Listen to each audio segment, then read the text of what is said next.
Recorded Books presents All the Dark Places by Terri Parlato. Narrated by Stephanie Cozart and Christina Moore. Chapter 1. Molly.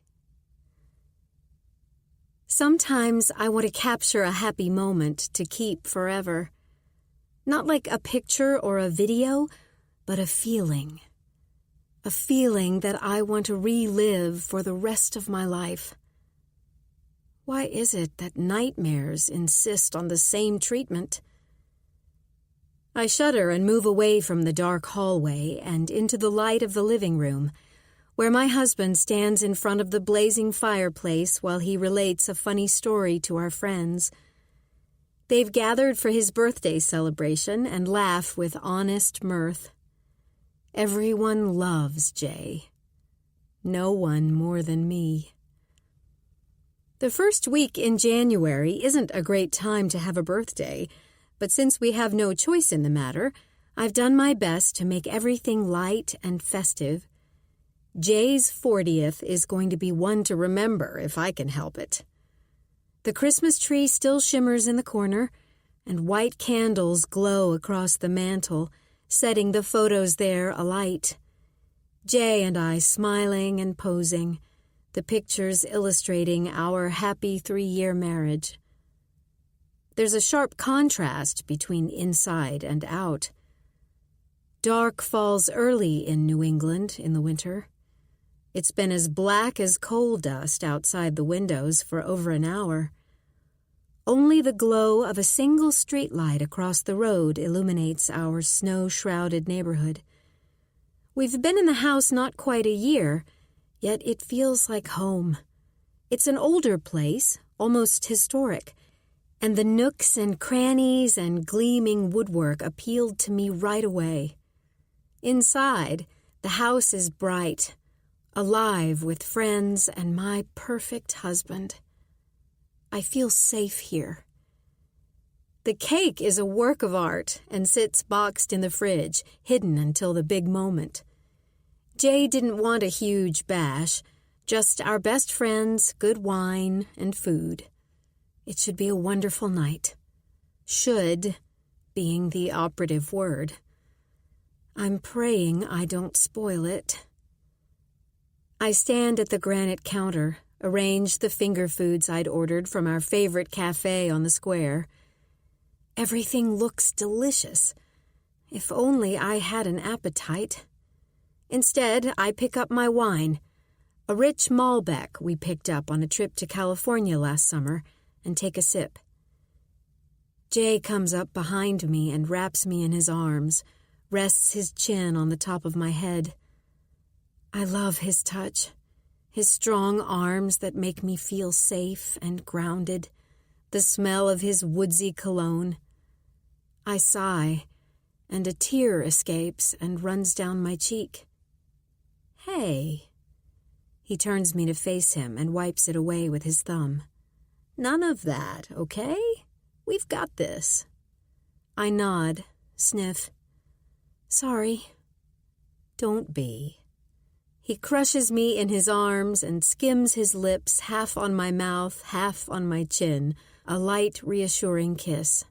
Everything's going to be fine, Molly. At 6:30, our friends started arriving, bringing winter air and a few stray snowflakes with them through the front door.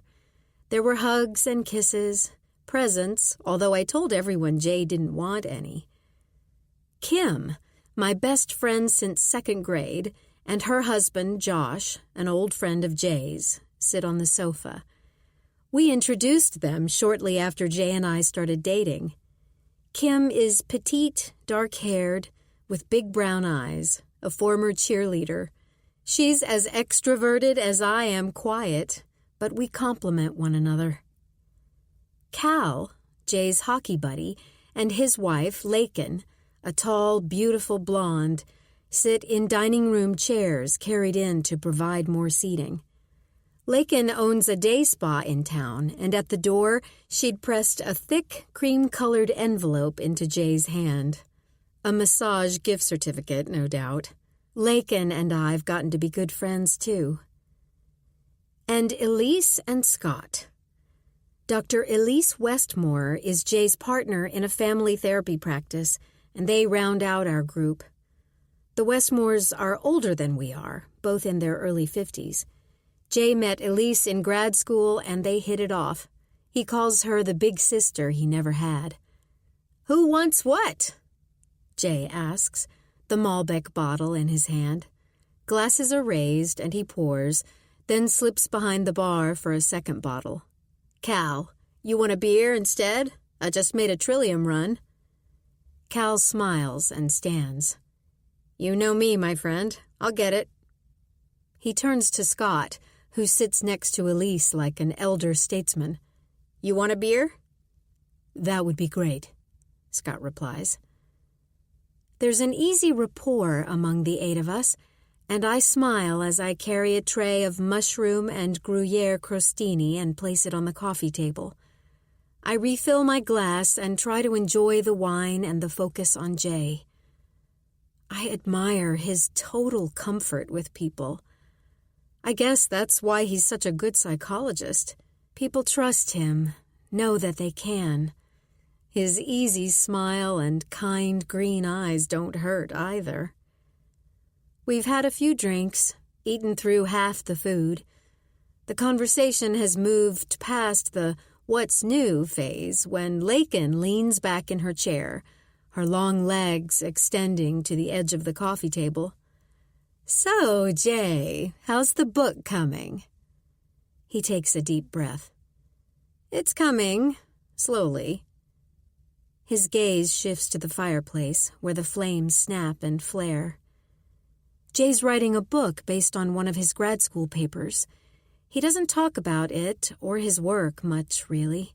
That's all part of his boring, stuffy side, he says. "Isn't it about some pretty creepy stuff? Abnormal psychology and gruesome crimes?" Lakin asks. Jay grimaces. "Some of it's pretty intense." Elise straightens in her chair, eyes on Lakin. Abnormal psychology encompasses a wide range of behaviors, not all of them violent or particularly disturbing. A momentary tension crackles in the room. Barely there, but I feel it as I look from face to face. Kim leans forward and fills the silence. "I had an aunt," she says, swallowing a sip of her drink, "who kept the fur she brushed out of all her dogs in a bag in the hall closet. My brother and I found it when we were kids. Scared the shit out of us. It had been there for like 30 years. 6 dogs worth." That makes Jay laugh. Kim is good at that. "The mind is a curious thing," he says and stands, picks up the nearly empty tray. "We need more food." Something in Jay's voice has me on alert again. Something's been on his mind all week, but whenever I asked him about it, he brushed me off with a smile and said he was fine. I follow him into the kitchen, wander to the door, and look out across the backyard. "The light's on in your office," I say, gazing at the old structure. The detached garage sits in the snow at the end of the driveway. No cars inside, just Jay's desk, a space heater, and other things he needs to furnish his home office. "Must have left it on when I was working earlier." He uncorks another bottle of red. "I'll get it later. I might do a little more work after everyone leaves," he says, eyes on the wine as he refills his glass. "Tonight?" "For a little bit. I was in the middle of something when I had to come in and get ready for the party. Shouldn't take me long."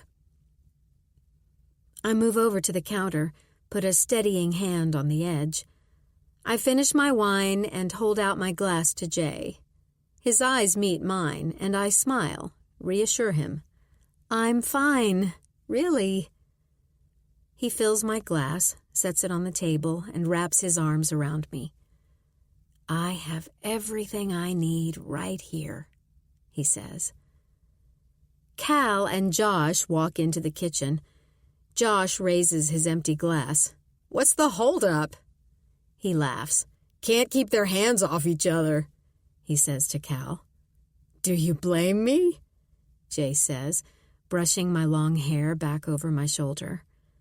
I pull myself free and walk to the fridge. Time for this, birthday boy. I set the box on the counter, lift the cake out. It's a canvas of sky blue fondant with a garden of glistening orange and yellow flowers. Whoa! That's incredible!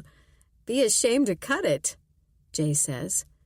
They do a great job at Andre's, I say, removing a knife from the cutlery drawer. Chocolate or vanilla? Cal asks. Lakin walks into the room. God, Cal, it's Jay! Chocolate! Cal shrugs. Maybe he got adventurous. The kitchen fills up with the rest of our friends, and I reach for the birthday candles. Jay grabs my hand. It would be a shame to ruin that beautiful cake with those. But he's smiling. What the hell? You only turn 40 once, right?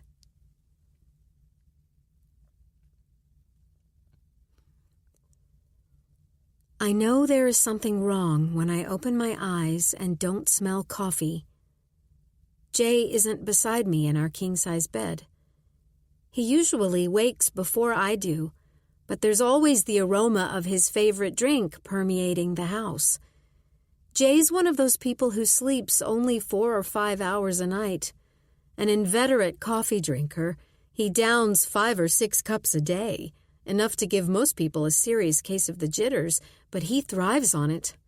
I've gotten conditioned to that morning scent filling the house and my lids popping open, like clockwork. The kitchen is cold. Coffee pot sitting on the counter, empty and untouched. Jay? I call, my voice echoing through the house. My heartbeat kicks up. I walk to the back door, peer outside. The door to Jay's office is wide open. I fly down the porch steps and across the yard, my bare feet churning through the snow. I stumble across the threshold. He isn't here. Jay? No answer. I move farther into the room, past the desk and space heater. Then I see him, lying on the floor, blood spattered on the wall and in a pool around his head. I drop to my knees, grab his hand. Jay! But it's no use. He can't hear me. He's cold, lifeless. His neck gapes open beneath his stubbled chin. He's still dressed in the clothes he was wearing last night. His eyes are half shut, and his dark hair is soaked in the puddles surrounding him. I fall back against the filing cabinet, screams erupting from someplace deep in my soul. Cops swarm through the house as I sit in a kitchen chair. My sister Corinne is on her way. Someone brought me my robe from upstairs and helped me into it. It was that young officer, I think, the first one who arrived and escorted me back to the house. It was nice of her, but I'm still numb, my feet, my whole body. The house is a wreck.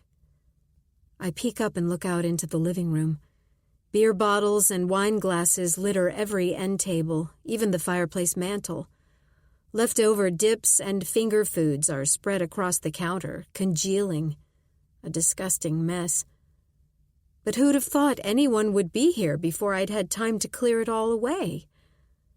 Who'd have thought my husband would be lying dead in his office the morning after his party?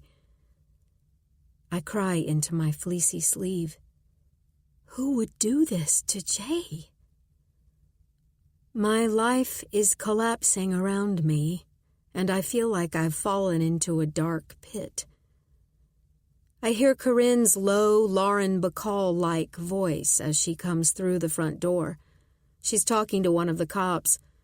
Then she's beside me, leaning over my shoulder, her perfume filling my nostrils. but it doesn't displace the smell of blood. "What the hell happened, Molly?" She pulls me to standing and squeezes me in her arms. I bury my face in her woolly coat. "Ma'am, we need to ask you a few questions." A man's voice emanates from behind her. Corinne turns to the cop and demands, "What's happened here?" "That's what we're trying to figure out. Let's sit, okay?" Somehow, Corinne and I are sitting side by side while the husky, uniformed officer takes the chair across from us. "I'm Sergeant Simmons," he says, and lays a notepad on the table. "Mrs. Bradley?" I clear my throat, swipe a tissue under my nose. "Yes?" "I need you to tell me what happened." I try to breathe through my tears, try to pull a breath down into my chest. "Okay," I squeak and think back to when I woke up, try to put disjointed pieces together. "I got up this morning, and my husband wasn't there, in bed. He's an early riser. There wasn't any coffee." I start to cry again, and the cop leans back in his chair. Corinne drums the table with her fingers. "Is this necessary right now? She's distraught." "I'm sorry, but we've got a dead man. You are?" "Corinne Allworth, her sister." He nods. "Okay. Mrs. Bradley, so you woke up this morning. What time?" I'm at a loss. My head is throbbing. I have no idea, so I look at the time on the microwave and try to figure it out. It's 10:15 now. 9 o'clock? Maybe a little after? But you're not sure? No. He glances around the room, at the mess. Had a party last night? My husband's birthday. I duck my head, lean against Corinne. I want to disappear. Were you here, Ms. Allworth? No, I wasn't, she says. Is she angry? I can't always tell that about my big sister. She sounds angry a lot of the time. But she'd had other plans. I clutch my left forearm and work my fingers over my sleeve. Okay, Mrs. Bradley, you got up. Your husband wasn't in bed. Then what did you do? I came downstairs and I saw the office door was open. He said last night that he was going to do some work after everybody left. So he went out there last night? Yes, that's what he said he was going to do. What time was that? Sergeant Simmons's round, moon-like face is slack, patient, and I want to answer his questions.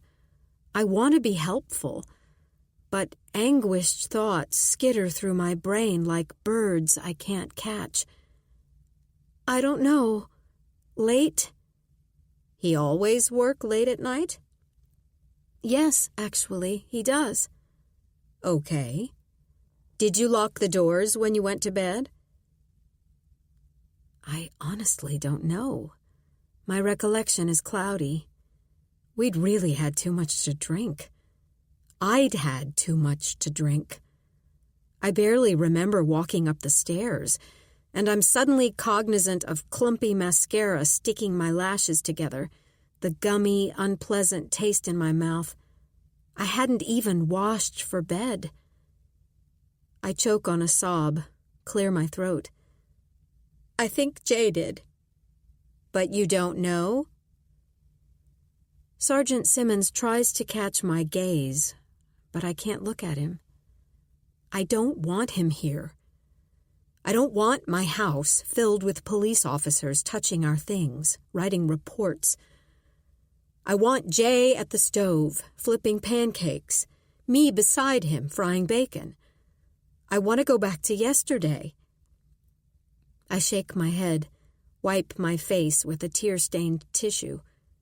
So you woke up this morning, saw your husband wasn't in bed, went downstairs to investigate and saw the office door open? Then what? I ran across the yard to look for him. Corinne places a box in front of me, and I grab a fresh clump of tissues. I'm all snot and tears, as though I'm dissolving. Take your time, Mrs. Bradley. I draw a deep breath.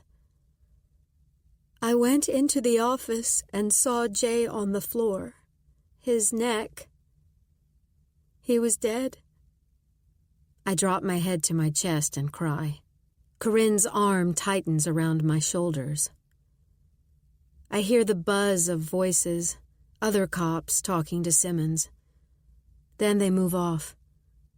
We're almost done, Mrs. Bradley. We'll need a list of everyone who was here at the party last night, okay? I try to meet his eyes and nod. Jesus. Do they think one of our friends did this? That's not possible. Corinne rubs my shoulder. We'll work on it, officer. I'd like to get my sister something to drink, and she needs to get into some warm clothes. Take your time. He rises from the table. We've got a forensics team on the way. He calls a female officer over. Connors here will help you guys out so you don't touch anything that might be important. I nod and shuffle to my feet. Oh, he calls after me. We need the clothes you were wearing last night. He shoots a glance at Officer Connors. I choke out a breath. Okay. Does he think I had something to do with Jay's death? The thought nearly buckles my knees. Chapter 2. Rita. The first week of January, and we've already got a homicide. Times are definitely changing in our little Boston suburb. What a way to start a new year. And working a homicide is always an arduous task, the pinnacle of suffering and heartbreak for all involved. I blow out a breath, my hands gripping the wheel of my old van. Simmons took the widow's statement, and then she left to stay with her sister. The forensics team is still on scene, and my partner, Detective Chase Fuller, and I are on our way over there. Chase has a holiday hangover, still jazzed about Christmas with his wife and young son, gushing about all the cool toys the little guy got from Santa. This makes me think of Christmases when I was a kid. There were so many of us jostling to get close to the tree. Ma would yell and try to rein us in with threats of sending us to our rooms and canceling Christmas altogether. And there were only 2 gifts apiece, one from Ma and Dad and one from Santa. Money was tight, and since there were 9 of us kids to provide for, there wasn't a lot to go around. But we had fun those Christmases, until Ricky left for Vietnam and Jimmy got sick. That was the year everything went south for the McMahons.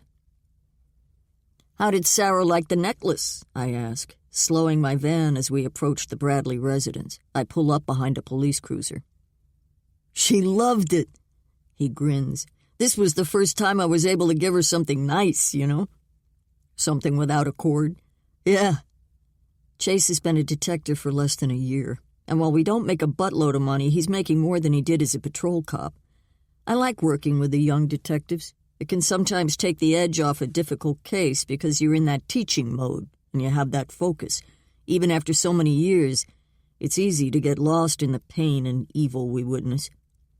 I glance in the rearview mirror. A media van is pulling up behind us. Great. "Let's head inside," I say. Time to get to work.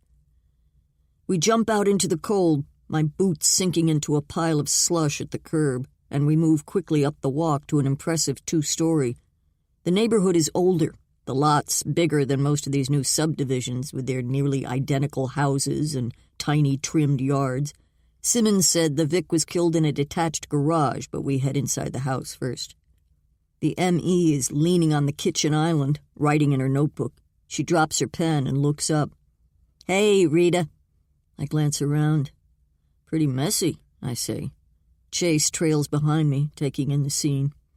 "Yeah, the wife said they had a party last night, the husband's birthday." I wince. Killed after your own birthday party. That sucks. "That's too bad. You out in the garage? Follow me. Susan Gaines and I have been in this line of work over 30 years. We both fought our way through our rookie days when law enforcement was basically a boys' club. Then she left for medical school, only to return to work in the criminal justice system. She and I get together occasionally for a beer and laugh about the old days and try to forget about the struggles. The team is working the scene, and we weave around them and their equipment. I shout a hello here and there as we pass.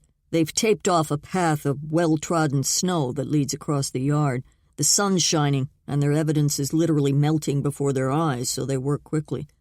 There's a side door in the building that had been described as a garage, but there are no cars in here. Chase and I pull on gloves and booties. The little building has all the appearance of a home office. Big desk covered in folders, a calendar with a mountain snow scene tacked on the wall, open to January, a dirty window that lets in weak sunlight, a coffee mug next to a Keurig that sits atop a filing cabinet next to the desk. Blood is drying in a big dark puddle around the body that used to be Dr. J. Bradley. They find the murder weapon? I ask Susan. Don't think so. There was nothing in here, but they've bagged up all the knives in the house. I step over to the Vic and drop down on my haunches. His head was nearly severed. The wound is wide and ugly. I peer up at Susan. He was killed here, right? Blood spatter from his severed artery decorates a nearby wall. Chase is coughing and clearing his throat behind me. Check the desk, I tell him, and he moves back and away from the body. Yeah, looks like. Susan drops down next to me. The wound would have been quickly fatal. She points with her pen. No defensive wounds apparent, but I'll know more after I get him back to the lab. She stands and heads outside.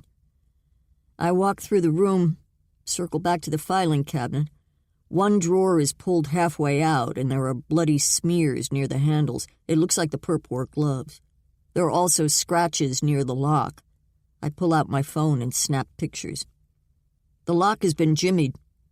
What? Chase says. The lock on the cabinet is broken. The first drawer yields what looks like research notes, old-school type papers.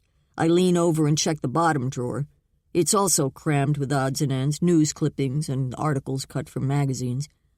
The desk drawers are also half open and in disarray, as if someone had rifled through them. But a laptop sits on the desk, seemingly untouched. He was looking for something, I say.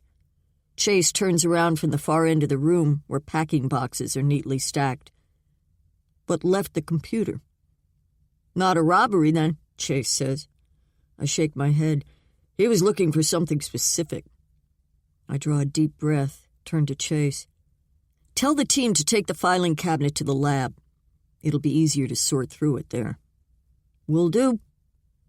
I check the floor for shoe prints, but don't find any. The perp must have been very careful not to step in the blood. I head outside, shade my eyes from the sun, and examine the snowy path. There are lots of shoe prints and footprints. Susan said the wife ran out this morning in her bare feet, but there are other prints, layered over each other and melting together.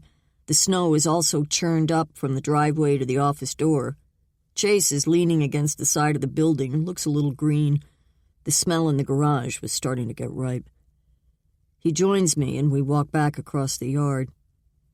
Sorry, he says. For what? I never got used to it, the smell of blood. As a patrol officer, I always did my job, then stepped away as quickly as I could. No biggie. For some people, it never becomes routine. We walk through the open kitchen door. Simmons stands by the sink, and he waves to flag me down. He and I confer, and he hands me his report, notes from his interview with Mrs. Bradley. Chase and I will head out to talk to her as soon as we're done here, but first I want to walk through the living room one more time. It's here that the Bradleys and their guests would have gathered, laughed, talked, but maybe everything wasn't so friendly. The mantel is covered with pictures and a couple of wine glasses. The largest photo is of the Bradleys, I assume, decked out in their wedding finery. They're a handsome couple. He was dark-haired, with a nice, confident smile. She's fine-featured, long red hair and an updo topped with a tiara. I grab my notebook out of my satchel and flip to a new page. I quickly sketch my impressions of the scene. empty wine and beer glasses. Too many? I'll have to see the guest list, talk to the missus. Were people drinking too much? Was there something sinister simmering beneath the good cheer? Or was the house a happy cocoon with a murderer lurking in the garage, a beast waiting for his prey? "Rita?" Chase calls. "Yeah, just a minute." I close my eyes and breathe deeply.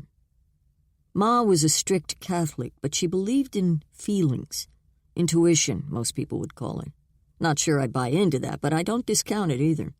I've trusted my gut over the course of my career, and it doesn't usually let me down. But I don't feel anything at the moment.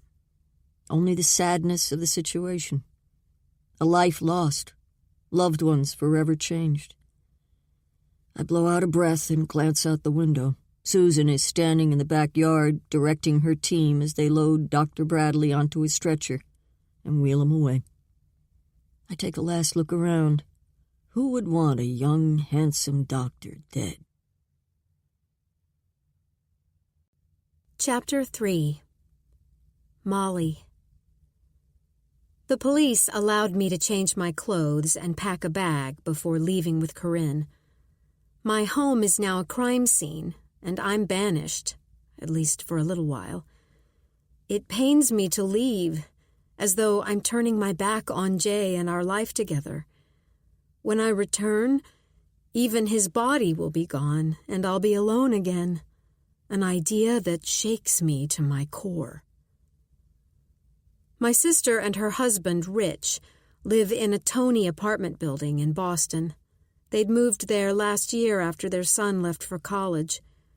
Corinne was never the domestic type, and the less square footage to keep up, the better. Besides, she and Rich both work downtown in tall office buildings. The urban life suits them. I changed out of my sweats when I got here, took a shower in the perfectly appointed guest bathroom, and dressed in leggings and a long blue sweater. Sergeant Simmons told me to expect a visit from the detectives. I sit on my sister's expensive off-white sofa with a cup of tea she made and shoved into my icy hands. I can't seem to warm up, but don't want to ask her to turn the heat up again. The view is beautiful. Boston Harbor in the distance, dark and still, and I try to make out the details of the boats anchored there, anything to keep from thinking about Jay. I'm beyond traumatized, temporarily emptied of tears, numb. I'm on autopilot. I know how to do this. Function, don't think, and definitely don't feel. Rich is away at a conference, so it'll just be my sister and me and our parents when they get here from Maynard. I really want to see Kim and Lakin. I was able to call them and Elise quickly while my house was being searched, but then the cops asked for my phone, telling me they'd have it back as soon as possible. I guess I could have said no, but I don't want to hinder the investigation. Don't know what they think they'll find on it, but they assured me it was routine. The bell chimes, and Corinne leads a man and an older woman into the living room. The woman is slim, has dark hair with a light smattering of gray, pulled up in a bun, and light blue eyes that seem to take in everything around her. She's dressed in dark pants and a white collared button-up shirt, a jacket draped over her arm. The younger detective is bundled up in an overcoat and scarf. He carries a briefcase, and she drops a battered leather satchel on the floor next to the armchair. They introduce themselves as Detective Myers and Fuller, Graybridge PD. "We're sorry for your loss, Mrs. Bradley," Detective Myers says as she settles back in the chair. I nod. It sounds so inadequate, as though my handbag went missing. But it's what people say in times like this. Corinne appears from the kitchen. "Can I get anyone tea, coffee?" They politely decline, and she heads back to the other room while I set my cup on the end table. "Mind if I tape our conversation?" Detective Myers asks. I shake my head, and she places her phone on the coffee table on top of a shiny art book. She has me state my name and the date before she dives into questions, scrawling in a little notebook as if the recording won't be enough. "We've read the statement you gave to Sergeant Simmons, but we need to ask you to clarify a few things." Her eyes sweep over papers in a file folder. "How old are you, Mrs. Bradley?" 35. Why is that relevant? "And your line of work?" "I'm a sales associate at Graybridge Books." My gaze meets hers. "I have a college degree, English." That always comes out defensively. "Okay. Your husband was 40, a psychologist in private practice?" "Yes." I choke on my tears. The mention of Jay wipes away the numbness that had temporarily set in.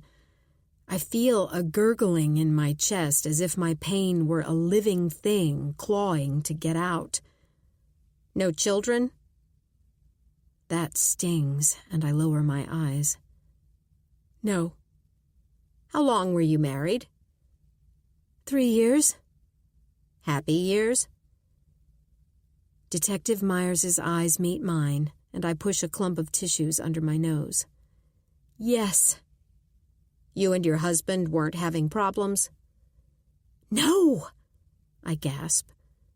"How are your finances?" I take a deep breath and shake my head. "Fine. Jay made a good living. We weren't having money trouble, if that's what you mean." I feel a flash of anger in my chest. "What are you doing to find my husband's killer, detective? Who could have done this? Everybody loved Jay." A sob erupts from deep inside me. Detective Fuller leans forward. His dark eyes meet mine. "We're going to do everything we can to find his killer, Mrs. Bradley." Detective Myers taps her pencil against her notebook. "We need to get all the details first, no matter how trivial they seem. Would you walk us through yesterday?" Yesterday? Will I go through that day forever in my mind? Like a precious holiday never to be forgotten, but instead of family and fun, it's filled with pain and unimaginable sorrow. I don't want to recount it for these two strangers. It's mine, and I don't want to share my last day with Jay. Their request that I walk through it for them seems somehow obscene. "Mrs. Bradley?" "Okay." I guess I have no choice if I want Jay to be avenged, and I do. It was a typical Saturday, except that it was Jay's birthday. We spent the morning running errands, groceries, post office, that sort of thing. "Both of you?" I nod and sniff. There's no more both of us. Then we stopped at Andre's on the square, and I ran in alone to pick up the cake and the party food. Detective Myers stops writing a moment, looks up. "I didn't want Jay to see the cake before the party. One of the guys who works there helped me carry everything to the car." "Then what?" "We went home, had lunch. Jay went out to his office to work while I cleaned the house, got ready for the party." Detective Myers leans back in her chair, trains her eyes on me. "Your husband has an office in town, right?" "Yes, he and another therapist share space in the Tackler building." "Why does he need a home office in the garage?"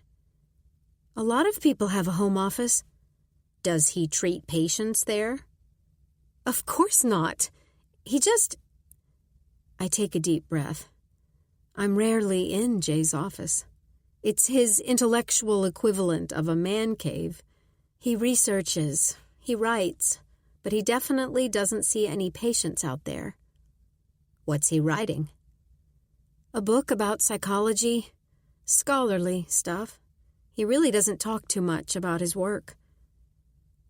Does he keep anything out there in the filing cabinet or his desk that someone might want? I have no idea. I doubt it. But I remember the office had been in disarray. One of the filing cabinet drawers was open. Jay wouldn't have left it that way. Do you think it was a robbery? We don't know, Detective Myers says. She flips through papers in her folder. You made a list of all the people at the party last night? Yes, our friends. 3 couples. What time did they leave? I take a deep breath. I have no idea. I'm not sure. I went up to bed and Jay was still downstairs. You went to bed with your guests still there? I brush my hand through my damp hair. No, I mean, everyone was getting ready to leave. Jay was walking them out. If you had to guess the time? I don't know. 11:30, maybe? The detective's eyes sweep over papers in her folder. Any of your husband's patients giving him any cause for concern? No, I don't think so. He doesn't discuss them with me except in vague terms on occasion. He wasn't worried about anyone, anything, lately? I glance over her shoulder back out to the harbor and follow an expensive cabin cruiser as it motors slowly out to sea. Not that he told me, but he was a little quiet this week. Something was on his mind, I think. Uh-huh. But nothing you can pinpoint? No. My gaze falls to my lap, where I've twisted a clump of tissues into a damp, fibrous mess. I want to help, but I really have no idea what was bothering Jay. I take a shuddering, teary breath. I should have pressed him. Why didn't I insist he tell me? I rub my hand over my eyes. It's my fault for being so needy, for being so focused on my own problems, never thinking that other people have troubles too, and now Jay's dead. Mrs. Bradley, are you sure you don't know what was on his mind?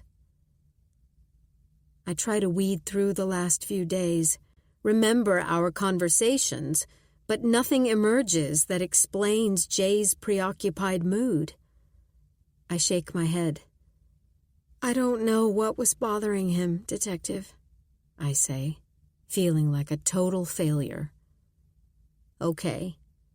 You hear anything after you went to bed? Raised voices?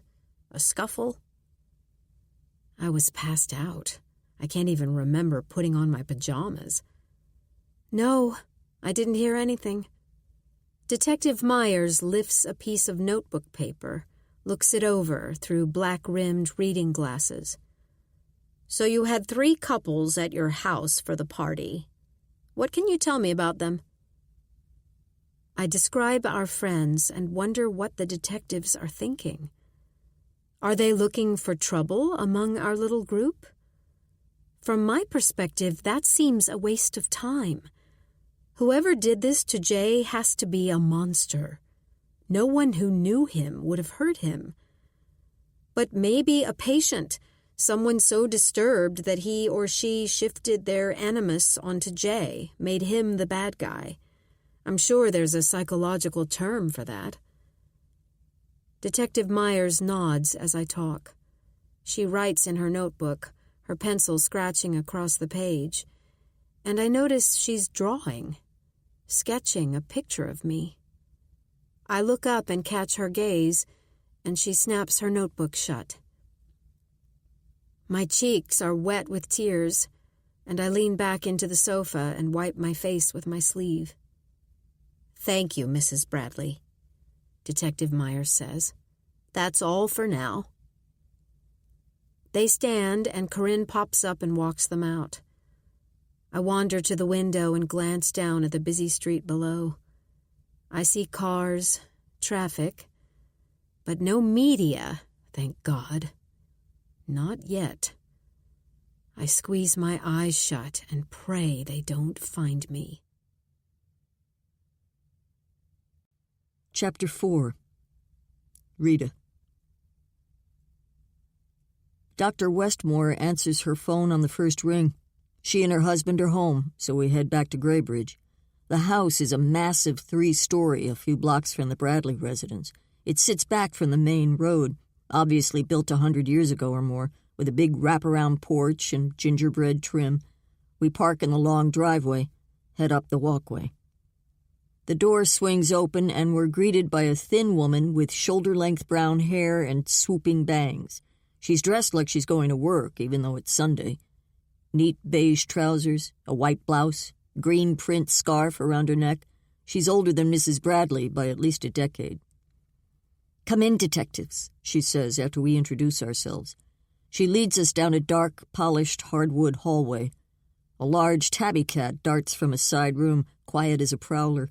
It scampers after her and escorts us into an antiques-laden parlor. Dr. Westmore sits demurely in a carved and padded wooden chair while Chase and I get settled on a stiff settee facing her. "Is your husband here?" I ask. "In the garden. Should I get him?" I fish my notebook out of my satchel. "We'll talk to you first." She nods, and her red-rimmed blue eyes take a furtive glance at a pack of cigarettes sitting next to an ashtray on the end table. "I'm sorry about your friend," I say. She tips her chin up toward the wedding cake of a ceiling and blows out a breath. "I can't believe it. Jay was—" She shakes her head. "He was a peach of a man. Smart, compassionate, a terrific psychologist." Her voice catches. "How could this have happened?" A tear slips down her cheek, and she wipes it away with a blood-red, manicured fingernail. "It's a puzzle right now, Dr. Westmore. Would you walk us through last night?" She grabs a tissue from a box next to the ashtray. "Of course. We arrived at the Bradleys' house at around 6:30. Kim and Josh were already there. Jay was Jay, happy, pouring drinks." "What do you have?" She smiles. "Wine. Malbec. Jay has a wonderful wine cellar." I nod, a man after my own heart. "You guys do a lot of drinking?" She tips her head. "Over the course of the evening, I suppose. Molly had a nice spread, too, from Andre's. The food was terrific." This I know. Andre is my neighbor, and he and his partner, Colin, provide me with dinner a few times a week from their cafe and catering business. They moved into the apartment above mine 3 years ago and gave me an expensive bottle of Merlot as a get-to-know-you gesture. I hadn't been much of a wine drinker, but they explained that red wine was heart-healthy, and that was enough for me, although I'm careful to limit myself to 2 glasses on a work night. I'm too old to get shit-faced and function the next day. "Was anyone drinking too much?" I ask. It takes her a minute. She reaches down to stroke the cat, who's plopped down on her suede flats, licking its paws. "Maybe a little." "Who?" "I couldn't say, Detective. We were all just having a good time." "How long have you known Dr. Bradley?" I ask, pencil poised. She whooshes out a breath. "Gee, well, we met in grad school, so a long time. I was older than Jay. I'd gone back to school. 15 years, I'd say." "You know anyone who would want to do him harm?" She shakes her head firmly. "Absolutely not." "Not a disgruntled patient, maybe?" "Not that he told me, and he would have if he'd been worried." "Does he confide in you, Dr. Westmore?" She takes a minute, wipes away another tear. "Yes. He and I are close. He doesn't have much family." "He didn't say anything or anyone was bothering him lately?" "No. I wish—" Her gaze shifts to the window. "What?" "He did seem a little preoccupied last week." "You didn't ask what was on his mind?" She shrugs. "I figured he'd tell me when he was ready." "Uh-huh. So you have no idea what was bugging him?" "No." "What time did you and your husband leave?" She picks up the cat and settles him on her lap. I'm not positive. Before midnight, though. The floor clock was striking the hour when we got home. When you left, did anyone stay behind? No. We all left at the same time. The cat's purrs fill the room with a gentle, throbbing hum. Detective, you're not saying that one of us would have hurt Jay. Not saying that at all, just trying to put together a timeline. A man appears in the arched doorway. Scott, these are the detectives who called. He's tall, thin but well-muscled, wearing jeans and a faded work shirt. His big hands are dirt-stained, his hair cut short and graying. Let me get cleaned up. I was out back, working. He looks at his hands, then looks me in the eye. I can't believe it about Jay. He turns on his heel and heads down the hall. Dr. Westmore lowers her voice. That's how he copes. Scott works. Some people cry, others rage. Everyone has his or her own way of grieving. Uh-huh. Kind of cold to be digging in the garden, isn't it? He's a landscaper. He owns the business, but likes to get his hands dirty. He doesn't mind the cold, and I think he's just been cleaning out the planters on the back porch. So there was no tension last night between anybody? I shoot a glance at Chase, who's head down over his phone taking notes. No, it was a delightful evening. She draws a deep breath and dabs at her eyes with a tissue. We'll need to notify his patients, she says to herself. Mr. Westmore returns. He's changed his clothes, washed his hands. Dr. Westmore rises. I'll be out front if you need me, she says, setting the cat on the floor and reaching for the cigarettes. The cat trots after her as she leaves the room. Her husband sits in the chair she vacated. He looks out of place in the fussy living room. Mr. Westmore, I begin, would you tell us about last night? He gives us the quick and dirty version, no frills.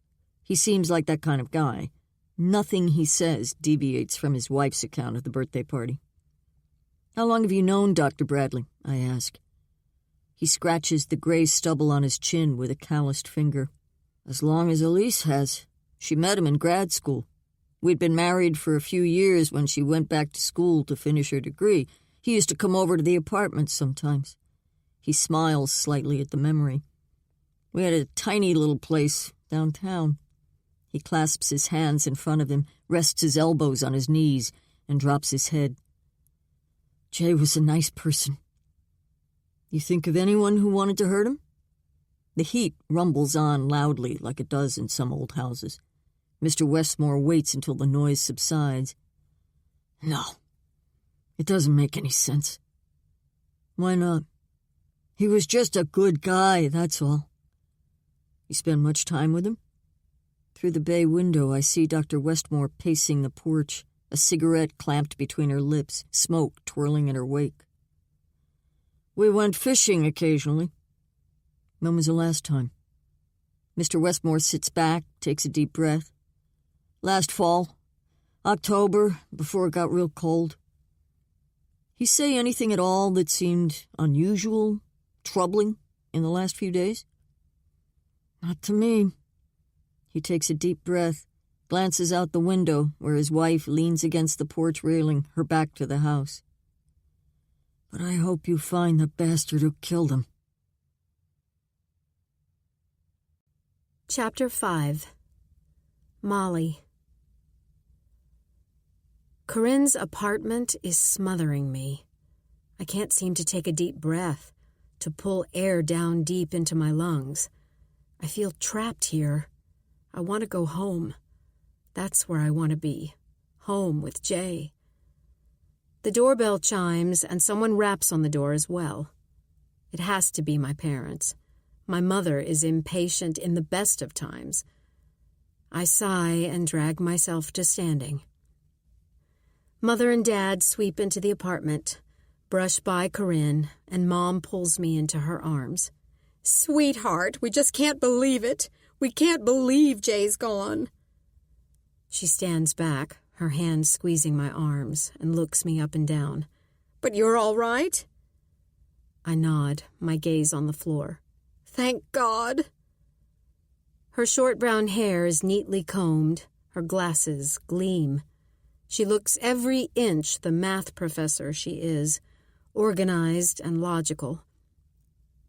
Dad nudges her aside and hugs me. "What did the cops say, Moll?" His chin wobbles just a little. "I'll put coffee on," Corinne calls from the kitchen. I clasp my arms across my chest. They don't know anything yet. "But someone killed him? Who in their right mind would do such a thing?" Mom clutches her hand over her mouth. But I see it in her eyes, a vague accusation as if this is my fault. Trouble seems to find me was her mantra when I was growing up. I shake my head. I have no answers. "It must have been some lowlifer on dope, don't you think?" Mom says. "You live in a pretty expensive neighborhood, Molly. I can't believe you two don't have a security system in that big place. Even Dad and I have ADT, and you especially should know better after—" She doesn't finish that thought. She doesn't have to. I turn away, heat rising to my face. It was on our list. It was one of the things we hadn't gotten around to since moving in last spring. The house had fallen into some disrepair when we bought it. There'd been a lot to do. Now, of course, I'm full of regrets. Refinishing the hardwood floors and updating the master bath seem irrelevant. And besides, Jay made me feel safe, untouchable, which is ridiculous in hindsight. Mom's phone rings from her huge open purse. "It's been nonstop," she says, fishes the phone out and disappears into the powder room. "You're okay, kid?" Dad asks. He looks utterly lost and hugs me again. "Yeah, I'm okay." I tear up and start to walk over to the window, change direction, and swing into the kitchen. Corinne is standing at the counter, assembling a platter of snacks. "Can I borrow your phone? The cops have mine." "What? Sure." She tips her head toward the table. "In my purse."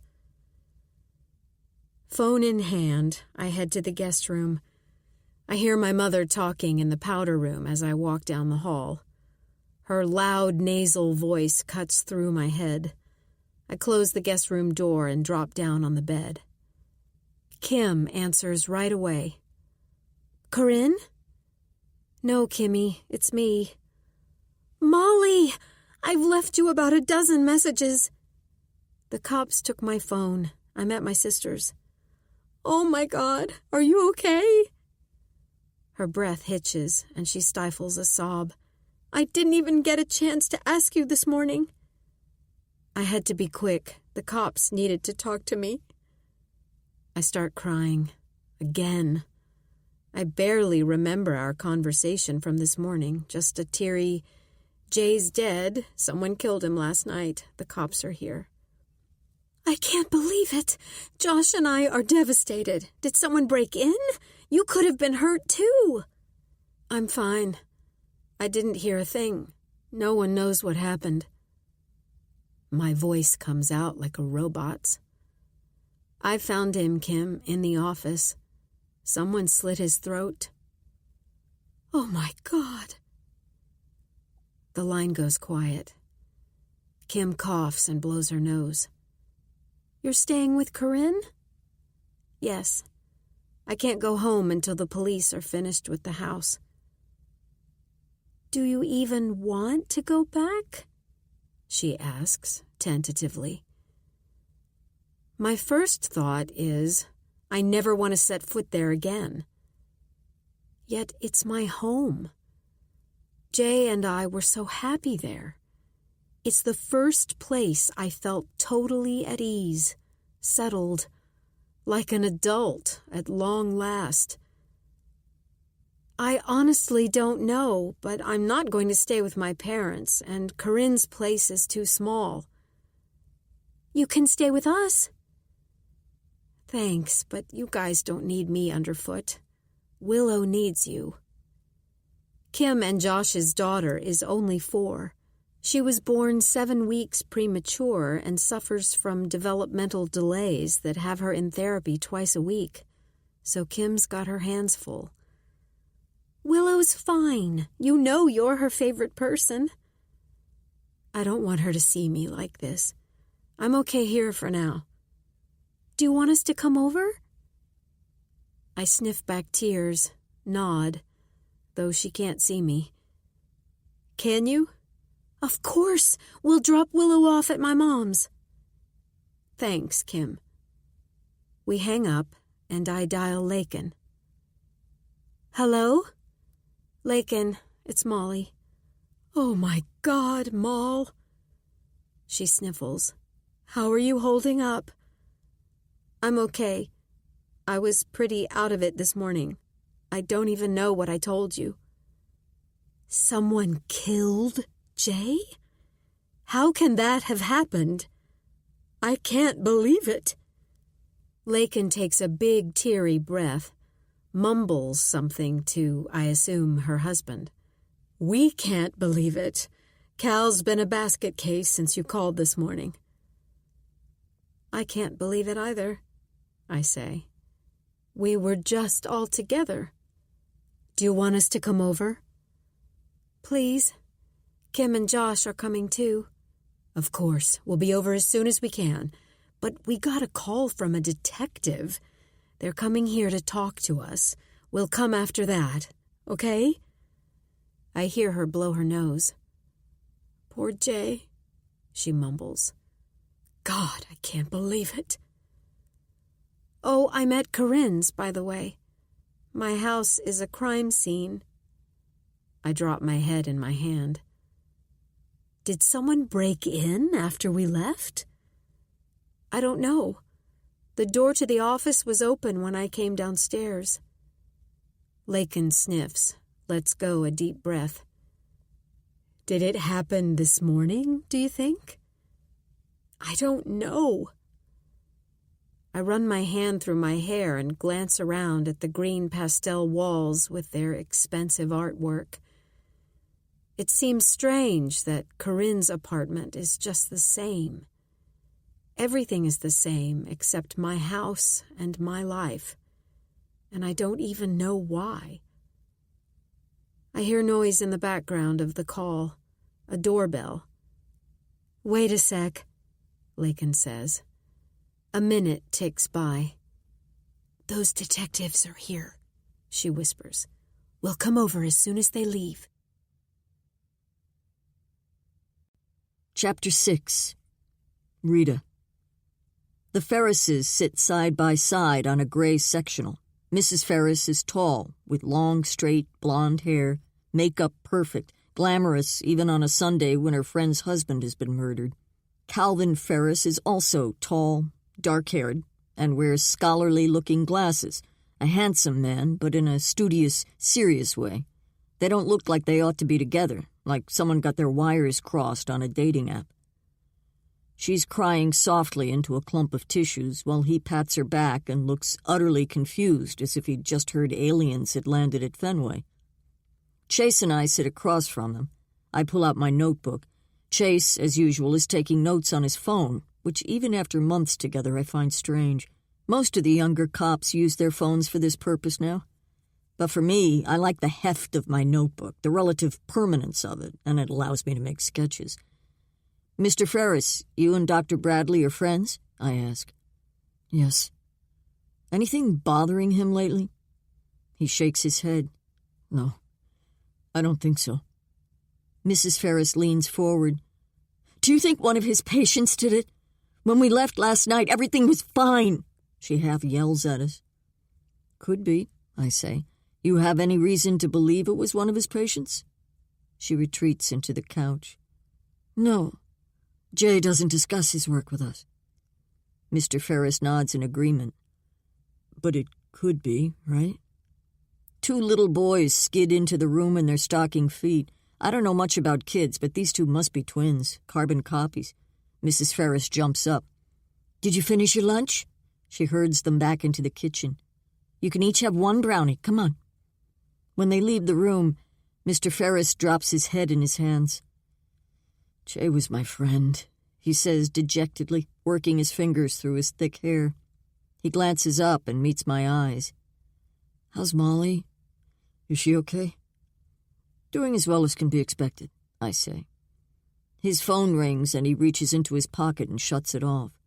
When Mrs. Ferris returns, we have them walk us through the previous evening, and it jives with what Dr. Westmore and her husband told us. Everyone was having a good time, nothing out of the ordinary. They all left before midnight. No one had been out in the office. Chase and I head back to the station. I want to check in with Dr. Gaines and the tech guys, see what they've come up with. My office is freezing cold. For some reason, Sundays are particularly cold at the station, as though law enforcement stops on the weekend. Chase is out in the squad room at his desk, and I sit and spread out my notes. We still need to talk to the Pearsons. Neither of them has answered their phones, so I left messages. But I'm assuming they'll have the same story. Everyone was having a good time, no sign of trouble. My phone vibrates and rings on my blotter. It's the ME returning my call. She has nothing pertinent to add to the investigation at this point. The autopsy's scheduled for tomorrow morning, 10 a.m. if I want to be there. I glance out my open door. Maybe I'll see if Chase wants to go. I've seen enough people cut up over the years, and my time is better spent elsewhere. We'll see. By 5 p.m., I'm ready to close up for the day. Tomorrow will be busy. Inside my apartment, I push up the thermostat, stick my feet into my slippers, and search the fridge for leftovers. I'm settled on the couch with a deli container of potato salad and a glass of Cabernet when there's a knock on my door. Shit, I'm tired and really don't feel like talking to anyone. "Rita," he calls through the door. "It's Colin. You home?" He knows I'm home. My van is parked in its usual spot right out front. That's okay. I don't mind him. Colin and I've gotten close in the 3 years he's lived in the apartment above mine. He's the son I never had, he says, and he's not half wrong. "Come on in. You want a glass?" I ask as he comes through the door. I tip my head in the direction of the wine bottle on the counter. "No, I'm good, thanks." He's wearing a navy blue sweater and skinny jeans. "What's up?" I ask as we flop on the couch. "I was watching the news and heard about that man who was murdered." "They showed a picture of his wife, and I recognized her." His eyes are wide, and a light smattering of freckles make him look younger than his 29 years. "Yeah?" He leans forward, runs his hand through his bangs, pushes them back into his thick dark hair. "I think she's the lady who came into the cafe Saturday. Andre did a birthday cake for a Dr. Bradley, and I put together the finger foods. That's them, right?" Their names have been released, so I can confirm that to Colin. "Yes. You or Andre talked to her when she picked up everything?" "I did. Andre wasn't there. I helped her put the order in the back of her Mercedes." Colin claps a hand over his mouth. "I can't believe it, Rita. Just think, Andre made that man's last birthday cake. Can you imagine? What would it be like if you were celebrating your birthday and you knew it was your last? The end." "I don't think he had any idea, Colin." I swallow a sip of wine, glance out the darkening window. Life can be cruel, as the cliché goes. Sometimes people do know. My brother Jimmy, along with our brother Danny, was my closest playmate growing up. Jimmy died of leukemia when he was 11, and even as young as he was, he knew it was a death sentence back then. His last Christmas, he gave us each a gift, something of his to remember him by. I still have the Dick Tracy comic book he gave me. I try to stifle a sigh. Colin raises his palms. "It's just so eerie." He often asks me about my work, but this is the first time since he and Andre moved into the building that he's had any contact with anyone I was investigating. He draws a deep breath. "She seemed like a nice woman. She told me to put the stuff in the trunk so her husband wouldn't see the cake. She wanted it to be a surprise." "Did you talk to him at all?" "No, he was just sitting in the car." "She say anything other than the usual, 'Gee, nice job on the cake, how much do I owe you?'" "No." He shakes his head. Then his gaze catches mine. "Will I have to go down to the police station and give a statement?" I smile and sip my wine. I don't think so, hon. But I'll let you know. Chapter 7. Molly. The sun has set, ushering in a dreary winter evening. Corinne's apartment is bursting with noise. My parents in the living room with the TV turned up to accommodate Mom's encroaching hearing loss. Corinne on her phone, pacing the hall, taking care of all the concerned friends and relatives. I should be glad my phone is with the cops. I can't deal with Aunt Ellen or Cousin Shirley and the rest right now. Corinne swings open the front door, expecting the delivery man. She'd ordered Chinese since it was getting on to dinner time, and my parents expect to be fed between 5:30 and 6 o'clock, like at home, so they can take their medicine. Nothing stops their routine. But it's Kim and Lakin and their husbands. They wrap me in their arms, and we cry together. I clear my throat and lead them into the living room. Cal and Josh sit side by side on the sofa, holding mugs of coffee that Corinne has passed around. They hang their heads, stunned, not knowing what to do, while my mother yammers on, intent on discussing every possible scenario, as though she's working out a math word problem.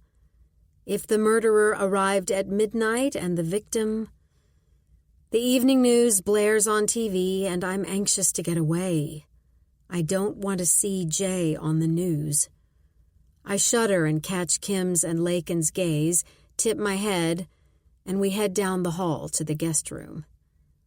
I shut the door behind us, glad to be out of the noise. Kim's usual chirpy self is absent, her dark eyes tear-stained. She plops on the bed and pulls her legs up under her. Lakin leans back in the only chair in the room as I pace between them. "So what the hell happened?" Lakin asks. I shake my head. "I don't know. I have no idea who would want to hurt Jay." I swing to face them. "But it's all my fault." Sobs burst through my clamped lips. Kim sits up at attention. "What? No, Molly.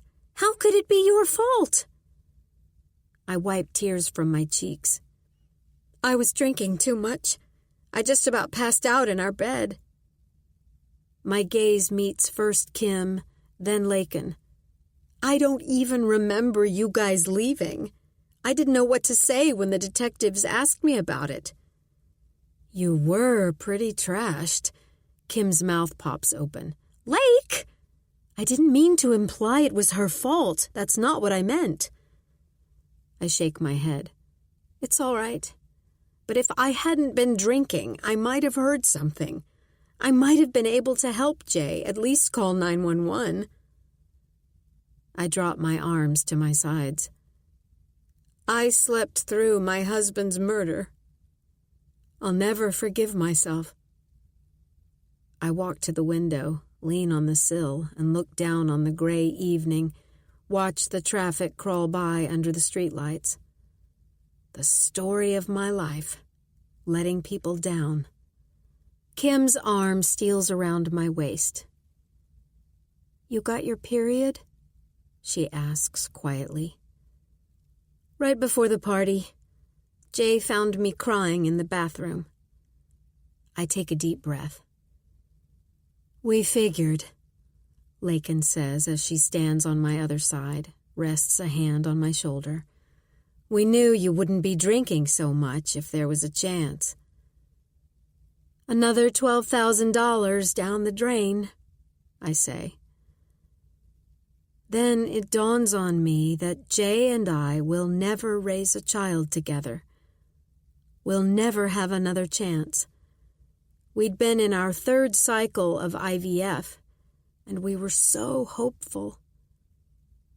Jay gave me everything, and I couldn't even do the one thing he really wanted. My friends lead me back to the bed, and we sit on the side. "Oh, Molly, that wasn't your fault. Jay never blamed you. You know that, Kim says. I nod, wipe my sleeve over my eyes. No, he didn't. Jay understood everything. Knew everything about me and loved me anyway. And now he's gone. Chapter 8. Rita. Monday morning, Chief Bob Murphy assembles the team in the conference room. We're like those proverbial sardines in here, as this is a complicated case, lots of forensics involved. At least we'll stay warm. And someone, thank God, has seen fit to bring in takeout coffee and pastries instead of the usual station coffee and vending machine fare. Chase and I stand against the back wall, hot paper cups in hand, while the chief in a couple of uniforms are busy at the front of the room. "You want to attend the autopsy?" I whispered to Chase.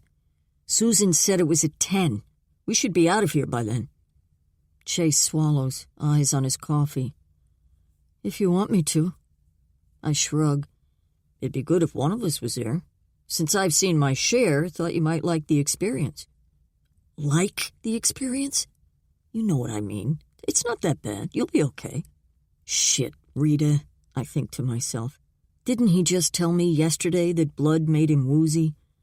I sigh. Well, he's in the wrong line of work. He'll have to get over it. Still, I adjust my shirt collar. "I can go," I say. "No," he clears his throat. "I'll do it." "Great. I want to run by Dr. Westmore's office after this. Then we can both go and see if Mrs. Bradley's neighbor is home." Chase pulls on his tie knot. "Yeah, okay." The chief's looking a little gray this morning. He and I go back a long way, back to being rookies with the Boston PD. It was tough back in the day. There weren't a lot of women in the department who weren't secretaries, but Bob was one of the good guys. He treated me like any other officer, and that was what I was looking for.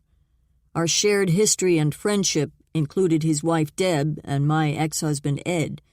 Bob still sees Ed now and then. They'll meet for a beer or go to a Red Sox game together. Then I have to hear all about it from Bob until I have to tell him to shut his big mouth. Ed and I have been divorced for years after a 3-year marriage that didn't suit either of us. Deb died of breast cancer right after Bob took the job out here in Graybridge.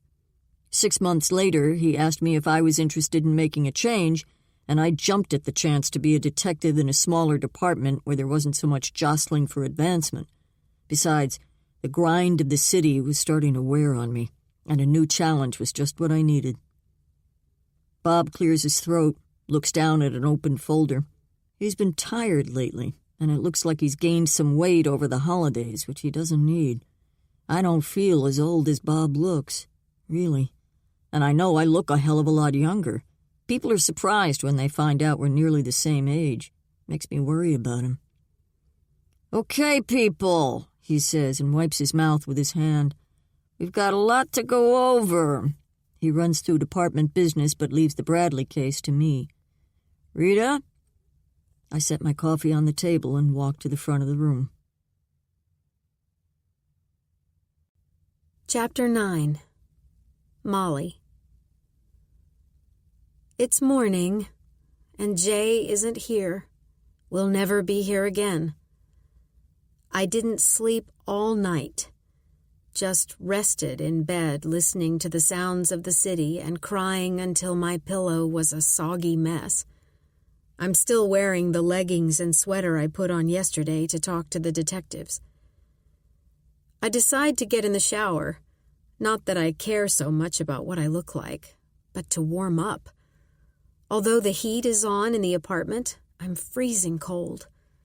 I grab some clean clothes out of my suitcase and head down the hall. The smell of coffee hits me, and my throat closes up. Will it always remind me of Jay? I run the water until steam fills the room and step under the spray. I wash slowly, using Corinne's expensive shampoo and soap until the heady scent of lavender and sage fills my nostrils, drowning out the coffee. Reluctantly, I finish, turn off the water, and get dressed. Corinne convinced our parents to go home last night. She'd had enough of them and knew I needed some quiet. She's in the kitchen with Rich, eating sliced cantaloupe and yogurt. I didn't hear him come home this morning. He's like Corinne's twin, both blonde, although his hair has run to gray. They work out, eat healthfully, are well-dressed and cosmopolitan. He rises and gives me a hug. "How are you holding up?" he asks in a whisper, as though we're in church. "I'm okay." My voice is raw, throaty. "Have some breakfast," Corinne offers. "In a little bit," I say, bypass the coffee machine and put the kettle on. "I'm working from home today," Corinne says. "You don't need to do that. I'm fine here." Corinne rinses her bowl and places it in the dishwasher. "Nonsense. I'm not leaving you here alone. I work from home at least once a week these days anyway." "She does," Rich adds, as if I don't believe his wife. I take my tea into the living room and stand in front of the window, watching the boats in the harbor. The sun's out, and what's left of the snow seems to have disappeared except for slush along the curbs. I need to call my boss, Hayes Branch. He might have heard about Jay on the news by now. He'll be frantic to get in touch, and since I don't have my phone, he won't be able to reach me. When I graduated from college with my English degree, I got a job writing for a small travel magazine. For 4 years, I scraped by, sharing an apartment with a pharmacy student whom I rarely saw. When the magazine folded, I got a job as an editor for an academic publishing house, but was barely making enough to cover my bills, so I got a part-time job at Graybridge Books. Located on the square in a historic brick building, the bookstore has a cozy charm, and I'd spent many hours there when I was young. It was my favorite place, and working there was like a balm to my soul. So when the publisher cut staff and Hayes hired me full-time, I was happy, if not making a lot of money. Owned by heiress Phyllis Branch, the store benefits from her devotion to the written word and her deep pockets. Among her many interests, Phyllis sees herself as a romance writer, and we proudly display her 6 self-published tomes on our shelves. Her son, Hayes, manages the store, and he and I have become friends over the years. I borrow Corinne's phone again and walk into the kitchen. Corinne is in her office now, and I hear her clicking at her computer. I tap in Hayes' number. "Molly? Thank God! I've been trying to reach you. I heard about Jay." He draws a deep breath, and I picture him pushing his hipster glasses up the bridge of his nose. "I was so shocked and so sorry." His voice breaks. He was friends with Jay too, and only missed the party because of a previous commitment. "How are you?" "As well as can be expected." "What can I do to help?" "Nothing, really, Hayes. But it's nice to hear your voice." "I just can't believe it. Have the police found who did it?" "Not yet. They have no idea. Who would want to hurt Jay? I just can't figure it out." I start to cry. "Do you want me to come over?" "I'm at Corinne's, but I should be able to go home soon, I hope. I'll call you." He takes a deep breath. "It'll be okay, Molly. We're here for you." "Thanks," I mumble and blow my nose. Hayes clears his throat. "When is the service?" "Alice and I will be there, of course." "The service?" Right. I'll have to do something about a funeral. Jesus, is this my life? "Nothing's planned yet, but I'll let you know." Alice was very upset when I told her, Hayes whispers. I picture his 11-year-old daughter sitting in the shop's window seat, reading her annotated Little Women book, crying over Beth March's death. She's very sensitive. Knowing her father's friend was murdered would be greatly disturbing to her. She's sweet, but tell her I'm okay, and I'll see you both soon. Will do, Molly. Please let us know what we can do to help. We hang up, and I place the phone on the granite countertop.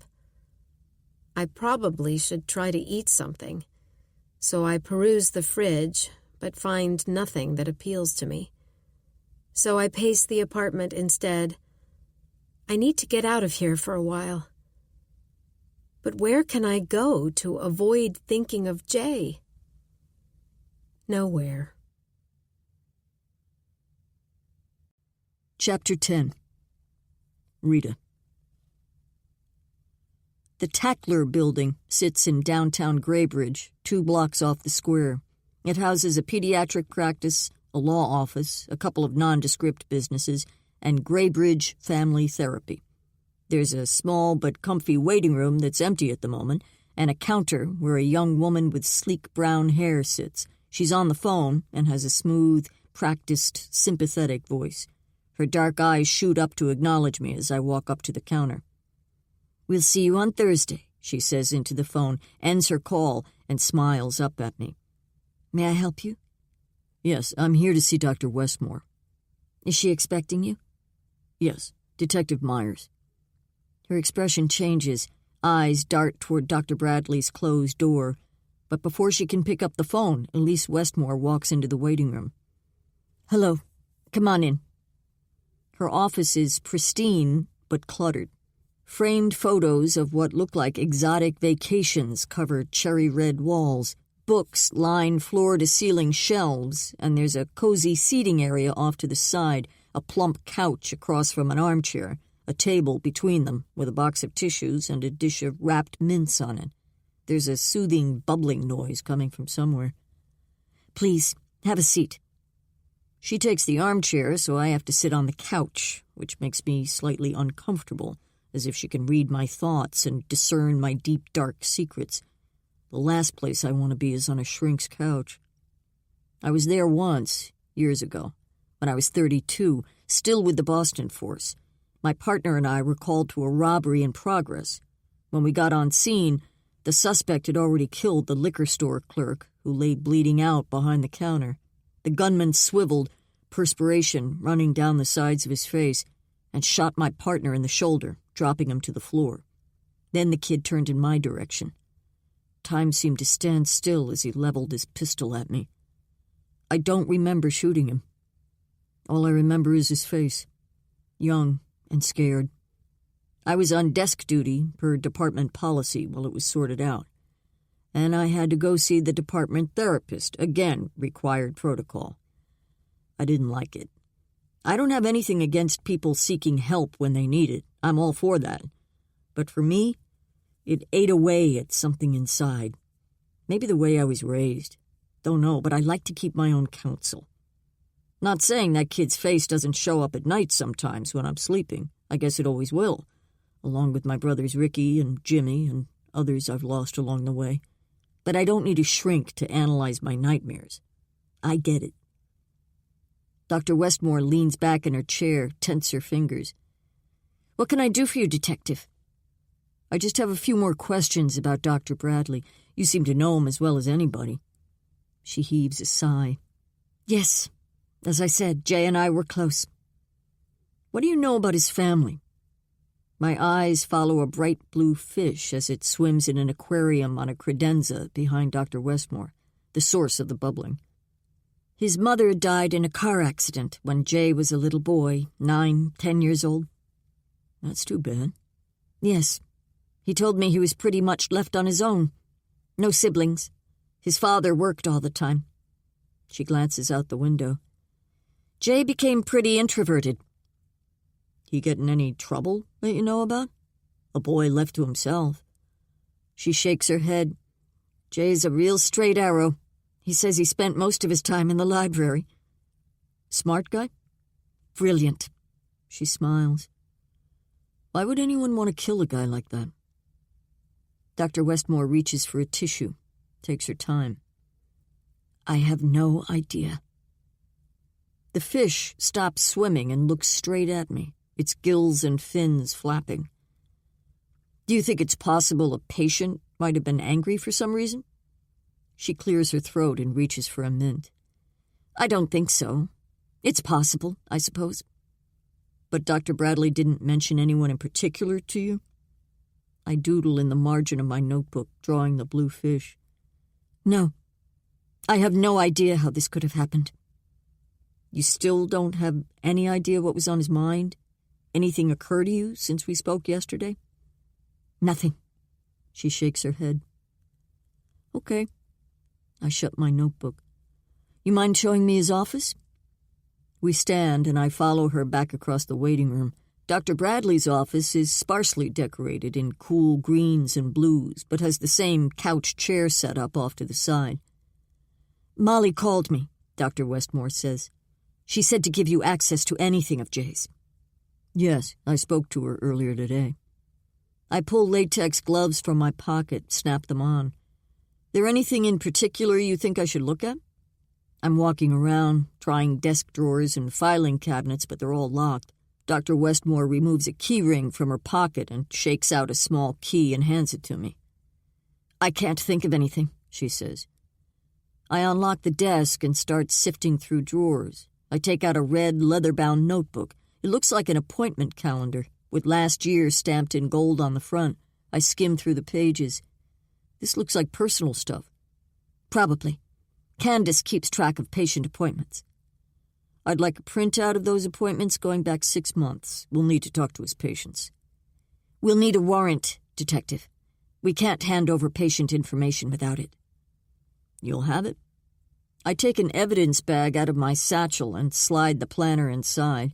I notice an identical planner in the corner of the desktop underneath a file folder. Looks brand new, and since we're only a week into the new year, doesn't look like there's much written there, but I take it too.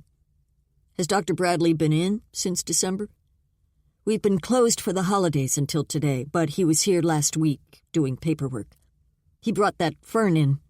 She walks over to the window, looks at the plant like she can't figure out what to do with it. Molly told him he ought to have a few plants in the office. I hunt around a little more while Dr. Westmore looks on, but I don't see anything else of note. I take one more turn around the room, pause in front of a framed picture of the Bradleys taken in front of the Louvre. He and the missus were happy? Over the moon.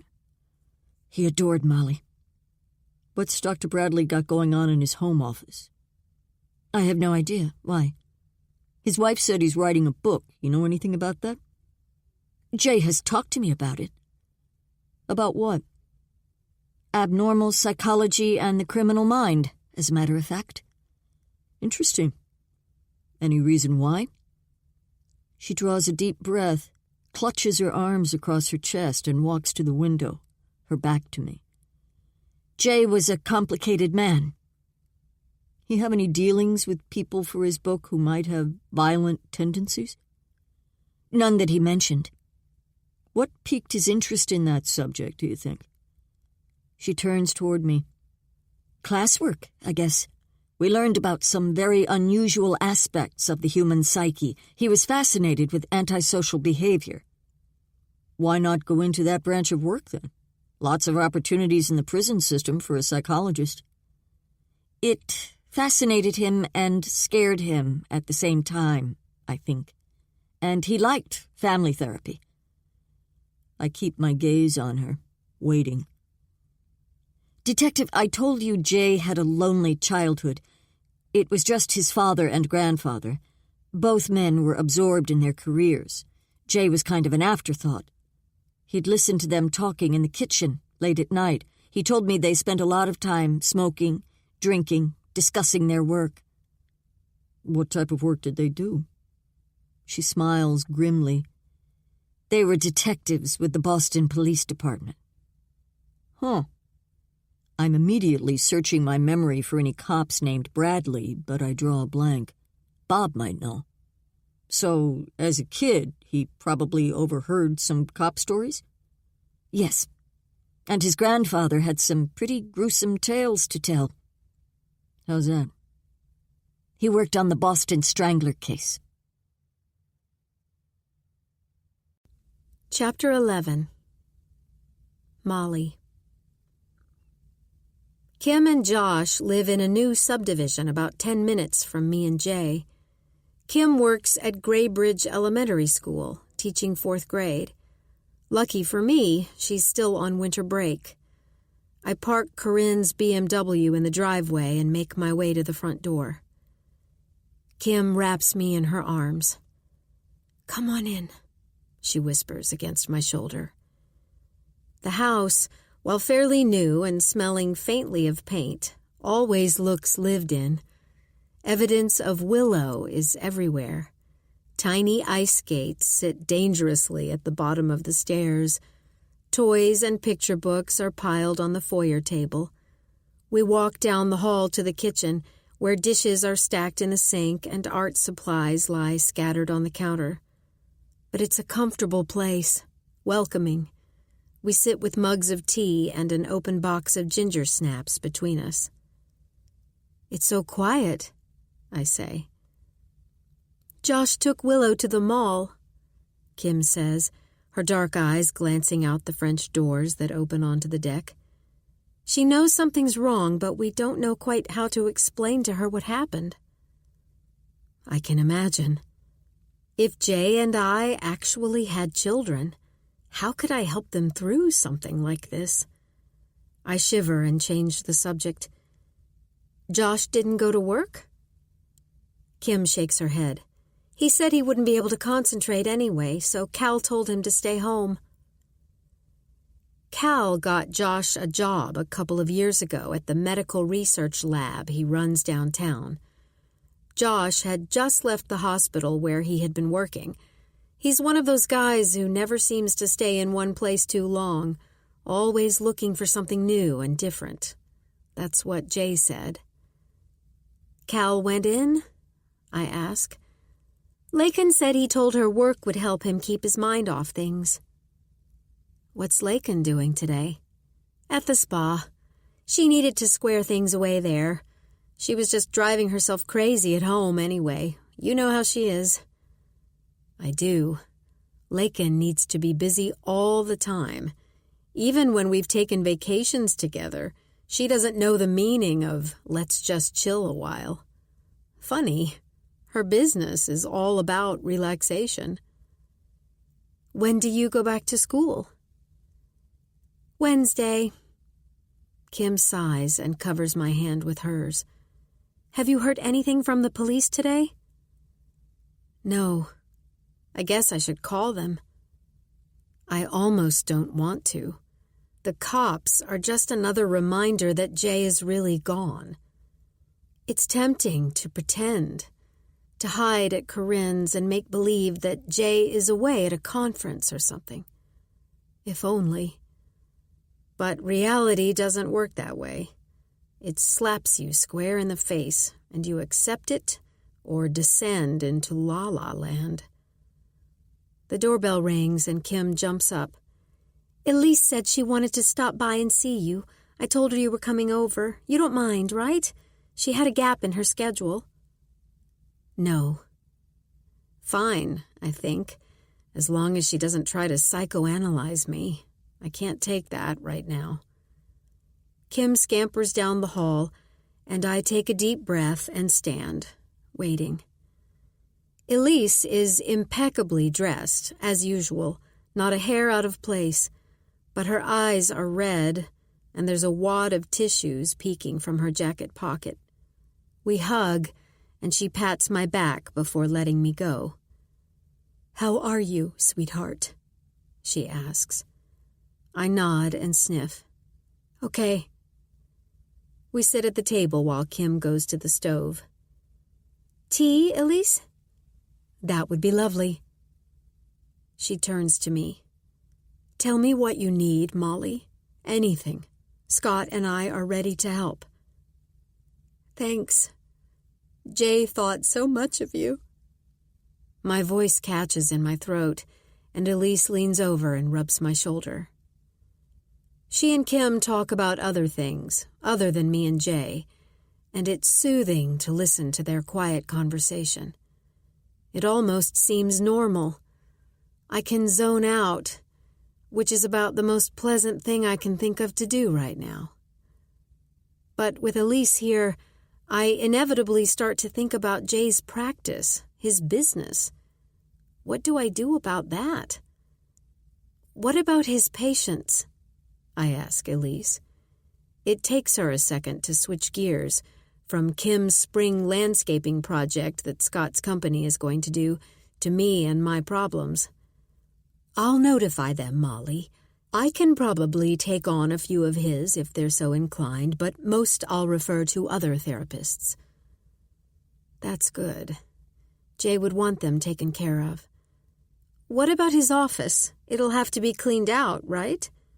Eventually, there will be someone else in Jay's space, taking his place as everyone inevitably moves on. At some point, Molly, but there's no rush.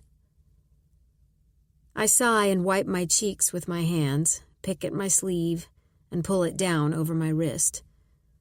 I don't think I can face cleaning anything out yet. That's where I met Jay. That very office, 5 years ago. I was having a rough time. I'd gotten a letter in the mail that totally upended my world. The man who ruined my life, who was safely locked away, had sneaked a letter by the prison censors and found out somehow where I was living. Even though I got an apology from the warden and he was punished for breaking the rules, it rocked my world and sent me running back to therapy. I had to talk to someone, and that someone turned out to be Jay. He was kind, understanding, and non-judgmental. After 3 sessions, he handed me a business card for another psychologist. At first, I was distraught, but he told me he was interested in seeing me socially, and the only ethical way to do that was not to see me professionally. I was thrilled and never ended up calling the other therapist. 3 sessions with Jay had been enough, or so I thought at the time. Now, with Jay gone forever, I don't know how I'll carry on, how I'll keep the demons at bay. Chapter 12. Rita. I hear the chief in his office, talking on the phone. I peer around the doorframe. If he'd wanted privacy, he would have closed the door, right? He looks up at me from under his bushy gray eyebrows.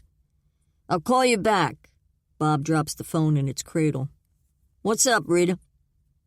"You remember any detectives named Bradley with the Boston PD?"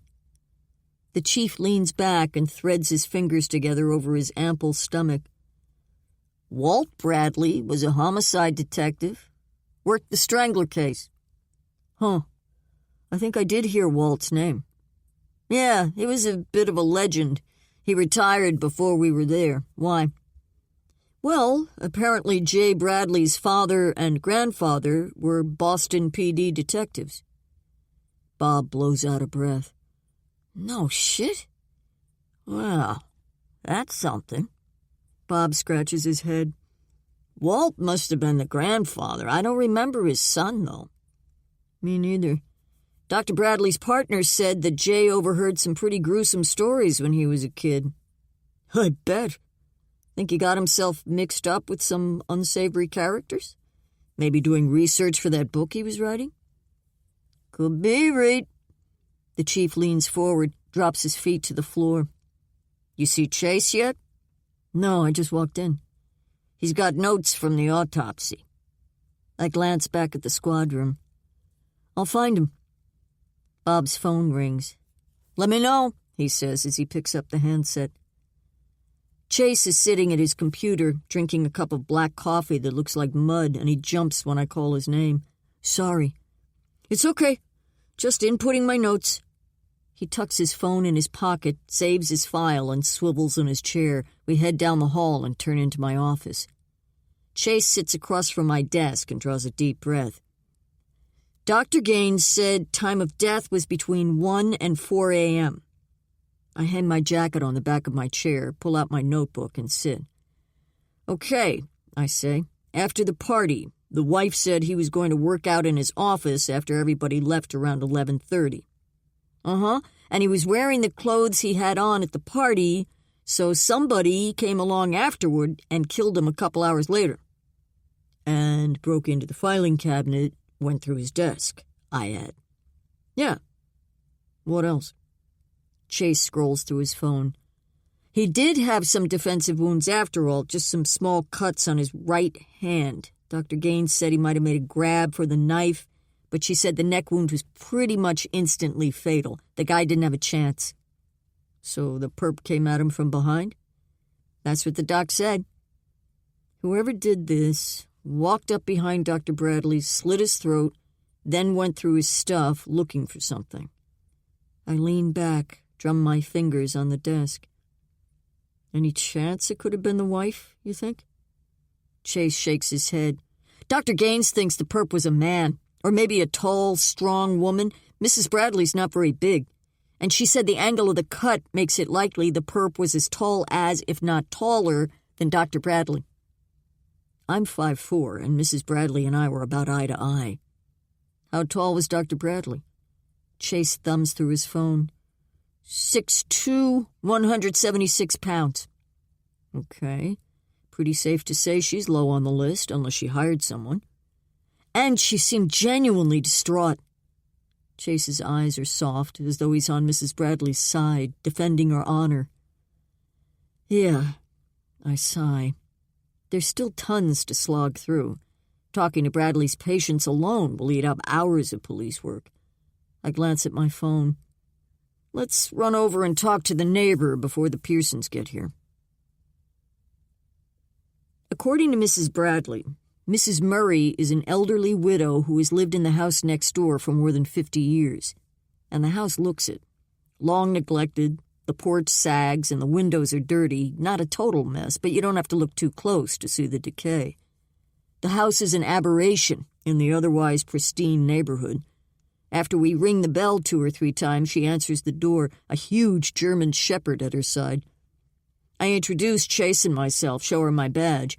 She peers at us through thick glasses, nods a gray head, and welcomes us inside.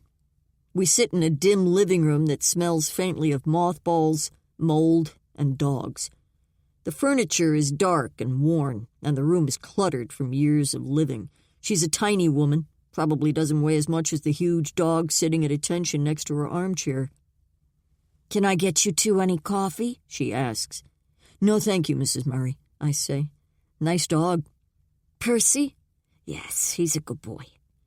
I wonder how someone so small manages such a big animal, but the answer lies in the bric-a-brac scattered through the room. Yellowed and curling ribbons from dog shows, decades in the past, hang from every picture frame. Photos of, I assume, a young Mrs. Murray wearing poofy 50s skirts, holding the leads of majestic dogs, sit on every end table. "My husband and I raised show dogs for years," she sighs. "Those were good times." I tap my pencil against my notebook, and I can't help myself from sketching Percy's great ears. "You know about Dr. Bradley's death, Mrs. Murray?"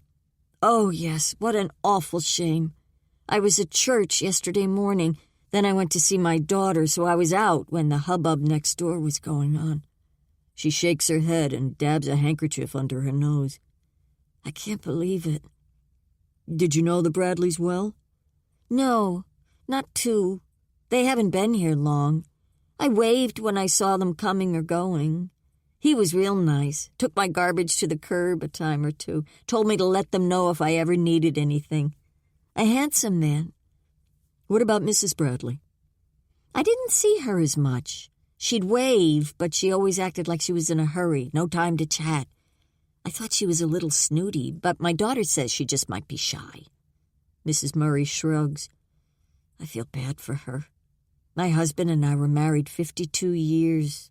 I was lucky. We need to know if you saw or heard anything Saturday night. You were home? Oh, yes, I don't go out too much anymore, just to my daughters. I was home. I saw the cars next door after dinner. I figured they had company again. They entertain a lot? Fairly often. There are cars over there quite often. What time did you get to bed Saturday night? 10:30, after the first half of the news. Did you get up at all in the night? I don't usually get up until morning, 5:30 or so. I sleep pretty good for an old lady. She smiles, proud of this accomplishment, as she should be, I think with chagrin. A good night's sleep isn't as easy for me as it once was. I don't want to attribute it to age, but... Did you get up Saturday night? I did, actually. She scratches her chin with a thin, blue-veined hand. Percy sleeps on the floor right by my bed, and he usually doesn't make a peep all night. But Saturday night I woke up because he was downstairs in the kitchen barking his head off. What time was that? I ask, my pencil raised. Just before 2 a.m. Chase and I glance at one another. What did you do? Well, I went downstairs to see what the commotion was about. He was at the back door barking, so I turned on the porch light, but I didn't see anything. I said, Percy, you nuthatch, there's nothing out there. I figured it was a tomcat, maybe. She sniffs, swipes her nose with the hanky again. Was it the murderer, do you think? She asks, her voice a near whisper. We don't know. Would you mind walking us through the kitchen, showing us what happened? No problem. She waves her hand and shuffles to her feet. We walk slowly behind her down a short, dark hall, floorboards squeaking, the smell of Vicks in her wake. The dog sticks like glue to her side as if he's part of the demonstration, which I guess he is. The kitchen is as cluttered as the rest of the place, and the smells of 1,000 meals linger in the air. The porcelain sink is faded to gray, and the yellow curtains over it are stiff and look like they've hung there for decades. The appliances are clean, but aged, and the table is piled with neatly folded newspapers. I move the little curtains aside and see the tall, ivy-covered fence that separates Mrs. Murray's property from the Bradleys. The top of the garage roof is visible, nothing else. Mrs. Murray walks to the back door, and we follow. Percy pushes his nose in the crack between the edge of the door and its frame. This is how I found him, she says. But he was barking to beat the band. He wanted to get outside. Does he have a loud bark? Chase asks. She smirks. He could raise the dead. The people who used to live behind me complained a time or two, but the officer who came out was real nice. He told me not to worry about it. Said they should be glad Percy was around to monitor the neighborhood. Did you open the door when you came downstairs? I ask. The inside door, but not the storm door, so I didn't let him out. I didn't see anything amiss. He calmed down, and I went back up to bed. So you turned on the porch light and looked out back a little before 2 a.m.? Yes. You didn't see or hear anything going on by the Bradleys' garage? Not a thing. She places her hand over her heart. Is that where it happened? I nod. Would you open the inside door and turn on the light? Well, it was dark then. That's okay, we just want to see. All right. The backyard is a tangle of overgrown bushes and rusting patio furniture. I step outside on the little stoop. A cold wind blows against my face, scattering a hank of hair that's fallen out of my bun. From here, you can't see much more than the garage's roof either. But distance-wise, the building is close, snugged up against the fence, not far from Mrs. Murray's back door. I turn and look up at the porch light. It's pretty bright, and the perp probably would have noticed it as he searched the doctor's office. And it stands to reason he would have heard the dog barking. I return to the kitchen, where Chase and Mrs. Murray are discussing dog training. Percy gives me a knowing stare. His dark eyes seem to say, See, I tried to tell her somebody was up to no good over there Saturday night. Thank you, Mrs. Murray, I say, and hand her my card. Please call if you think of anything else. She nods and places a gnarled hand on Percy's head. What a terrible shame. Jesus, what's this world come to? Mr. and Mrs. Pearson are already sitting in the small interview room when Chase and I get back to the station. We sit opposite them in cold metal chairs. Mrs. Pearson is petite, smaller even than Mrs. Bradley, and I'm already crossing her off my mental list of suspects, but she looks nervous, uncomfortable. Mr. Pearson is a different story. He slouches in his chair with a cocky look on his face, like, I'm here, but I'm not happy about it, so let's get it over with. He's got short, sandy blonde hair and Paul Newman eyes. He's a real pretty boy, and I bet Mrs. Pearson needs to keep her eye on him. After the preliminaries are through, we get down to business. Mrs. Pearson, I'm told you and Mrs. Bradley are good friends. Go back a long way. Yes, best friends. Growing up, we lived 2 streets apart, went to school together. Graybridge locals, then? Yes, her family moved here when she was little. What about you, Mr. Pearson? Where'd you grow up? Boston. Jay and I lived in the same neighborhood. He stayed local for college, but I went to college in New Hampshire where I majored in biology. My mom and dad still live in the old neighborhood. Dad's a salesman and Mom's a housewife. I've got 2 older brothers and an older sister. That help? Mrs. Pearson's eyes go wide and she gives her husband a sideways glance. Like I thought, a real wise guy. It might. You're good friends with Dr. Bradley, Josh? I ask, looking over my notes. Yeah? Anything either of you remember as odd at the party? They both shake their heads. It was a fun evening, Mrs. Pearson says, sniffs and paws through her purse, pulls out a wad of tissues. We can't believe someone would do this to Jay. He say anything to either of you in the days preceding that indicated he was worried about anything? Anyone? No, she says. Mr. Pearson's gaze settles on Chase's phone as Chase types quickly. He seemed fine to me, he adds, clears his throat. Okay, Mr. Pearson, walk us through the evening, if you would, I say, and sit back, observing his face as he goes through pretty much the same scenario as the others.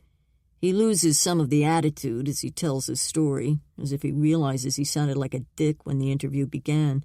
He ends his tale with his hands folded on the table. Can either of you think of anything that might shed light on Dr. Bradley's death? No. Mrs. Pearson wipes her nose and sticks the tissue back in her purse. Do you think it was one of his patients? Someone who had severe mental problems? Could be. I look over my notes. You guys live about a 10-minute drive from the Bradleys? Yes, about, Mrs. Pearson says. You both go right home, right to bed after the party? Yes, Mr. Pearson says. We didn't know anything was wrong until Molly called the next morning. Uh-huh. I scribble in my notebook a quick sketch of both of them next to my observations. Either of you have anything to add that might help us find your friend's killer? Neither of them does, and they leave, Mr. Pearson's hand firmly on his wife's back. I turn on the lights in my apartment and drop my takeout bag on the coffee table. I head into my bedroom, peel off my work clothes, and slip into yoga pants and an old Rolling Stones concert t-shirt. On my way through the kitchen, I pour a glass of wine and set it next to my burger and fries. I flip through my vinyl collection, place a record on the turntable, and Crosby, Stills, and Nash fill the apartment with heavenly harmonies. I get settled on the couch, take a sip of wine, and sigh, then drag my satchel over. I put on my gloves and take out Dr. Bradley's planners. I'm just about to open the newest one, stamped with this year's date, when voices erupt from the foyer. Mrs. Antonelli, my new neighbor, is screeching at her son or daughter, don't know which one yet. They helped her move in last month. Apparently, they sold her house out from under her, as she put it, but she refused to move into the senior care facility they picked out. The compromise was the apartment across the foyer from mine. The daughter lives around the corner. It seems Mrs. Antonelli is unable to finish a conversation in the confines of her own place, and I'm treated to a loud dialogue practically on my doorstep whenever anyone comes or goes. and that's often. For a tiny 82-year-old, she has a strong, loud voice. The sons' and daughters' voices are gentle hums between her bursts of conversation or shouting, as the case may be. I want to enjoy my evening in peace, so I wait to open the planner until I hear the heavy front door close. A low voice that probably belongs to the son is inscrutable, but prompts a rejoinder from his mother that I can definitely hear loud and clear. "You're coming back Friday? Leo!" Yep, the son. More low conversation. The outside door creaks open. "Leo? What? Okay then, if that's the best you can do." The front door closes, and a second later, Mrs. Antonelli's door slams. Thank God. I nibble cold fries straight from the bag and sip my wine and open the first planner. The pages are still crisp and white. Only the first week of January has any writing on it, but I flip through the other pages just in case. But there's nothing there. No more plans. Only this sad reminder that this man's life is ended. There are 2 notations. January 4, birthday, and Thursday, January 2, lunch with Hayes. I sift back through my notes looking for anyone named Hayes, but I don't see it written anywhere. He wasn't at the party, so who is he? I make a note to ask the wife tomorrow. I set the planner aside, bite into my burger, which thankfully isn't stone cold, and reach for the other planner. It was well used, slightly puffy, pages filled with notes in various colored ink, a stain of perhaps coffee here and there. Just by the feel of it, Dr. Bradley was a busy man. I start at the back, December. There are several notations for Christmas activities, dinner dates with his wife and a smattering of friends' names corresponding to his birthday party guests. On December 9, he wrote, "Meet Lakin at spa, 12:30. Maybe he went in for a massage. Thursday, December 19. Pub, Josh and Cal. So he had a few beers with his buddies. Then I see something that has me sitting up straight, setting my wine glass on the coffee table. On Monday, December 30, Dr. Bradley had noted an appointment at a prison in Connecticut. What was he doing there? I look back through the rest of the planner. There are no other appointments listed for that facility or any other prison. Everything else looks to be purely social. An ex-patient? Or was Dr. Bradley conducting interviews for his book? Another question for the missus, although she might not know. She doesn't appear to know much of anything of her husband's professional life.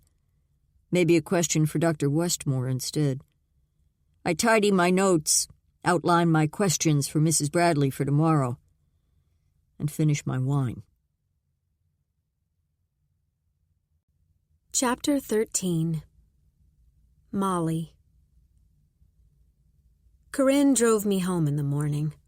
Detective Myers had called and told me that they were through with the house, and I could return as long as I stayed out of the garage, which is fine with me. It feels strange to be here. Corinne arranged to have a cleaning crew come through and not only clean up the party mess, but wash away the fingerprint dust as well. She's standing on the porch, paying the lead cleaning woman, while the other 2 load their equipment into their van. I feel swept away. Corinne managed everything in perfect Corinne style. No one's better at cleaning up messes. I walk slowly down the hall and into the kitchen, gripping my arms across my stomach. My gaze shifts first to the coffee maker, as if it could tell me what happened to my husband. Then out the back window. Yellow crime scene tape crisscrosses the office door. I don't ever want to go in there again. In fact, when spring comes, I'll have it torn down and plant a garden there. Maybe a traditional English garden full of roses and peonies, perennials that will come up and bloom every year. I'll ask Scott about it. What? Corinne is beside me. I didn't say anything. Or did I? Was I talking aloud to myself? Who knows? I feel half out of my head. You sure you want to stay here tonight by yourself? Corinne asks. Yes. I brush past her. It's chilly in here. I walk down the hall and see that the cellar door is ajar. My heart pounds. I slam the door shut, slide the lock, and lean against it. I take a deep, slow breath. The cops must have done it. Of all the doors to leave open. You want to put the kettle on? I call on my way back into the kitchen. Corinne is going through a stack of envelopes she collected from the mailbox. She's like that, more of a parent than a big sister. Maybe because she's 9 years older than I am. Or maybe it's because she and our parents always treated me like a child. Like I'm stuck at 6 years old. Sure. She drops the mail on the counter and puts on water for tea. I sit at the table, the same spot where I sat and talked to Sergeant Simmons 2 days ago. I watch Corinne pull mugs out of the cabinet, grab the box of tea bags. She knows her way around my kitchen. I usually resent her intrusiveness, her sense of ownership over my life. But now I don't care. She could have opened my mail and read it for all I care now. Everything is different. I can't stay all day, Molly, Corinne says, placing a mug in front of me. I have 2 meetings this afternoon. I didn't expect you to stay. She puts a hand on her hip. I don't like you here alone. I shrug. I'll be okay, I say, although I'm not sure I will be. Detective Myers is stopping over later. She said they would have a police officer drive past the house the next few nights if I want. Well, that's something, I guess. Why don't you call a security company? They should be able to have someone out here by tomorrow. You want me to do it? She's already on her phone. Fine, sure. My landline phone rings while Corinne is talking to the security people. It's Lakin. I walk into the living room while we talk. I half hear her but manage to make intelligent responses, then hang up. I pick up the wedding picture of me and Jay that sits on the mantel and carry it back into the kitchen. Corinne ends her call.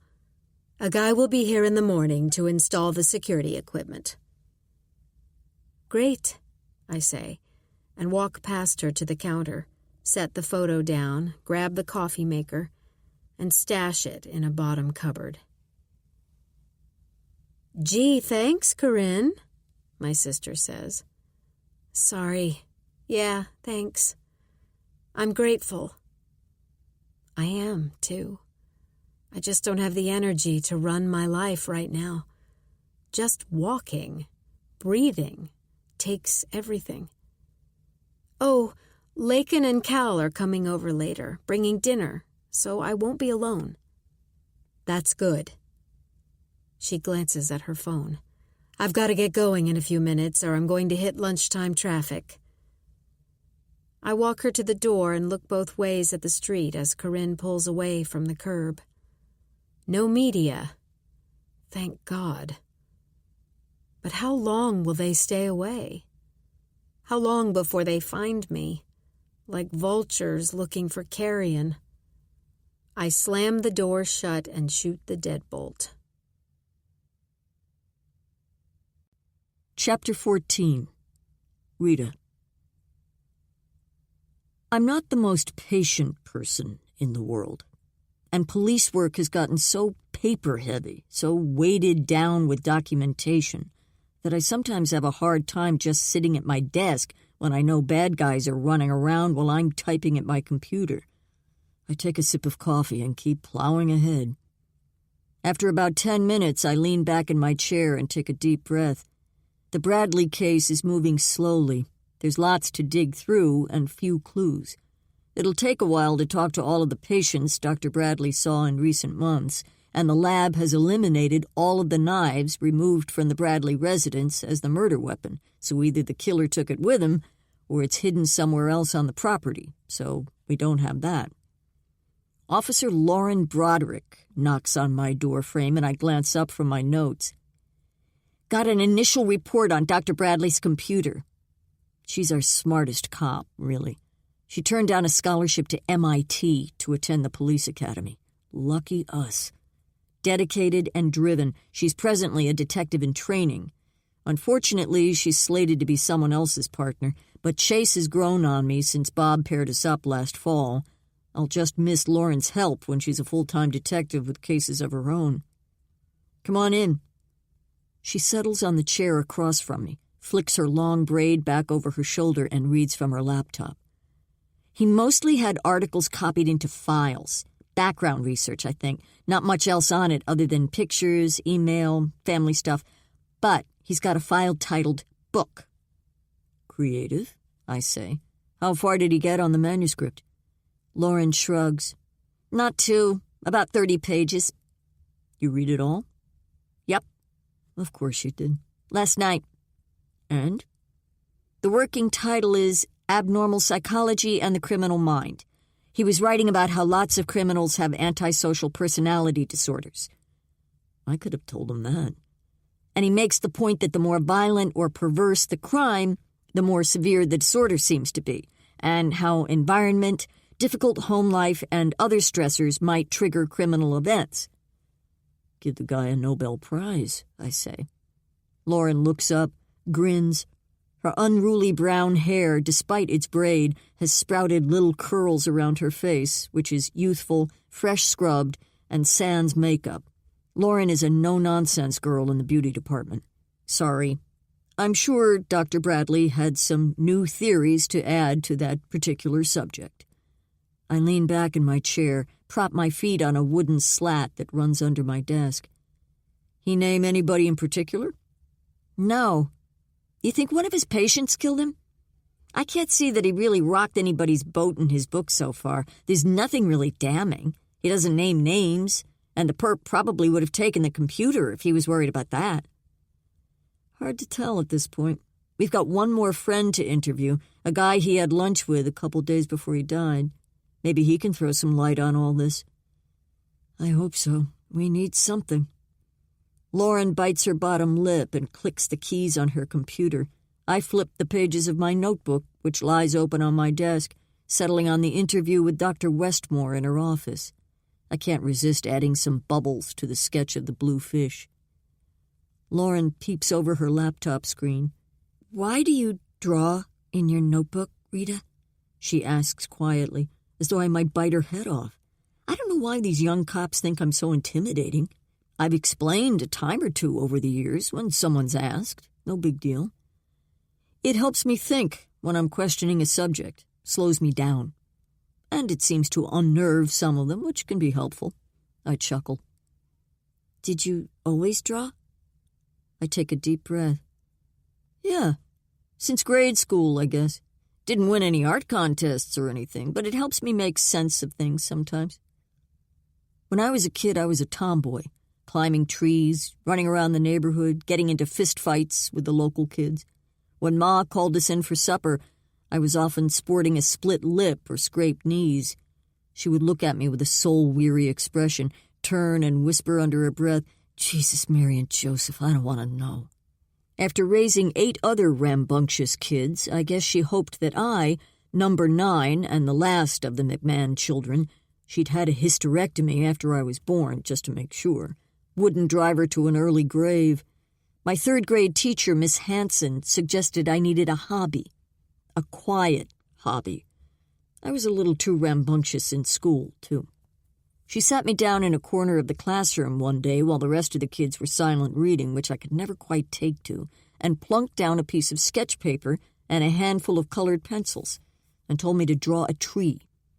That was the start. I could do that. Drawing was active, but quiet.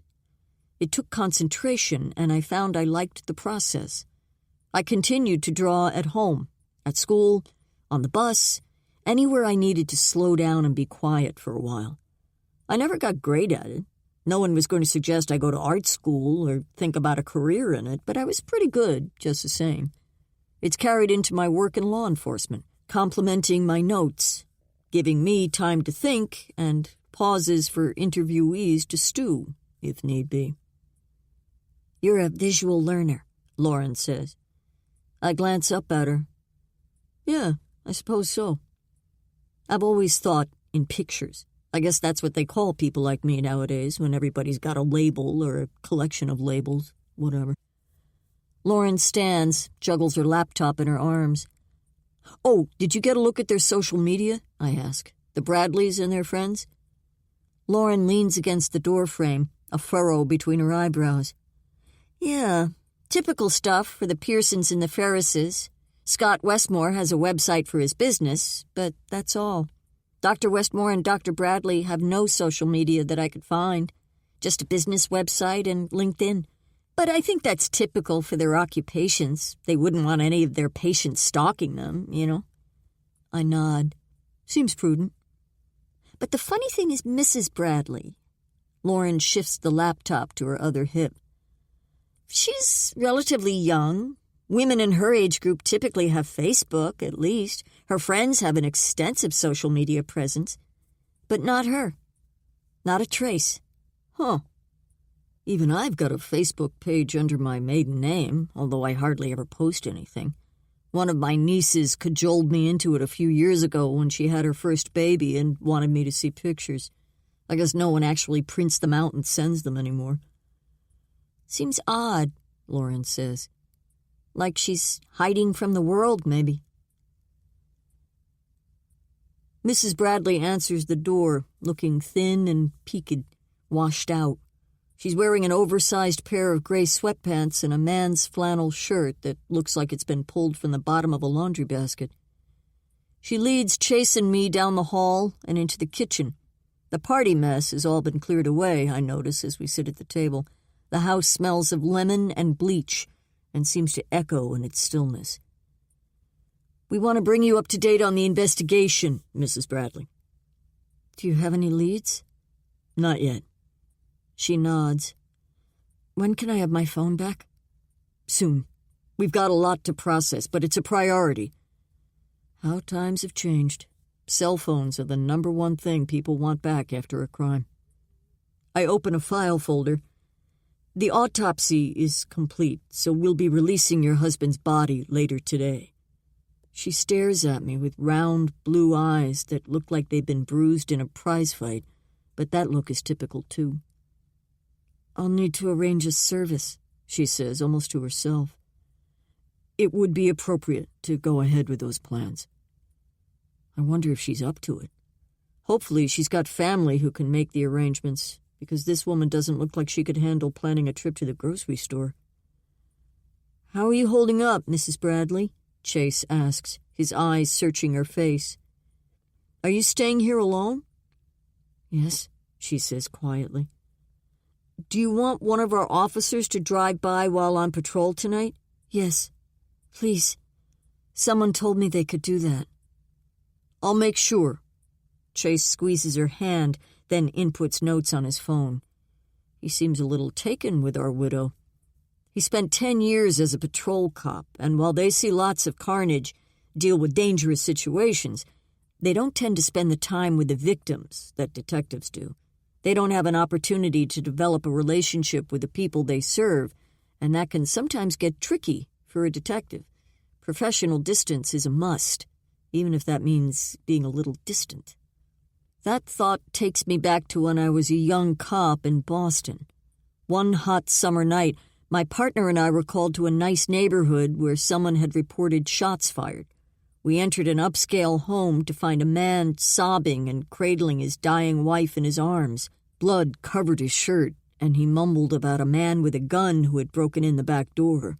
I was so caught up in the husband's apparent grief that I missed obvious signs that he was, in fact, his wife's killer. Later, a veteran cop sat me down for a talk, set me on the right road. People are great at projecting the emotions they want you to see. Lesson learned. Mrs. Bradley, I say, the autopsy revealed that your husband was killed by a single neck wound. Otherwise, he appeared to be a healthy man. Nothing else of note was found. Her gaze is on the table, and she makes a noise in her throat and I'm afraid she's going to cry, but she holds it together. Who would do that to Jay, Detective? Everybody loved him. Not everybody, apparently, but I don't say so. I shuffle through my notes. Was your husband talking to anyone about what he was writing? You think he might have interviewed anybody for his book? I don't think so. Maybe Elise would know about that. If he talked to anybody about his work, it would be her. I pull a planner from my satchel. What's that? She asks. Your husband's social calendar. Last year. Her eyes narrow. Where did you get it? His office in town. I open the notebook to December, and she leans over to look. He, Josh, and Cal go to the pub often? Once in a while. What about him meeting Lakin Ferris at the spa on the 9th? She shrugs. He might have gone in for a massage. I seem to remember that. He'd tweaked his back doing yard work about then. Why is this important? May not be. Just trying to get a sense of what was going on in your husband's life leading up to his murder. I push the calendar closer to her. What's this about? I point to Saturday, December 28th, which bears the notation window. Oh, Jay drove up to our mountain house in Mount Clair, New Hampshire, a little ways past Manchester. He got a call that a couple of kids were throwing snowballs and had broken one of the windows. He went up to fix it. Okay. What about this on December 30th? The appointment at the prison. She leans forward again, purses her lips. I have no idea what that's about. He never mentioned it to you? She shakes her head. I'm sure it was work-related or had something to do with his book, maybe, Detective. I have no idea. Okay, one more. I close the book, slide it back in the bag, and retrieve the other planner. I open it to the first page. What about this? I tap my finger on the square in question. Lunch with Hayes. Who's he? She blinks her eyes. My boss at the bookstore. You didn't know about this either? No. She looks truly baffled. Why would your husband be talking to your boss? Well, they're friends, too. He wasn't at the birthday party? She shakes her head. He couldn't make it, but we see him regularly. But you don't know why they were meeting last week, 2 days before your husband was killed? Maybe they were just having lunch, Detective. Her voice rises an octave. I don't know what you want me to say. Tears gather in her eyes. Chase heaves a deep breath. It's okay, Mrs. Bradley. We're just trying to gather everything we can to help you. She grabs a paper napkin from a holder on the table and presses it to her nose. I slip both planners into my satchel. Give her a minute. Just one more thing. She nods and grabs another napkin. Dr. Bradley see much of his dad? She clears her throat. His father? No. He passed away last year. He was 81. He and his wife had Jay when they were older. Shit. I was hoping Dr. Bradley might have confided in his dad. Maybe there would have been something to glean there. Oh, well. She glances up at me. He was a detective. We've heard that. I collect my notes and stash them in my satchel. If you need anything, Mrs. Bradley, please call.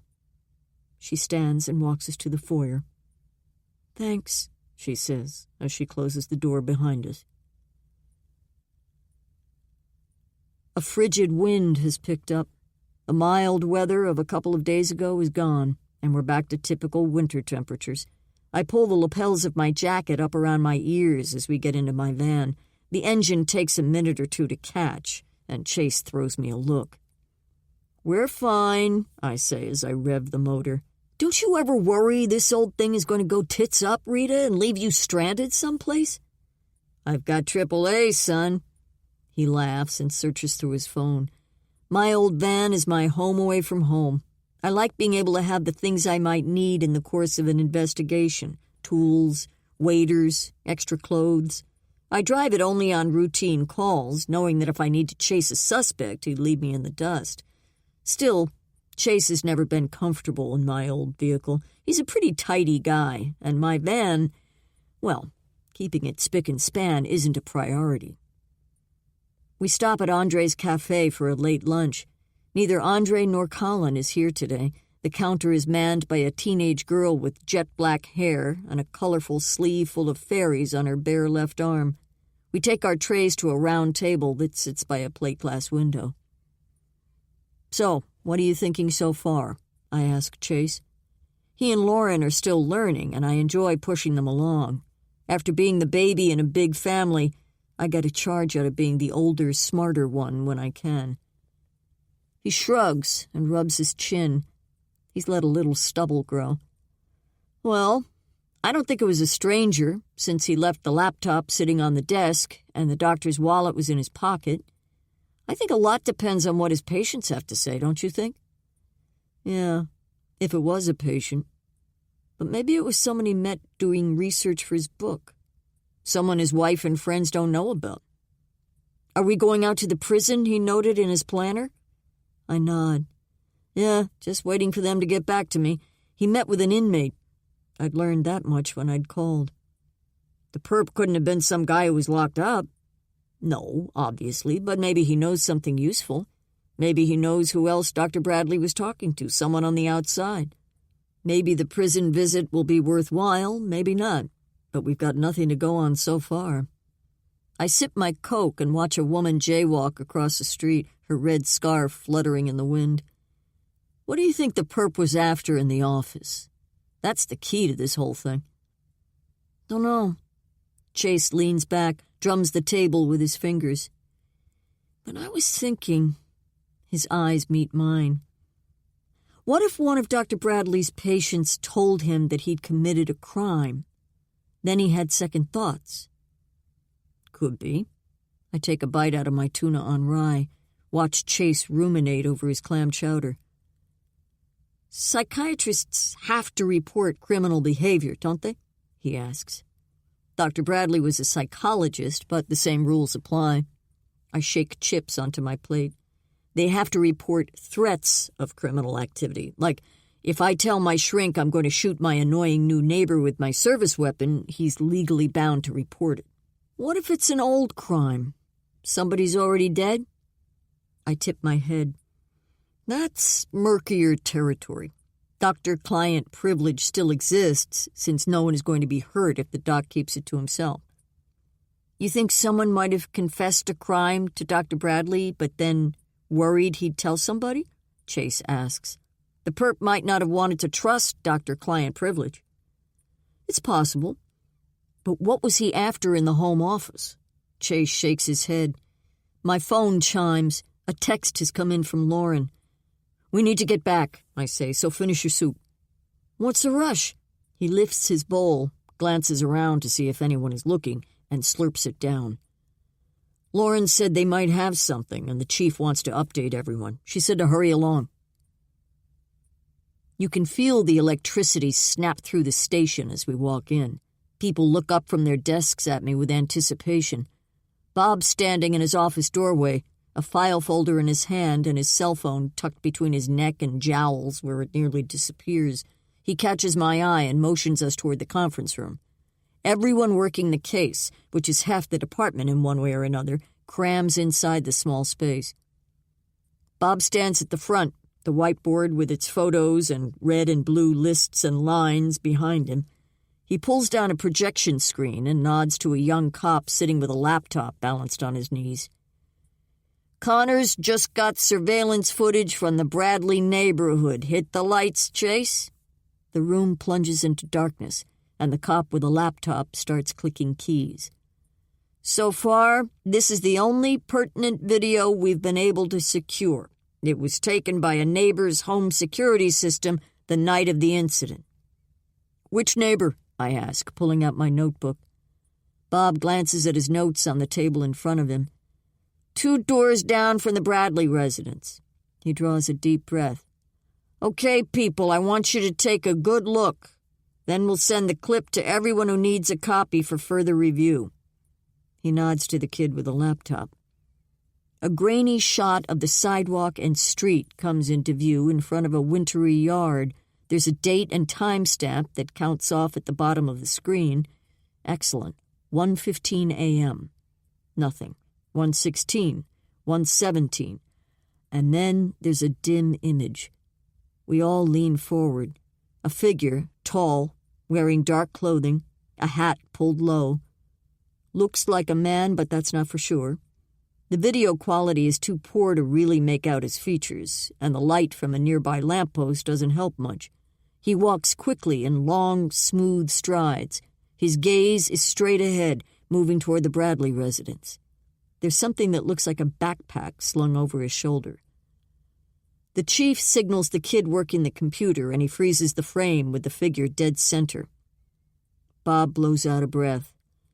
This, people, could be our killer. It fits the ME's timeline. And why would anyone be walking down that street at 1 a.m.? There are no other people on the tape. Do we see him later, on his way back? I ask. No, this is it. He might have crossed the road or taken another way back out. We just don't know. Could have just been a guy walking home from a bar, I say, always the devil's advocate. Maybe, but there's not any businesses out that way that would be open that time of night. No bars or restaurants close by. What about the gas station on the corner? I ask. We've looked at their video and didn't spot anyone who matched up with this guy. We have a vehicle anywhere that might be his? No, this is all we've got so far. Still, this is something. This could very well be our man. Can the lab enhance it? I ask. Hopefully, Bob says. I'm sending it over. Chapter 15. Molly. Lakin and Cal sit at my kitchen table and, unlike me, look every inch in control of their lives. They are both strong and athletic. Lakin, despite resembling a runway model, was a state tennis champion when she was in high school and then played on her college team. She and Cal ski, sail, skate, you name it. I sometimes envy their fortitude. I was on my high school swim team but didn't collect many medals. Lakin has a loud, funny laugh, and it feels good, but strange, to hear her. It occurs to me that I haven't heard anybody laugh since Saturday night.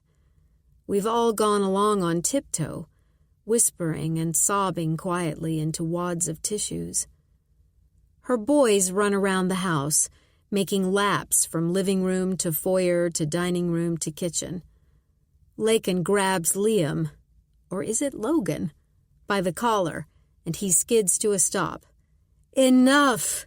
You guys take your dinner in the other room and watch TV, okay? She removes slices of pepperoni pizza from one of 2 boxes on the table and lays them on paper plates. I'll get the boys settled, Cal says, going to the fridge, filling 2 glasses with milk. They troop into the other room, and the TV comes on. Channels switch until landing on some loud kids program. Lakin blows out an irritated breath. Sorry, Molly. The sitter was busy tonight. They're fine. They are, too. A distraction.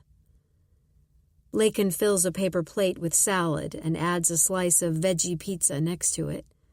I do the same and pour us each a glass of red. Cal returns and gets another beer from the fridge and joins us at the table. Have the cops found anything, Molly?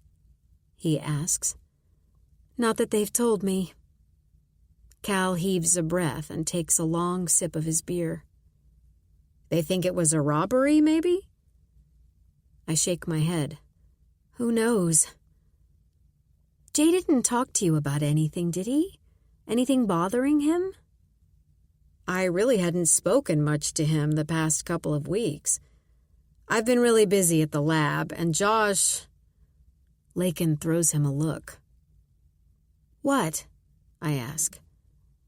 Josh has been calling out a lot, and when he's there, his work is less than stellar. I've been kind of focused on that situation. Cal rubs his fingers over his eyes, making his glasses bounce precariously. I shouldn't talk about this. Maybe something is going on with him. Maybe he discussed it with Jay. Lakin swallows, sips her wine. What's that got to do with who killed Jay? I'm sure Josh will get things sorted out, Cal. His sister's got cancer, you know? Maybe that's weighing on him. I don't think it would be the best time to fire him. Cal's lips thin. I'm not going to fire him, Lake. It's just causing me more work, that's all. I'll talk to him.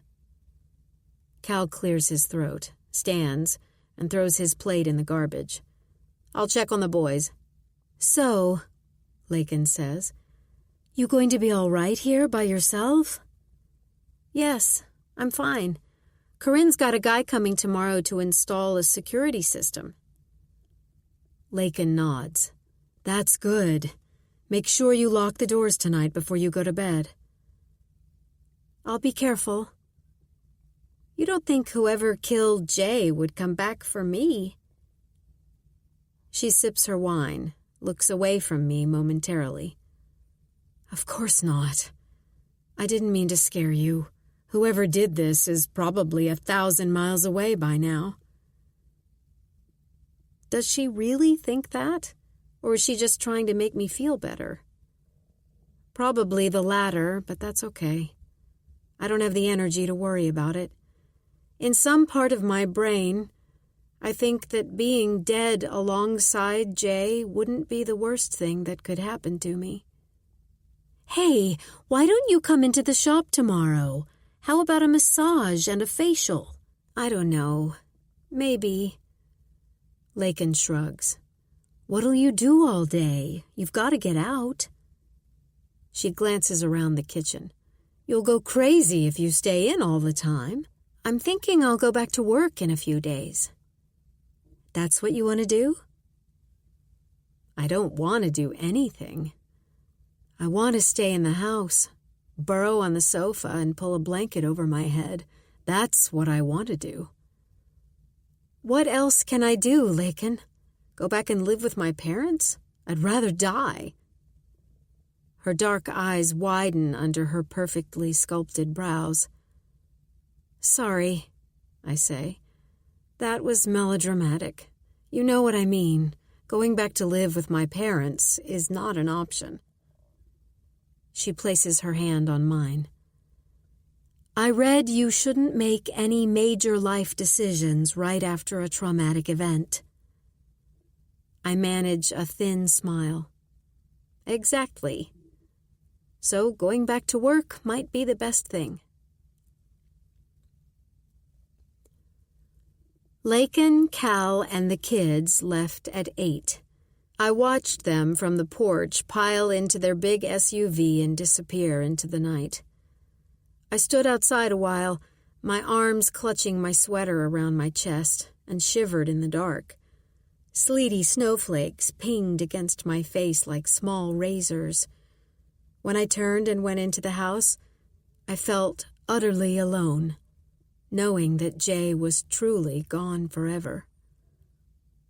I turn on all the lights downstairs and walk from room to room, checking corners and closets, double-checking that the lock Jay put on the cellar door is fastened. There's a little room tucked behind the kitchen. Jay said it was probably a larder years ago, and I picture rows of mason jars lined up on the shelves, their chunks of onion and cucumbers swimming in briny water full of floating herbs. I picture some ghostly woman in her long dress and apron lining them up there, and it makes me think of how quickly life passes. I wonder about the people who have lived in our house and how many of them are probably dead. We have no need for a larder, so we use the room for storage and the washer and dryer. I pull a chain that controls the bulb hanging overhead, and the room is filled with sickly light. I walk down the hall to the door to the side porch. The air turns colder as I approach. The house needs new insulation. Something else on the long list of home improvements we'd had planned.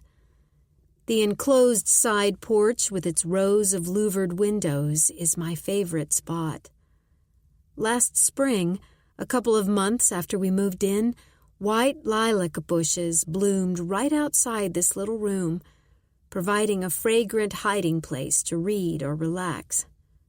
I can't wait until winter ends and I can sit there again. I try the knob to make sure the door is securely locked. It is, and I turn and head back down the hall. In the living room, I turn on the TV and switch channels until I land on a movie, one with bright colors and chirpy dialogue. I hope the sound will chase away the stillness. I glance at the pile of books on the end table. Normally, in the evening, I'd read. Losing myself in a story has been a lifelong passion and escape. I'd cuddle up with Jay and read while he watched a game. I sniff back tears. I'm so exhausted I don't even have the energy for a novel right now. I don't think my brain could follow words on a page. So, TV it is. At midnight, after watching 2 movies, the names of which I couldn't tell you, I head upstairs.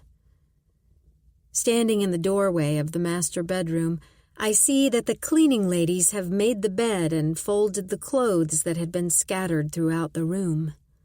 My clothes and Jay's now sit in a neat stack, mixed together, my sweater nestled between 2 pairs of his dockers. I go through my night routine like a robot, pretending Jay is away at a conference. Anything but reality. With the lights on, I slide into bed, stay on my side, and despite myself, fall into a deep, murky doze. Darkness wraps around me, and the walls of my prison reek of earth and decay. I'm on my hands and knees, crawling, feeling for the stairs, soaked in my own urine. A girl is crying, whimpering, and I can't tell if it's me or someone else. There's a monster down here in this hole. I smell his sour breath, hear his raspy breathing. I scuttle across the floor, my fingernails digging into the muck, my knees burning. But I can't get away. I can't find the stairs. My heart pounds as he leans over me and shoves me roughly face down. My teeth hit dirt, and it lies bitter in my mouth. I can't breathe, and his fingers, sharp as talons, squeeze my flesh. He yanks my arm out from under me and pierces my tender skin. I feel the bite of the knife as I'm sinking into the earth, never to get away. I wake, choking for air, dripping with sweat. It takes me a minute to ease my breathing into a normal rhythm. I swallow my tears, swing my feet to the floor, and pull myself out of bed. I find Jay's robe on the back of the closet door, slip my arms into the sleeves, wrap the flannel firmly around my waist, and pull the lapels to my nose, willing myself to breathe slow and steady. I wander out into the hall, my bare feet on the cold hardwood. At the top of the stairs is a small round window that overlooks the backyard. I pad over to it and wonder how many people over the years have stood here in this very spot, looking out, looking for something or someone. My mind settles on the idea, anything to chase the nightmare away. Chilly air seeps around the old frame, and I lean my forehead against the cool glass. My heartbeat kicks up. The backyard is dark, but there's a light on in the office. Did the police leave it on when they left? I peer more closely. A shadow passes the office window. I instinctively reach into the pocket of Jay's robe for my phone, but of course it isn't there. I'll have to use the landline in the kitchen. But what if I'm wrong? What if the shadow is just a trick of the light? A remnant of my nightmare? They'll think I'm crazy. My heart is thrumming, pulsing in my ears. Then I see a figure. A man in dark clothing, a hat pulled low, crouch under the yellow tape and sprint across the yard. Chapter 16. Rita. I'm dog-tired this morning after a 5 a.m. wake-up call. I shuffle into the station, my eyes bleary, my hair in a lopsided, messy bun. But it could have been worse. A couple of uniformed cops spent the even earlier morning hours at the Bradley place after Mrs. Bradley placed a 2 a.m. 911 call. She claims to have seen a man wearing dark clothing coming out of her husband's home office and run toward the street. The forensics team went back out, but so far they found nothing. Looks like our killer didn't find what he was looking for the night of the murder, perhaps scared away by Mrs. Murray's barking dog and porch light. Mrs. Bradley sits in the little room we use when talking to distraught family members. It's a little more comfortable than the interrogation rooms. We hope it is, anyway. She sits at the little table, clutching a paper cup of tea that Chase made her in the Keurig that sits on a small counter. He laid sugar packets and a variety of little creamer cups in front of her as well. So far, she's barely sipped her tea, holding it instead like a kid with a security blanket. Chase pulls up the surveillance video we got yesterday from her neighbor. He clicks the keys on his laptop and the tape rolls. "Please take a good look, Mrs. Bradley. Is this the man you saw last night?" I ask. Her tired eyes shift to the screen, and she follows the video man's trek down the sidewalk. "Mrs. Bradley?" "It could be him." She shivers and grips her cup with both hands. "What seems the same?" I ask. He seemed tall like this man." "What about his clothes?" "The man in the video is wearing a long coat, dark gray or black over what could be jeans. His feet are encased in boots. The hat on his head is knitted and pulled low." "They look the same, I think." Her eyes meet mine as though she's looking for approval. "Are you sure?" "The hat is the same kind, but I think he was wearing a shorter jacket, maybe. Not a long coat like the man in the video." "What about his face? What could you make out?" She shakes her head. "I really couldn't see it. It happened so fast, and the light was behind him." "But it could be the same man?" She nods. "Yes." She looks over at Chase, her voice tremulous. "Why would he come back?" "We don't know, Mrs. Bradley." Chase's gaze is on the table as though it's his fault.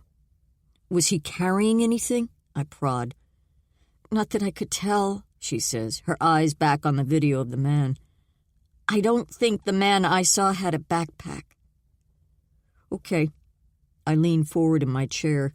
"We've got our lab guys trying to enhance the video, so we might have more to ask you about it later."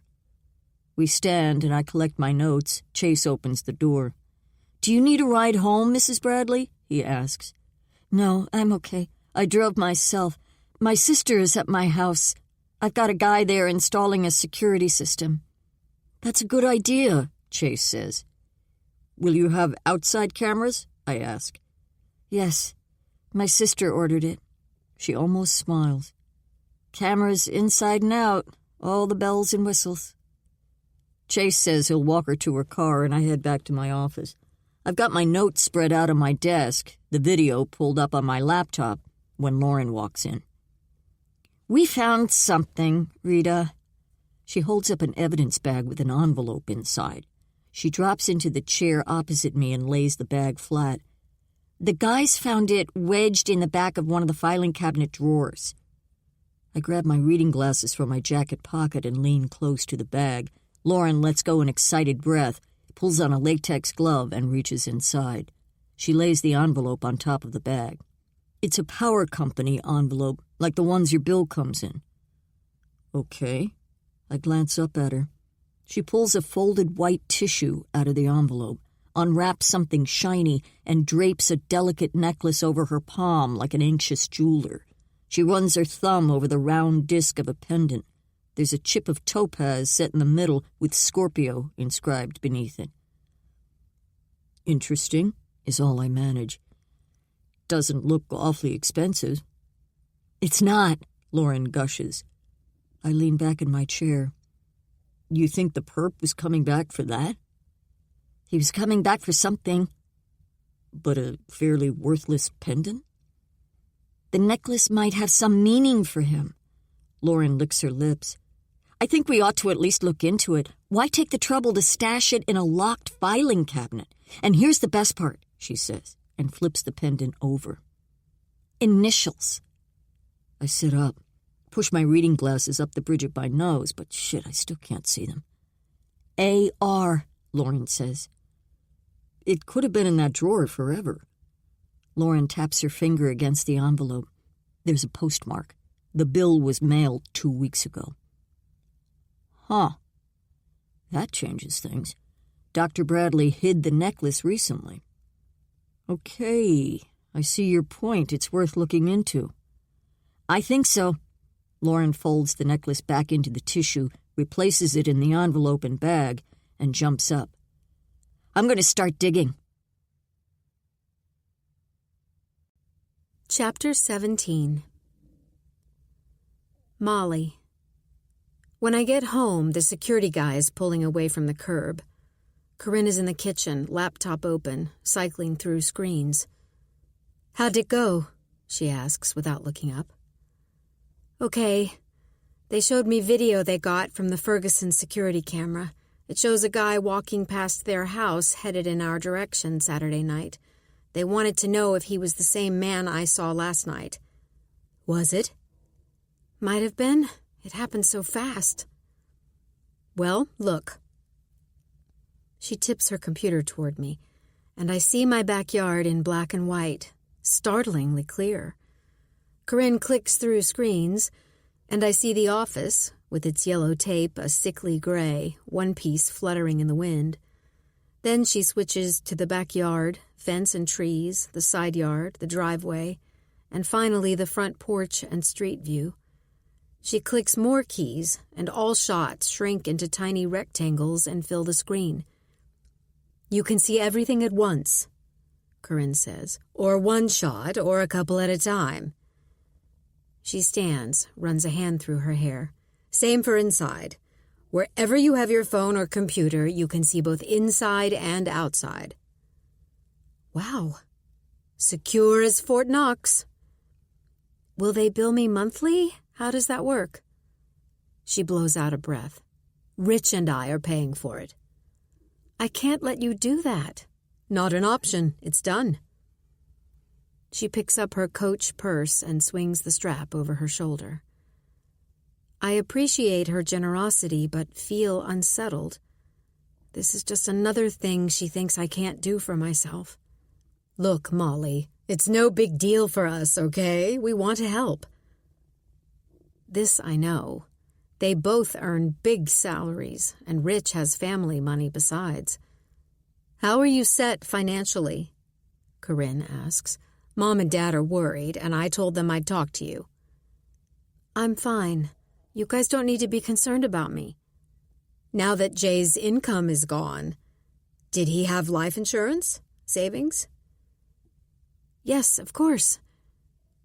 Though I'm not sure how much. I wasn't worried about making ends meet before." I turn and walk to the back door where I can see the office. "You could sell the mountain house," Corinne says. "You don't use it that much anyway." The mountain house in New Hampshire. Jay inherited the property from his mother. It was all she had to leave him. It had been in her family for years, originally built as a hunting lodge. Apparently, her great-grandfather had made money in shipping, but each succeeding generation had squandered a little more until they'd sold off everything except their vacation home in the mountains. It's a beautiful place up a steep mountain road with majestic views, a couple of rivers and lakes nearby. We go up a few times a year and often invite friends. But I was never comfortable in the house. When Jay first took me there, animal heads were mounted on the walls in odd spots, catching you unawares with their glassy eyes. And then, of course, there was the basement. Jay loved the house, though. I think it reminded him of his mother and the time they spent there together while his father hunted. She died so young that Jay didn't have much time with her. He told me about the cocoa she used to make from scratch and the jigsaw puzzles they'd worked together up there. Memories of her, I think, made the mountain house a special place for him. To an outsider, the house looks imposing, sitting on its peak, lording over the trees and river, full of dark paneling and plaid wallpaper. I picture it as the kind of place where the gentry used to go to indulge in hunting and other vigorous winter sports to prove to themselves, perhaps, that they weren't all fluff and money. So, for Jay's sake, I tried to fit in, tried to enjoy our time there. We invited friends along whenever we could. We rarely went up there on our own, just the two of us. But even with Jay beside me, the house overwhelmed me. It felt sinister, alive with the blood spilled by men who took pleasure in the hunt and the kill. I sigh. I can't think about that now. Dealing with real estate agents, contracts, and fussy buyers. Well, it's an option if you need cash. Yeah, I know, but I'll be all right. I walk Corinne to the door, where she gives me a quick hug and leaves. I sit at the table, flipping through screens like a stalker. In the backyard, a squirrel tiptoes past the bird feeder. It stops, listens, looks both ways before clambering up the bare maple tree to reach the goodies suspended in the feeder. I'm afraid it'll be disappointed. I haven't refilled it in a few days. I watch the squirrel get lost in its world until the doorbell rings, and I'm pulled back to real life. I switch screens to see who's there. This is kind of cool if I don't think about why I need this technology. Hayes and Alice wait patiently on my porch. I close my laptop and answer the door. Hi, guys. Come on in. Hayes catches me in a hug, and Alice nudges him aside. We brought you these, Molly. She holds up a box tied with string. Lemon poppy seed muffins. I made them. Thanks, Alice. I take the box and drape my arm around her shoulders. How are you? Hayes asks, unwrapping his scarf. He's wearing a black turtleneck, his dark curly hair in disarray. I'm okay. I set the box on the table and collect their coats. Alice pulls off her red hat with its pom-pom on top and pats it onto the pile in my arms. We sit at the kitchen table with tea and Alice's muffins. Her long, fair hair is plaited in 2 braids that she's wrapped around her head like a little Swiss girl. Her huge gray eyes are grave, as usual. She's 11 going on 45, as Hayes likes to say. He takes my hand. You're really all right? I nod. As well as can be expected. Don't worry about the store. You come back whenever you're ready. Alice frowns. Sharon is more than happy to work your hours, Molly. That makes me smile. Alice and Sharon have an uneasy, slightly adversarial relationship. Sharon, 62 years old and a self-proclaimed expert on all things child-rearing, thinks that Alice needs to get out of the bookstore, go to the mall with a gaggle of squealing preteens and ogle boys. Alice finds the idea immature and beneath her. Well, I was thinking of coming in on Friday, actually, I say, although up until this moment I hadn't decided on a definite return date. I could use the distraction. I get up from the table, retrieve my laptop, which I'd left on the foyer table. Have the police found anything? Hayes asks when I return. Not yet, but they have video of a man walking toward the house Saturday night, and...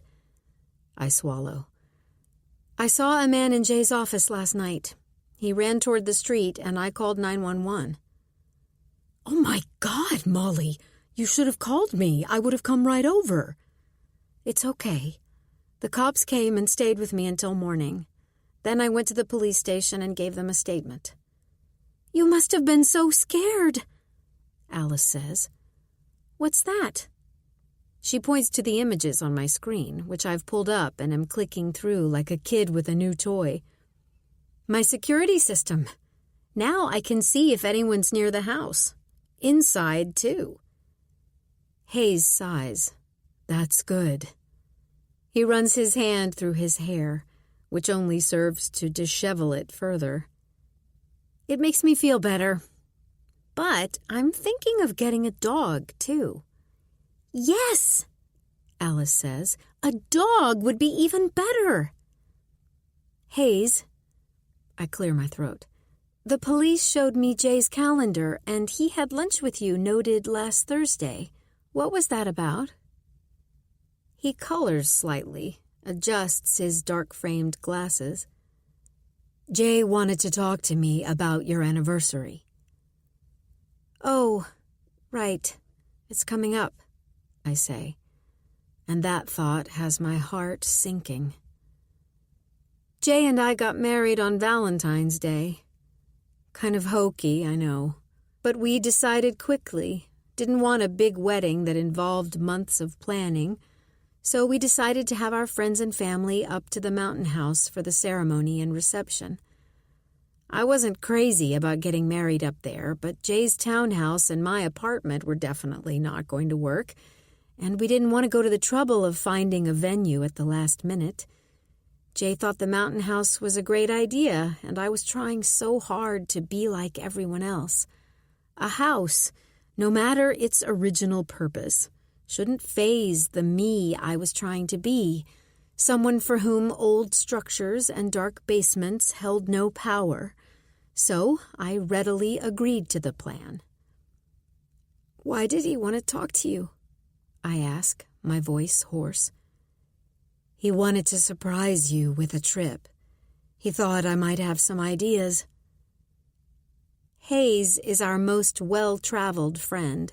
He and Alice have toured the world, bringing back all manner of souvenirs for me and Jay. Teacups from London, woolen blankets from Ireland, his and hers kimonos from Japan. Oh. Tears start to collect in my eyes again. Jay and I like to travel too, but we hadn't had a chance to do as much of that as we would have liked. A week in Paris 2 years ago was the highlight of our travel thus far. I dab my eyes with a tissue, sip my tea. Hayes pats my hand. We're all here for you, Molly. Chapter 18. Rita. Forbidding gray buildings tower over the landscape, tucked behind concrete walls topped with razor wire. The surrounding fields are winter bare, and a steady wind tosses the skeletal branches of trees as we approach the prison. Dr. Bradley had asked and been granted permission to talk to an inmate named Tyler White. He's 26 years old and has been at the facility for 3 years. Prior to his present incarceration, he had an extensive juvie record that included drug use and theft, but nothing violent or disturbing that anyone knew about. When he was 21, his mother had him committed to a psychiatric treatment center, claiming he was delusional and had threatened her and had hit her on several occasions. He was treated for 6 months and released. He went back to live with her and seemed to be, according to the records, adjusting well. On a warm June day, when she returned from work, Tyler told his mother that their dog, a blind lab named Lady, had gotten out and had run off into the forest behind their house. While Louise White traipsed through the wooded acres calling for her dog, her son tracked her until they were deep in the forest. He called her name, and when she turned to face him, he shot her with a bow and arrow, killing her. He returned to the house, where Lady was sleeping soundly in his bedroom. Tyler lived happily for 6 days, ordering pizza and playing video games, before police found Louise White's body resting against a pine tree, one arrow protruding from her chest, another wedged in her right eye. It turned out that Tyler had also killed 2 teenage runaways who'd disappeared 4 months earlier and whose bodies were also found in the same woods. I don't know that we'll get anything useful from him, but so far we're not getting anywhere in the investigation, and that makes me antsy. The room is built from cinder blocks and painted an institutional gray. There are no windows, just a scratched metal table with 3 chairs. A paunchy blonde guard escorts a handcuffed Tyler White into the room, where he sits heavily in the chair opposite us. He's thin as a rail, with bony arms covered in homemade tattoos. His dull blue eyes gaze vacantly at the wall, and I figure he's medicated. One eye looks off to the side as though it has wandered of its own accord. His hair lies thin and lank, a nondescript brown that doesn't look like it's been cut in a few months. "Mr. White," I begin, and his good eye rolls in my direction. "Thanks for meeting with us." I introduce myself and Chase. He doesn't respond, so I keep going. "You spoke with a man, Dr. Bradley, last week. Do you remember that?" He snorts derisively. "Yeah, I'm not a retard." Spittle clings in the corners of his cracked lips. "Didn't mean to imply anything," I say. Chase clears his throat, automatically reaches in his pocket for his phone to take notes, but quickly realizes his phone was confiscated back at the intake desk. "Why did you agree to see him?" Tyler shifts in his chair, stretches his back as though he's just waking up. "He's writing a book. He asked if he could interview me for it." "You agreed?" "Obviously, since I talked to him." He rubs his fingertips together, then studies them as if he'd touched something interesting. "Nothing else to do in this place." "What did you talk about?" Tyler takes a deep breath. "All the same stuff the other doctors want to know about. Did I decide to kill my mother because of my shitty childhood?" "What did you tell him?" "I told him the truth." He stabs the table with his index finger. "I killed Louise in self-defense." "How's that?" "She beat the shit out of me my whole life. Every goddamn thing was my fault." His eye meets mine. "She had some kind of powers, too." "Powers?" His head droops and his voice falters. "She knew things. Secret things. I can't describe it." Silence fills the room. The clock high on the wall ticks. Finally, Tyler sits up, glares at me and Chase, and whispers, "She was going to kill me. I heard her talking to someone. She was always talking to someone where I couldn't see her." "Who is she talking to?" His bottom lip trembles slightly. "How the hell should I know? I never saw him." Tyler makes a strange, low sound in his throat before meeting my gaze. "So it was her or me." "So you had no choice?" "No, I had no choice. No choice! That's what I keep telling them." He shakes his head like he's trying to dislodge something stuck in his brain. "Uh-huh. What else did Dr. Bradley ask you about?" "Let me think a minute."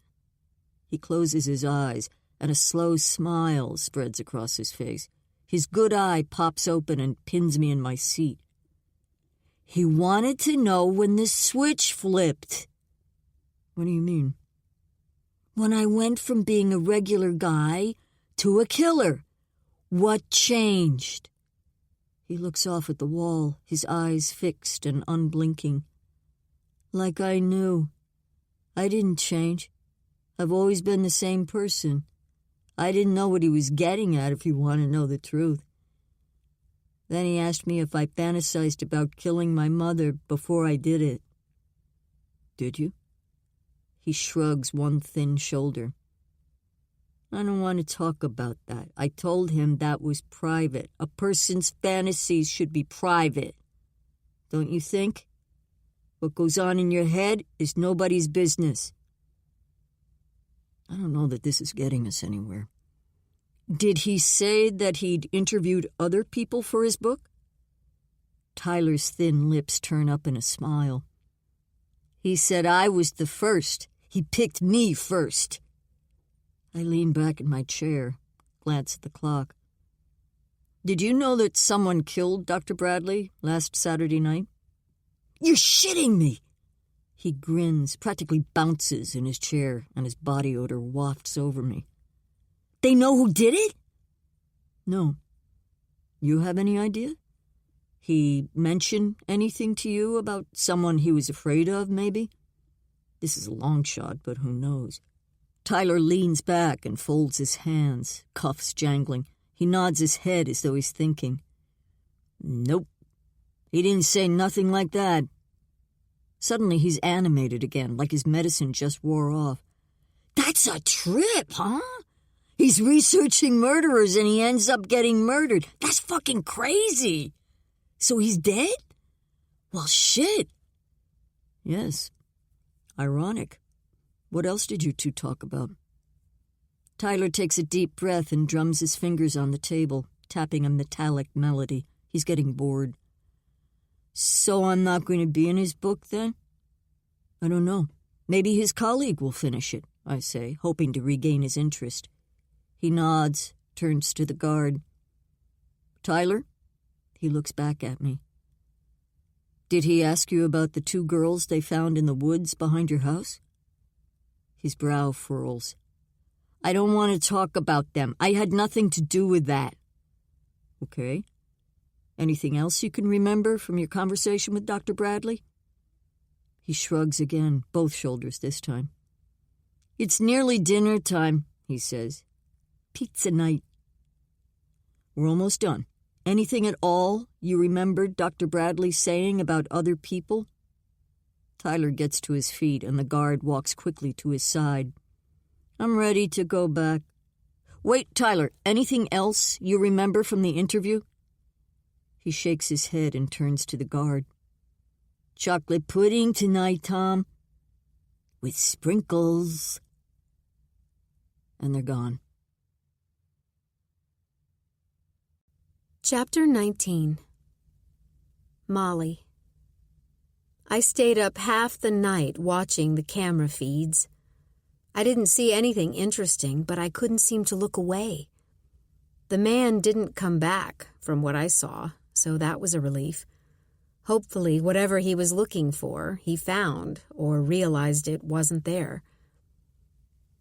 I pull up in front of the animal shelter on the outskirts of Graybridge.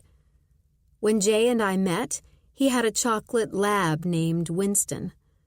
After we'd been dating for 6 months, I went with Jay to have Winston put down. He was 13, suffering from cancer. We cried like babies all the way home. Jay and I had been making a regular monthly donation to the shelter and talking about getting another dog. Something else we'll never do together. I never had a dog of my own. When I was growing up, my mother said we couldn't have one because she was allergic, but I eventually figured out that wasn't true. She just didn't want the trouble of caring for an animal. Everything was well ordered in our house. Everything in its place. You couldn't have a puppy running amok. That's one reason I liked Sundays so much when I was little. We always went out to visit my Grandpa Wright. He was a widower who lived on a little farm in the middle of nowhere. He had 2 fat beagles named Sparky and Thumper, and I loved those dogs. My parents never wanted to stay long, and my mother always put me straight in the bathtub when we got home.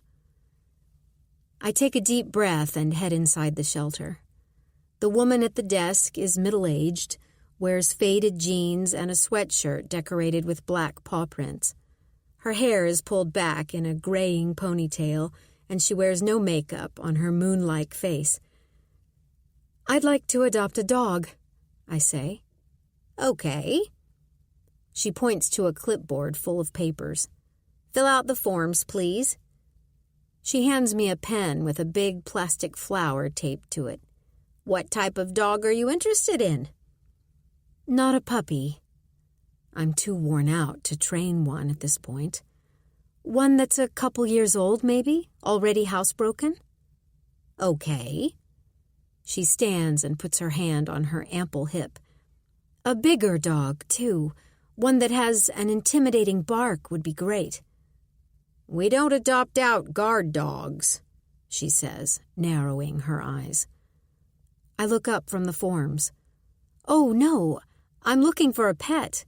He or she will get lots of love, live in the house. I'm a good pet owner. Uh-huh. She walks around the desk and looks over my shoulder as I flip to the next page. You can finish those in a minute. Why don't you come on back? See if any of them is a good match. She props open the door with her hip. Barks and yips stream out. I take a step back. No, why don't you pick one and bring it out here? She gives me another scowl. Why? I bite my lips. Will I sound like a lunatic? I can't go back there without falling to pieces. I trust your judgment. It makes me sad, that's all. She huffs out a breath as though I'm a troublesome customer in an upscale boutique. Well, we are pretty full right now, so you want a big dog? Not like 100 pounds or anything, like a lab size, I guess. No problem with a mixed breed? No, of course not. A couple years old, not a puppy? Yes. Girl or boy, either is fine. She doesn't say anything else, just turns and walks through the door, letting it close behind her. A few minutes later, she comes back with a black dog on a leash. This is Sadie. She's got shepherd and lab in her, among other things. I reach my hand down and let her sniff, then pet her head, which she keeps low. But then she licks my arm when I stop. She's perfect. She's been here a couple months. What's her story? The woman snorts. People surrendered her when they moved, said they couldn't take her to their new apartment. Why didn't they find an apartment that accepted dogs? A lot of them do. Typical excuse when people get tired of taking care of a pet. Sadie looks at me and wags her tail, and I'm smitten. I won't do that. My husband and I believe that pets are family forever. That seems to change the woman's tune. She's smiling now. Okay, Mrs. Bradley, looks like Sadie here is happy. Finish up that paperwork, and if everything checks out, you and your husband have a new family member. I don't have the heart to tell her Jay is dead. It will be just me and Sadie. Thanks. That would be great. On the way home, Sadie and I stop at the pet store, where I buy a cart full of stuff she'll need. Food, toys, a plush dog bed, stainless steel bowls. When we get home, she is tentative about coming in the house, and I have to coax her. I curse her former owners. She's definitely unsure, as if waiting for someone to yell at her. But she walks well on the leash, and I finally get her in the house, where she sticks close by my side. I put her stuff away, drag a 30-pound bag of dry food into the laundry room, then wash and fill one of her bowls with water. The landline rings, and I pick up the receiver, Sadie's food dish in my other hand. Mrs. Bradley? I pause. I don't recognize the voice. Yes? Hi, it's George Barton from Mount Clair Dry Goods. Oh, yes. That window Jay ordered has come in? You'll let him know then? I swallow. Yes, of course. Thank you, Mr. Barton. I hang up before the conversation can continue. Why didn't I tell him about Jay? I'm going to have to start letting people who don't live here know. Mount Clair is the little town at the foot of the mountain where our New Hampshire house is located. It's where we pick up supplies, where we cheerfully browse the racks of canned goods and snacks, glass-fronted coolers full of beer and soft drinks, Kerosene and camping gear fill one corner of the store, everything you might need for a weekend in the mountains. I'd worked Saturday the week before Jay's birthday, so he ran up to the house alone. He told me he'd boarded up the window and ordered a new one from George. I sit on a kitchen chair. One more thing to worry about. Sadie walks to my side, her claws clicking on the wood floor, and lays her head in my lap. Chapter 20. Molly. Friday morning is dim, the sun buried somewhere above the thick cloud deck so common in the Northeast in winter. Graybridge Book sits on a corner of the square, its lights glowing inside like a warm beacon. The weather has turned colder, and fat snowflakes swirl and land on the sidewalk, covering everything in white. I took a shower this morning, dressed in slim black pants and a green sweater, put on a little makeup, trying to put a little color in my cheeks and hide the dark circles under my eyes. I need to make an effort. Jay would want me to. Going back to work is a step in the right direction. What else would I do today except sit in the house and think about the funeral scheduled for tomorrow? So I walk down the sidewalk through the falling snow, which is already gathering on my black wool coat. The flakes are perfect yet ephemeral works of art. Sadie trots at my side, proudly displaying her red harness and leash. I plan on taking her with me wherever I go. If other people can have an emotional support animal, I surely can. To complete her ensemble, I ordered a service dog vest, which should be here in a couple of days.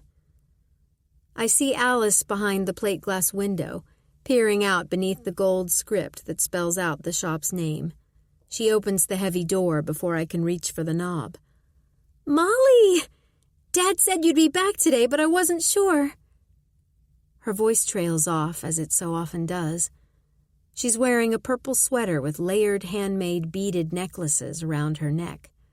Her long hair hangs behind her shoulders, and I detect a trace of pink shadow on her lids. She leans over and pets Sadie. "She's perfect, Molly. Just the dog I pictured you getting." "She's really sweet," I say. "She hasn't left my side since I got her." Hayes walks up behind Alice and puts his hands on her shoulders. "You sure you're up to coming back?" He reaches around and pats Sadie. I nod. The house was starting to close in on me. I needed to get out. I force a smile. And I can't think of a better place to be than here. "We're glad you're back." Hayes wraps me in a quick hug. Two elderly women walk into the store, and we move out of the way. They head to the romance section after a quick greeting. "I'm ready to get busy," I say, breaking our little spell. "Great," Hayes says. "What's been going on?" I ask, as my eyes take in the familiar stacks and displays.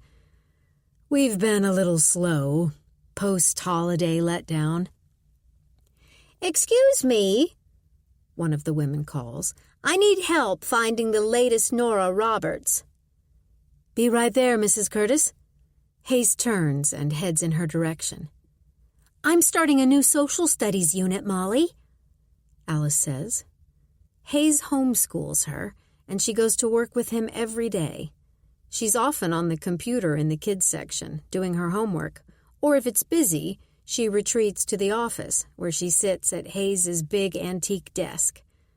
"What's it about?" "Colonial America. I'm doing a paper on the Salem witch trials." "Wow, that should be interesting, and you're right here where it all happened." "Well, close by, anyway. No one in Graybridge was accused." "Right." Alice is precocious. Hayes has raised her alone since his wife died when Alice was 5 years old. Hayes walks back to where we stand. "There's a box of books that needs to be shelved upstairs if you want to tackle that," he says. "Will do." Sadie and I climb the wooden stairs that spiral up from the first floor. They creak delightfully, and we emerge in the children's section, which takes up half the second-floor space. The back wall is painted with fanciful murals, Beatrix Potter, Winnie the Pooh, Tenniel drawings from Alice in Wonderland, the story that Hayes's daughter was named for. In the center of the wall, in pride of place, is a portrait of Amelia Mitchell, author of middle-grade fantasy novels. Her characters, fairies and other exotic creatures, are painted around her as if frolicking in delight. Miss Mitchell has been painted in dreamy watercolor. Her fair pixie haircut frames her face, her elfin-like features making her seem like one of her own creations. Her eyes are large and gray and just Alice's color, which is no surprise since Amelia Mitchell was her mother. She'd gained a modicum of success, publishing 4 books in a series before her untimely death at the age of 34. I stand still for a moment and admire our lovely children's section, where I myself had spent so many hours long ago, before Hayes returned from boarding school and his wife and daughter were still years in the future. I pull books from the box and inhale their crisp newness. The store smells of paper and lemongrass diffused from a dispenser on the upstairs counter. There's just a tinge of mold beneath it all. It's an old building. But I feel comfort here among the books. It was my hiding place, is my hiding place, after all that happened before. Chapter 21. Rita. Saturday morning is cold as a witch's teat, as my grandmother used to say. Chase and I are in our Sunday best as we file into St. Mary's Church. We stand along the back, and our eyes go over the crowd as people pass and find their seats. Redolent with incense, the church is old, with soaring stained glass and blazing candles. I find myself examining the saints depicted in the colorful windows. It's cloudy outside, but occasionally a stray sunbeam sets a halo or red robe ablaze. It takes me back to my childhood in a not unpleasant way.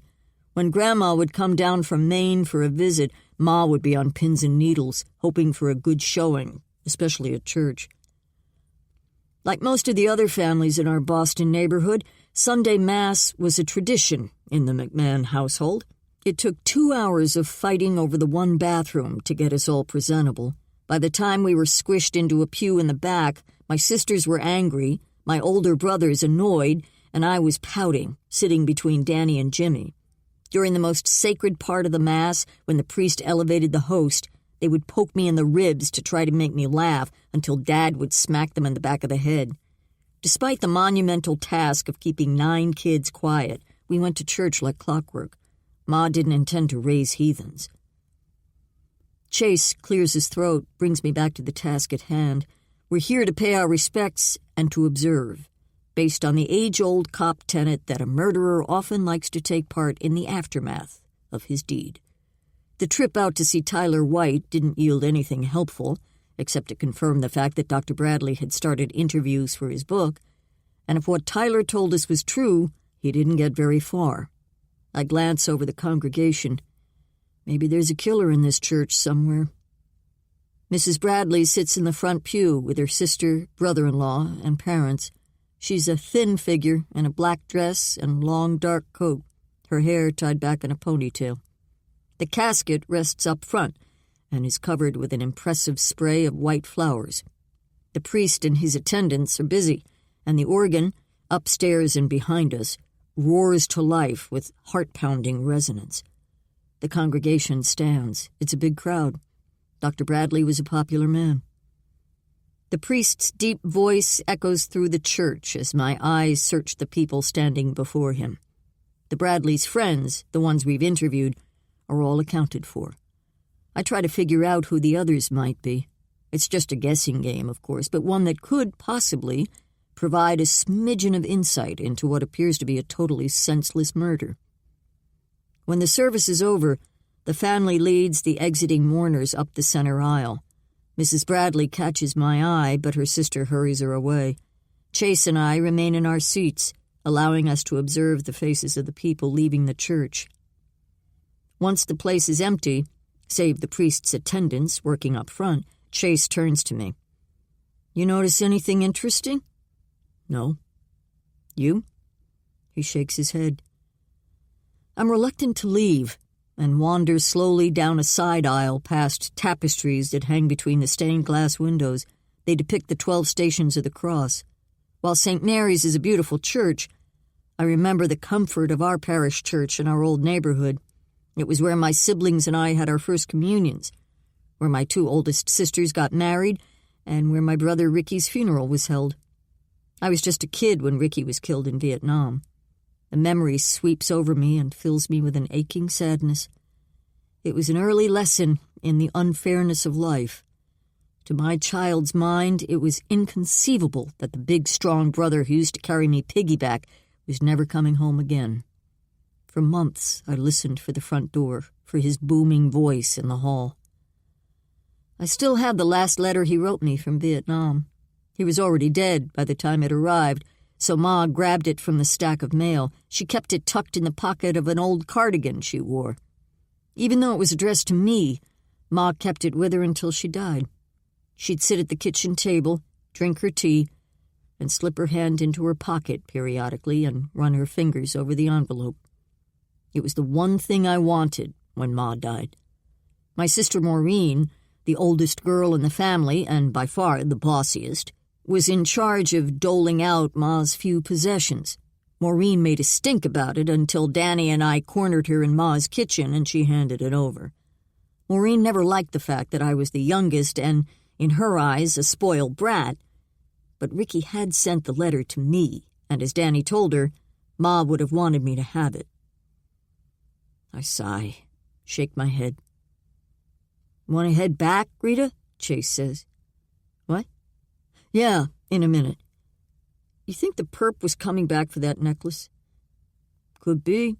Dr. Bradley hid it, and recently, for a reason." I sigh. "Who knows? But we need something to pop." I stand still by the altar. The scent of flowers is sweet and pungent. "Let's go. See if Lauren's got anything." Chapter 22. Molly. There's something strange about the gathering at my house after the funeral. It's almost like Jay's birthday party, but everyone is wearing black. And my sister and parents are here, along with other family members. A car full from back home made the trip across Massachusetts. But our little group, the ones who were here a week ago to celebrate with Jay, are clustered at the kitchen table with drinks and plates of food. Corinne organized it all, the food ordered from some fancy shop in Boston.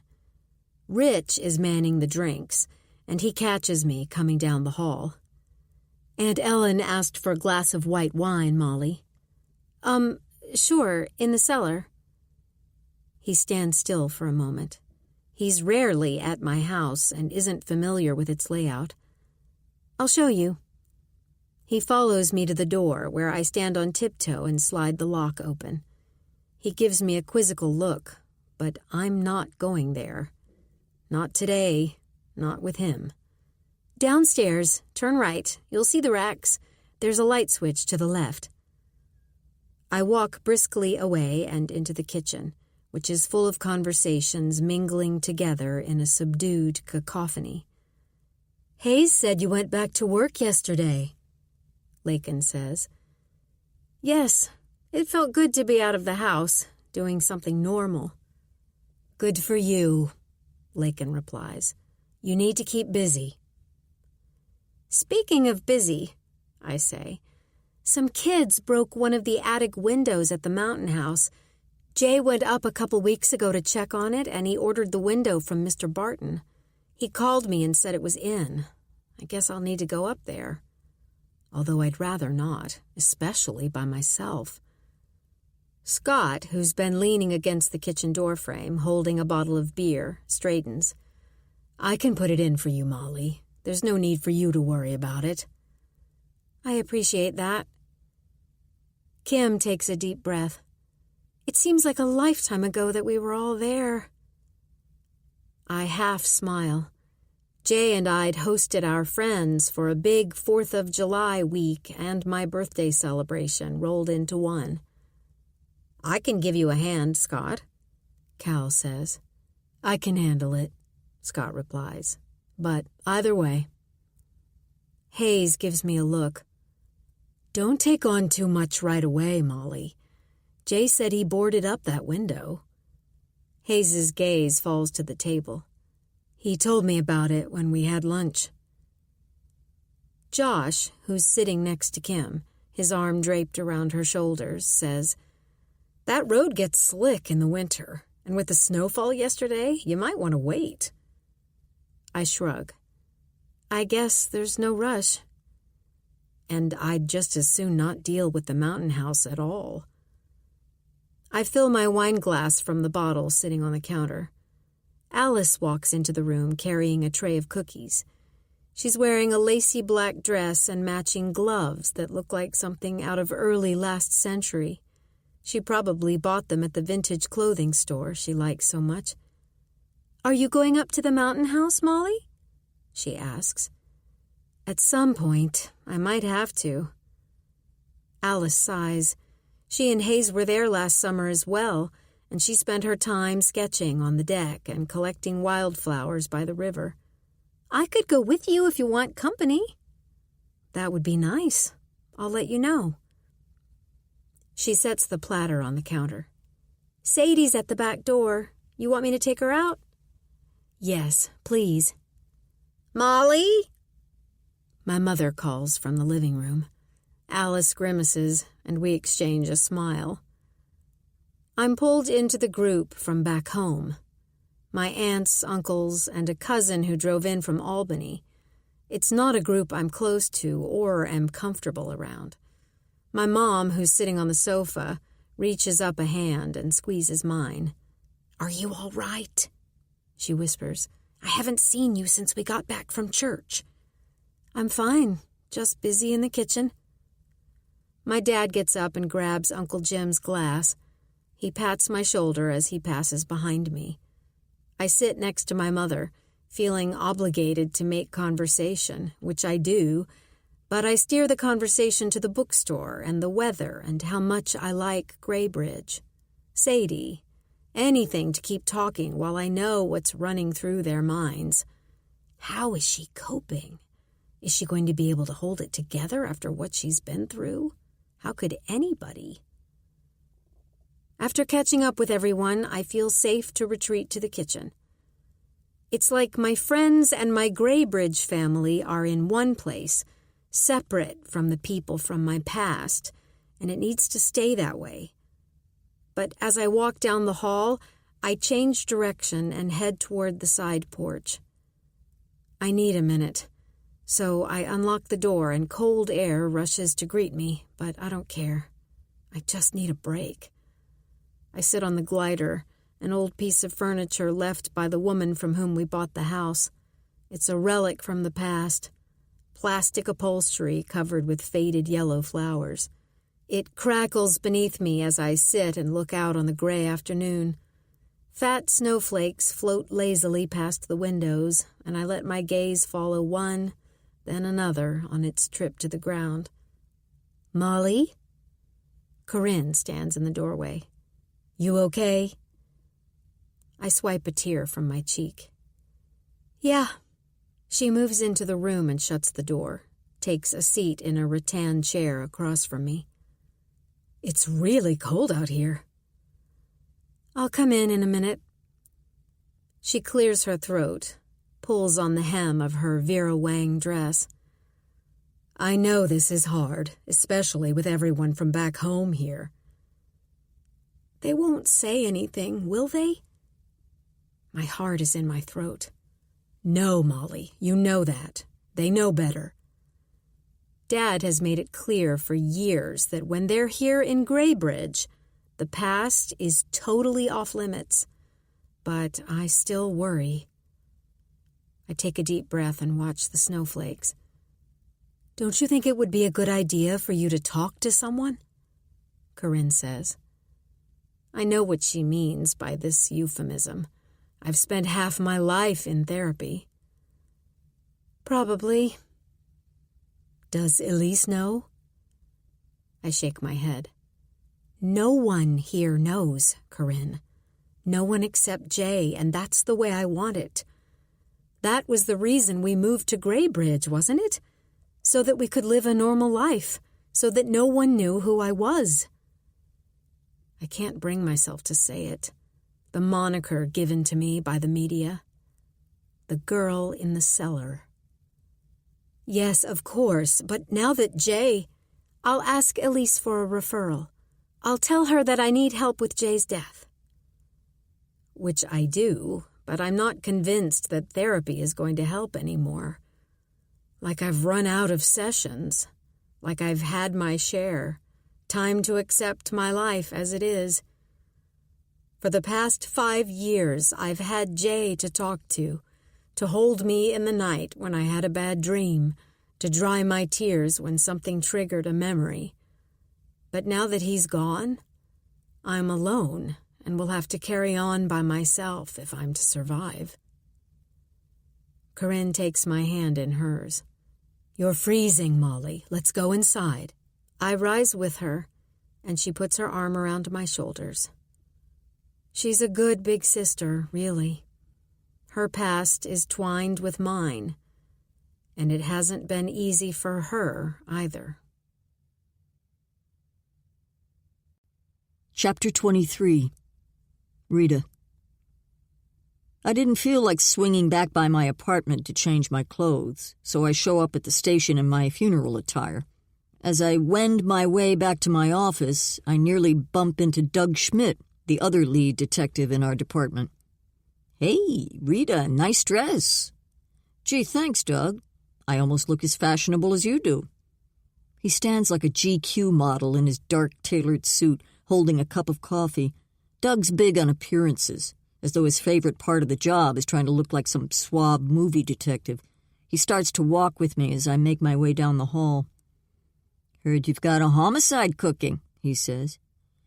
He looks that way. He comes to a stop at his office door, sips his coffee. Why does everything interesting happen when I'm not here? Next time we'll be sure to schedule a murder for after you get back from vacation. He smirks as though we're in on some big joke. It sticks in his craw that the chief gives me the most high-profile cases. That I've got 15 years of experience on Schmidt doesn't seem to faze him. Well, good luck with that, he says, and darts inside his office. As I power up my computer, Chase peers in. Lawrence said they've released Mrs. Bradley's phone. Good. Anything pertinent? Nope. Chase clears his throat. I can run it by her place if you want me to. I was going to head out anyway. I'm supposed to be off. Right. I'd forgotten. You don't mind? His gaze shifts to the window. No problem. It's on my way. I put my hand on my hip. Maybe we should wait, you know? The funeral just ended. She seemed anxious to have it back. It might make her feel better. Yeah, I guess. Okay, go for it. When Chase leaves, I send a picture of the necklace to Mrs. Bradley's number with a message asking if she knows who it belongs to. Lauren walks in holding her laptop. I might have something, Rita.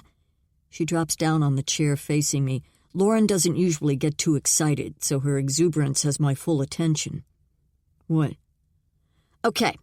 She sets her computer on the edge of my desk. She needs 2 hands to relate her story, I guess. On a hunch, I've been searching for missing persons with the initials AR. And? She takes a big breath. Annalise Robb, 24 years old, disappeared from a bar last summer. She and her boyfriend got into a fight and she stormed out. Her mom filed the report the next day when she hadn't returned. No leads since then? I couldn't find anything. The sheriff on the case is a Tom Skinner, I'll forward his number to you so you can give him a call. Why do you think the necklace belongs to her? Could be a lot of ARs out there who lost a necklace. Because there might be a connection to Dr. Bradley. I look up from my computer screen. How's that? She disappeared in Mount Clair, New Hampshire. Huh. Thanks, Lauren. I'll give him a call then. She grabs her laptop and bounces on her way. I look back through my notes just to be sure.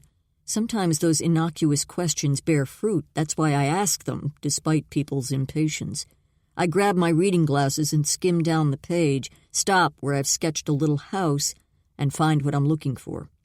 The Bradleys' mountain home is definitely in a little town called Mount Clair. Holy shit. I dial Sheriff Skinner's number. After I speak with a woman, my call is transferred to the sheriff. He answers, voice gruff. Hello, Sheriff. This is Detective Rita Myers with Graybridge PD down here in Massachusetts. How are you? All right, Detective, what can I do for you? We're investigating a homicide and found a woman's necklace at the scene, and we're wondering if it might be connected to a case of yours. And why's that? The necklace has the initials AR on it, and we've discovered that you've got a missing woman with those initials. I stretch my legs under my desk. What's this necklace look like? Hold on, I'll send you a picture. I wait for the technical stuff to happen. Listen to the sheriff breathing on the other end. He's either a husky guy or has asthma by the sound of it. After a minute, he clears his throat. Where'd you say you found this necklace? In the home office of our Vic, here in Graybridge, 40-year-old local psychologist. He draws another labored breath, covers a cough. How in hell did it get there? He mumbles to himself. Well, that's what we'd like to know. But there is a connection. The Vic owns a vacation home up there in Mount Clair. What can you tell me about your missing woman? The line goes silent. Wait a minute, he says at last, and I hear the clicking of what sounds like computer keys. Certainly he knows the details by heart. How many missing women does he have in that little place? As if reading my mind, he says, I just sent you a file, but this is the gist of it. Annalise Robb was drinking with her boyfriend at the Mount Clair Tavern on July 4th. She and he got into an argument about 1 a.m., and she said she'd walk home. We have a bar full of witnesses who attested to that. It was busy, being the 4th. Anyway, the boyfriend, Lyle Peabody, drank another beer, then left. After that, nobody saw her. Well, somebody saw her, but we just don't know who. The boyfriend? We've had him in here 6 times, says he didn't see her, passed a polygraph. We've got nothing to connect him to her disappearance, and no leads. It's like that girl just vanished. This was last July 4th? Yes. Busy up there in the mountains during that time? It sure is. What about the necklace? He draws a deep breath. It matches the description her mom gave us. Could be our Vic happened to find it and picked it up. Maybe. What's his name? Dr. J. Bradley? You know him? Yep. The sheriff clears his throat. The Bradleys have owned a big place up here for years. So he's dead? Victim of a homicide? That's right. Jesus. We'll need to get together on this, looks like. Yes. I make some notes, and the sheriff and I make tentative plans. I hang up, lean back in my chair, and let go a deep breath. It's nearly 6 o'clock, and I'm starting to get hungry, so I switch off my desk lamp and scrape my notes together to stuff into my satchel. I think about my dinner options. My fridge is empty, as usual, and Andre and Colin are downtown catering a conference, so I poke my head in at Bob's door. You want to grab a bite across the street? He looks up from the mess on his desk. Sounds good. Max is a little place, a bar, really, but the food isn't bad in a pinch. It isn't busy tonight, not even any cops hanging out having a cold one after their shifts. Mac himself, the big, wide-shouldered owner who played a couple of seasons for the Patriots a million years ago, is pouring drinks. All his former muscle has morphed into fat, and his belly strains his knit shirt. He leans on his hands, takes a raspy breath. "Bob, Rita?" He nods. "How's it going?" "Just dandy, Mac. You?" I ask. "Couldn't be better." He grins. "Angela's pregnant. Did I tell you that?" About 10 times. His daughter, his only child, beams from a framed photo hanging behind the bar. "Gonna be a grandpa this summer." "Congrats," Bob says. "Nothing like grandkids." Mac nods again and rubs his hands together. "You's in for a drink or a meal?" "I could do with both," I say. "Should we seat ourselves?" "Yeah, anywhere you want. As you can see, the place is packed," he says sarcastically, but with a smile. The chief and I sit in a dark booth in the back. Mac's a great guy, but he'll talk your ear off if he's not busy, and Bob and I have got business to talk about. I fill him in on everything Lauren and I have discovered. He takes a long pull on his bottle of Bud Light. "Jesus, Rita. You think Dr. Bradley was involved in that girl's disappearance?" I shrug. Who knows? But there's some reason he had her necklace locked in his filing cabinet. The most innocent reason is that he found it while out on a walk in the mountains, picked it up, and decided to keep it. But that's a stretch. Why hide it? Bob dips a tortilla chip in a bowl of chunky salsa. "You think that's what the perp was after when he came back?" "Maybe." I sip my wine. Worst case, as I can figure it, Dr. Bradley and another man were involved in Ms. Rob's disappearance.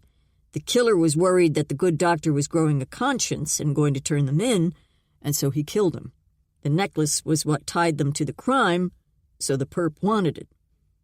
Bob nods. "Could be. You find anything in the doc's background that might predispose him to criminal activity?" "Nothing official. When we ran him, he didn't even have a speeding ticket in the last 10 years. Our server slides steaming plates in front of us, bubbling fajitas for Bob, a cheeseburger and fries for me. His partner at the therapy practice said he's a good guy, squeaky clean, and she seems to know him about as well as anybody. But we both know what that's worth. Some of those twisted guys go years before a whiff of anything sinister comes to light." I nod and recall various training sessions over the years, and the serial killers we'd learned about who managed to blend into society for years before their dark sides were discovered. And I've seen enough of human nature to know firsthand that people aren't always what they seem. Evil lurks, as the saying goes, sometimes in the most unexpected places. "Yeah, I know. Chase and I are going to bring the wife back in and see if we can get anything more out of her." Chapter 24. Rita. Monday morning, Chase and I sit at the little table across from Mrs. Bradley and her new dog. "Emotional support animal," she says. "Doesn't matter to me. I like dogs, and this one seems content enough to sit quietly while we talk." Chase jumps up and turns up the heat, offers Mrs. Bradley tea, but she says she's okay. "I've never seen that necklace before, Detective," she says. She looks frazzled, dark red hair tied back in a lumpy ponytail, purple circles under her eyes. "Is this why you wanted to talk to me?" "Yes. Take another look, in case the photo was hard to see," I say. Chase removes the necklace from its bag with a gloved hand. He turns it so she can see both sides. She shakes her head. "I have no idea where it came from. You found it in my husband's filing cabinet?" "Yes. We're almost positive the necklace belonged to Annalise Robb, but want to see if Mrs. Bradley knows anything about it." Mrs. Bradley glances from me to Chase and back again. "Maybe it belonged to a patient. I don't know. Maybe he found it in his work office and brought it home for safekeeping until he figured out who it belonged to." The initials are on the back. Shouldn't have been too hard to figure out if it was a patient. Her hand finds the dog's back, where she runs her fingers through its fur. "I don't know what to say. What has this got to do with who murdered my husband?" "Whoever killed Mr. Bradley also broke into the filing cabinet and went through his desk. They must have been looking for something." I have no idea what that could be, Detective. Well, there was some reason he came back. Maybe he didn't get what he was looking for the first time. The necklace was stuck in the back of the drawer, hard to find. But when he returned, of course, the cabinet had been removed. Let's talk about something else, I say, and she reluctantly meets my gaze. Okay. The mountain house in Mount Clair. What about it? You said your husband was there the week before he was killed. Yes. He went up to see about a broken window. I told you that. When was the last time he was there before that? She blinks her eyes. Well, I think it was October. He and Scott Westmore spent a couple of days up there fishing.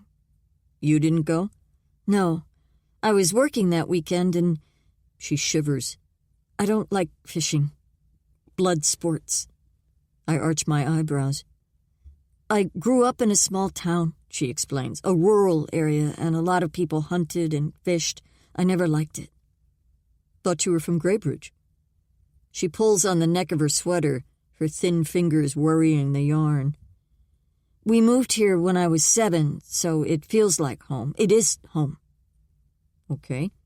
Anyway, before that, when was your husband up at the house? What does this have to do with anything? She blinks her red-rimmed eyes. Let's go a sigh. We'll get there. Please, just answer the question. She sniffs and meets my eyes. We actually didn't get up there too much last fall, so I guess the time before that would be the 4th of July. We went up for a week and had our friends up to celebrate my birthday and the holiday. My heartbeat kicks up. I clear my throat and tap my pencil against my open notebook. Who else was up there besides you and your husband? What friends? The same ones who were at Jay's birthday party. The Westmores, Ferrises, and Pearsons? Anybody else? Hayes Branch and his daughter. That's a lot of people. It's a big house. This is getting interesting. So you had a house full that week? Yes. I lean back, blow out a breath. Now we have a job in front of us, reconstructing a week with 10 people in one house and a missing woman in the vicinity. This is going to take some time and planning. Mrs. Bradley, anything unusual happen that week? Anything happen that seemed odd or out of place? No. What does this have to do with anything? When did everyone leave? The 5th, that Friday. Huh. I place my pencil on my notebook and tap my fingers on the table. The necklace in your husband's filing cabinet, we believe, belonged to a woman from Mount Clair. Her mouth drops open. That's strange. I have no idea. She doesn't either. I could tell by the look on her face that she's totally stumped and probably didn't hear anything about the disappearance of Annalise Robb. The woman is missing, Mrs. Bradley. She hasn't been seen since the night of July 4th. Chapter 25. Molly.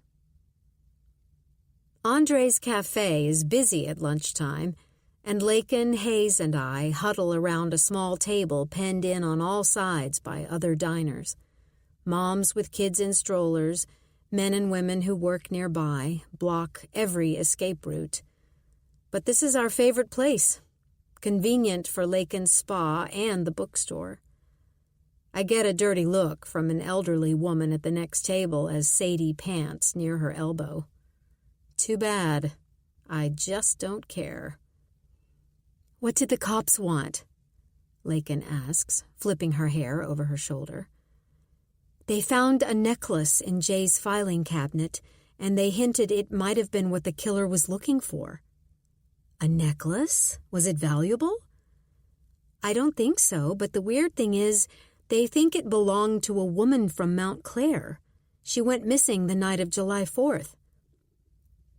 Lakin shivers. Creepy. I don't remember hearing anything about it. Me neither. Hayes coughs and sips his latte. Why would Jay have her necklace? I have no idea. None of this makes sense. I stir more sugar into my tea. Then they wanted to know when we'd been up to the mountain house. What does all this have to do with finding the bastard who killed Jay? Hayes pokes at his Thai chicken salad with his fork. I shrug. I have no idea. I don't. Jay must have found the necklace and didn't know who it belonged to. That's the only thing that makes sense. It's too distressing to think about, so I changed the subject. Where's Alice today? Hayes smiles. Working on her witch trials paper back at the store. She's in my office with the door shut, hoping Sharon won't bother her. He glances at his phone. Speaking of Sharon, I probably should get back so she can go to lunch. He stands, grabs his half-finished salad. See you guys later. He maneuvers past Sadie and the other diners and dumps his lunch in the trash on his way out the door. I watch him outside the cafe, buttoning his coat and pulling a hat on his head. Lakin blows out a big breath. What's wrong? I ask. Her dark eyes glance out the window. Nothing. It's nothing. You've got enough on your plate. Hey, tell me. I'd rather listen to someone else's problems than think about my own. She shrugs. Cal. What's wrong with Cal? He's been irritable. She sips her coffee. It's fine. We'll work it out. His friend just died, Lakin. No, it's not that. I mean, he's devastated about Jay, don't get me wrong, but this has been going on long before that. Maybe the trouble with Josh? You know. She gets a funny look on her face. It's nothing. Work stuff, I'm sure. I shouldn't have brought it up. All couples have rough patches. Jay and I never did, but I guess other people do. Maybe Jay and I would have had a rough patch had he lived, though I can't imagine it. I take Sadie out for a walk before the sun sets. It's dusky, but the snow on the ground lends a strange light to the late afternoon. We wander along the sidewalk past the Ferguson's house, and I think about their security camera capturing me and Sadie like it did the man walking by the night Jay was killed. What was going through his mind? How long had he planned to kill Jay? Did Jay have any idea his life was in danger? Or maybe it was just random. A disturbed guy saw the light on in the office and wandered back there. Sadie and I stop, look both ways, and cross the street. I love our old neighborhood. Each house is different, built long ago with wide covered porches, multiple fireplaces, side entrances, some with porte cocheres. Our house wasn't too expensive because it needed work. Still, I hope I'll be able to afford to keep it. The thought of selling feels like losing another part of Jay. I sigh, and Sadie and I pick up the pace. It's getting really cold, the temperature dropping quickly as the evening advances. We arrive at the corner where the gas station bustles with people stopping on their way home from work, getting gas, buying a soda or a 6-pack of beer. I watch them for a moment before we turn back toward home. Just before Sadie and I reach our porch, my phone vibrates in my pocket. I forgot my gloves, so I grasp it with stiff fingers. Hello? Silence. Then a deep, muffled voice speaks. I know who you are. It sounds like someone talking through some device. Who is this? I shiver in the gloom, glancing around me as if the speaker is hidden nearby. The girl in the cellar, Melinda Wright. That's who you are. My knees nearly give way, and I grab for the porch railing with my left hand. The line goes quiet. The man has hung up. I glance at the screen. Unknown caller. My heart is thumping against my ribs. I turn and look over my shoulder into the shadows. But everything is quiet, snow-shrouded, still. Is he here?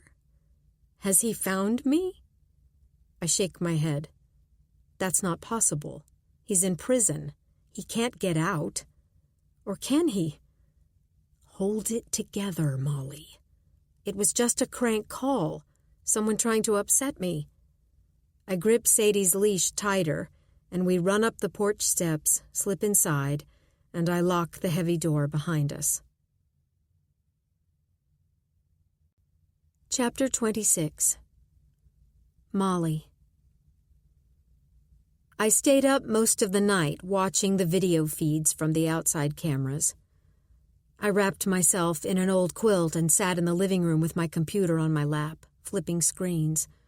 I kept all the lights on, inside and out. Sadie curled up on the rug by my side. I dozed off a time or two, but tried to keep vigilant. Who could have called me? Why? Why now? I've been bothered off and on over the years by a reporter or two looking to write a story or a book about me, and I've fended them off. The last thing I ever wanted was notoriety. A book with 6-year-old me plastered on the cover. Black and white pictures stuffed in the middle, my hometown, my parents, Corinne and I smiling, dressed in our Halloween costumes. The thought makes me tremble. But no one's ever contacted me this way, in a threatening manner. Jay wouldn't have told anyone. Was it someone from back home? But I haven't been there in 28 years. Surely no one is thinking about it anymore or would be interested enough in it to harass me. But this is what I've always feared. Someone will find out. Someone will make it public again. Dig out the story like some long-slumbering beast. Make me the focus of hideous attention again. And then my Graybridge life will crumble in the dust. I will be outed and be that girl again. My friends will always see me through that lens. I need Jay. I can't survive this alone. I start to dial Corinne but kill the call before it connects. The sun has just barely risen and the morning is gray and damp. I get up, grab Sadie's leash, slip into my coat and head out the front door. It's early enough that people driving to work have their headlights on, and the traffic is still fairly light. Sadie and I walk in a new direction, new for her anyway. We turn before we get to the gas station and head along a wide road. It's busier than mine, with bigger, grander, older homes. Sadie trots along with me. Sensing my purpose, she doesn't pull to stop and sniff. Elise's house rises up from the misty morning. It's a huge place and has been designated a historical site. Some Graybridge bigwig built it nearly 2 centuries ago. Her car is still in the driveway, as I'd hoped. Elise answers the door, a napkin clenched in her hand. "Molly, what brings you by so early? Is everything okay? Can I come in a minute?" "Of course. Scott and I were just finishing breakfast. Can I get you some coffee?" she asks as Sadie and I trail her down the hardwood hallway. I shiver. No coffee, Elise. Don't you get that? But I guess not. People aren't going to automatically know my triggers, as Jay used to tell me. No, thank you. The kitchen is small for such a big place. There's a little round table covered with a white cloth pushed against the wall. A plate of scones, toast, a coffee carafe, and mugs are set out in an orderly fashion. An open jar of jam sits in the middle, next to a knife and dribbled strawberries that look like blood against the tablecloth. Scott is standing at the sink, rinsing a dish. "Molly, good morning. You okay?" He's dressed in heavy work clothes. The delicate dish with its band of little blue flowers looks out of place in his rough hand. Yeah, I'm fine. I can run up this weekend and take care of that window. Don't worry about it. I want him to leave so I can talk to Elise, and he seems to get the message. Just let me know. I've got to get to work. He kisses Elise and heads out the back door. Sit, please, Elise says and resumes her spot at the table. Are you sure you don't want anything? I'm okay. My eyes sweep over their breakfast and the pleasantness of it all. So what brings you by so early? Now that I'm here, I'm unsure. Do I get into this with her? Maybe it'll just open a can of worms that is best left closed. But if Jay told anyone, it would have been Elise. What do you know about me? She swallows her toast, sips her coffee. What do you mean?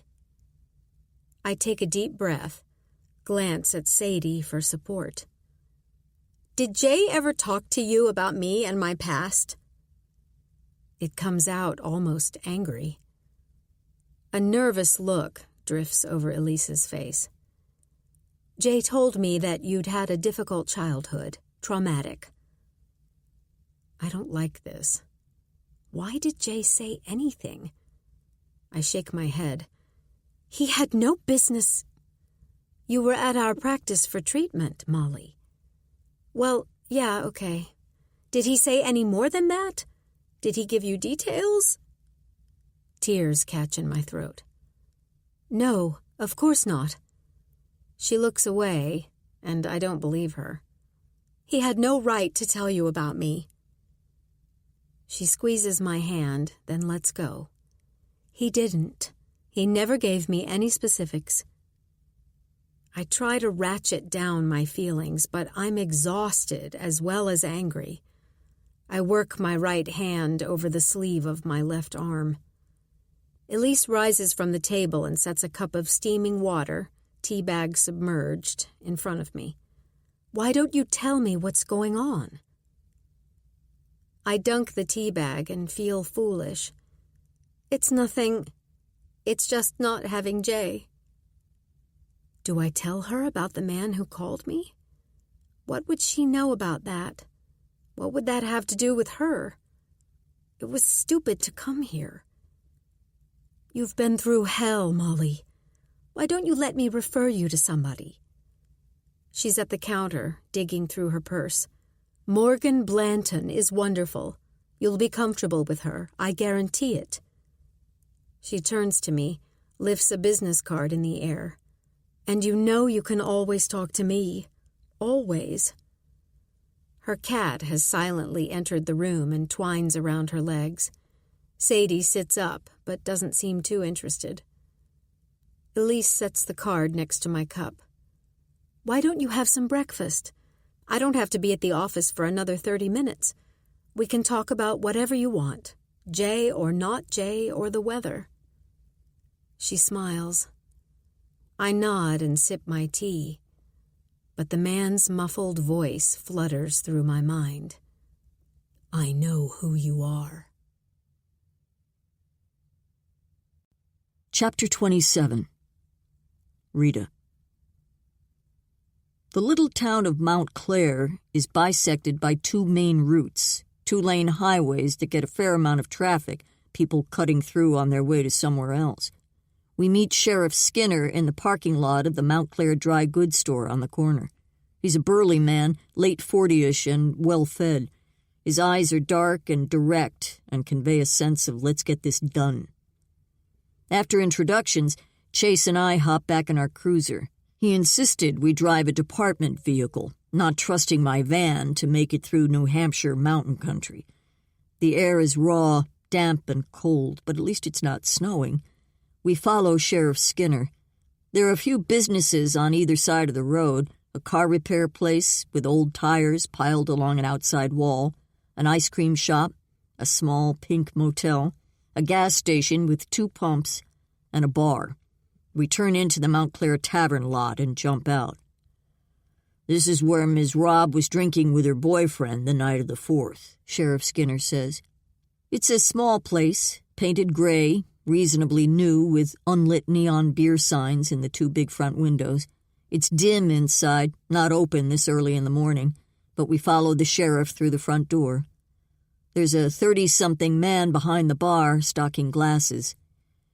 This is Sid Jenkins. The sheriff introduces us, and Sid offers a meaty hand. His bulging biceps are on display. He's wearing a T-shirt, despite the cold weather. Annalise and Lyle were sitting in that booth. Sheriff Skinner points to a spot near one of the front windows. The place was packed. He glances at Sid. We do a good business on the 4th, he affirms. Summers are always busy, especially on a holiday. Locals or weekend people, I ask. Both. You know most of the people who come in? Sid tips his head, chews a toothpick. Most. I had read over the statements the sheriff sent me. The investigation looked pretty thorough. You didn't see anyone who was paying undue attention to Annalise? She was an attractive young woman. Blonde, wavy hair, a nice smile. Sid shakes his head. Annalise and Lyle used to come in once a week at least, usually Saturday night. I didn't see anyone bothering her. Most people know her. I glance at the sheriff. You definitely eliminated the boyfriend? Sid answers, It wasn't Lyle. How do you know? He worshipped the ground she walked on. He wanted to get married. What were they fighting about? I ask. He shrugs. Same old stuff. She wanted to move, see some of the country, but Lyle's a real hometown boy. He wasn't interested in that. So emotions ran high? Sid shakes his head. Lyle wouldn't hurt a fly, and especially not Annalise. He's devastated.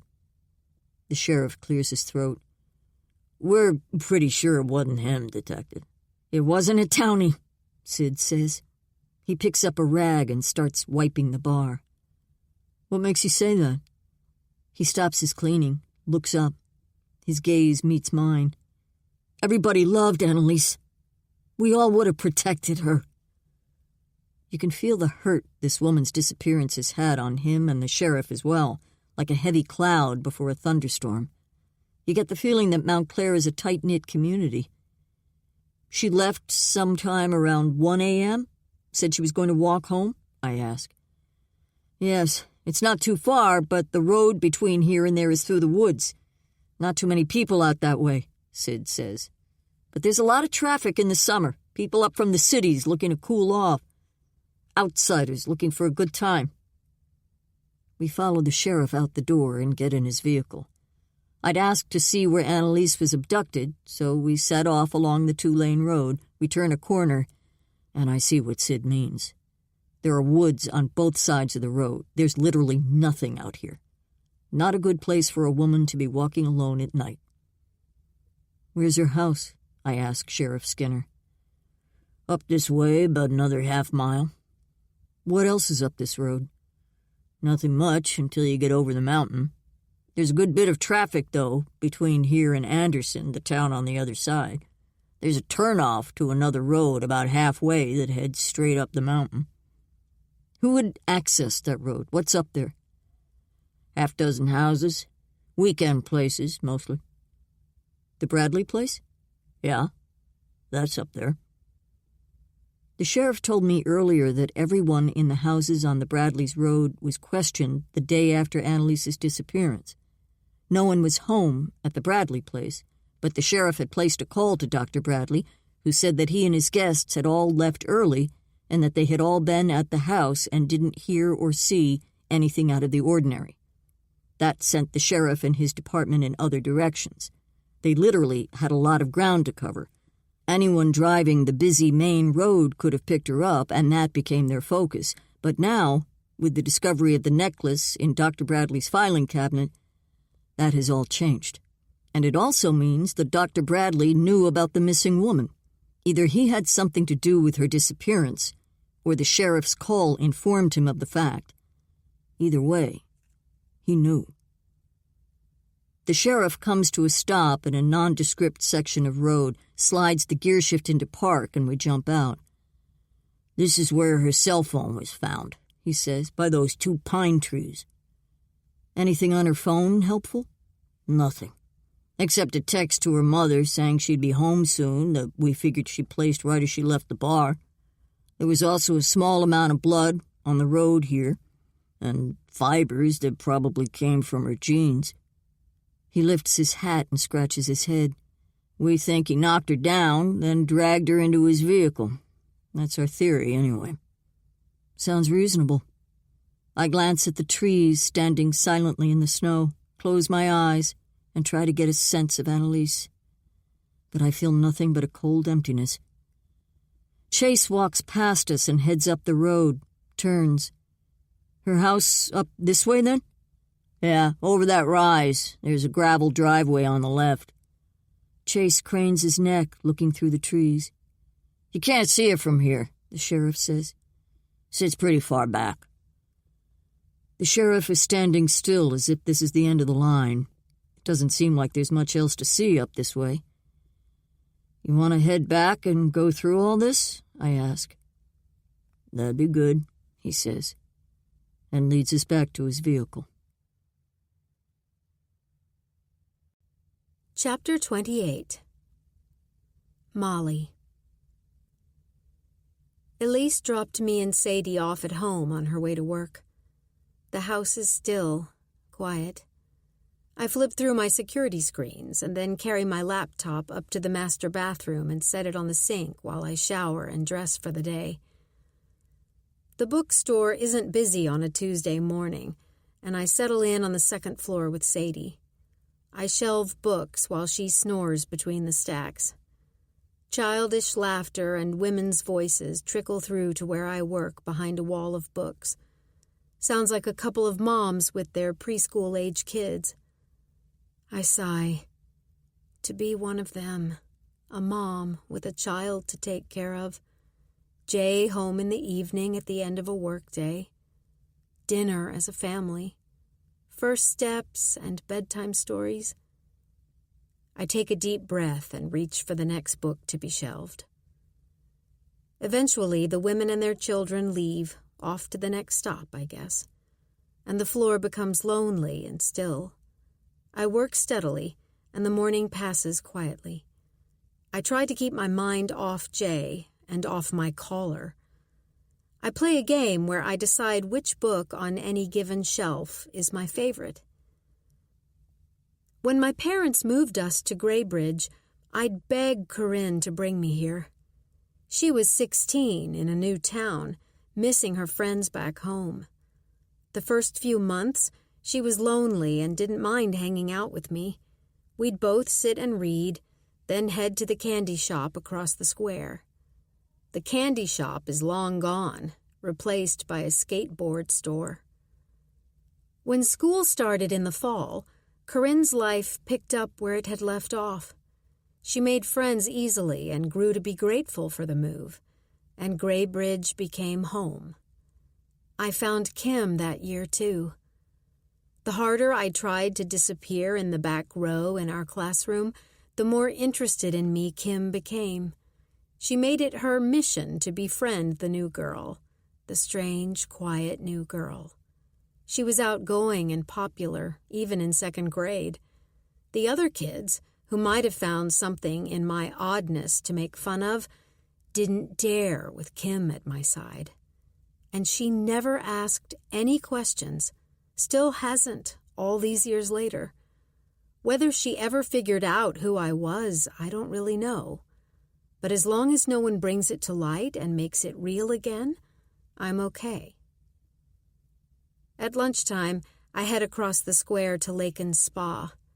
Alice asked if Sadie could stay with her in the office while she did homework, so I reluctantly left her behind.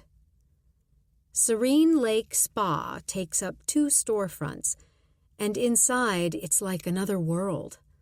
The walls are painted off-white, with soft blue and green accents. The sound of gentle waves fills the dimly lit waiting room. The scent of lavender and citrus hangs in the air. Ferns and smooth stones cover the counter where the receptionist is checking in 2 middle-aged ladies and I wave to her as I head to Lakin's office. I tap on her closed door, and it takes her a few minutes to answer, flipping the lock. "Molly! Hey! Do you want to grab some lunch?" She clears her throat and peers over her shoulder. "Yeah, that would be great.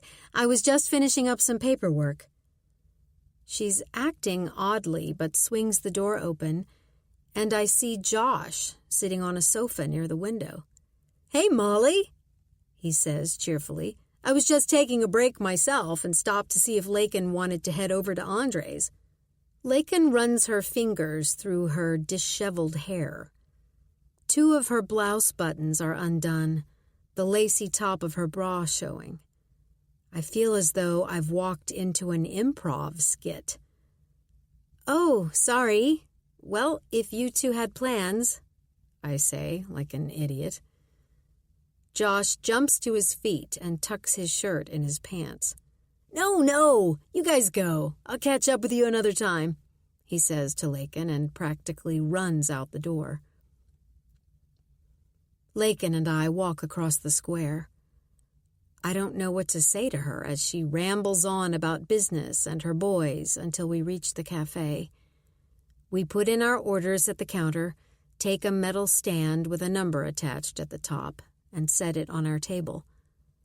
"Josh wanted to book a massage," she says. "Things have been pretty rough for him at work." Lakin's a terrible liar, and I've lost my appetite. How could they do this to Kim and Cal? And why now, when we're all torn up over Jay? Jesus.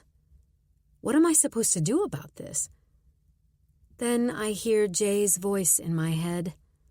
"Not your problem, Molly. Not yours to fix."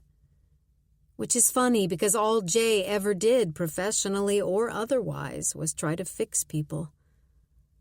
But it's going to be damn hard not to get involved. I can't keep this from Kim, my oldest friend. Lakin came along later. Losing Lakin's friendship, while it would sting, wouldn't be devastating. And Josh, well, he was never my favorite person, but as Kim was over the moon about him, I tried. The fact that he asked Kim to marry him after dating for just 6 months surprised me and Jay at the time, but she seemed happy. I listen as Lakin prattles on about the spa and her twins and everything except Josh. I run my spoon through my soup, like I did when I was little, and leave as soon as I can without it seeming as though I'm running away from her, which I am. I need to get back to the bookstore and on even ground again. Sadie and I wander the house in the encroaching evening darkness. I call Corinne since I haven't spoken to her in a few days, but my call goes to voicemail. Then I remember she has some apartment board meeting tonight.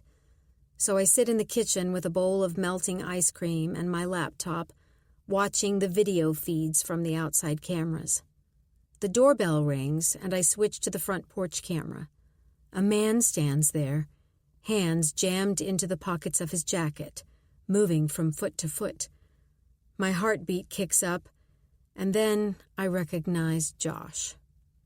Sadie and I go to the door. "Can I come in?" His frosted breath wafts toward the porch light. I swing the door open, and he hurries into the foyer. "What can I do for you, Josh?" "I just want to talk." His gaze meets mine for a fraction of a second, then drops to the floor. I don't particularly want to talk to him, but it's a situation that has my stomach in knots, so I lead him down the hall to the kitchen. We sit at the table, and I finish my ice cream but don't offer him anything. "I want to explain," he says, running his hand through his sandy hair. "Okay. I know you probably figured out about me and Lakin." I start to respond, but he puts up a palm to stop me. "Please, just listen for a minute before you say anything." "Fine. Explain. He draws a deep breath. Lakin and I've been seeing each other for a couple of months. I know it's wrong. I never meant for it to happen. Nobody ever does. Things have been pretty rough for her. I arch my eyebrows. I know you're going through hell right now. I don't want to burden you with this. The rest of our problems don't seem like such a big deal next to yours. It's not a contest. He looks away, wipes his mouth with his hand. I wish Jay was here. I get up and walk to the sink, rinse my bowl, and gather my wits. He wishes Jay was here. Sorry, that was insensitive. Did Jay know? I turn to face him, lean against the counter. Yeah. He hangs his head. Jay knew. This sends a dart of pain through my chest. Why didn't Jay tell me? How long did he know, Josh? I told him a couple of weeks before Christmas. He, Cal, and I met at the pub for drinks, but Cal left early. How could you guys do this? He rubs his hands over his eyes. Something's been bothering Cal for a while, and he's been taking it out primarily on Lakin. You didn't notice? No. I guess I missed all the drama. Josh waves his hand in the air. Doesn't matter. Anyway, we were talking and drinking at the pub, and Cal just ups and leaves. Said he needed to get home. Jay and I kept drinking and talking. That's when I told him about me and Lakin. What did he say? He wasn't happy about it. Read me the riot act. Then he told me I should tell Kim and we should go to marriage counseling. That sounds like Jay. Look, Molly, Lakin's been upset, and I've been having trouble at work. Cal never misses an opportunity to remind me that he's my boss, that I'm not living up to the standards of the company, and I'm lucky to still have a job. So you got even with him? Josh shakes his head. No. Did you take Jay's advice? Did you tell Kim? I'm thinking no. She would have told me. I'm going to. Soon. I just need to find a way to break it to Lakin. She's having a rough time. He draws a deep breath. Jay kept pressuring me, and that didn't help. His eyes flash with anger. He looks like a drowning man who's realized that there's no help in sight. Uh-huh. What about Kim? How could you do this to her? Tears start to bubble up for my friend, and I feel Jay's absence in a million different ways. He'd be able to sort this out. Josh drops his head in his hands. I'm an asshole, Molly. I fully get that. I never wanted to hurt Kim. She and Willow mean everything to me. Then why haven't you tried to fix this? I was ready to. I really was. I got my courage up, even knowing that my wife would be devastated and I'd lose my job. Then Jay died and I lost my nerve. I wipe a tear from my cheek and fold my arms. Well, Jay is dead and buried. Time to move on, eh? My voice is brittle. I have no sympathy for this sorry man. He glances up at me and shakes his head. It'll crush Kim. Yeah, you should have thought of that. He's crying now and wipes his eyes with his palms, takes a deep breath. She's pregnant, he whispers. I catch the side of the counter to keep myself from tumbling to the floor. Sadie walks over and nudges me with her nose. Kim? Kim's pregnant? He nods. She didn't want to tell you right away. She was hoping you'd have good news, too. You'd be pregnant together. I glance at the ceiling and let my gaze linger there. What a lovely dream that would have been. Look, I'm so sorry, Molly. I've royally screwed up, and I know that you and Kim are really close. He jumps up from the table and moves to put his arm around my shoulders, but I step away. You won't tell her, will you? He grabs my arm. I'll make it right, okay? I'll make it right. It's just... You remember when Willow was born 7 weeks early? What if Kim delivers the new baby early? Or what if the stress causes her to lose the baby altogether? I'd never forgive myself. God, what a mess. His fingers are digging into my flesh, hurting. I'll tell her, I promise, but I need time. Whatever, Josh. Just break it off with Lakin. You can at least do that for now. His bloodshot eyes meet mine. Yeah, right. It's the right thing to do. Oh, how I despise this man. The fact that he and Jay were friends is beyond me. But then Jay liked everybody, saw the best in everyone. I'm tired, Josh. You should be on your way. I walk down the hall, Josh tagging behind me, and open the door to the dark night. Chapter 29. Rita. Another cold morning, and no one has anything new to offer on the Bradley murder, except that a disgruntled patient bent on revenge hasn't surfaced. And that's okay, now that the necklace has pointed us in a different direction. In the conference room, I catch the team up on our visit to Mount Clair, but a certain pall lingers as everyone filters back to their desks. We need a break, something to breathe life into this investigation. I settle in my office and place a call to Mrs. Bradley. Hello? Detective Myers here. How are you this morning? I flip through my notebook, phone clenched between my jaw and shoulder. Okay. Do you have anything new? She sounds pretty worn out, and I glance at the clock, wondering if I woke her. Well, not exactly, but we would like your permission to search the house in Mount Clair. Silence, but I can hear her ragged breath. Mrs. Bradley? Why? Do you really think that's necessary? Just routine. If we're going to find your husband's killer, we need to put all these pieces together. She clears her throat. I don't see what the necklace has to do with anything. My husband probably found it somewhere in Mount Clair. Maybe he picked it up off the street. Could be. This woman is still missing? Yes. What was her name? Annalise Robb. You know her? No. Okay. Can you meet us up at the house? We'd like to take a look around. I guess I could, if you think it will help. Tell me again about your husband's last trip up there. He went up to fix the window. But you said this woman disappeared last summer. Yes, that's right. How was Dr. Bradley's demeanor when he returned from fixing the window? I start drawing the necklace in the margin next to my notes from my last conversation with Mrs. Bradley.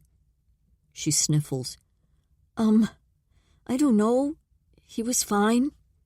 I shuffle back through my notebook. Didn't you tell me that he was preoccupied, troubled, when he came back? I don't remember. I read back her statement to her. You remember that? Dr. Westmore had also noticed Dr. Bradley's preoccupation. I guess. But I think it was just turning 40, big birthday. Yeah, it hit some people hard, but maybe he was troubled by something else. I don't know what that could be. Maybe he heard from someone in town about the missing woman and felt that. Why wouldn't he have turned the necklace in to the sheriff? Silence. Then, Jay wouldn't have had anything to do with a missing woman, Detective. She's breathing hard. Jay wouldn't ever hurt anybody. That's not what we're saying.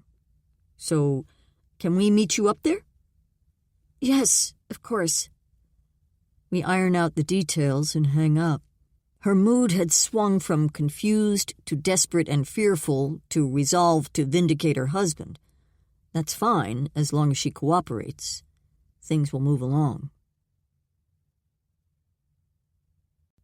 Chapter 30. Molly. All morning I wandered the house, Sadie following in my wake.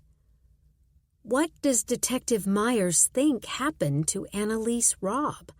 And why would Jay have her necklace? It's totally got to be a fluke. A strange coincidence. But what if someone in Mount Clair thought Jay hurt that woman and they came here and killed Jay? Could that have happened? Is that what the cops think? I searched the internet for information about the incident. I hadn't heard anything about it at the time. But we did leave early on that Friday, before anyone would have been searching for her, probably, and before her disappearance made the community gossip. I don't know what to think. According to what I read, it appears that the local investigation has stalled. Annalise Robb is still missing. It sends a chill down my spine. I know what it's like to be missing. After lunch, Sadie and I drive over to Lakin's house. I need to get out and think about something besides Jay. I need to talk to Lakin. I don't know what I'll say to her about Josh, but this is causing me more pain than I can handle right now. It needs to be settled. I ring the doorbell, but there's no answer. I hear children's voices from the backyard, so Sadie and I trudge through the snow around the side of the house. The twins are dressed in heavy sweatpants and jackets, helmets on their heads as they glide across Cal's man-made ice rink that runs across the expanse of his yard, hockey sticks in their hands. Cal is sitting on the top of the picnic table, watching his boys. I call out, and he turns in my direction, jumps down. "Hey, Molly, what are you doing here?" "I was looking for Lakin." "She's at the spa. Amanda's out sick again, so Lakin went in. Wednesdays are usually her day off. I left work early so I could pick up the boys from school." He glances at the twins, who've begun to race each other across the ice, hockey sticks forgotten. "Dad!" Logan, I think, screams. "Can we go inside and get a snack?" "Yeah, okay, let's go." Cal turns to me. "You want to come in?" At first, I think no, but change my mind. "Okay." The boys take a bag of chips into the family room and turn on the TV. Cal and I sit at the glass-topped table with a can of Coke each. The kitchen is big, all stainless steel appliances, granite counters, and cool colors. Sadie settles on the floor next to me. "What was going on with Jay?" I blurt out. "Do you know?" He looks startled. "What do you mean? Didn't he seem a little troubled to you?" Cal rubs his chin. "I didn't notice, Molly. Why?" I shake my head, just trying to make sense of it all. Why would anyone want to kill Jay? Do you think someone was threatening him? Did Lakin tell you about the necklace, the missing woman? Yeah. Well, I'm trying to figure out how it's all connected. If it's connected. That seems like a stretch, don't you think? Cal sips his soda. "Sorry, Molly. If something was bothering Jay, I wasn't aware of it. But I've been preoccupied. Things have been rough between me and Lakin. Did she say anything to you?" "No," I lie. "Jay was trying to help me out with that. You know how he was, always wanting everyone to be okay. Maybe my problems were weighing him down. I'd been leaning on him a little bit lately." Anger flits across his face, and he blinks as if to right himself. "That's it? You and Lakin not getting along?" Maybe trying to help Cal and knowing that Lakin and Josh were involved. Maybe that was what Jay was worried about. That's not all, Cal says, and drops his head in his hands. Jesus, Molly, I don't want to get into this. Well, okay then. I've got enough going on in my life right now anyway. I stand and pick up my purse to leave. I'll get going. Wait, please. He takes off his glasses and lays them on the table, rubs his eyes. I sit back down. Maybe I was a little needy. Jay had a lot of responsibilities, and I might have added too much to them, and I wasn't always too nice when he was just trying to help. What? What else, Cal? He blows out a breath. Last spring, back when you guys were moving into the house, I got some bad news. What kind of bad news? I got diagnosed with a hereditary eye disease. He drops his clenched hands on the table. My mother had it. She was diagnosed in her 40s and was totally blind by her late 50s. Oh no. Is there anything they can do? Not much. That's why I've been irritable. I've been taking it out on everybody, I guess. No one knows except Lakin and Jay. I really didn't want anyone else to know. And Lakin's tried to be understanding, but I haven't made it easy. I know that. I'm just having a hard time. Good job, Lakin, I think, sarcastically. Go have an affair when your husband gets crushing medical news. I understand. But don't you think you two could be there for each other? Help each other? You can hope. Something like anger flashes in his face again. I'm just having trouble coming to terms with this. The thought of not being able to work, to support my family, not being able to skate or ski or play tennis. He shakes his head. I'll die, Molly. He scrubs his hands across his head as if his hair is on fire. I'm really sorry, Cal. He jumps up from the table and grabs our Coke cans. You want a drink? It's 4 p.m, but his face looks so forlorn. Yeah, okay, maybe one. He goes to the fridge and pulls out a can of craft beer, sets it on the counter. Lakin's got a bottle of Merlot open. That's fine. We sit and sip our drinks, and I'm not sure what else to say to him. Cal clears his throat. I don't mean to dump this on you, Molly. You've got enough to deal with.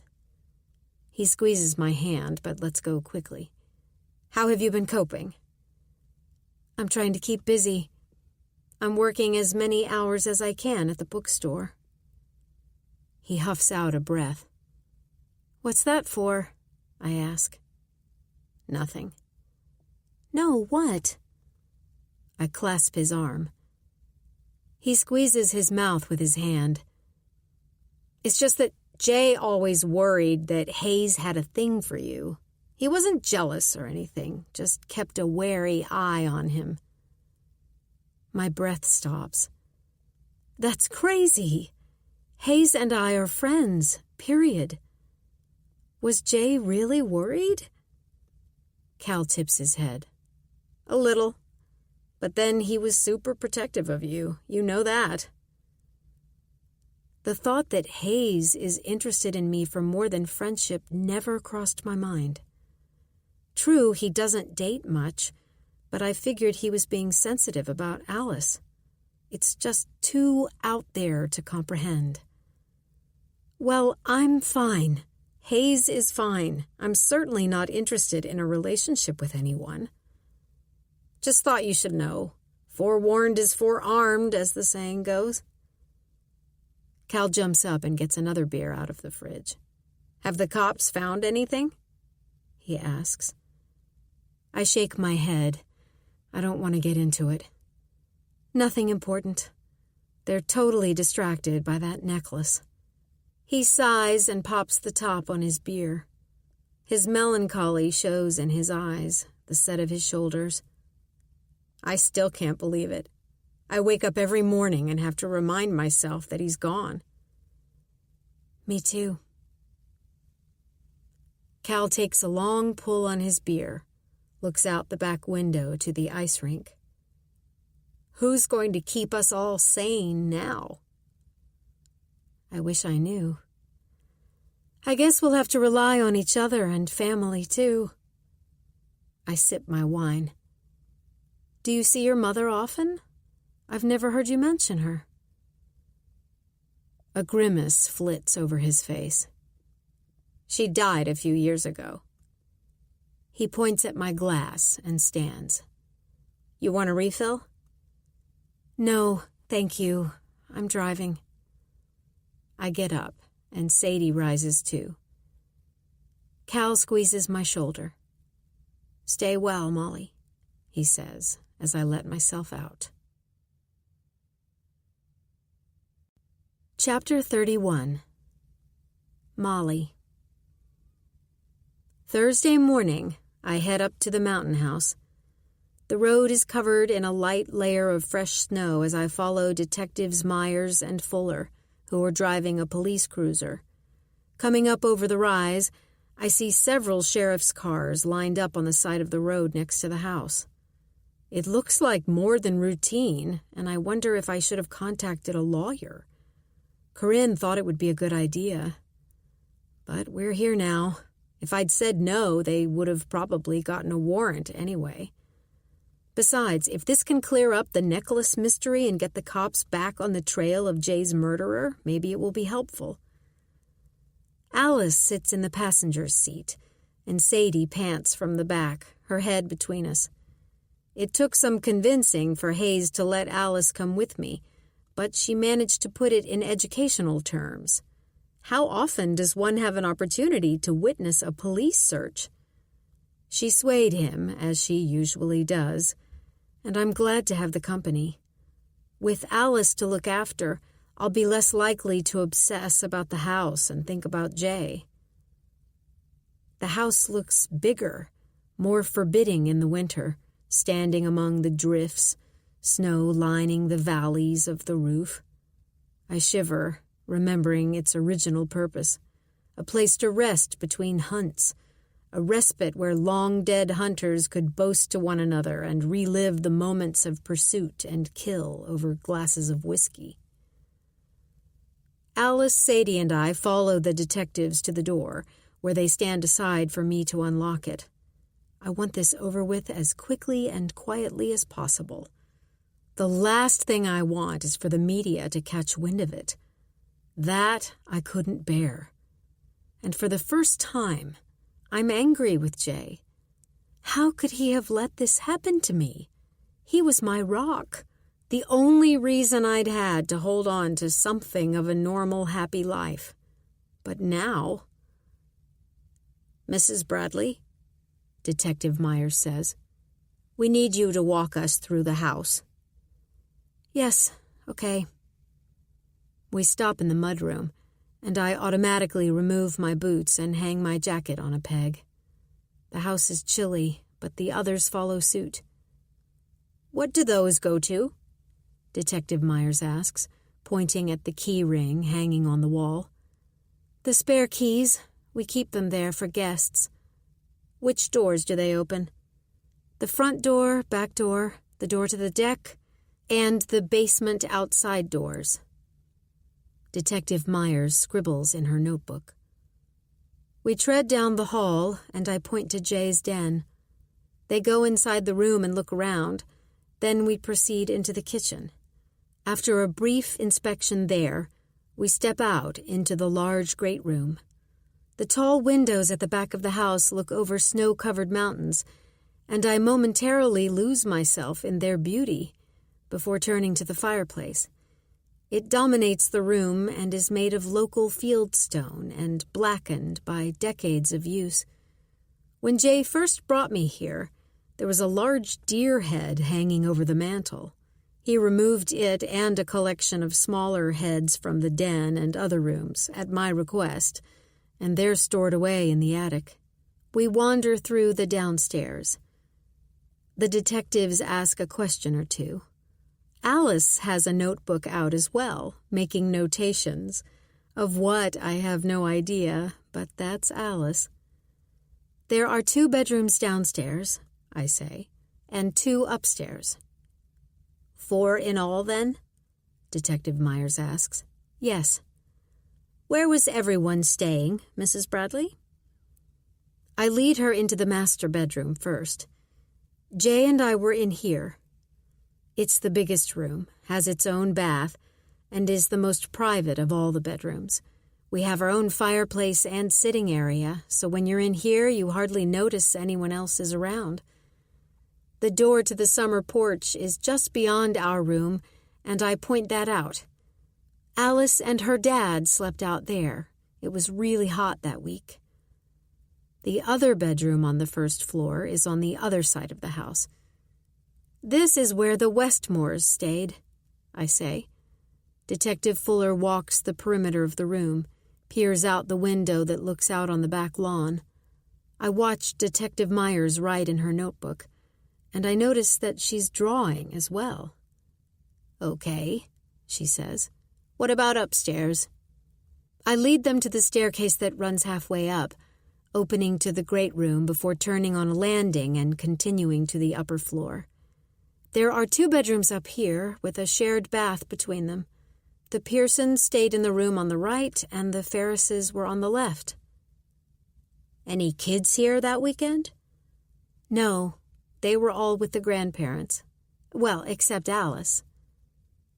Convenient, she says. Where were Mr. Branch and his daughter staying?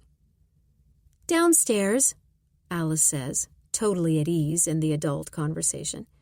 We slept on the summer porch. Alice puts pencil to paper as if she's an integral part of the proceedings. Detective Myers looks at her as though she's just noticed her. Okay. She tips her head up and points to the panel on the ceiling. Attic access? Yes. That where your husband would have had to go to get to that window? Yes. Detective Fuller pulls the cord, and we all step aside as it creaks open and frigid air rushes out like a trapped demon. I wrap my arms around my stomach. Sadie pulls close to my side. Fuller swings the stairs down, and we're practically pinned against the walls of the hallway. Mind if Detective Fuller and I look around up there by ourselves? I shake my head. No, be my guest. We'll wait downstairs. Chapter 32. Rita. The house is pretty cool. I can picture Teddy Roosevelt or Ernest Hemingway walking through the front door with a dead animal draped over his shoulders. Not that I'm a fan of hunting. I'm not. But the place is interesting and rustic posh. I could see Hemingway sitting on the deck, notebook in one hand, bottle in the other. Mrs. Bradley has been pretty shaky, her voice coming out in nervous bursts as she walked us through the rooms and pointed out where everyone slept. I don't know if the nerves are the result of her husband's murder, which is understandable, or if it's her nature.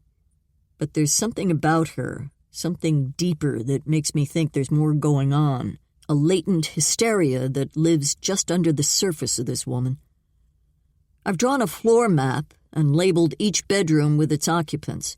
I want to take a closer look at the attic without the missus and her entourage over my shoulder, so I sent them downstairs.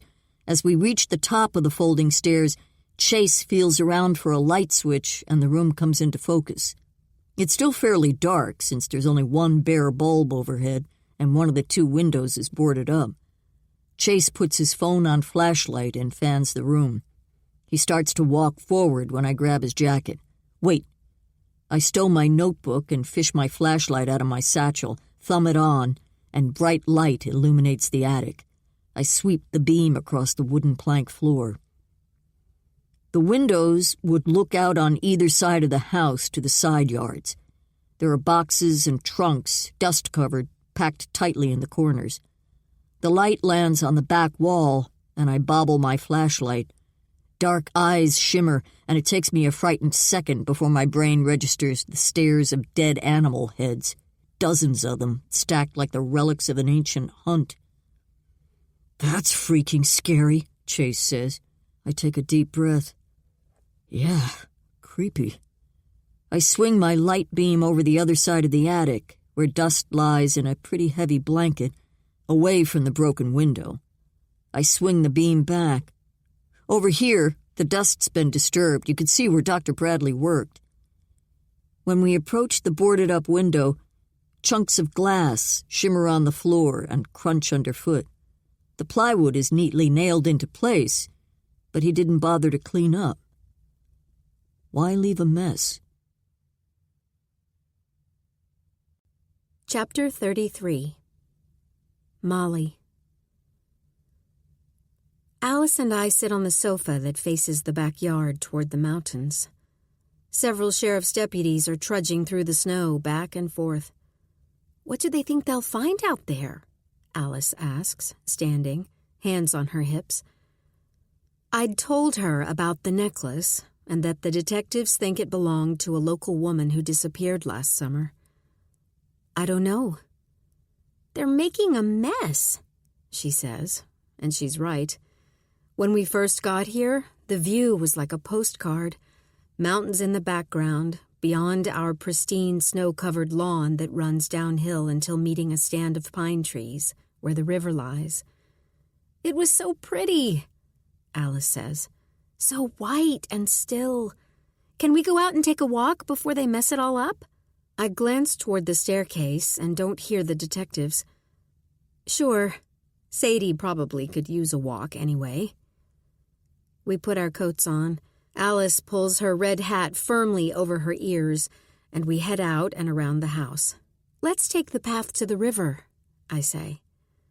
That way we can avoid the deputies, who seem to be concentrated closer to the house. But before we can set off, a deputy waves me over to where he stands, halfway down the sloping lawn. I trudge through the snow to reach him while Alice and Sadie wait for me by the path. "Where did these doors go to, Mrs. Bradley?" He's pointing to metal double doors that are recessed into the side of the slope. You can't see them from the house. I shove my hands deep into my pockets. "The basement." The first time Jay brought me to the mountain house, he was eager to show me around. He asked if I was okay to go down into the basement, and I'd said, of course. I wanted to be like everyone else, be the normal woman I thought Jay deserved, so with my arm through his, we descended the wooden staircase. But when that moist, fetid air hit me, I went into a full-blown panic attack, and Jay whisked me back upstairs. I was humiliated, but Jay simply dried my tears and held me in his arms until I stopped shaking. I haven't been down there since. "Are they locked?" "They should be. The keys are in the house if you really need to get in there." "I'll let the sheriff know." He nods and walks back toward the deputies. Alice and I head off through the pines and down the path. The snow's only about 3 inches deep, so it's not too hard to navigate. Sadie takes the lead, tilting her head in the pine-scented air periodically and pulling in deep breaths. I'm cold, but this is a good diversion. We can hear the voices of the deputies, growing distant now, as we make our way through the woods along the winding path. The sound of the river reaches us sooner than it does in summer. It's running faster, too, as if in a hurry to get to the bottom of the mountain. And the leaves that would muffle its sound are, of course, dead and buried under the snow. We see it sooner as well through the barren trees. "I picked wildflowers down here, remember?" Alice says.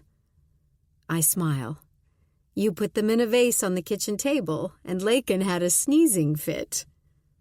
We both laugh. "And then my dad got mad because I'd been down here by myself."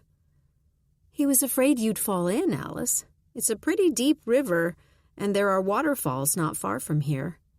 "He worries about everything." "You're his whole world, you know." "Yeah, I know.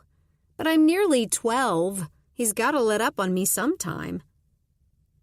We stand still and listen to the water rushing by, carrying a chilly breeze with it. My nose and cheeks tingle. The path has wound back closer to the house. This bend in the river isn't far from the end of the lawn. We can hear the deputy's voice again. Maybe we should head back. You cold? She shrugs. A little. Can we walk on the bridge first? There's a little footbridge that allows access to the other side of the river. Then we'll go back, okay? Alice nods, and we walk slowly, as the bridge is icy, and stop at the halfway point. The gray water rushes beneath us. There's something over there. Alice points at what looks like a branch sticking awkwardly out of the bank on the other side of the river. We step carefully across the bridge, Sadie trying to pull ahead, and I have to use both hands on her leash to hold her back. But as we get nearer, the stray branch comes into focus. Sadie is barking now, her hackles raised and quivering. Alice grabs me around the waist and buries her head in my shoulder. It's not a branch. It's an arm. Chapter 34. Rita. Annalise Robb has been found, or the mostly skeletal remains of a young woman have. Sheriff Skinner and his team are pretty sure it's her, based on the blonde hair and the clothing found in the riverbank as well. But, of course, a formal identification will have to wait for the medical examiner to determine. Chase has taken Mrs. Bradley and Alice into the house, trying to keep them calm and out of the way, while I assist the sheriff and his deputies. A forensic team has just arrived, and they're carrying equipment down the hill toward the scene. A blue tent has been erected over the site, and there's a steady stream of officers trudging up and down from the river to the road, where vehicles line up like a parade. I'm standing with the sheriff next to his vehicle. Snow has begun to fall softly, big fat flakes that settle on our shoulders and the tops of our heads. Detective Fuller and I did a cursory search of the main floors and the attic, but we haven't been in the basement yet, I say. We look down on the scene, where the deputies are busy. The sheriff removes his hat and scratches his balding scalp. Well, you two go ahead with that, then. I appreciate your help, Detective. You're helping us, too. I think together we'll get this figured out. His eyes are hopeful, and I see how this woman's disappearance has weighed on him. There's relief there that she's been found, but sorrow, too, that he couldn't bring her home alive. All we can work toward now is justice. Chase has found a couple of cans of ginger ale somewhere, and Mrs. Bradley and Alice sit tucked up together on the couch, sodas in their hands, when I enter the living room. He looks up at me as if to ask, "What do we do now?" "Mrs. Bradley," I say, "we'd like to take a look at the basement." Her bottom lip trembles. "Okay." "The door would be..." She points back toward the mudroom. "Will you two be okay here if Detective Fuller joins me?" She nods. "You won't go anywhere?" "No." I flip a switch just inside the basement door, and dim light illuminates a wooden staircase. The air is icy as we descend. The walls are stone, and the age of the house is readily apparent as we make our way down. "Creepy place," Chase says as we hit bottom. The floor is also made of stone, which is slick with condensation. There are a few small windows at the tops of the walls, and snow blocks them halfway up. Cobwebs hang from every corner, and what looks like old farm equipment, rusting and covered with dust, is pushed against the wall. "Doesn't look like anyone comes down here much," Chase says, wiping his hand on his jacket. We walk forward, and I thumb on my flashlight. The smell of dirt and decay hangs in the air. But there's something else, something pungent that becomes more fetid as we move deeper into the basement. I pivot and shine my light back toward the stairs. Nothing much at this end except the furnace and water heater, and they're close by the stairs. No need for anyone to access the rest of the place, I guess. I turn back toward the far end of the basement, and there's light coming from somewhere ahead. Chase and I walk on and discover a door with a small window in it, the source of the light. I open the door, and we're standing at the beginning of what looks like a long stone hallway with an arched ceiling. The floor dips and slopes down. Double metal doors are at the end. "This is strange," I say. Chase is behind me. "Look at this, Rita." I turn and run my flashlight over a wooden table. Tools and knives hang neatly on a pegboard on the wall over it. There's a hammer sitting on the edge of the table as though someone forgot to put it away. There's a sink next to the table, gray with age, stained with dark smudges, and there's a drain in the floor nearby. Chase coughs and staggers back. "I think this is where the hunters brought their game." He holds his hand over his mouth and mumbles, "My grandfather used to hunt. We had to have venison or rabbit whenever we visited him. He had a friend who processed meat, and he took me to the guy's place once. That's why I'm such a wuss around blood. I was 8. The smell made me sick, and I puked up my lunch." Goosebumps rise on my arms. There's something on the floor next to the table, a spilled box of nails. Looks like Dr. Bradley might have dropped the nails when he finished with the window. Wonder why he left them all over the floor. I get down on my hands and knees and wave the flashlight beam under the table. "Look at this, Chase." He crouches beside me. "Is that blood?" "Looks like it to me. Maybe it's from animals." "Maybe." I sit back on my haunches and rub the back of my neck, thinking. But what if Dr. Bradley bent down to pick up the nails and saw something that made him forget all about putting away his tools or cleaning up the glass in the attic? He would have needed a flashlight to look under the table to see the blood, Rita. Why would he have bothered when the nails were in plain sight? Maybe he didn't see the blood. Maybe he saw something else. The necklace? Could be. Then he saw the initials and put 2 and 2 together. I take a deep breath. Let's see where those doors go. The metal doors are rusted and the windows are covered in grime, but when I try the lock, it gives way easily enough. The light and air feel fresh as I step out into the snow. We're a stone's throw from the river here, and across a small bridge lies the blue tent. The forensics team has sent a couple of people to check out the basement, and Chase and I return to the living room. Mrs. Bradley looks toward us when she hears us approach. "Is it her? The missing woman?" "We can't say until the body's positively identified." Mrs. Bradley nods, her mouth clenched like a child who's trying not to cry. "Why would someone bury her here? The killer must have passed the house and dropped the necklace. I bet Jay found it in the yard." "Could be." She jumps up from the couch and starts pacing, holding her arms across her chest. "I don't know how this could have happened, Detective. So close. We didn't hear a thing. They're sure she disappeared the night of the 4th? "Yes." Mrs. Bradley is shaking, and her nose is running, but she doesn't seem to notice. She's got that wild-eyed look that sometimes precedes hysteria.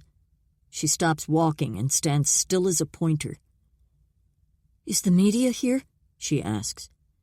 "I don't think so. Not yet, anyway. But I expect some will be here soon, at least from Manchester to start."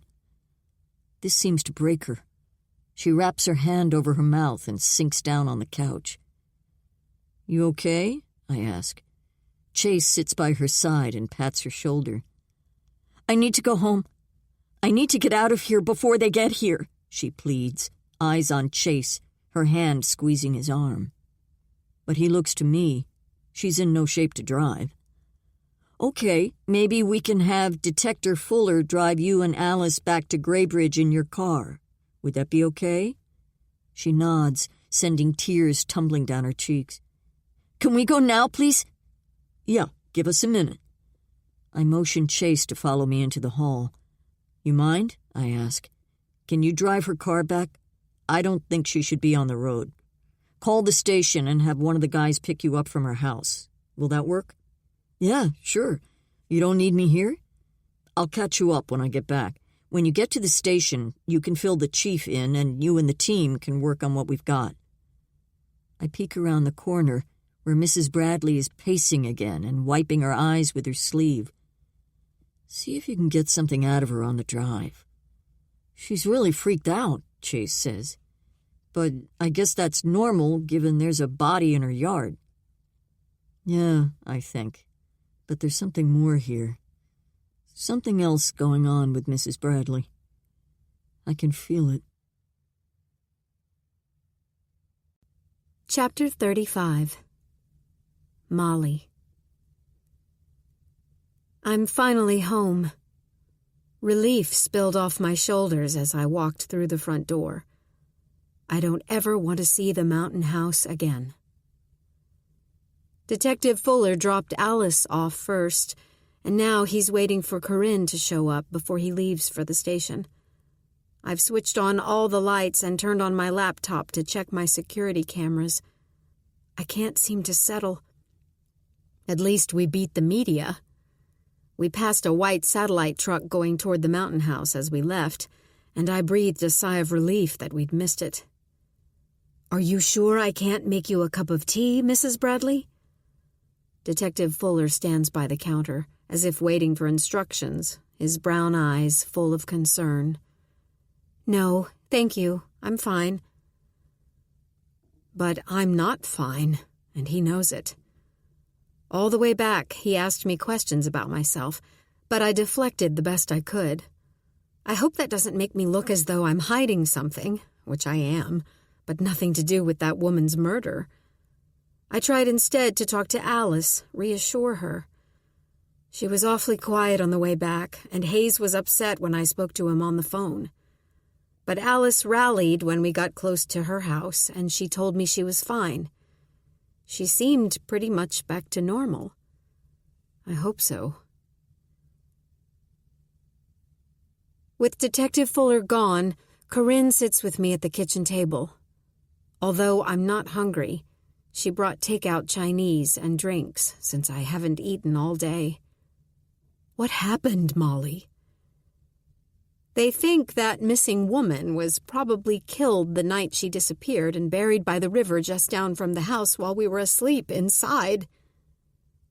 I take a deep breath, talk myself down, look to Corinne.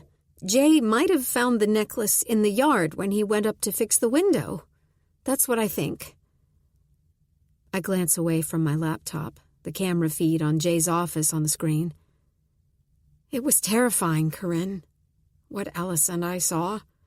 I'd already described it to her on the phone and don't want to think about it again. Corinne rubs my arm. Try to eat something. Did you ever call that therapist Elise referred you to? I swallow, poke at my lo mein. I will. I definitely will. I try to hold them back, but tears slip down my cheeks. Hey, I'm here. It's going to be okay. I sniff. What if they think Jay killed that woman? It's not possible, but I get the feeling they think he was involved. That's crazy. Jay wasn't a killer. What if someone back in Mount Clair thinks he did it and that's who killed him? Why else would someone kill Jay? There has to be a connection, Corinne. Didn't you say the woman had a boyfriend and they were fighting before she disappeared? It's usually the husband or the boyfriend, right? Yeah, that could be, and then maybe he thought that Jay saw him, and that's why he killed Jay.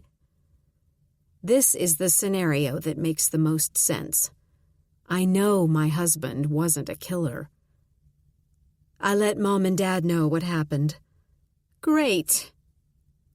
Corinne pauses, chopsticks in her hand. What was I supposed to do, let them see it on the news? No, that's fine. They wanted to rush over, but I put them off. I told them I'd be here with you. Thanks. I'll call Mom later. Corinne and I finish our dinner. Well, I did the best I could to force a few mouthfuls down. She wanted me to go back to her place for the night, but I didn't want to. I walked with her through the house, checking that all the doors were locked and lights on. Sadie stuck right by my side. Finally, Corinne left, and I set myself up on the sofa with my computer on my lap, flipping screens, monitoring the house. The doorbell rings, and I go back to the porch feed. A young woman with long dark hair is standing there with a cameraman next to her. She leans on the doorbell again, and Sadie runs down the hall to see who's there. I don't move. Maybe she'll go away. "Mrs. Bradley?" I hear through the door. More bell ringing.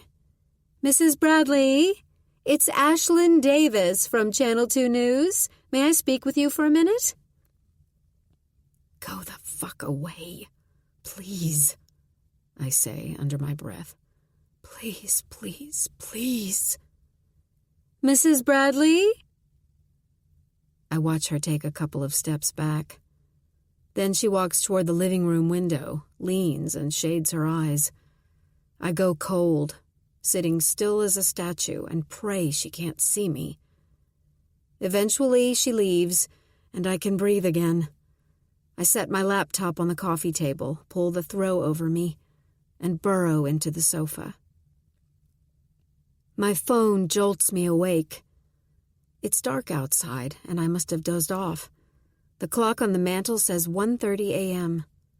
Who would be calling at this hour? Sadie jumps up from where she's been lying on the floor next to me. "Hello?" "Melinda Wright?" I shiver. Another reporter? But then the voice continues, muffled, the same caller from before. "I know who you are, Melinda Wright. The girl in the cellar. I heard they found a dead woman near your house. You better take care, Melinda. You escaped once." I throw my phone on the floor, jump up from the sofa, and run for the laundry room. Sadie trots after me, and I close us both inside the room. I slide down onto the floor. Sadie lies next to me, and I sob, my hand on her bristly back. Chapter 36. Rita. I didn't get home until midnight last night, and then I couldn't sleep. It had been a busy day, full of revelations and just plain hard work. After tossing and turning for an hour, worrying about not getting enough rest to tackle a busy day today, I got up and ran a hot bath. I threw in one of those bath bombs that foam up and smell nice. Andre and Colin gave me a huge basket of expensive bath products for Christmas, and I figured I might as well start using some of the stuff. I sank into the tub with a glass of wine, had the Moody Blues playing softly on my phone in the corner. After methodically working through what I think happened at the mountain house and a good soak, I finally felt sleepy and went back to bed. I woke up with the sunrise, swung by Duncan for a large coffee, and met the chief as I was walking into the station. It's early yet, and not everybody's in. Lauren is here, of course, all bright-eyed and bushy-tailed. I don't think she ever goes home. Her latest boyfriend just broke up with her, and she doesn't seem to understand why they never hang around for more than a month or two. But working 24/7 will do that, as I well know. My own romantic life is nothing to write home about. The chief has rounded up the team, or at least everybody who's here, and we head to the conference room. This is my show, so I walk to the whiteboard, set my notes on the table. I run through everything we discovered yesterday at the Bradleys' mountain house. When I finish, I ask Lauren to follow me to my office. Just as we're getting settled, Chase arrives, coffee in hand. Lauren has already taken the chair, so Chase moves my dead philodendron from a low filing cabinet and sits there. "What are you thinking, Rita?" Lauren asks. I draw a deep breath. If the blood turns out to be Ms. Robb's, she was probably killed there in the basement, and the killer missed the blood under the table, and he may have missed the necklace too when he cleaned up. When Dr. Bradley went to return his tools, he dropped the box of nails. When he bent down to pick it up, he found the necklace. So I think either Dr. Bradley is the killer and needed to remove the necklace from the scene, or he's not the killer, but knows about the missing woman because the sheriff called him when it happened last summer. He brings the necklace back to Graybridge and locks it in his filing cabinet. But then, who killed him? They were obviously looking for something in the office. If it was the necklace, how did the perp know it was in there unless Dr. Bradley told him? One way or another, Dr. Bradley knew Ms. Robb was missing. He would have deduced that the necklace was probably hers. Either he killed her, or he knew who did and let the killer know he had the necklace in the office. Chase clears his throat. If the doctor was innocent, why wouldn't he call the police when he found the necklace? Think. If the necklace was found inside his house, and he had guests there the night Annalise disappeared, who could the murderer be? I lean back in my chair, prop up my feet.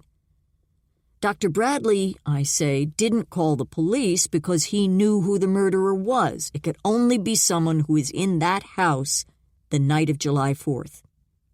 Lauren's mouth pops open. It was one of his friends. I pick up a legal pad and list their names. Dr. Bradley, Mrs. Bradley, Elise Westmore, Scott Westmore, Cal Ferris, Lakin Ferris, Josh Pearson, Kim Pearson, Hayes Branch, Alice Branch. It all depends on the blood belonging to Ms. Robb, but if it does, I believe one of these people killed her. I drop my pen and pad on the desk. When Dr. Bradley found the necklace, he put two and two together. He probably didn't see the blood. He would have had to get down on the floor and use a flashlight. Annalise was only missing at that point. I think he figured out one of his friends was involved, and when the doctor confronted him, he killed the doctor. I take a deep breath. Who can I eliminate? Alice, Lauren says. I draw a line through her name. Okay, it's highly unlikely an 11-year-old was involved in a double homicide. Anybody else? It could be any one of them, Chase says. No, Lauren leans forward. I don't think it was any of the women. Women don't usually kill women they don't know. It's highly unlikely that one of them killed and buried Ms. Robb. I draw a line through their names. I agree. Possible, but not likely. What if it's just animal blood under the table? Chase asks. What if he found the necklace out on the road, maybe? Then we're back to square one. But why wouldn't he have taken it straight to the sheriff? Why keep it, if not to protect somebody? Chapter 37. Molly. Hayes is upset. I can tell as soon as I walk through the bookstore door. He's sorting a box next to the front register, and there's a line between his eyebrows that he gets when he's thinking or brooding over something. Hey, I say. He looks up, gives me something between a smirk and a smile. You're early, he says. Yeah, I couldn't sleep, so I decided to get ready for the day and come in. He nods. Are you okay, Molly? Yes, I'm fine, I say with as much conviction as I can muster. How's Alice? She says she's fine. He slams a book on the hold shelf behind him. I never should have let her go yesterday. My heart hammers. My fault. I didn't know anything like that was going to happen, Hayes. I wouldn't have taken her up there if I'd thought it was supposed to be just routine. Detective Myers said they just wanted to look through the house. Nothing bad was supposed to happen. Hayes straightens, looks at me. His eyes soften. Sorry. I know this has got to be hard on you. He comes out from behind the counter and wraps me in his arms. I relax against his shoulder. I take a deep breath and sniff back tears. I'm so sorry, I mumble. Look, I don't blame you. How would you know they were going to find that woman buried by the river? I pull away and wipe my eyes on a tissue. It's all so surreal. Do they have any theories? I have no idea, but I think Jay is a suspect. I manage a disgusted laugh. But what are they going to do, arrest a dead man? Tears start to flow again at my own flippant words. Hayes rubs my back. Why don't you go check on Alice? She's in my office doing her schoolwork. Yeah, okay. I'll go dry my face first. I glance around the store. Then I'll get busy. The bookstore closes at 8 o'clock on Friday in the winter, and I usually work until 6. Hayes has left to take Alice to the hobby store to get supplies for a school project and is coming back to close, so Sharon and I are the only ones here. It has been slow all day. We've had a steady snowfall, and all the shops on the square have been quiet. Just as darkness descends like a heavy blanket, we finally have a customer. A tall man, 30-something, with a shaved head and a 3-day stubble, asks Sharon for help finding a book in the literature section. I'm standing at the register, still lost in thoughts of Jay and Annalise Robb, and trying not to think of my caller. Sharon, her thick red cardigan gaping around her middle, huffs back to the counter. "Can you go help him?" She glances toward the back of the store. "I left my reading glasses at home, and I'm having a devil of a time." She leans heavily on the counter, bends over, and searches through the odds and ends on a shelf below it. "I thought I had another pair here someplace." I head back to where the man peruses the stacks. "May I help you?" He straightens and smiles. "Just found it," he says. I notice a paperback copy of Mary Shelley's Frankenstein in his hand. I haven't read it since senior year high school. He holds the book up. Didn't finish it back then, so thought I'd give it another go. I nod. "It's a good one," I say, and turn to head back to the register. "Wait, this is a quaint little place." He glances around. "Yes, it is." For some reason, I feel unnerved here behind the shelves with this stranger. Lately, I'm assessing every man I see, wondering if he's my caller. Is he lurking nearby, following me, not content to torment me over the phone? I shiver and step away, but the stranger steps with me. "I'm from out of town," he says. "Do you have a children's section?" "Yes, of course. 2nd floor." I wrap my arms around my stomach, desperate to get away, yet not wanting to seem rude or paranoid. "I'm visiting my brother, and I didn't think to bring my niece a gift. What kind of uncle would I be if I showed up empty-handed?" He smiles again, friendly, almost flirting. He has a backpack slung over his shoulder, wears a leather jacket and skinny jeans. For some reason, I get a reporter vibe, and I can't bring myself to escort him upstairs. I just want to get back to the relative safety of the counter. "We have a great selection of kids' books. Let me know if you need help," I say, and walk away. Sharon has taken a pair of reading glasses off a display stand near the front and has them perched on her nose, tag and all. "That's better," she says. "Oh, Molly, would you go down to the basement?" She holds out a list. "Hayes said these came in, and he put them down there and out of the way. He wanted me to sort them out, but—" She twists her leg back and forth. "My knee's killing me." She blows out a breath. "I can't take those stairs today. You mind?" I don't want to go down there. She and Hayes know that. They think I'm claustrophobic. That's what I've told them, and my excuse has worked since the basement is a small space with a low ceiling. Hayes always goes himself or has Sharon go down there. Now I'm stuck. "Oh, come on," Sharon says. "Leave the door open and the lights on, Molly. I do it myself, but my knee." I grab the list. "Fine. At least I'll put some space between me and the man." "When you finish, why don't you go ahead and go home?" she calls after me. "We both don't need to be here." I make my way to the basement door. It's old, like everything else in the building, and creaks as I open it. I flip the light on and shiver as cold, musty air floats up and surrounds me. "You've got this, Molly. It's only the bookstore." I start down and hear the man talking with Sharon behind me in the distance.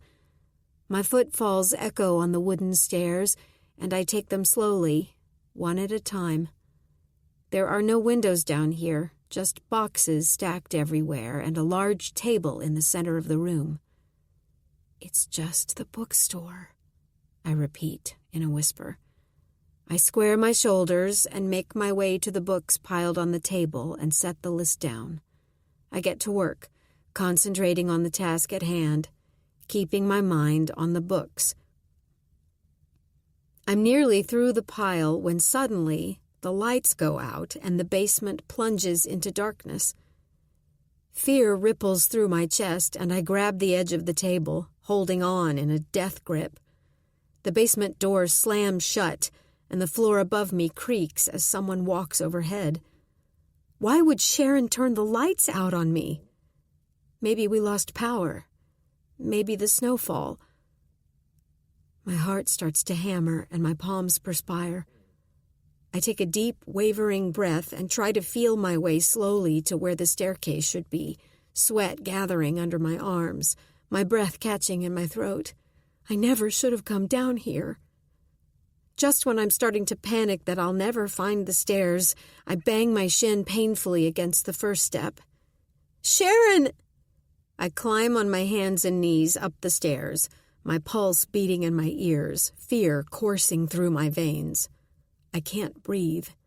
I think I hear him behind me. I hear him scuttling in the darkness.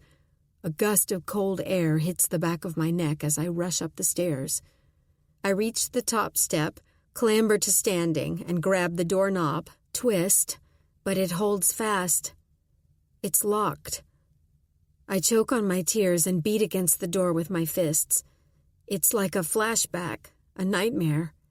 I'm locked in, and there's no escape.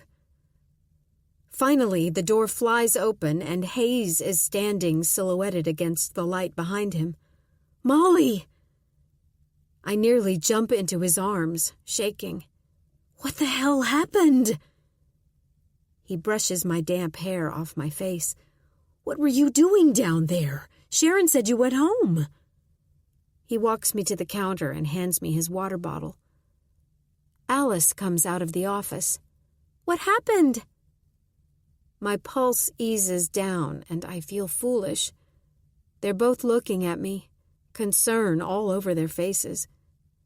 "I don't know. I got locked down there somehow." I try to stifle my tears.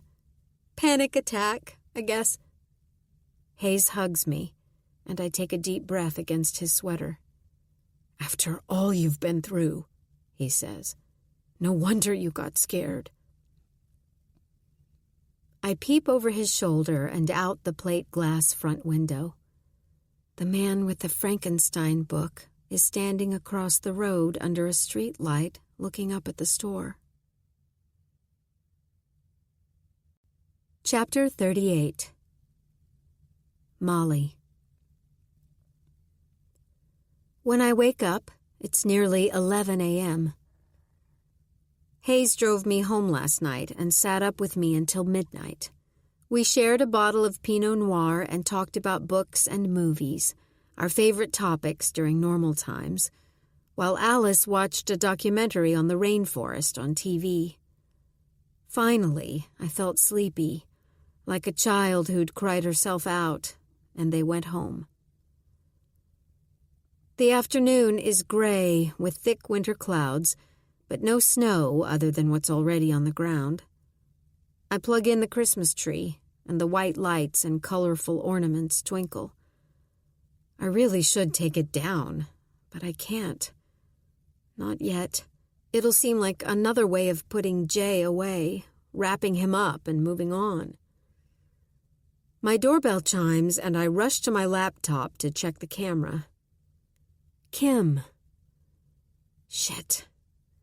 I haven't seen her since before I discovered Josh and Lakin at the spa. We've spoken a few times on the phone, but I made the conversation short. We sit in the kitchen after hugs at the door. She seems okay. Josh must not have told her yet. Damn him. I wanted to make sure you were all right after what happened at the mountain house, Kim says. I'm fine. I feel sorry for Alice, though. She was pretty shaken up. I never would have taken her with me if I'd thought anything like that would have happened. I take a deep breath. It's not your fault. How could you have possibly known that missing woman would be found on your property? I shake my head. It's all been a nightmare, Kim. I just want it to stop. I try to smile at her. Josh told me you're pregnant. Her face flushes. He did? She lets go an irritated breath. I wanted to tell you, eventually. I'm happy for you, really. Well, nothing other than the baby has turned out right lately. That's not your fault. Have you told Willow? Not yet. We wanted to wait until I'm further along after what happened last time. I think back to Willow's birth, seeing her through the glass in the NICU. She was in an incubator, covered in tubes, her eyes shielded with a cloth mask. It was painful to see her so little, fighting for her life. Is everything all right so far? I ask. Kim nods. My doctor says all is well, so hopefully I'll carry to term this time. Anger starts to bubble up in my chest when I think about Josh and Lakin. I push it down as best I can. Not the time and not for me to tell. But I have no compunction about putting pressure on Josh, just as Jay was doing before he died. When are you due? The end of June. Well, that's something good to look forward to, I say, and squeeze her hand. We need something good to happen. Thanks, Molly. I'm just sorry for the timing. I shrug. Life happens. I'll be okay. We talk about mindless things, school, the bookstore, things that seemed so important a few weeks ago. It's nice to talk to my friend and pretend for a little while that everything is normal. Kim checks her phone. It's getting toward dinner time. I stand on the porch and wave as she starts her car. Just after she pulls away from the curb, a dark sedan slides to a stop in front of the house. A man with a backpack gets out. Is it the same guy from the bookstore? I head inside, slam the door quickly, and shoot the deadbolt. Sadie and I hide in the laundry room, computer on my lap. I watch the man stride up the walkway. I peer closely at the black and white screen. I can't tell if it's the same man. Don't know if he's a reporter. But now that a body has been found on our property, they will come. People seeking me out by any means necessary. The coverage will escalate. There's a sensational story here. Murdered psychologist. A missing woman found dead and some connection between them. I hold my breath as I watch him lean on the doorbell. My phone rings and I pick it up without taking my eyes off my laptop. Molly? Mom, hi. Are you all right? Yes, fine. The man looks like he's giving up. I watch him turn and head down the porch steps. I strain to see if he has a phone in his hand. Will he try to call me? Is he the one who's harassing me, or is he just a reporter looking for a story? Molly? What? Do you want Dad and me to come over? I hear, please say no, in her voice. I'm okay, really. I can just see the man's car at the curb. He's pulling away. I draw a deep breath. I'm keeping busy around the house today. Maybe tomorrow would be better. We say our goodbyes, and I heave a sigh of relief. My parents have been their usual perplexed selves. Mom calls daily to check on me, but they rely on Corinne to do the heavy lifting. That's been their way from the start. Why not leverage that much older sibling, especially when the youngest wasn't planned? When I was little, not long after we'd moved to Graybridge, my mother's aunts came for a visit, and I heard my Aunt Ellen tell our neighbor that I'd been an oops baby. I thought that meant I was clumsy, which my mother was always saying was the case. But then I asked Corinne, and she told me I hadn't been expected, whatever that meant. It was only years later that I realized why there was such a gap between me and Corinne and what that expression really meant. My dad is an accountant and Mom a math professor. Their lives were planned and ordered, and having me had been an aberration, something they never quite figured out. Mom was working on her doctorate that fateful summer.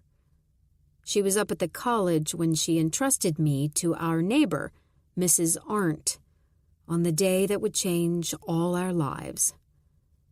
I'd been missing for hours before she got home and found out. I've never been able to quite rid myself of the feeling that I'd let them all down, ruined their lives. No one ever said that, of course, but people don't have to say everything for you to feel it. And now, just when they were comfortable that I'd married a man who would keep me from sinking back into the abyss, everything has gone to hell again, and I'm right in the center of it, dragging them down with me. I need to take Sadie for her evening walk, so I check my camera feeds, look out the windows to make sure there's no one around. The coast looks clear, and since it's almost dark, I need to get going. Sadie walks obediently at my side as we head down the sidewalk. I fidget with my phone, nestled in my coat pocket, fearful the man will call again. My gaze lands on every shrub, every tree, every place someone could possibly hide. I glance over my shoulder periodically. I've got to stay vigilant. I wonder why he's bothering me. What could he possibly want? Sadie and I cross the street and head home. Snow starts to fall, and I try to concentrate on the white flakes falling through the light of the lampposts. I love snow. I love how it deadens sound and covers up all the gray. It's the opposite of the oppressive summer sun that burns and smothers. I stop at our mailbox before going in and grab a handful of envelopes and sales flyers and tuck the bundle under my arm. Inside, I fill Sadie's bowl and refresh her water. The mail lies splayed on the countertop, and I weed through it. An envelope catches my eye. The return address is marked Ossining, New York, Sing Sing Correctional Facility. My heart feels like it's going to beat out of my chest. The letter is addressed to Dr. J. Bradley. I sink into a kitchen chair and tear it open. Dear Dr. Bradley, thank you so much for your letter. I'm flattered that you would consider me for your book. I would be very interested in talking to you in person. So many lies were spread about the incident that got me here. I would like a chance to explain what really happened. It was a long time ago, but I remember it pretty vividly. All the details of that sad event. I can give those to you in hopes that your book will shed light on the truth, which hasn't been what was reported in the media. Please arrange for a visit, and I'll be glad to answer all your questions. Very truly yours, Keith Russell. I'm trembling. I can't breathe. Sadie whimpers as she nudges me with her nose. This can't be real. It can't be right. I drop the letter as though it's on fire. I don't want to touch anything that he touched. Why can't this ever be over? How can he still, all these years later, intrude on my life? Then it dawns on me. Jay had written to him. That can't be. Even if he wanted to interview prisoners for his book, why would he reach out to Keith Russell? How could he do that to me? I pace through the house, wrapping my arms around my stomach to try to still my shaking, but I can't. When I couldn't settle down, I called Corinne, and she came over. "What's going on, Molly?" she asks. I hadn't told her anything on the phone, just that I needed her. I drop the letter in front of her. She reads quickly. "Oh my God." Her eyes meet mine. "Why would Jay want to talk to Keith Russell?" She spits out his name like it's poison. Couldn't he find enough demented killers for his fucking book without talking to that asshole? I shake my head. How could my husband have betrayed me this way? What if... I can't bring myself to meet Corinne's gaze, and my breath catches in my throat as I try to speak. What if Jay only wanted to marry me because of who I am? Maybe I was just an interesting study for him. Maybe he just wanted to write a book about me and my sorry life. Corinne wraps me in her arms. No, Molly. Jay loved you. He just made a huge mistake. Huge, but he loved you. I cry in her arms, and she cries too. I agree to go back to her place for the night. Somehow my house has lost its luster, so Sadie and I pack up and leave. On the drive, I tell Corinne about the phone calls I've gotten.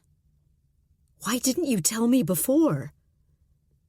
They're just crank calls, don't you think? I don't want her to think I'm paranoid, hysterical. She slams her hand on the steering wheel. After all this time?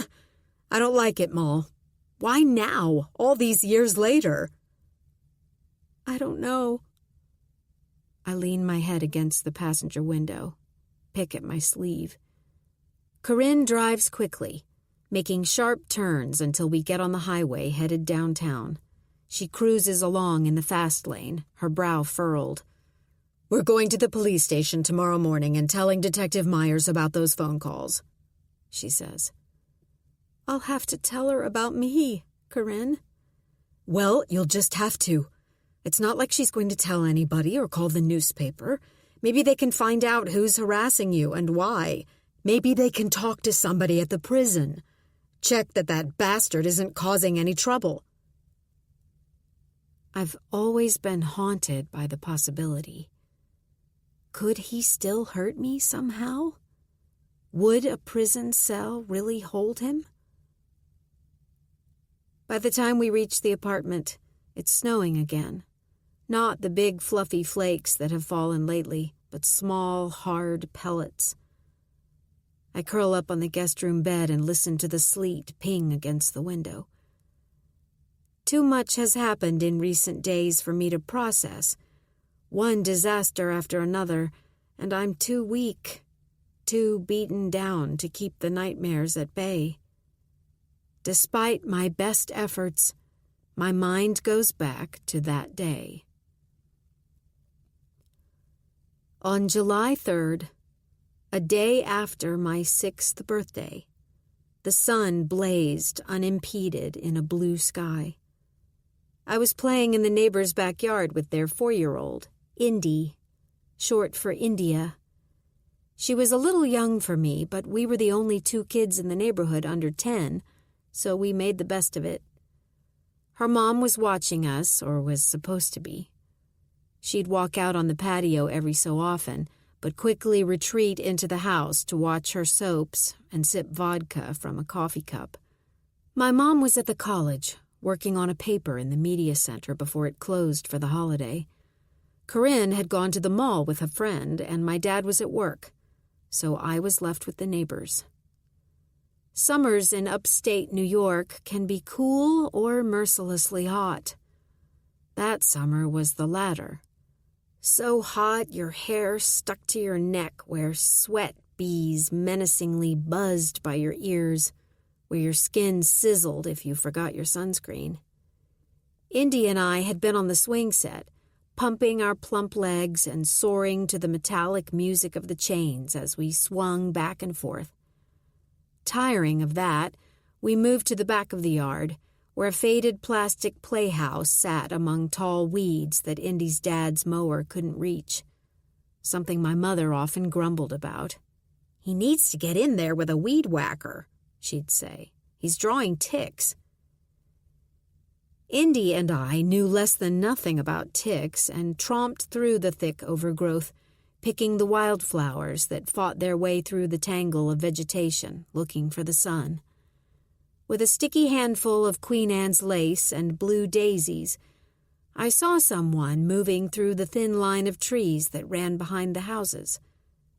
At first, I stood still like a rabbit who'd spotted a hawk, but relaxed when he came from behind an oak tree. Keith Russell, Indy's cousin from Poughkeepsie, was 18 and was spending the summer with his aunt and uncle. He was really tall, or he seemed so to me at the time, and thin, with a bulging, pointed Adam's apple that bobbed when he talked. His hair was thick and brown and hung over his bushy eyebrows. His teeth were too big for his mouth, and shiny red spots covered his chin. But he was nice to me and Indy. He liked to play with us in the yard, pushing us on the swings or chasing us in a game of tag. When he'd catch us, he'd grab us from behind and lift us high in the air. It was strange that he was coming through the woods. I'd heard him tell his aunt that he was going to the movies when I showed up at their door earlier. Maybe he changed his mind, I thought, and we were glad to see him as we had run through all our usual routines and were looking for something to do.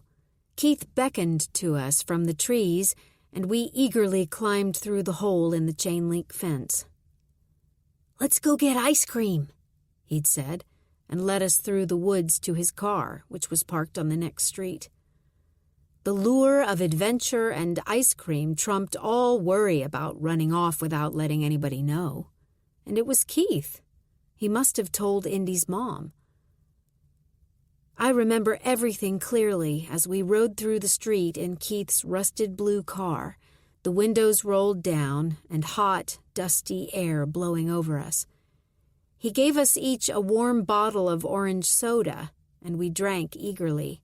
He had the radio on, and the song that was playing is forever the backdrop of that fateful ride.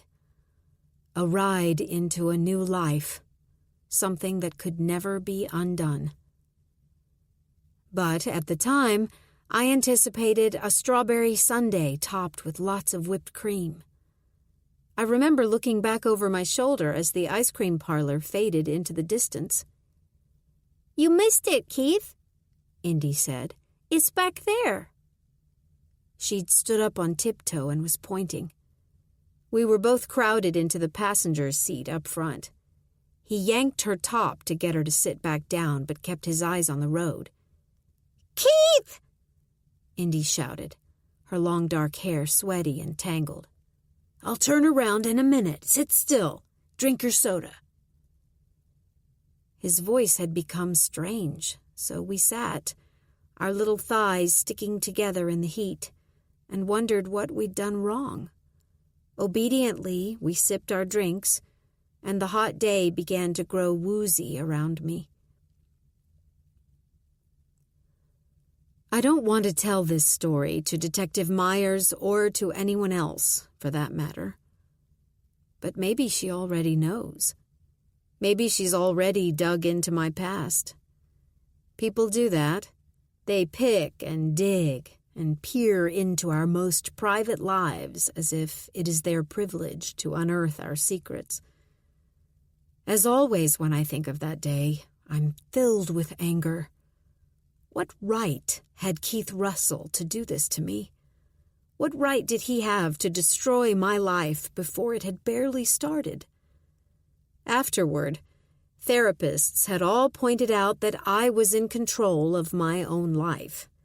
How I responded and chose to live the rest of it was what was important.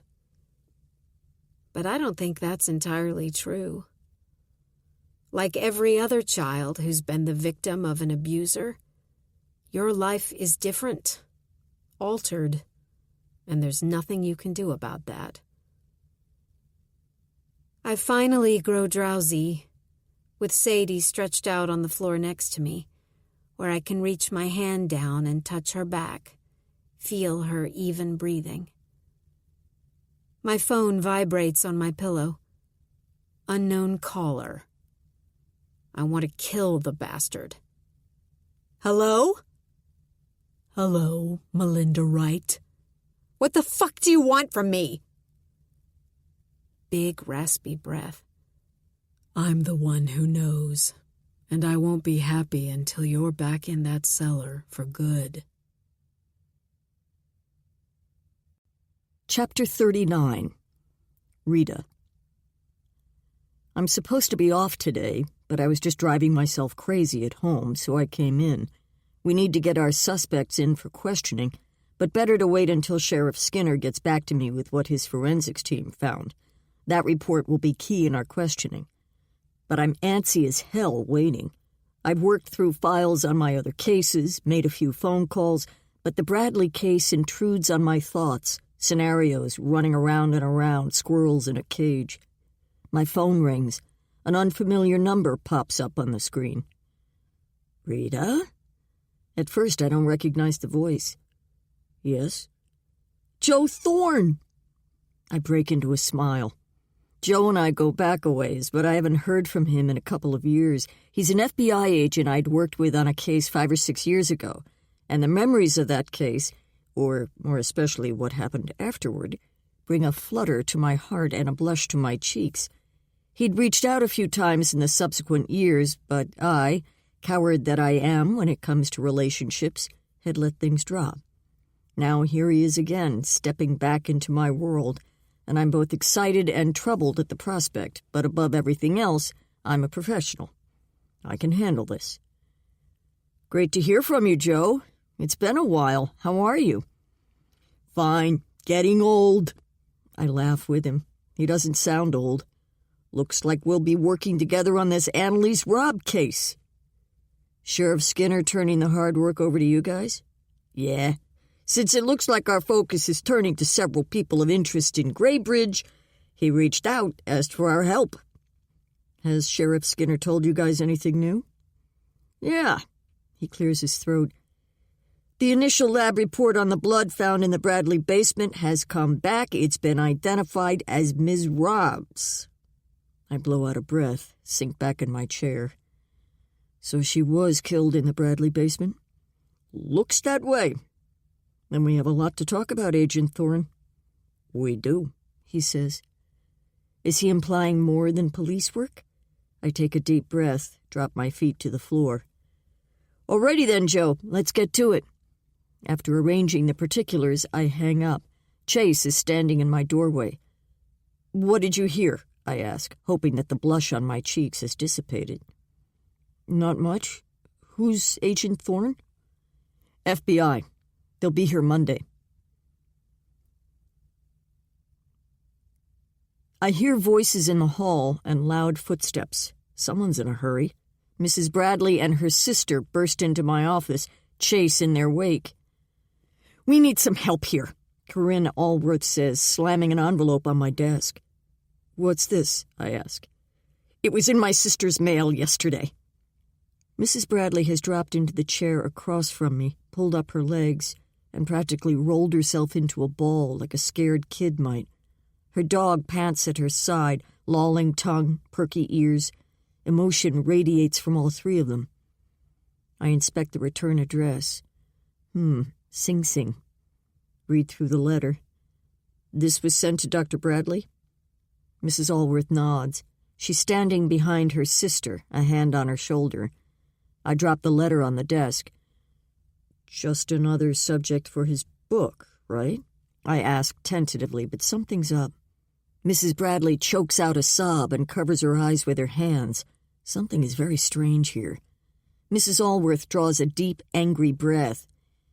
Keith Russell is in prison for assaulting my sister when she was just a child.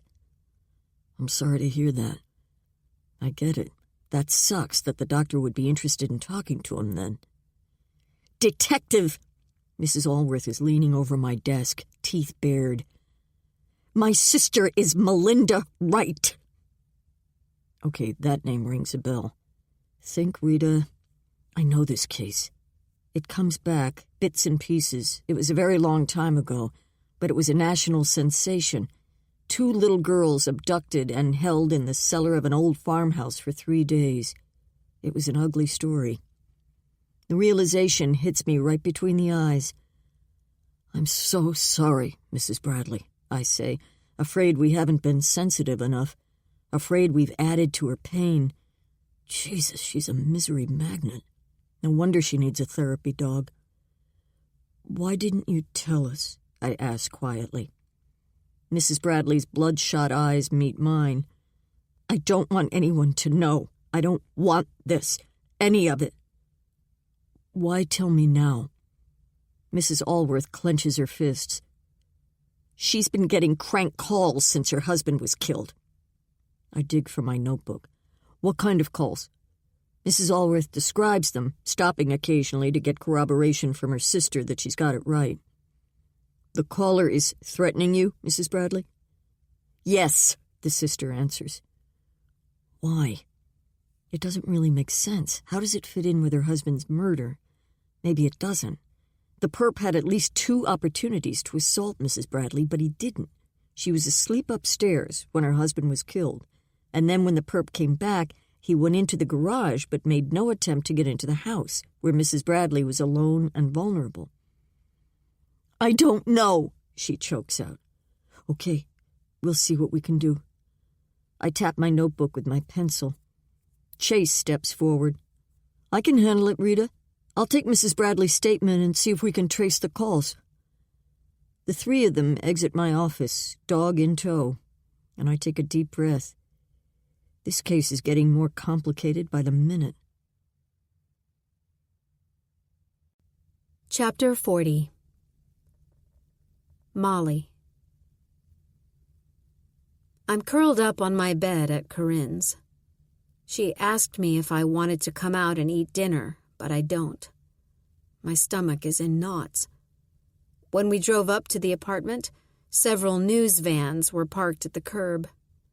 Have they finally started putting the pieces together? Thank God there's a gated parking lot, and they couldn't follow us. I flip on the TV just to block out the hum of Corinne and Rich's conversation in the other room. An entertainment news show starts. After upbeat bumper music plays, the news anchor comes on.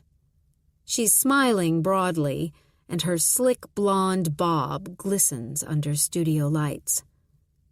My picture, a small square in the upper right-hand corner of the screen, appears, and my heart pounds.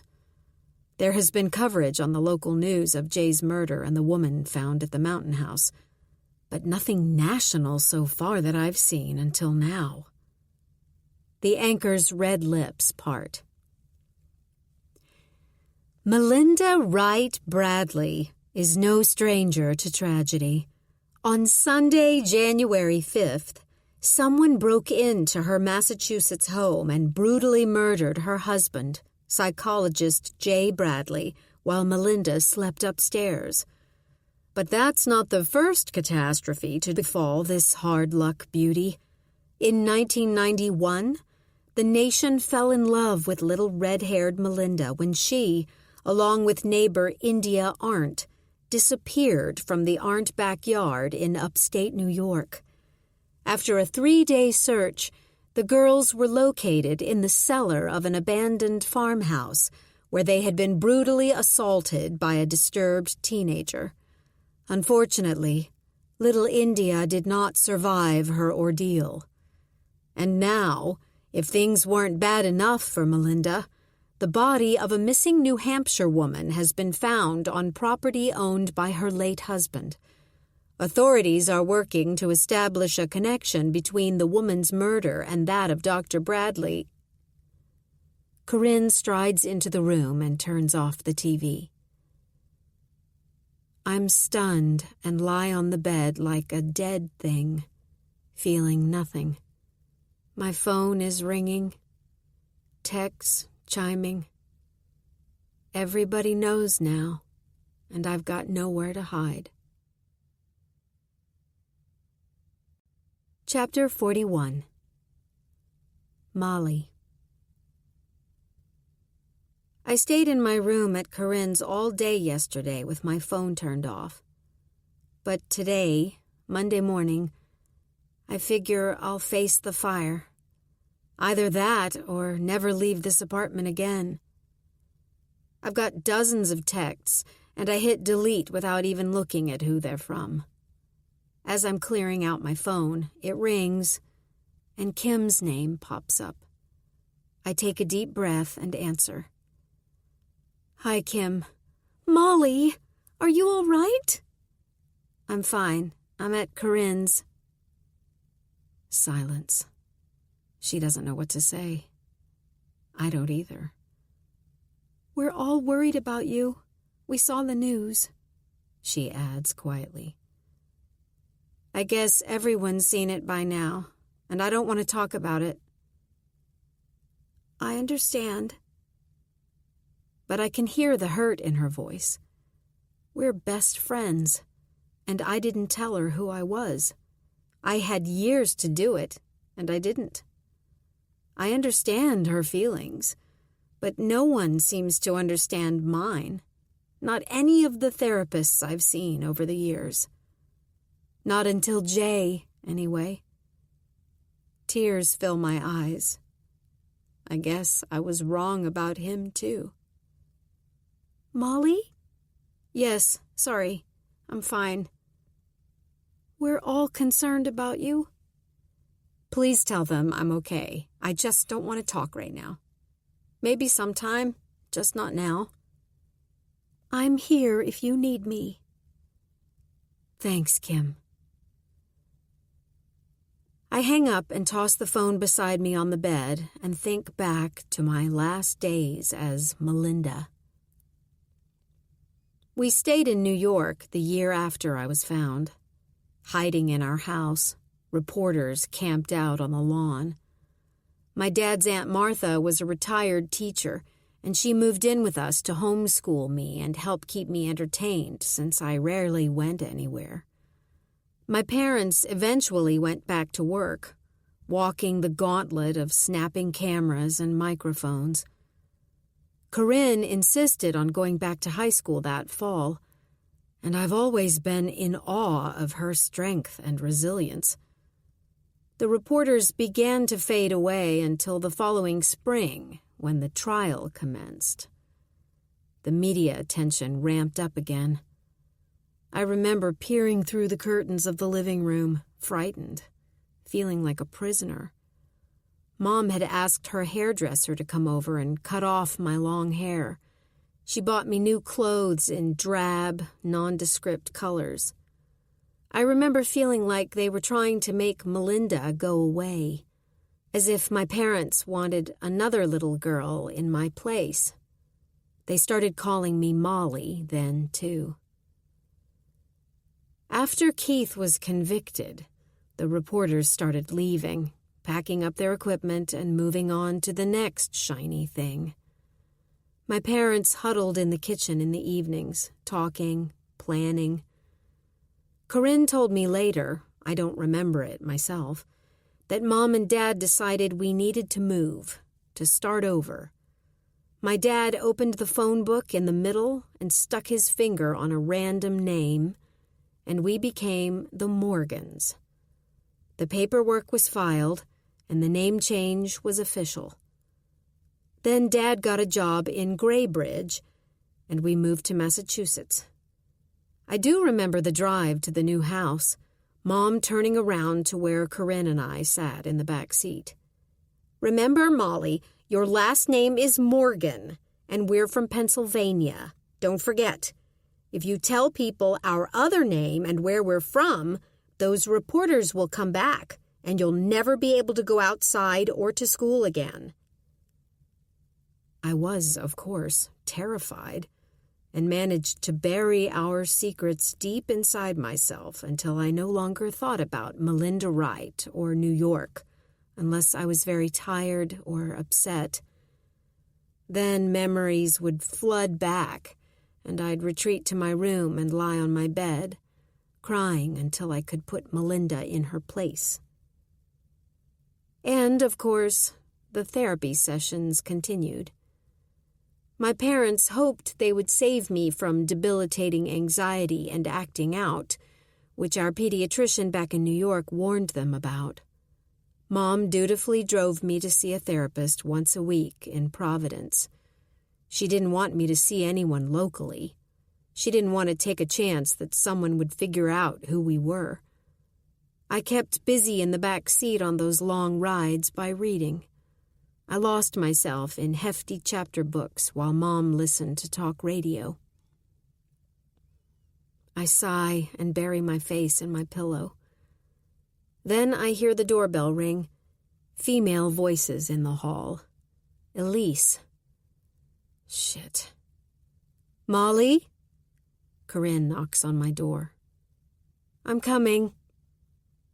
Might as well face her, too. Elise is sitting in the living room, dressed in neat khakis, a blue scarf over her white blouse. The harbor lies behind her like an enormous beast. "How are you, Molly?" She stands and embraces me, but I don't return the hug.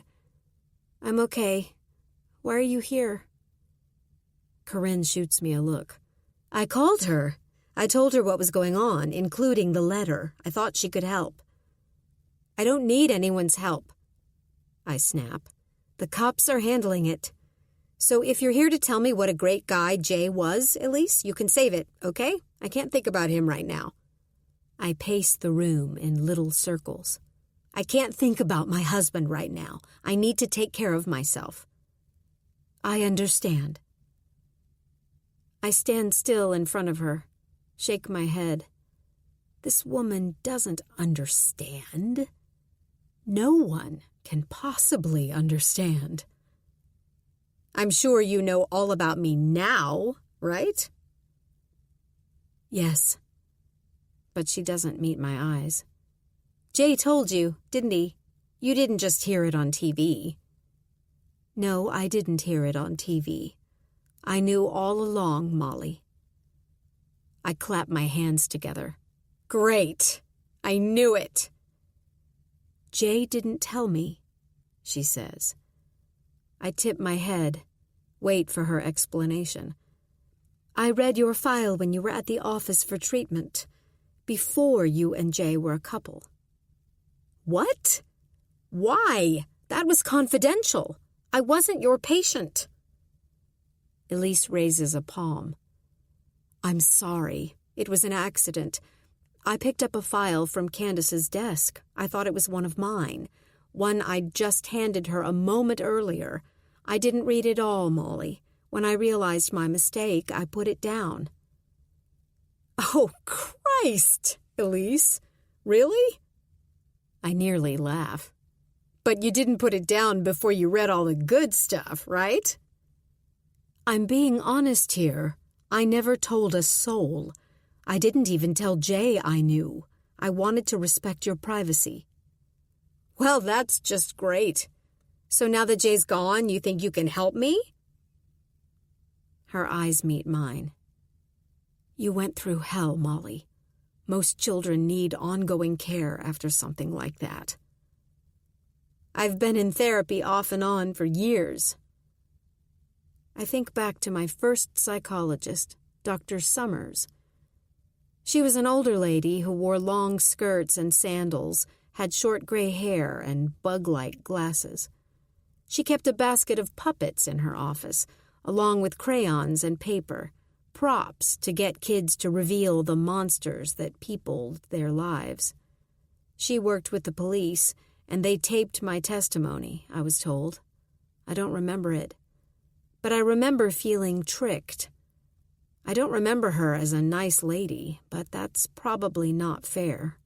A child's view. I'd like to help if I can. She shoots a look at Corinne. Yeah, well, I don't need your help, Elise. Are you sure? I squeeze the sides of my head with my hands. Don't you get it? No one can help me. No one can remove the demon and the memories, snippets though they are, from my brain. I drop my hands to my sides. Only I can. Can what? Corinne asks. Only I can fix this. She walks to my side. What do you mean, Molly? Him. He's still there, taunting me. I need to stop him. Those calls couldn't be from... Corinne says, and glances at Elise. Molly's been getting crank calls from someone who knows who she is and what happened. Elise shakes her head. They monitor calls in prisons. They wouldn't allow it. Whatever, I say. I'm exhausted. I'm going back to bed. I don't want to talk about this. I slam the guest room door behind me.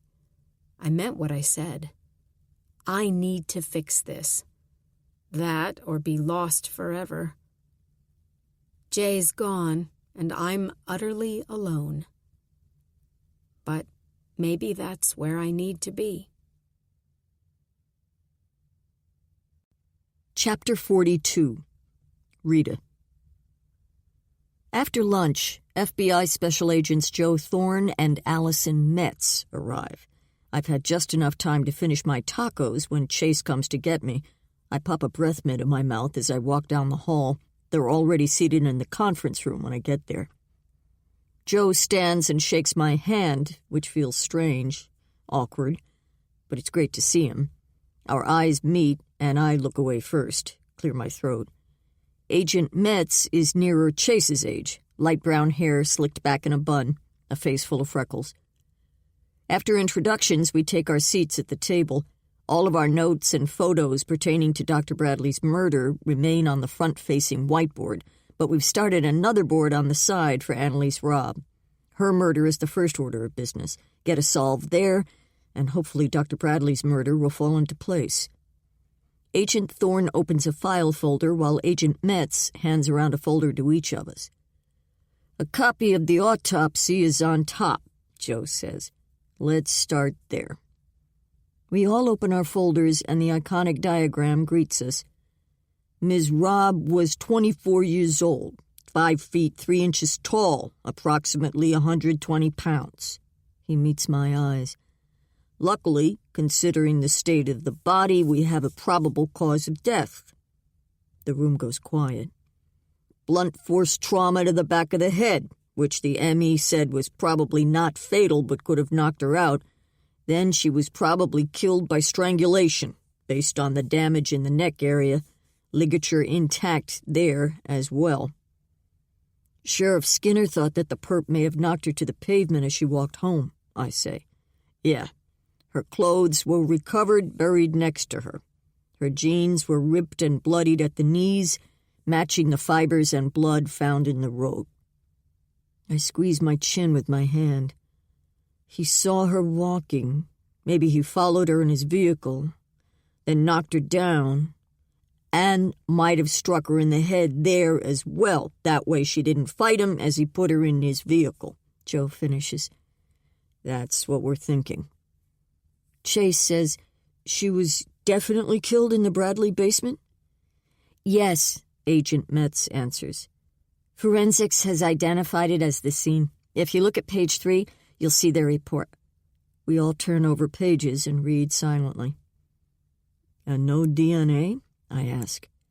Just hers. This guy knew what he was doing. The lab is still looking, however. They may still turn up something.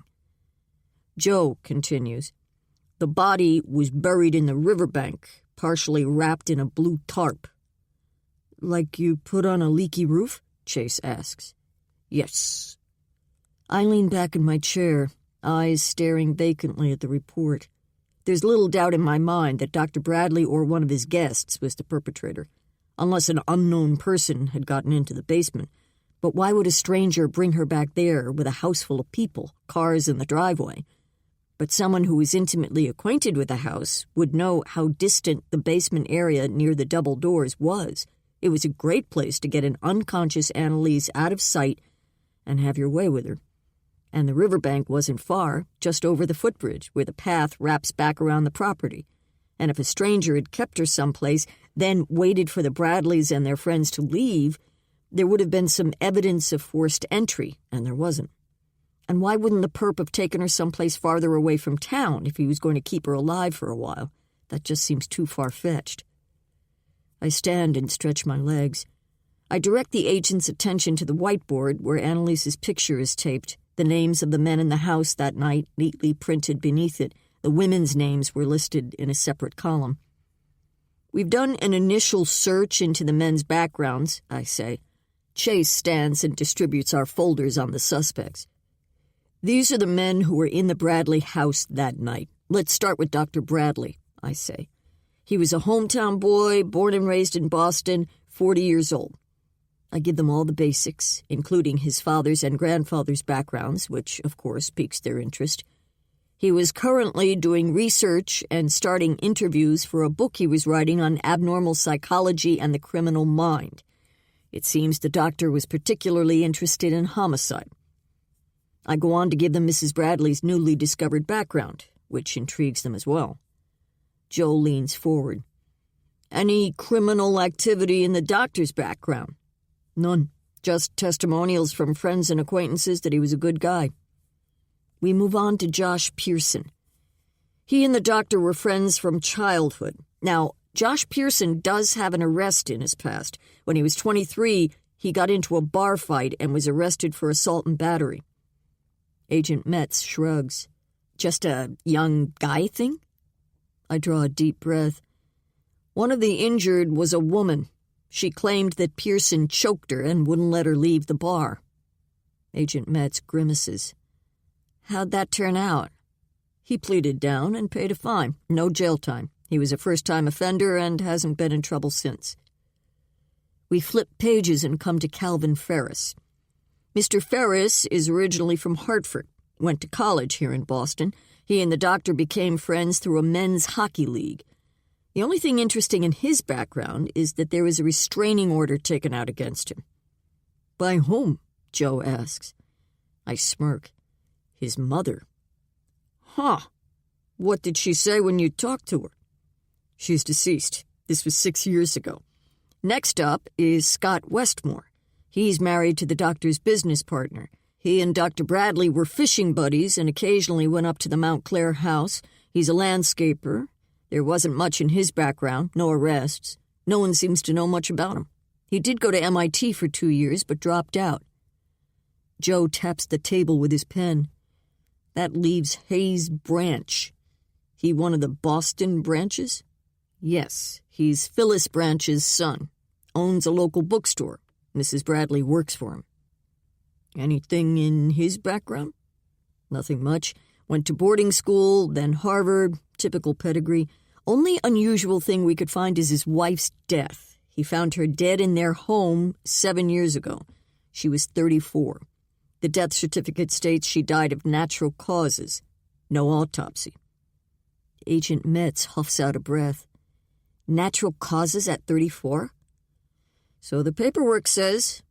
I stand and go to the whiteboard, point to the list of names. "These, then, would be my people of interest, agents, unless you've got another theory."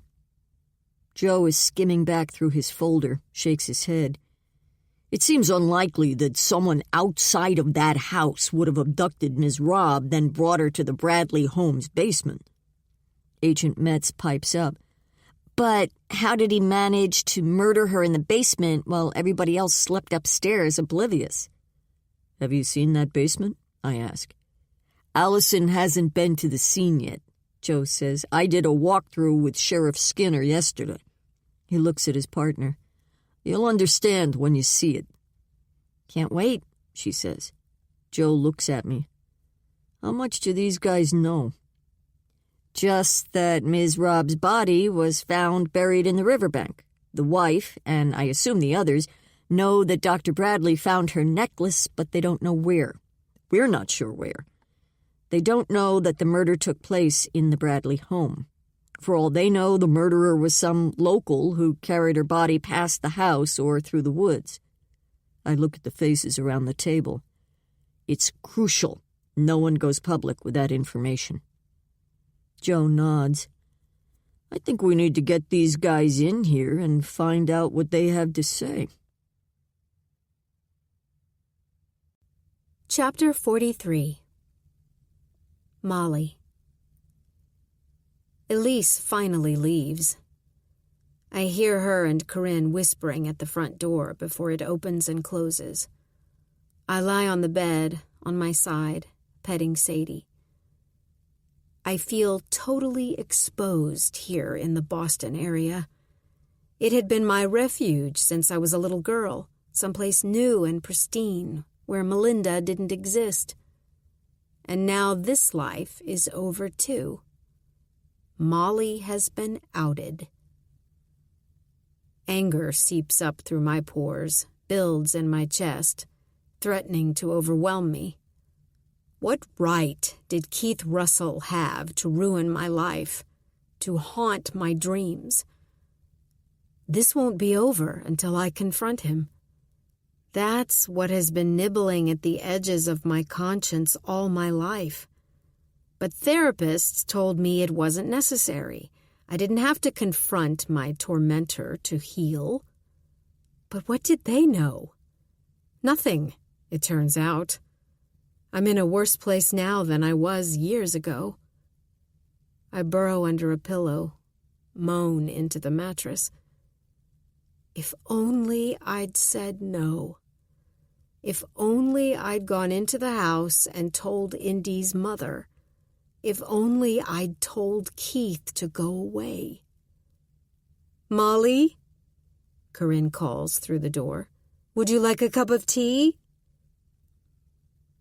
I sit up, wipe the tears from my cheeks. I've got to end this. I've got to pull myself together. "Sure, I'll be out in a minute." I walk over to the window and look down on the street below.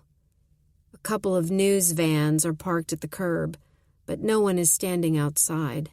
It's too cold, too gray. A woman carrying shopping bags walks by. She ducks her head, and the wind whips her scarf behind her like a flag. I can't go out the front of the building, or they might see me. But the back entrance, where Corinne takes the trash down, that might be clear. I smooth my hair back, eye my overnight bag. I'll drink my tea, reassure Corinne that I'm okay. Then later, when they're asleep, Sadie and I will slip away.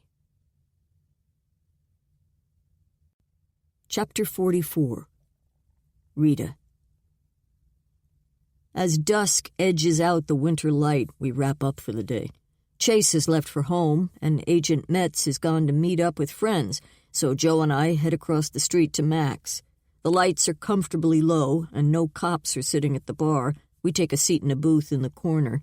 Joe slips out of his leather jacket and tosses it beside him. The case we'd worked on together was only a few years ago, and while at first Joe and I had stayed in touch, that contact diminished over the last couple of years. We both got busy, but I remember the case clearly. A man had killed his wife in Maine and fled to Graybridge, where his grandmother lived. He'd left a trail of crimes in his wake, and Joe came in to help us. We got the collar, and Joe and I celebrated at Mac's with a couple bottles of Chardonnay. Our waiter comes over and drops menus on the table, takes our drink order. I search my mind for small talk, which isn't my specialty. "You still running?" "Yeah, not so much anymore, but enough to keep me in some kind of shape." He looks good, definitely in shape. I remember he used to hit the gym regularly, too, and it looks like that's still part of his routine. Joe's tall, but not too, 6 feet maybe. His hair is still thick, mostly gray, but it suits him. His eyes are the same as I remember. He's got the kind of eyes with irises so dark they meld with the pupils, giving him an intense look that's eked confessions out of hundreds of bad guys. His cheeks are slightly sunken, though. Too much work and worry, as well as years, I guess. A thin scar runs from his ear to nearly the corner of his mouth. He mentioned last time we were together something about a knife fight years ago, but he didn't seem to want to elaborate. Still, he's a handsome man. At the time of our last meeting, he'd been divorced about 6 months. Ed and I'd split up years earlier. Joe and I'd spent the evening drinking, and I'd spent the night in his hotel room. Not professional, I admit, but things sometimes happen. The memory brings another blush to my face, and I'm glad it's dark in here. Our drinks arrive, which is timely. A Pinot Noir for me and a draft for Joe. I lower my eyes and sip. "How are your kids?" I ask. "Great. My daughter got married last summer." He smiles. "She's a nurse. They live in Stowe, both big-time skiers. She's happy." Great. I remember him talking about his daughter. "My son's a finance executive in New York." Joe raises his eyebrows. "Neither kid was interested in law enforcement." I wonder why. I smirk and take another big sip of my wine. Joe scratches the back of his neck, sighs.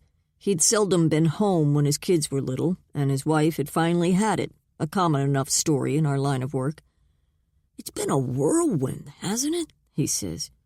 "When I started as a rookie cop almost 40 years ago, I could never have imagined lasting this long."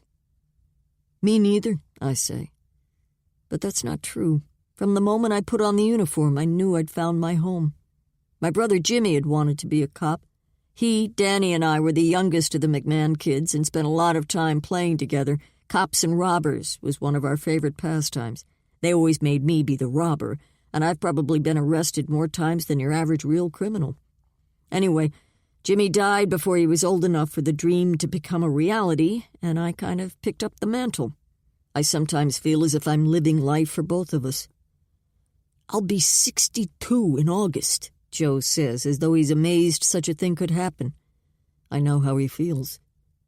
"I was 60 last November." He reaches over and squeezes my hand. "You look great, Rita," he says, and smiles. "Any thoughts of retiring?" "No," I say quickly. "What would I do with my time?" "No man in your life?" "Not presently." It's been a while, but I don't tell him that. Despite Colin's efforts to find me a date, I've been in a lull lately.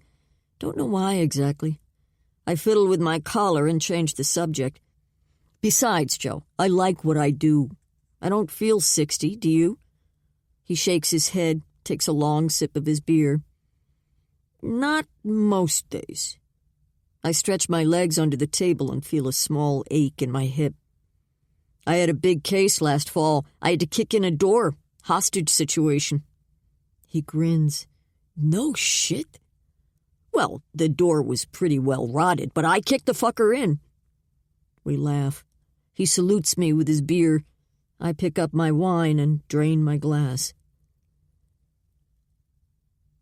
When I get back to my place, enter the foyer, Colin is just about to head upstairs, a small Tupperware in his hand.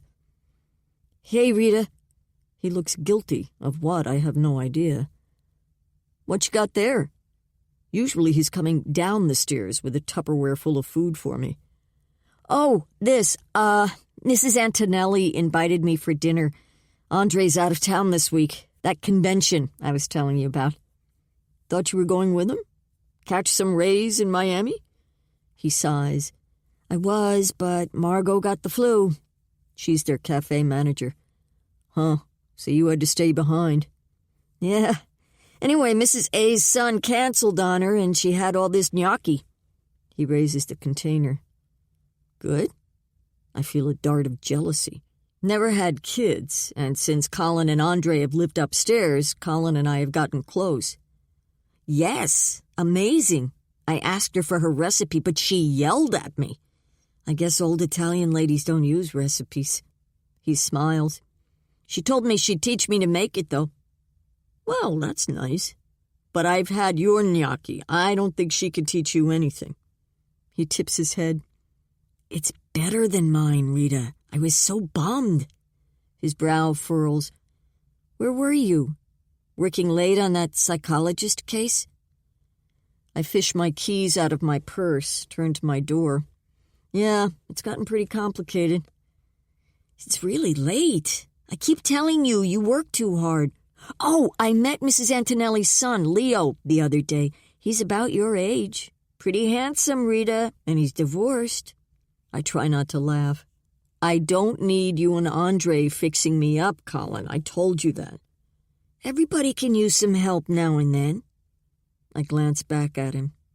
We'll see. Hey, Andre made a lemon cream cake before he left. You want me to run some down? I take a deep breath. I could use a little dessert to absorb the wine. Yeah, that would be great. Be right back, he says, and runs up the stairs. Chapter 45. Molly. In the gray of dawn, just as the sun starts to come up, Sadie and I head down the apartment building's back stairs. The Uber I'd called, a small black sedan, is idling at the curb. Sadie and I jump in, and the young man at the wheel mumbles a good morning. My stomach is in knots as we head to the highway. We're going home. The house looks forlorn as Sadie and I make our way inside. It's chilly and echoes with emptiness. I usually feel a sense of calm when I walk through my front door, but not now. The letter from Keith Russell has soiled it. Soiled Jay. Everything I'd held on to is broken. Upstairs, I pack a suitcase, stow my toiletries in a small bag, glance around to see that I've got everything I need from up here. Downstairs, I gather Sadie's stuff, wrap her service dog vest around her as she stands patiently. Then I slip my laptop in its carry bag, and we're ready. I've been driving Jay's Mercedes lately, but I decide to take my Subaru instead. As I back down the driveway, I call Corinne, put the phone on speaker. "Where are you?" she asks. "I just went in to check on you." "I'm home, or I was home. I'm on the road now." Sadie is panting quietly, sitting in the passenger's seat. I reach over and lower the heat. "Look, Corinne, I need to get away for a while." "What do you mean?" "I'm going to go stay in a hotel and relax someplace where the media can't find me." "Where?" "I don't know." But I do, and I don't want her to worry. "I'm just going to drive out of town a ways and find a hotel. I'll call and keep in touch." "Are you sure that's a good idea? I don't like this, Molly. Don't you think it would be better to stay with me and Rich? You're safe here." "I appreciate your help, really. I just need some time. I'll be fine, I promise." I hear her take a deep breath. "You'll call me?" "Yes, I'll stay in touch." "You'll keep your phone on and nearby?" Yes. It'll be fine. I'll be back in a couple of days." "We were supposed to go to the police station this morning." "Tell Detective Myers I'll be back soon. She can wait." We hang up, and I feel guilty just a little to be lying to my sister, but I know she wouldn't approve. Big Sister Corinne would come out, the one who doesn't think I can run my own life. She doesn't mean to be overbearing. I know that. It's what Keith Russell did to her, too. Chapter 46. Rita. Joe and I are in an interview room, drinking coffee, waiting for Mrs. Bradley. I take out my phone to check the time and see if she's texted that she's running late. It's 10 minutes past 9 o'clock. Joe is on his third cup. We've been working a while. Finally, the door opens, and Chase shows Corinne Allworth into the room. She looks a little haggard, a navy cardigan thrown over a T-shirt, blonde hair clipped up on top of her head, a few hanks dropping to her shoulders. "Where's Mrs. Bradley?" I ask. She sits across from us and drapes her purse strap on the back of her chair. "She's not coming." "Why not?" "She left town for a few days." Mrs. Allworth sets her phone on the table. Great. Not sure I like this development. Mrs. Bradley seems like an emotional loose cannon to me. I liked it better when she was here in town, where we could keep an eye on her. I clear my throat. "Okay, this is Special Agent Joe Thorne." He clasps her hand. "Mrs. Allworth is Mrs. Bradley's sister." "FBI?" "Yes," Joe says. "We're helping out." He opens his file folder and retrieves his reading glasses from his shirt pocket. "You weren't at the Mount Clara house the night of the incident?" "No, but I wanted to come in and check on how things were progressing." "Where did your sister go?" I ask. "I don't know." Mrs. Allworth glances at her phone as if she expects a call at any moment. "But she said she'd be back soon. She needed a break from the press." "You worried about her?" "Of course. The man who's been calling threatened her last time." "What did he say?" Joe asks. Mrs. Allworth's eyes meet Joe's. "He said that he wanted her back in the cellar." "Did you have any luck tracing the phone?" she asks me. I lean back in my chair. "It's a burner, so we don't know who owns it, but Detective Fuller's been working on locating the area the calls were placed from." I text Chase, let him know that Mrs. Allworth is here. "Like the ones drug dealers use?" "Yes. We did check on Keith Russell. He's right where he's supposed to be, at Sing Sing. They even searched his cell and didn't find any contraband, phone or otherwise." She drops her head in her hand, rubs her forehead. "Why would someone want to harass my sister?" "We're doing everything we can to sort this out. Hopefully, it's just an idiot wanting to cause trouble." But even as I say the words, my gut clenches. Someone went to a lot of trouble to scare Mrs. Bradley. Chase walks in, greets Mrs. Allworth. "We were able to figure out a location on the calls to your sister." "And?" "Graybridge area." "Where in Graybridge?" "Near the highway." Mrs. Allworth blows out a breath. "Definitely not Keith Russell, then. But who? Who would do this to Molly?" She looks at me with red-rimmed eyes. "All my sister ever wanted, Detective, was an ordinary life. A good husband, a couple of kids, a house, and a golden retriever. That's it. That's all Molly wanted. Me? I wanted the powerful career, travel the world, big house, family. I wanted it all, and I got it. Why not Molly? Why has she had to suffer so? She never hurt a soul." "Life doesn't always work out the way we want it to," Joe says. "I went into law enforcement to help people whose lives went sideways through no fault of their own." Well said, Joe. Mrs. Allworth half smiles at him. "We'll do everything we can to help your sister," Chase says. "Is she safe wherever she's gone?" I ask. "I think so. She's got her dog with her. She said she was just going to drive a ways, then stay a couple of days in a hotel. She said she'd keep in touch." I take a deep breath. I was hoping to ask Mrs. Bradley about the night of July 4th. "That woman's murder?" "Yes. Maybe she heard something. Maybe somebody in that house heard or saw something that seemed unimportant at the time, but now, given what we know, might make all the difference." "What about Jay? His death?" "We're working that alongside Ms. Robb's murder." "I'm sorry, but I'm concerned about my sister, her husband. I'm sorry about that woman, but you understand?" "Of course," Joe says. "Dr. Bradley's case is getting our full attention." She nods, checks her phone, then drops it in her purse. "Anything else, detectives?" "That should do it for now." I stand. "You'll call if you need us?" Mrs. Allworth slings her purse strap over her shoulder. Yes. Thank you. Chase walks Mrs. Allworth out. I finish my notes, anxious to question Mrs. Bradley's friends. Chapter 47. Molly.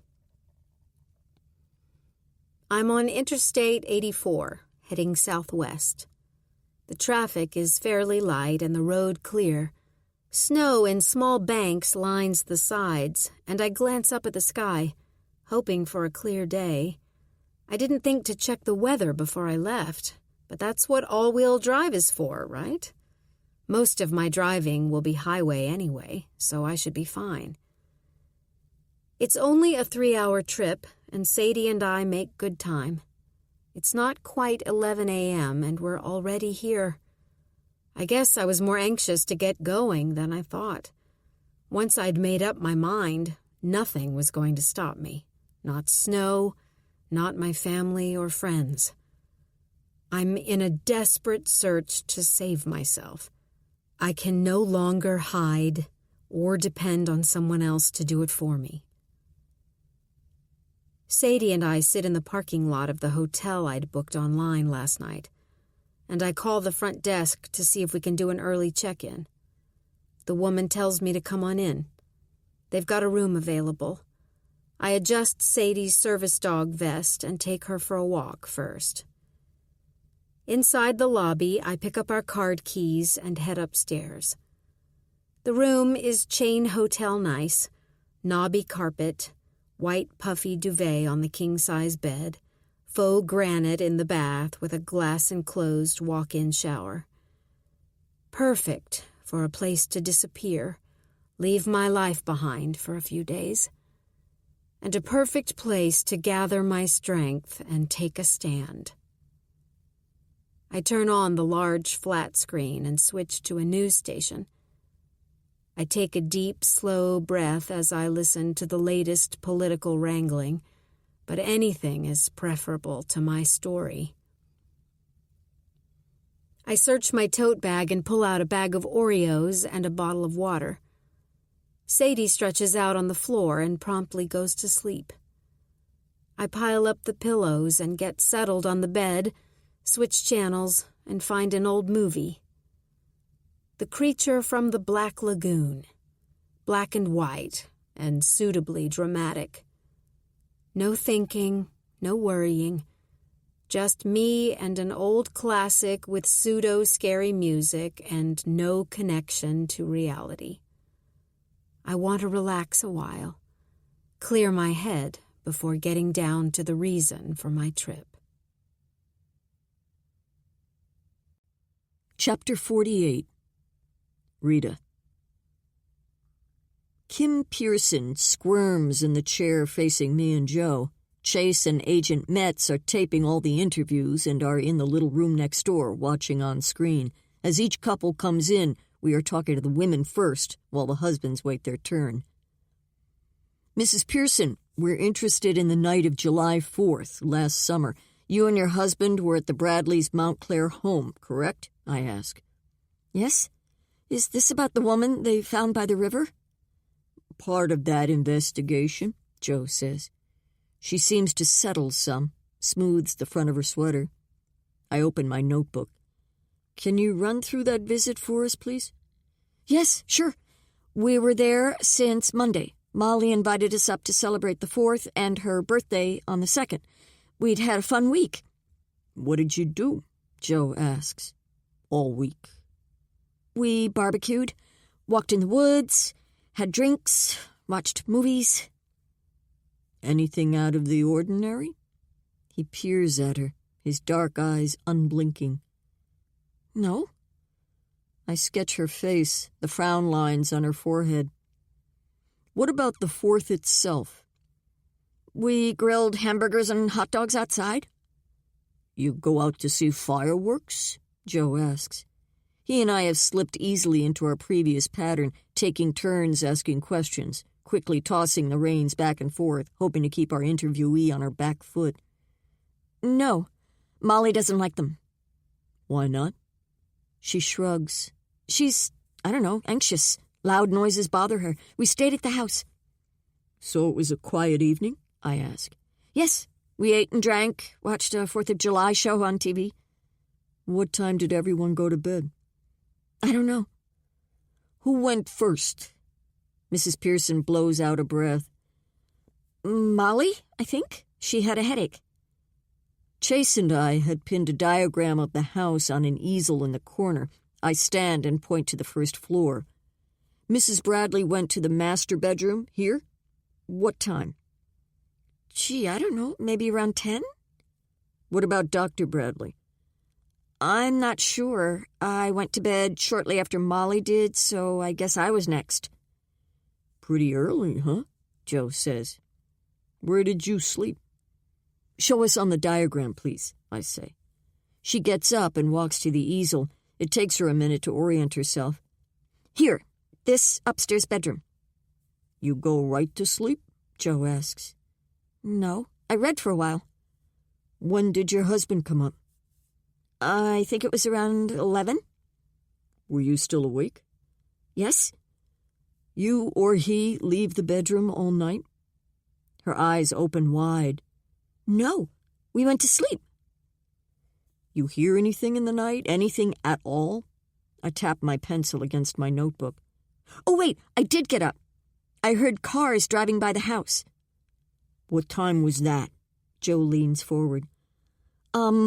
Around midnight, I think. The people up the road had a big party. People were coming and going all day. She puts a hand to her mouth. Do you think someone from the party killed that woman? Maybe, I say. You hear anything else? No.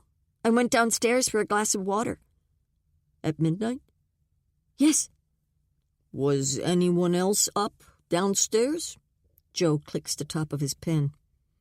Jay was. I saw the light on in the den, so I peeked in. Jay was drinking coffee, working on his laptop. My heart starts to pound. Did you speak with Dr. Bradley? A little. He said he was just finishing up. He was going to bed shortly. Then what happened? She shakes her head.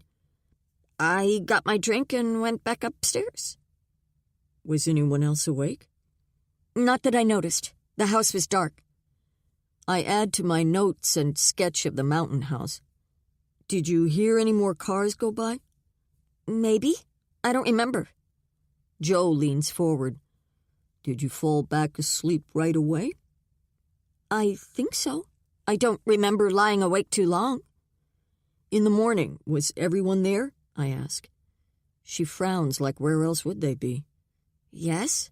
We all left at around 8. Everybody wanted to get back, pick up our kids. Everything seemed normal in the morning? Joe asks.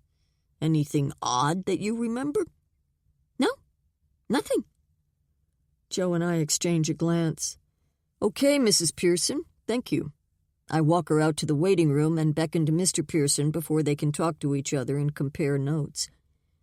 Pearson is back to his obnoxious self as he runs through the week at the Mount Clair house. His rendition doesn't vary from his wife's. He slept soundly through the night of the 4th, so he says, didn't mention his wife getting up for that drink of water. What about this bar incident when you were 23? I ask, glancing through a file folder. His face goes blank, and he blinks his eyes. What? You were arrested for a bar fight, right? I hold up the report. Jesus Christ. Yes. Okay? I was a dumbass kid, for crying out loud. It was no big deal. Joe clears his throat, stabs the table with his index finger. You choked a woman. Wouldn't let her leave. Pearson wipes a hand over his mouth. My ex-girlfriend. She was a fatal attraction and a freaking liar. She came into the bar just to pick a fight with me. She made a big scene. Some jerk got involved and we threw a few punches. That's it. The bouncer called 911. You never touched her? Joe asks, raises his eyebrows. Pearson shrugs. She attacked me. She went to the ER. There are pictures. Joe's voice is throaty. He's a whisper away from angry. Pearson hits the table with his fist. I just tried to get her off me, that's all. It was no big deal. He looks at me. What does this have to do with anything? I paid a fine, that's it. We're just looking at everything. I make some notes. Got a bit of a temper, do we? His face reddens. For fuck's sake, he says under his breath. What was that? Joe asks. Nothing. Okay? I didn't kill that girl in Montclair, if that's what you're getting at, and I sure as hell never hurt Jay. Are we done here? You sure you never left the house that night? I ask. Went looking for a little fun? Seems like a pretty dull time at the house. You didn't decide to ride into town for a drink, maybe? No, I didn't fucking leave the house that night. Just one more thing. You want to give us a DNA sample? He has no idea we don't have DNA from the scene to compare his to, but hopefully we will soon. He jumps to his feet. No, I don't want to give you a DNA sample. Can I go? Joe and I exchange glances. Okay, Mr. Pearson, we'll be talking to you again. Do whatever the fuck you want. When he leaves, Joe and I huddle. He doesn't do himself any favors, Joe says. Obnoxious twit, I say. But Mrs. Pearson's information is interesting. We've got something of a timeline. I tap my notebook with my pencil. If what Mrs. Pearson says is accurate, yeah. If the doctor was awake at 12, he could have waited for her to go back up to bed, given her a few minutes to fall asleep, and slipped out the door. She'd been hearing cars on the road all night, so if the doctor took off, she might not have been able to distinguish his car from the others if she'd been listening. Laken Ferris is a bundle of nerves. She looks tired, not as glamorous as she had at the beginning of the investigation. Her story meshes with Mrs. Pearson's. She says she had another drink after Mrs. Pearson went up for the night. Then she and her husband followed suit. She estimates they were in bed by 11:30 as far as she remembers. Mr. Ferris is red-eyed, but otherwise he looks composed. He sits calmly, hands folded in his lap. His story matches his wife's. They went to bed, didn't hear a thing. Mr. Ferris, I say, we've been looking through a lot of information and discovered that you had a restraining order taken out against you 6 years ago. His face blanches. What? A restraining order, Mr. Ferris. He drops his head and rubs his eyes under his glasses. My mother took that out, he says quietly. Your mother? Joe says, feigning surprise. He nods. It was no big deal. My mother was a bit disturbed. My father had died and left me some things. What kind of things? Baseball cards, other sports memorabilia mostly. Nothing my mother had any interest in. And it was my stuff. Anyway, my mother was ill. She died shortly afterward. She wasn't in her right mind. When I went to see her, I asked for the boxes, and she told me I couldn't have them. I went up into the attic anyway. She freaked out, and when I came down with the first load, she pushed me and scratched my arms. You push her back? Joe asks, leaning forward. Ferris shrugs. A little, okay? She had a hold of my arm. I didn't hurt her. Then what happened? I ask. I put the first load in the trunk of my car, but when I went back to get the rest, she'd locked the door. I look over the paper. She says she was scared of you and that you'd harassed her with phone calls after that and tried to break into the house. I didn't harass her. He grimaces. Did you try to get back into the house? Once, but then she got the order and I gave up. You said she was ill. Died not long after. Why not just wait? Joe asks, eyebrows raised. The stuff was mine. It belonged to me, and I wanted it. I didn't realize she'd get so worked up about it. Once she took out the order, I let it go, okay? That was the end of it. I tapped my pencil against my notebook. You sure you never left the mountain house on July 4th? His eyes opened wide behind his glasses. No. We all stayed at the house that night. Someone suggested we drive over to some local fireworks, but we decided not to go. He shakes his head. I had nothing to do with that woman's death, if that's what you're getting at. His gaze meets mine. I heard there was a lot of drinking. You didn't get a little inebriated? Didn't go out looking for a little excitement after everyone was asleep? I stand and lean against the door. Maybe you met Annalise and things got out of hand? Mr. Ferris's eyes flash. No.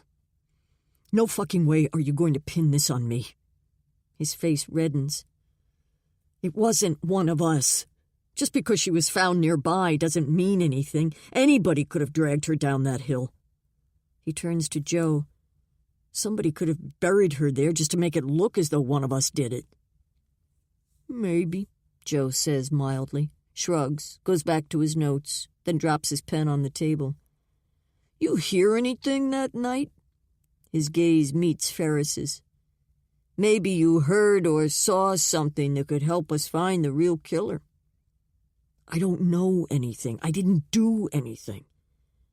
Then you won't mind giving us a DNA sample, just to eliminate you. Mr. Ferris's mouth falls open. I think I need to talk to my lawyer before this gets out of hand. Of course, Joe says. You sure? I ask. It's quick and easy. Then we won't have to bother you again. Come on, Mr. Ferris, what are you afraid of? He jumps to his feet, perspiration running down the sides of his face. I'll get back to you.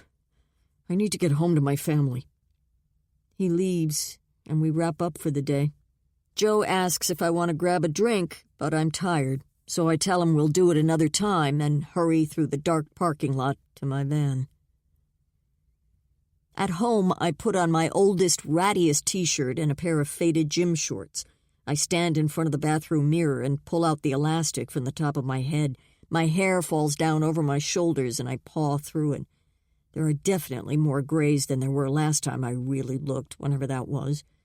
A box of dark brown hair color sits on the edge of the tub, and I eye it suspiciously. When I was young, my mother and her friends used to dye their hair every 6 weeks like clockwork.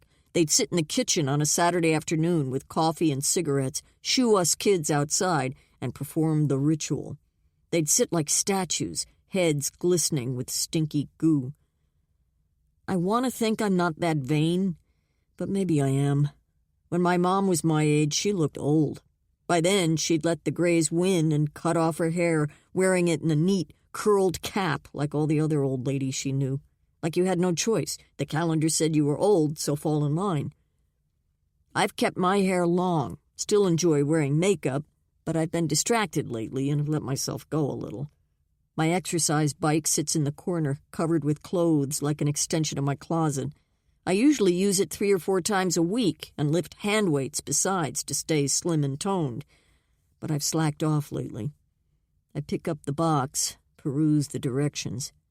I can probably pedal while the dye is doing its thing on my head. My doorbell rings. Shit. I've got 10 minutes left before it's time to rinse. The bell rings again, and I jump off my bike, sweat running down my chest, soaking my sports bra. I look through the peephole. What do you want, Colin? I ask through the door. Reed?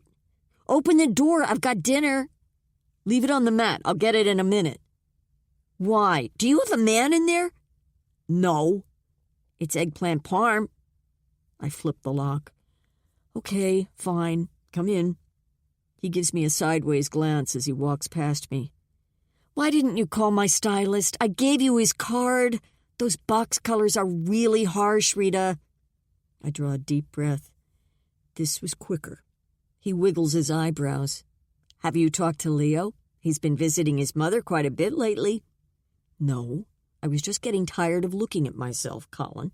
My phone timer goes off. I gotta get in the shower. Say no more. I'll preheat the oven for you and put this in the fridge. You're a pal, Colin. I smile as I head to the bathroom. Chapter 49. Molly. When the movie ends, I get up and run a brush through my hair and grab Sadie's leash. We head to the hotel's restaurant, and I order dinner. There's hardly anyone here since it's January. The holidays are over. It's the dead of winter. It suits me. A couple of businessmen sit at a table in the center of the room, and that's it. Sadie and I are snugged into a corner table. She sits patiently next to me while I eat grilled salmon and string beans, a healthy meal to make up for the bag of cookies. Afterward, Sadie and I go for a quick walk, and I'm freezing since I forgot to bring my jacket with me when I came down for dinner. When we get back to the room, I close the curtains as the town's lights flicker below. I look at my phone. No messages. Corinne is respecting my need to disappear, but I call her anyway. "How are you, Molly?" I hear concern in her voice, barely tamped below her words. "I'm fine, really. Sadie and I just went for a walk. Now I'm going to stretch out on the bed and watch another movie." I feel prickles of guilt. Corinne blows out a breath. "Good. Relax. When are you coming back?" "Probably Thursday. Not sure." "Okay. Stay safe." "I will." "You're feeling okay, right?" "Yes, I'm fine. Don't worry. I'll be back soon." "You'll call me if you need to talk?" "Promise." I hear the reluctance to let go in her voice as we say our goodbyes and end the call. I go through my suitcase and hang up my clothes for tomorrow. I should have done it sooner. If the wrinkles don't fall out, I'll have to drag out the iron. The online instructions listed a dress code to make sure people don't show up looking like hookers, I guess.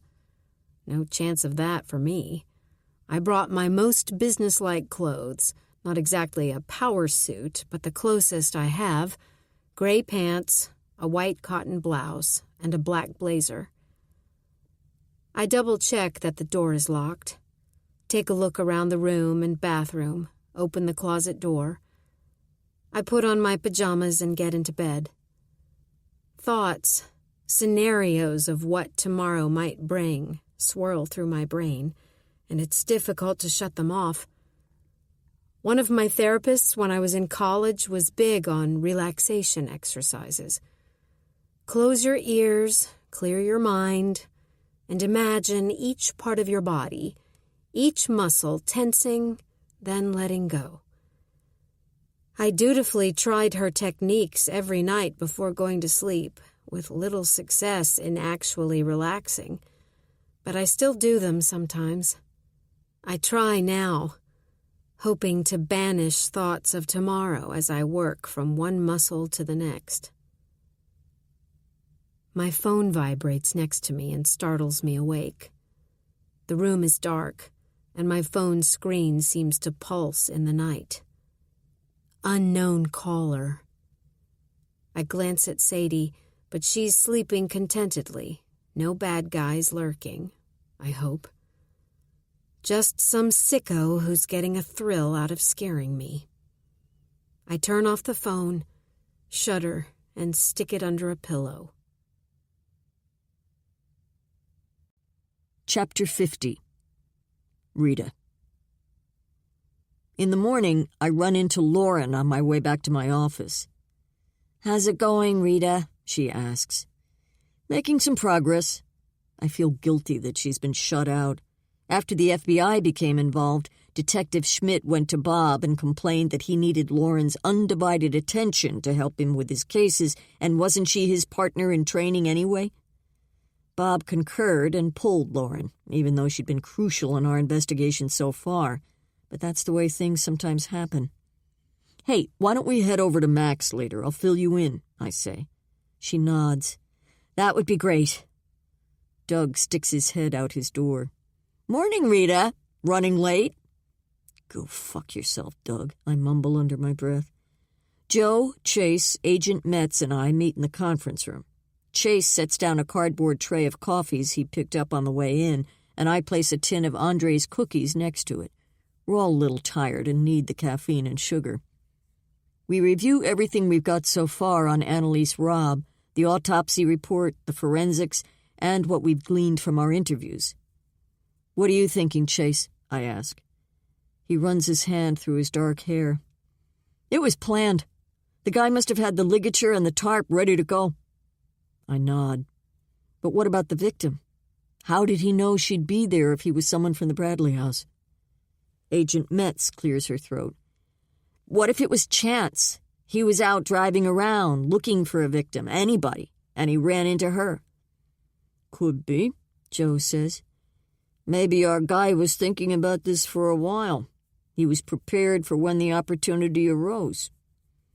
"Dr. Bradley," Chase says, "was researching serial killers. His grandfather worked the Strangler case. He definitely had an interest. Maybe he wanted a first-hand experience." Joe sips his coffee. "Maybe after Mrs. Pearson spoke to him at midnight and then went back up to bed, the doctor left, got in his car, and went out looking for a victim." "Might have happened that way," I say, "but I'm not so sure. It doesn't feel right, and I think we're missing something, but I'm damned if I know what." Chase rubs his hand over his mouth. "You think he had a murder kit ready to go?" "Maybe." I drop my pencil on my notebook. Joe checks his watch. "The Westmore's coming in soon?" "Yeah, let's wrap this up." But it bugs me. If Dr. Bradley killed Annalise, who then came along and killed him months after she was murdered in his basement? Elise Westmore, like everyone else we've interviewed lately, looks as though she could use a week on a beach somewhere. Her hair and clothes are perfect, but her eyes are puffy, and her makeup doesn't cover the circles beneath them. Joe and I sit across from her as she runs through the same scenario as the others, adding that she and her husband went to bed at around 11:30, the same time as the Ferrises. Their bedroom was on the first floor, on the side of the house where the perpetrator probably walked with an unconscious Ms. Robb, if he didn't bring her through the house. But she says she heard nothing, slept straight through. "What about Dr. Bradley?" I ask. "What time did he go to bed?" "I don't know. After we did. He said he was going to work on his book for a while. Jay didn't sleep much." "Why was that?" Joe asks. She shrugs. "That was just him. Some people don't." "Was he troubled, Doctor?" I ask. Time to do a little probing of Dr. Bradley's psyche, at least from a close friend's perspective. Her eyes meet mine. "What do you mean?" "Well, both you and Mrs. Bradley said he was quiet, preoccupied the week before his death, but maybe he was troubled long before that." She shakes her head. "No. Jay and I talked about a lot of things. He worried some about his wife. He never told me the details of her ordeal, just that she had a traumatic event in her childhood. But I understand you know all about that." I nod. "But what about him? He have any demons?" I watch her face carefully, the worry in her eyes, the tilt of her head. She cared about this guy, and his memory is precious to her. "No, I don't think so. He was very well adjusted. As part of our training, we had to undergo therapy ourselves. Jay seemed to fly right through, while the rest of our class had varying levels of anxiety over it." Dr. Westmore smiles slightly, as if thoughts of school and the past bring back brighter days. "He didn't have any strange thoughts, obsessions, after all he'd heard as a kid?" Joe asks. She clears her throat. "If you're thinking Jay killed that woman, you're wrong. He was a kind, gentle man. He wasn't having serial killer fantasies." She's adamant, like a defense attorney in a courtroom. "How do you know?" I sit back, tap the arm of my chair with my pencil. She blows out an irritated breath. "I just know." "Lots of serial killers fooled their friends and families for years," Joe says quietly. She looks at him with something akin to anger. "I don't think any of those individuals you're referring to had a trained psychologist as a close friend." "Maybe not," he agrees.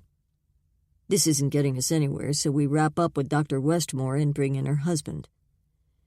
Scott Westmore is wearing one of his landscaper shirts, light denim with his company logo stitched in the upper corner. His jeans are worn and dirt-stained. He runs us quickly through the night of the 4th, nothing new. "Mr. Westmore," I say, "we're looking at everything here." I flip through my notes. "We didn't find a whole lot in your background." He remains our man of mystery. Does a killer lurk beneath that stoic exterior? He doesn't respond. A man of few words, annoyance on his weather-worn face. "I see that you went to MIT for a couple semesters," I say, perusing my notebook. "That's right." His gaze is steady, and I break away first. "Why didn't you finish?" "It wasn't for me." "What was your major?" I add to my sketch of him, wrinkles fanning out from his eyes. "Pre-med." "Huh. Went from that to landscaping?" Joe meets his gaze. "Yes. Elise and I met as undergrads. We got married, then I started my business while she finished school." "Okay. You didn't hear anything the night of the 4th? That woman was buried not a quarter mile from the house." Joe stabs the table with his index finger. "No." His jaw tightens. "You know the river pretty well, don't you?" I ask. "I told you before that Jay and I fished there." "You're quite an outdoorsman," I say, and lay my pencil down. "I like to be outside." His roughened hands twitch slightly, and I picture them around Annalise's slim neck. Joe glances at his notes, pen poised. "What vehicle did you drive up there that week?" "My truck." "You carry any tools for work in your truck?" Joe asks, as though he's ready to make a list. "Of course." There's a slight shrug of his shoulders. "What kinds of items did you have in the truck the week of the 4th?" "I don't know exactly. A lot of junk." "A shovel?" Joe deadpans. "I'm a landscaper," he says by way of explanation, anger in the set of his teeth. "If you think I had anything to do with that woman's death, you're sadly mistaken." He gets to his feet, leans toward us. "I've got to get to work, detectives. If you have any more questions, call my lawyer." He strides out of the room, leaving the door open. "Well, that went well," Joe says under his breath. He gets up and closes the door. "Strange guy." I smirk. "There's something strange about the whole pack of them." I straighten my notes. "Well, almost done. We've got the branches later." Chapter 51. Molly. The letter helped push me over the edge, into action that had been only a fantasy years in the making. I feel as if I don't do this now, I'll fall completely, irreparably apart. I have no expectations, only an overwhelming desire to end the power this monster has had over my life. That has supplied the adrenaline that has carried me to Sing Sing Correctional Facility. My childhood was stolen. A sense of peace and security is an unknown thing. Even the husband who lifted me out of the mud is gone, and he wasn't the man I thought he was. I can fall no lower. I'm prepared to face the beast in the lowest ring of hell, and the spoils go to the victor. I walk with a strong stride behind the guard, a short man with a thick, blotchy neck. He escorts me through the doors, deeper into the prison. I will meet my attacker face to face across a small metal table. No plexiglass, no phones. Metal jangles as the guard opens the final door, and I'm shown into a gray cinder block room. I stop in my tracks, waver for a moment, fearing I might turn and run. But I don't. My escort leaves, and I glance at the guard standing in the corner, the man who has charge of Keith Russell. He nods slightly. This guard is a big man, 6'2" or 3", I'd guess. Muscled arms and an erect stature. I find reassurance in his gaze and take a seat across from the man who ruined my life. My heart is pounding, and the pulsing of it is all I hear. Sweat breaks out on my upper lip and under my arms as I sit in a cold metal chair. Then he smiles at me. Keith Russell, or what's become of him, smiles and says my name. Melinda.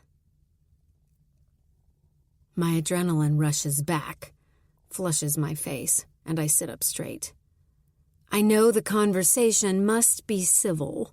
Any shouting or emotional outbursts will bring the visit to an end. So I swallow and take a deep breath. Keith, I say. His eyes are sunken and rheumy. His face as thin and lined as that of a man in his 80s, although he's only 47. His body a shrunken shell. The Keith Russell who has haunted my dreams for 29 years is young, tall, lanky, and strong, a monster with protruding eyes and sharp teeth. But this man has become something else.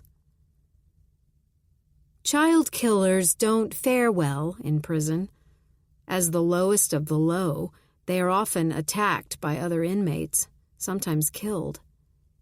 Keith's mottled, skinny arms are scarred, and near his neck is something that looks like a healed knife wound. He's been diminished physically over the years, and I stretch myself up taller in my seat as my pulse slowly eases down. It's nice to see you. He smiles again, his mouth a dark hole of missing teeth. I draw. Let your mind drift gently with the melody, as if carried by a soft breeze across a quiet night.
breath.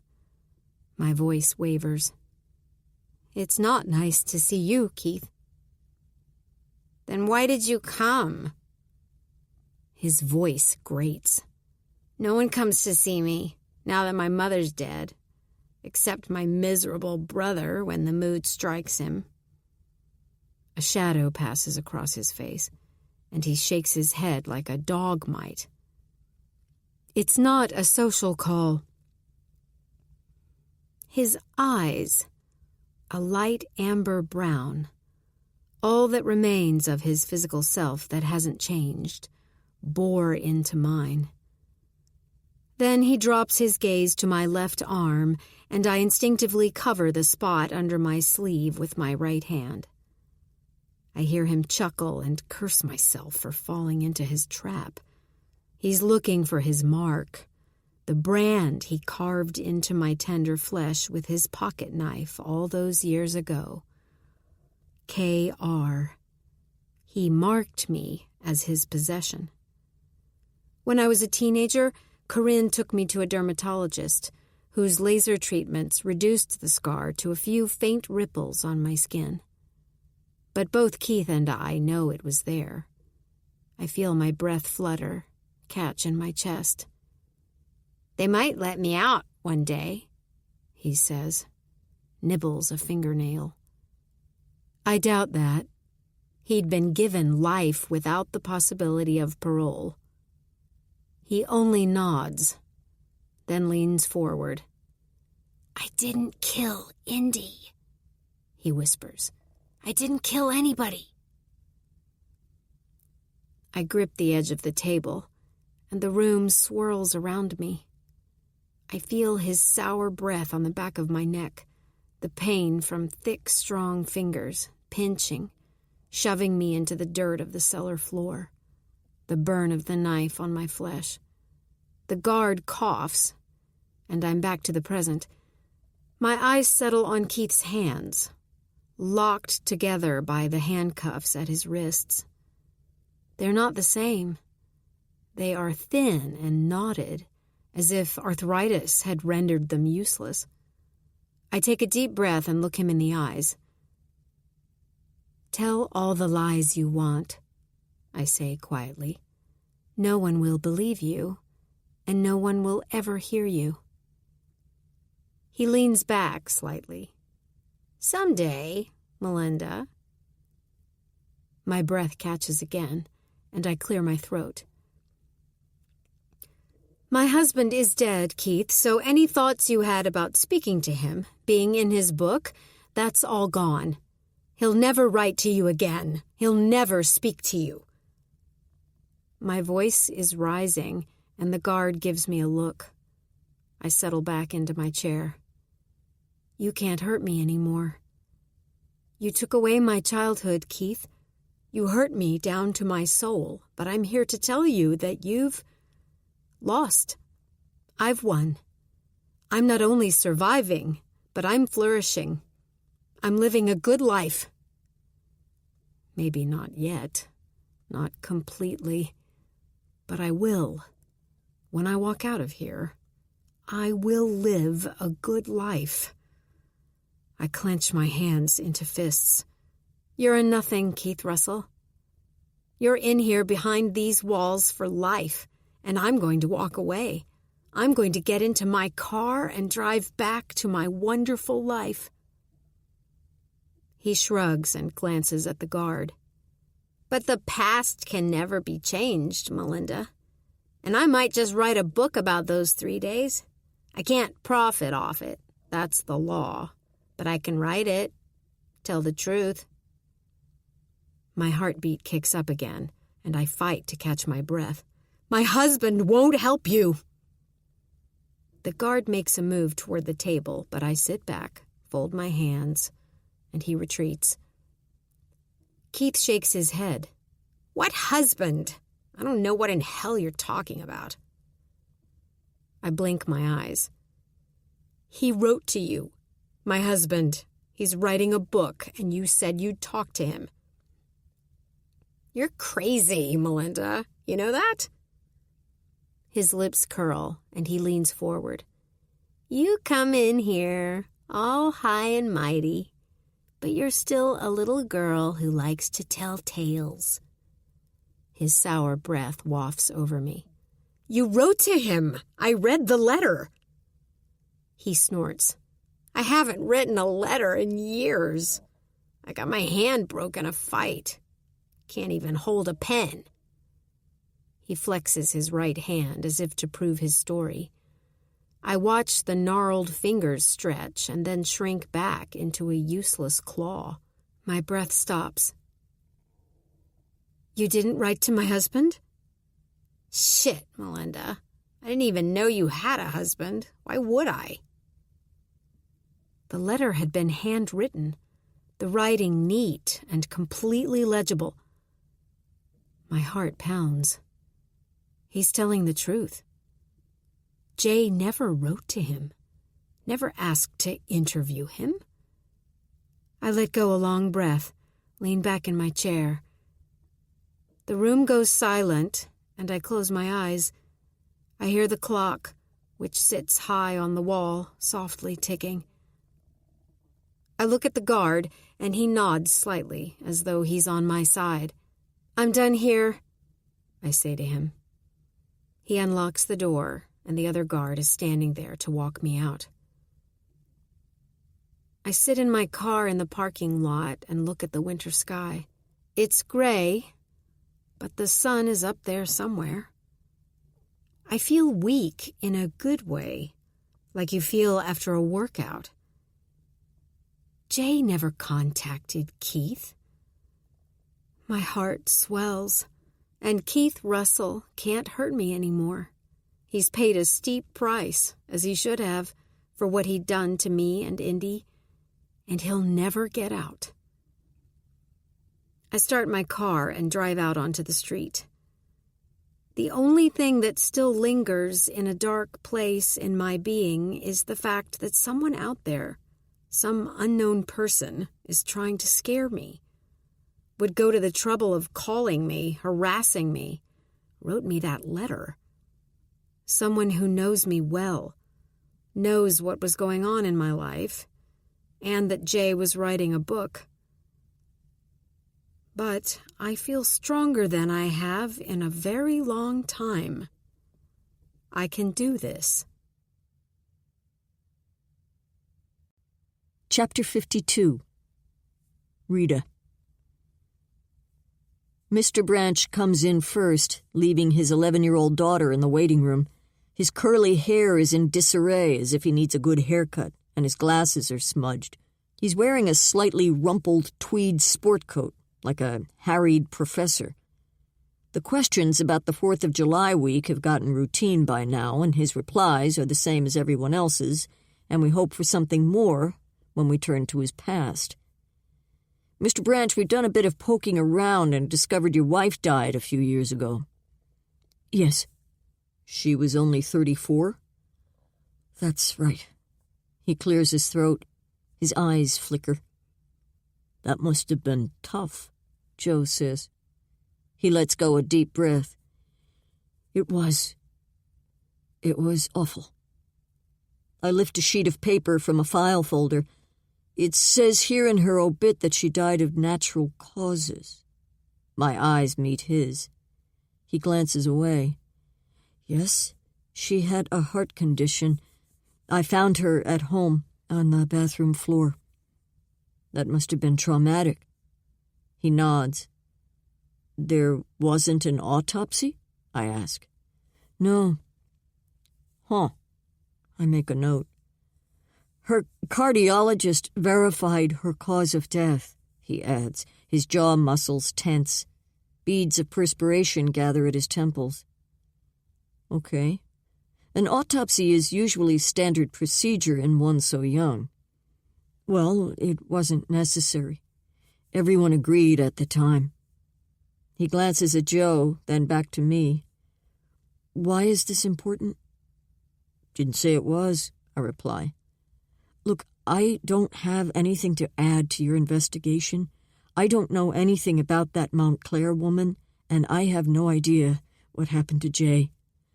He runs a hand through his hair, setting his curls at odd angles. This has all been really upsetting for my daughter and Molly.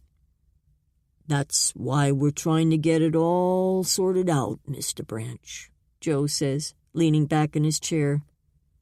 He nods, bites his lips. Well, I'm glad to help if I can, but I've told you everything I know, which is next to nothing. So you didn't leave the mountain house that night? I ask. No, of course not. Maybe you didn't feel sleepy and decided to go for a drive? No.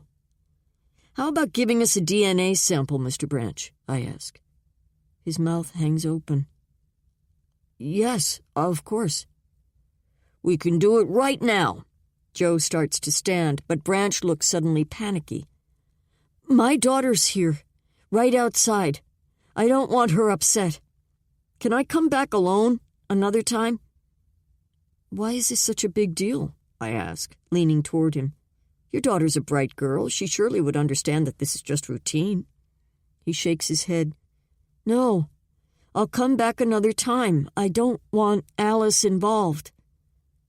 Now I'm worried he won't let us talk to her, so I back off. Okay, that's fine. I go out and bring Alice in. Since she's a minor, her father gets to stay while we question her. Her long blonde hair is neatly combed and held back with a black headband. She's wearing a white blouse with a navy cardigan and looks like a teenager from the 50s on her way to boarding school. Hello, Alice, I say. She smiles slightly and nods. You know why we're here? Yes. You're trying to figure out what happened to the lady in the riverbank. She glances at her dad. Yes, and we know you were the one who found her. Alice's cheeks flush. That must have been upsetting. I didn't know what it was at first, but when Molly and I got closer, I knew it was something bad. I look over my notes. We want to go back to the night of July 4th. You remember that? Yes. You and your dad were sleeping on the summer porch, is that right? Yes. It was hot, so we decided to sleep out there instead of on the living room couches. Did you hear anything at all in the night? No. It was quiet. The porch is on the side of the house farthest from the riverbank, so despite the screens, it might have been hard to hear anything. Did you get up at all during the night? Joe seems content to let me question Alice. He settles back with his notebook, and I get it. We don't want her intimidated or uncomfortable. She knows me, at least a little. No. What about your dad? She glances at him again. I don't think so. Mr. Branch puts an arm around her shoulders. So you both slept straight through the night, then? Alice purses her lips as though she's thinking. Yes, but I got up really early. What time? I ask quietly. She draws a deep breath. Well, I set my phone alarm because I wanted to sketch the sunrise. I like to draw out on the deck, so I set it for 5 o'clock. It was still dark when I got up, but I didn't want to miss it. I wanted time to make a cup of tea and get my materials together. Did you hear anything? See anyone at that hour? No. Everything was quiet. Was your dad still asleep? Yes. He was snoring. So what did you do? I went into the kitchen and turned on the little light over the stove. I made tea. I was careful not to let the kettle whistle because I didn't want to wake anyone up. While the tea bag steeped, I went into the mudroom to get the keyring because Molly locks up all the doors at night and I needed to get out on the deck. Okay, then what? Alice shrugs. It wasn't there.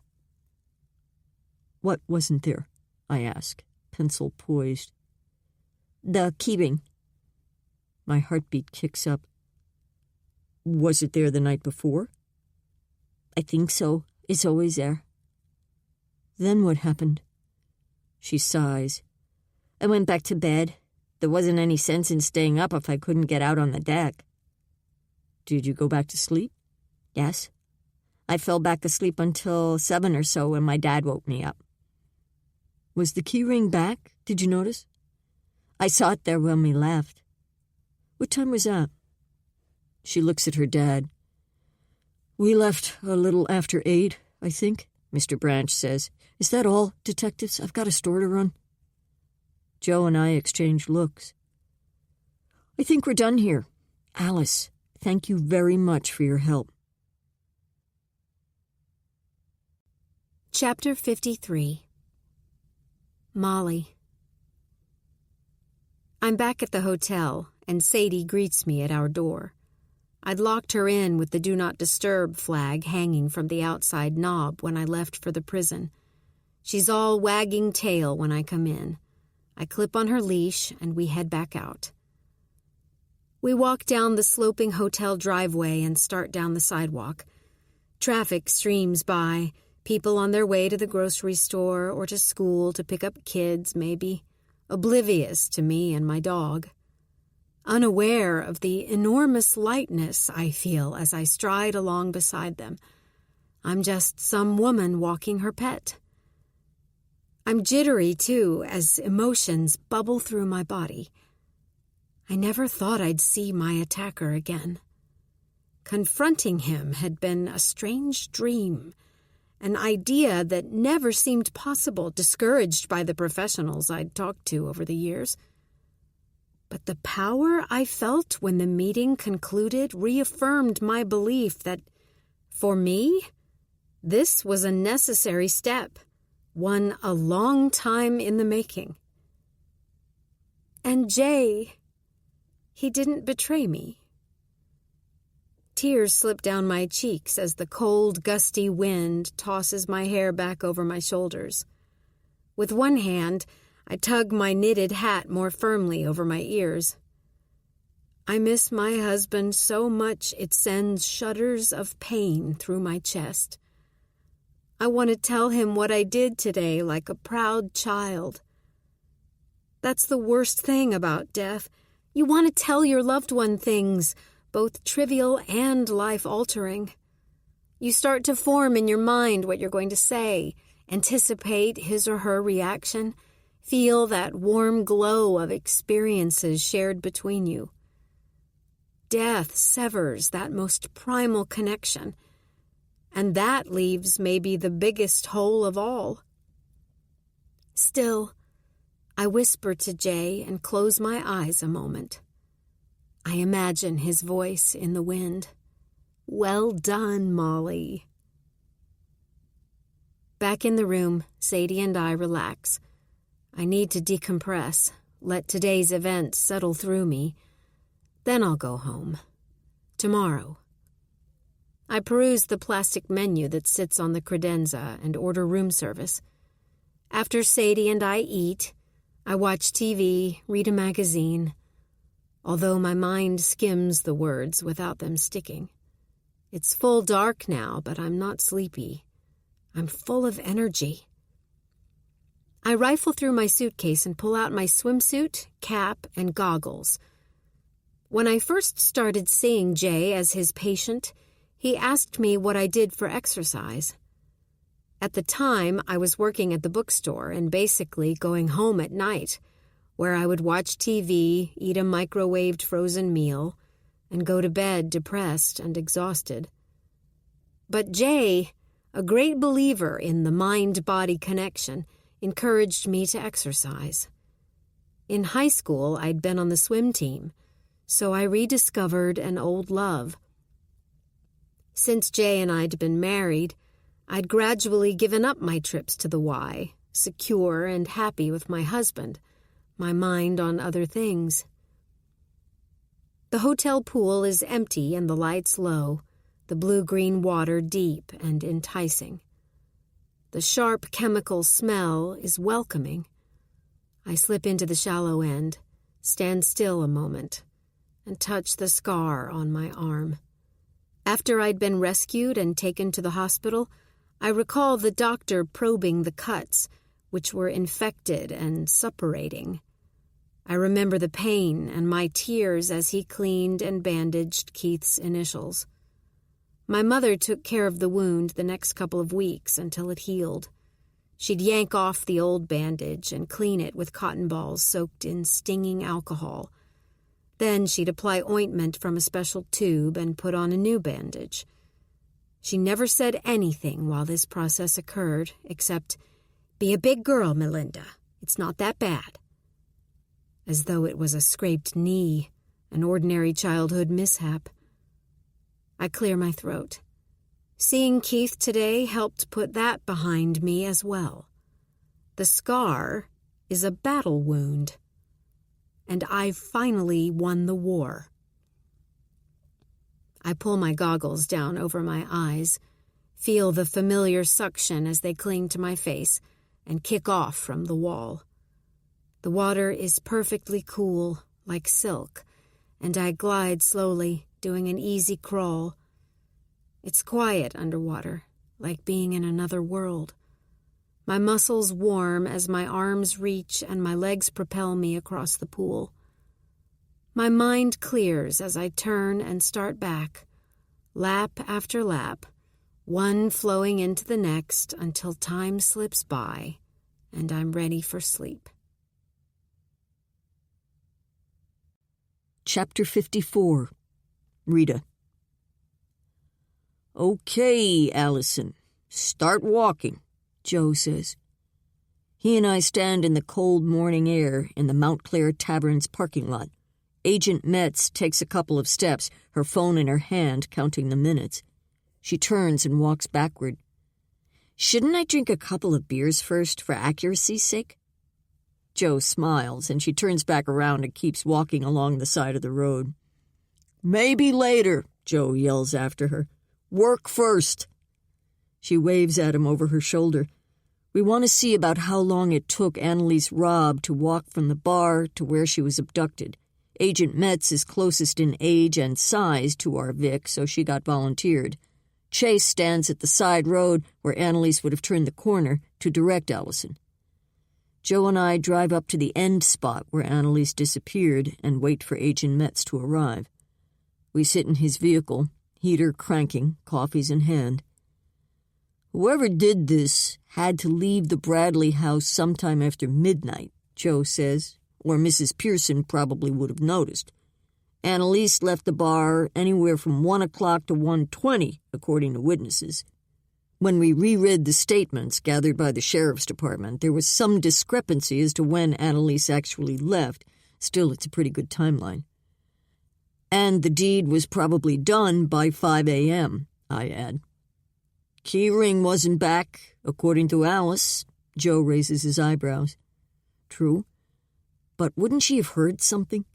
I'm thinking the perp replaced the ring later, realized it was still in his pocket maybe. I think he was finished by then and back in bed. It would have been risky to have been prowling around the house in the early morning hours. I think he got the job done overnight when he was sure everyone was asleep. We'd gone over all this since we interviewed Alice yesterday, but talking through possible scenarios is always ongoing. You never know when something you hadn't thought of before might pop up. And, I say, I don't think it was the doctor. I had lain awake half the night thinking about this case, and I'm growing more convinced Jay Bradley wasn't a killer. Maybe it's just my gut talking, but it's getting louder. Ma always said the McMahons could feel things that not everyone else could. She used to visit an old woman who lived over Corrigan's bar on the corner who claimed to be a psychic, much to Father O'Brien's chagrin. I don't necessarily buy into that sort of thing, but you never know. Joe tips his head. Maybe not, Rita. I still think he would have used his own keys. Why bother with the ring in the mudroom? Maybe it was handy. We sit in silence. The car is facing down the road so we can see Agent Metz coming. She eventually appears, walking at a moderate pace, trying to embody a tipsy Annalise. When she gets close, Joe and I exit the vehicle. Allison takes a big breath and points over her shoulder. That incline is steeper than it looks. Chase appears, headed our way, having walked a little behind her. We stand in a huddle. Okay, how did you do? Joe asks, and Agent Metz hands him her phone, leans over and puts her hands on her thighs. Asthma, she says to me. When I raise my eyebrows, she adds, "Cold weather does it. It's not normally a problem." Joe writes in his notebook, "That took you 22 minutes. He looks at me. "So Annalise arrived at this spot anywhere from 1:22 to 1:42, give or take."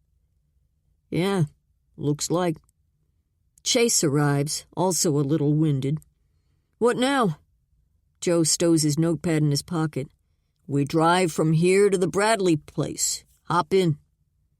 We drive in silence, the bare winter trees skimming by. I've got my phone timing us as Joe drives. He'd been to the scene before he'd arrived in Graybridge, but together, armed with the statements from our people of interest, we hope to find some answers.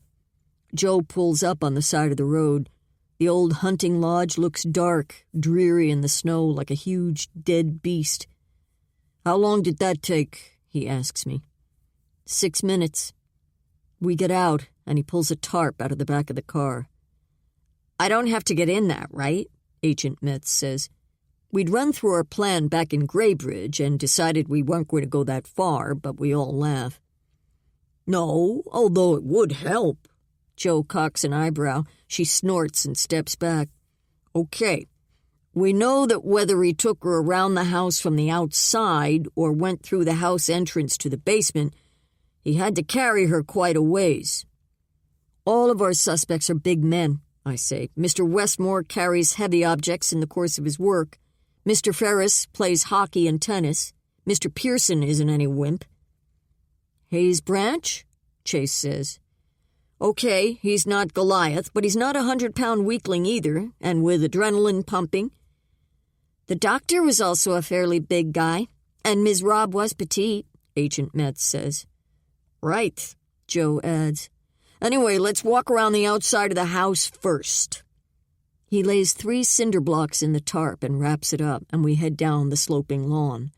The blocks aren't quite the same as a full-grown woman, but Joe wanted something to approximate an unwieldy load. The snow isn't too deep, thank God, but we slip a little anyway. We're on the side of the house where the Westmore's bedroom had been, but no windows. The other side of the house would have presented more difficulties. Much steeper, more trees, windows, the side porch where the Branches were sleeping. If the perp carried Ms. Robb outside, it would stand to reason it was on this side. We make our way slowly down the hill, perspiration dotting Joe's forehead, his muscles straining. We finally reach the metal double doors of the basement. Wearing a latex glove, I remove the key ring from an evidence bag and find the basement key among several hanging together. The lock clicks open easily enough with little sound, and I swing the door open. The musty, pungent smell hits us. It has probably been here for decades, adding a little to the stench after the years and animal carcasses had their turn. Mrs. Bradley said that no one went down here much anymore. No one has actually hunted here since Dr. Bradley's father, more than 20 years ago. And when the doctor and Mr. Westmore came up here to fish, they usually threw back their catch. They didn't clean the fish down here. I flip on the overhead light, a dim, sickly fluorescent tube suspended on the low-arched ceiling. It hums overhead, adding eerie background noise. The table, with its wall-mounted pegboard over it, sits just as we'd found it last time we were here. But forensics has been through, and tiny yellow numbered tents mark the areas where the spilled nails and box were found on the floor, as well as the drops of blood under the table. "Creepy place," Agent Metz says. "Yeah, but a perfect place to," Chase says. Coughs. Because of the state of the body, it was impossible to tell if Ms. Robb had been raped, but there was some reason he brought her here. Maybe just to finish what he started in the road. Maybe she started to stir from the head injury. We'll never know unless he decides to tell us. But the important thing is that we find justice for her and her family, like putting the bastard away for good.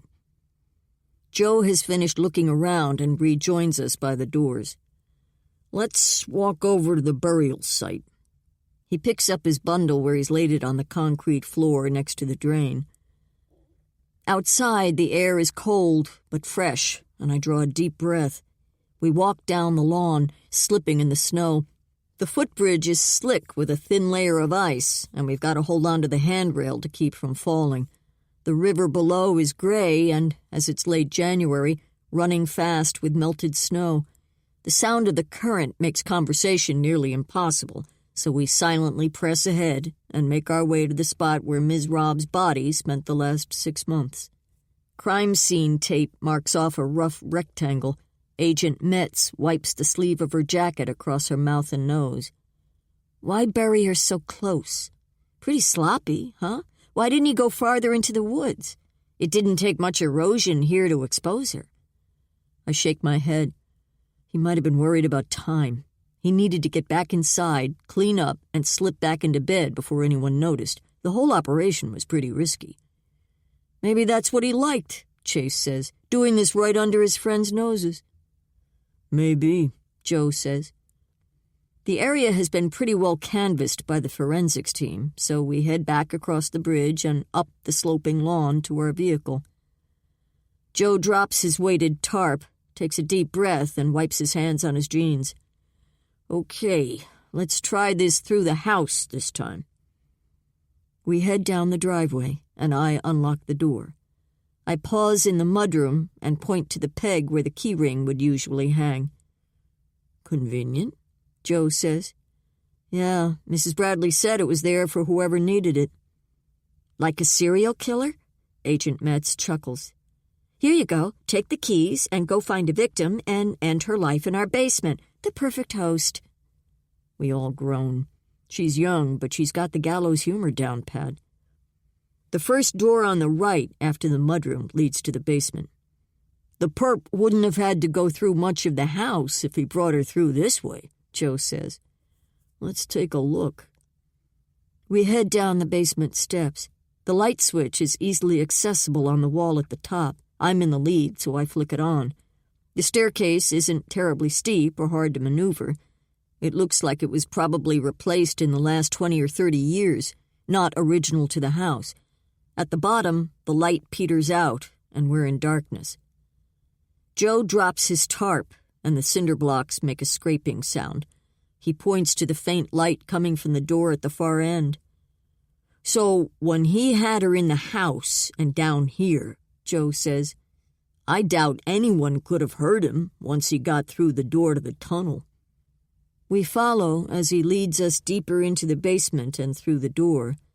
That ubiquitous smell increases as we approach the table and sink area. Cobwebs line the arched ceiling, and a constant drip echoes from somewhere. We stand silently, each wondering, I suspect, about Annalise Robb's last minutes in this dim cellar. Chapter 55. Molly. It feels good to be home. Sadie and I walk through the house, and I open curtains and let in the sunshine. The Christmas tree still stands in the corner, and I head to the laundry room, where I've stashed the packing bins. Before I get started on the tree, I sit cross-legged on the floor and reach for the basket on the hearth where I'd placed Christmas cards as they came in. I sift through until I find the one I'm looking for, a white card with a red barn on the front, next to a tree with a cardinal perched in its branches. Clear glitter falls from it as I peek inside. It wishes me a peaceful Christmas full of love and joy, and is signed simply in a shaky hand. Sincerely, John and Margaret Castleberry.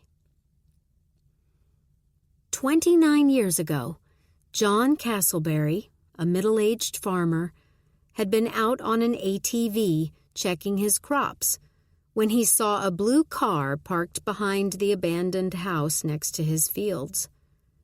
He'd written the town every year for 10 years asking for the house to be torn down, as it was a hazard, but some official would write him back and say that they were trying to locate the owner who'd moved to Florida years earlier. That was all Mr. Castleberry would hear about it until he wrote again the next year. But that hot July day, he saw a young man leave through the back door and climb into the vehicle. After the man had pulled away, John, fearful that teenagers were causing trouble inside the dilapidated house again, decided to investigate. Mr. Castleberry returned to his house and got his car and went back. He didn't find any teenagers, but instead heard a child's whimper coming from the cellar. Despite the statewide search that had been ongoing for me and Indy, Mr. Castleberry was shocked when he found 2 little girls locked below. That was how I heard the story.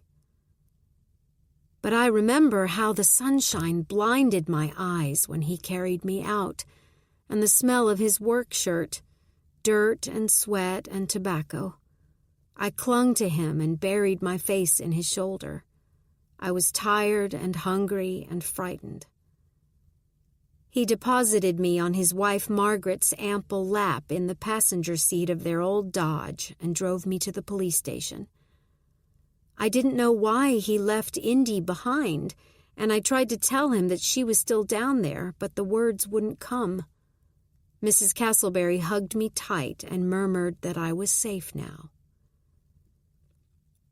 Every year I send them a Christmas card and get one from them. They are the only people from back home, besides family, who know where I am. Their yearly Christmas card is all I hear from them, just enough to let me know they're still there, still thinking about me, and it makes me feel safe somehow. They must be well into their 80s, and I dread the time that will come when the cards stop.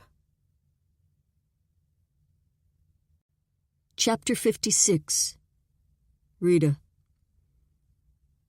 After conferring with Sheriff Skinner, we head to the Montclair Tavern to catch a bite before heading back to Graybridge. The place isn't busy, a little early for dinner or drinks, but there are a couple of guys at the bar, drafts in front of them, engaged in conversation with Sid, the bartender. The waitress comes over, a smile on her face, probably grateful for something to do. She's young, a messy bun atop her head. She asks us for our drink order, all the while glancing at FBI printed on Joe's and Agent Metz's jackets. Her round blue eyes then wander to my badge and service weapon as I stand and strip off my coat. She scurries away, but returns promptly with a New England IPA for each of us. "What can I get you guys to eat?" she asks, a slight tremble in her voice. After writing down our orders on her notepad, she starts to walk away, but spins back around. "Are you here about Annalise?" she asks Joe. "Yes. Did you know her?" "Everybody knew her." She puts a hand on her hip, glances over her shoulder. "I don't know if I should say anything. I mean, I don't want to overreact or get anybody in trouble." Chase fumbles his phone out of his pocket. "You know something that might help us?" I ask. "Probably not." She blows out a breath, scattering her bangs. "I wasn't here. I wasn't working the night she disappeared, but something kind of strange happened before that." I take out my notebook. "Why don't you tell us anyway?" "Okay." Chase says, "You mind if I record you?" He holds up his phone. She glances at Joe, then back at me. "No, I guess not." We have her state her name, which is Melissa Haskins, the date, yada yada. "Well, a couple of days before Annalise went missing." "What day was that?" Joe asks. The 2nd, I guess." "You sure?" She nods. "Yes. I went for a run after work." "What time?" "Just before dark. My mom told me not to go because it was getting late, but I said I'd hurry. I try to run 4 times a week. Well, I ran my usual route from my house to the dry goods store and back. It's about 3.5 miles. "Where's your house?" Joe asks. She tilts her chin. "If you turn right out of the parking lot, opposite direction of Annalise's, go about 3/4 of a mile and turn right again on Midline Road. That's where I live." "Okay, you're running. When did it actually get dark? How far into your run?" "By the time I got to the store and turned around, it was getting pretty dark." "How dark?" I ask. Not quite all the way, but getting there. She bites her lips. Well, I was on my road when I heard a car. Someone was behind me, driving really slow. I lean forward. Did he stop?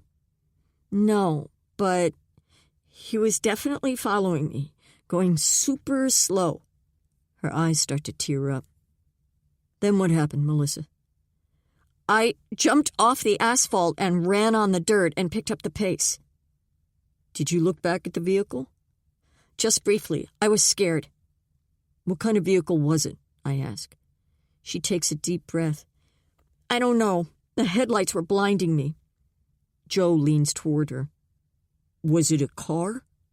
She shakes her head. No, it was bigger.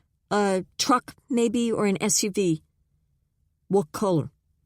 I couldn't really tell. Your best guess? Black or dark blue? Could it have been silver? I ask.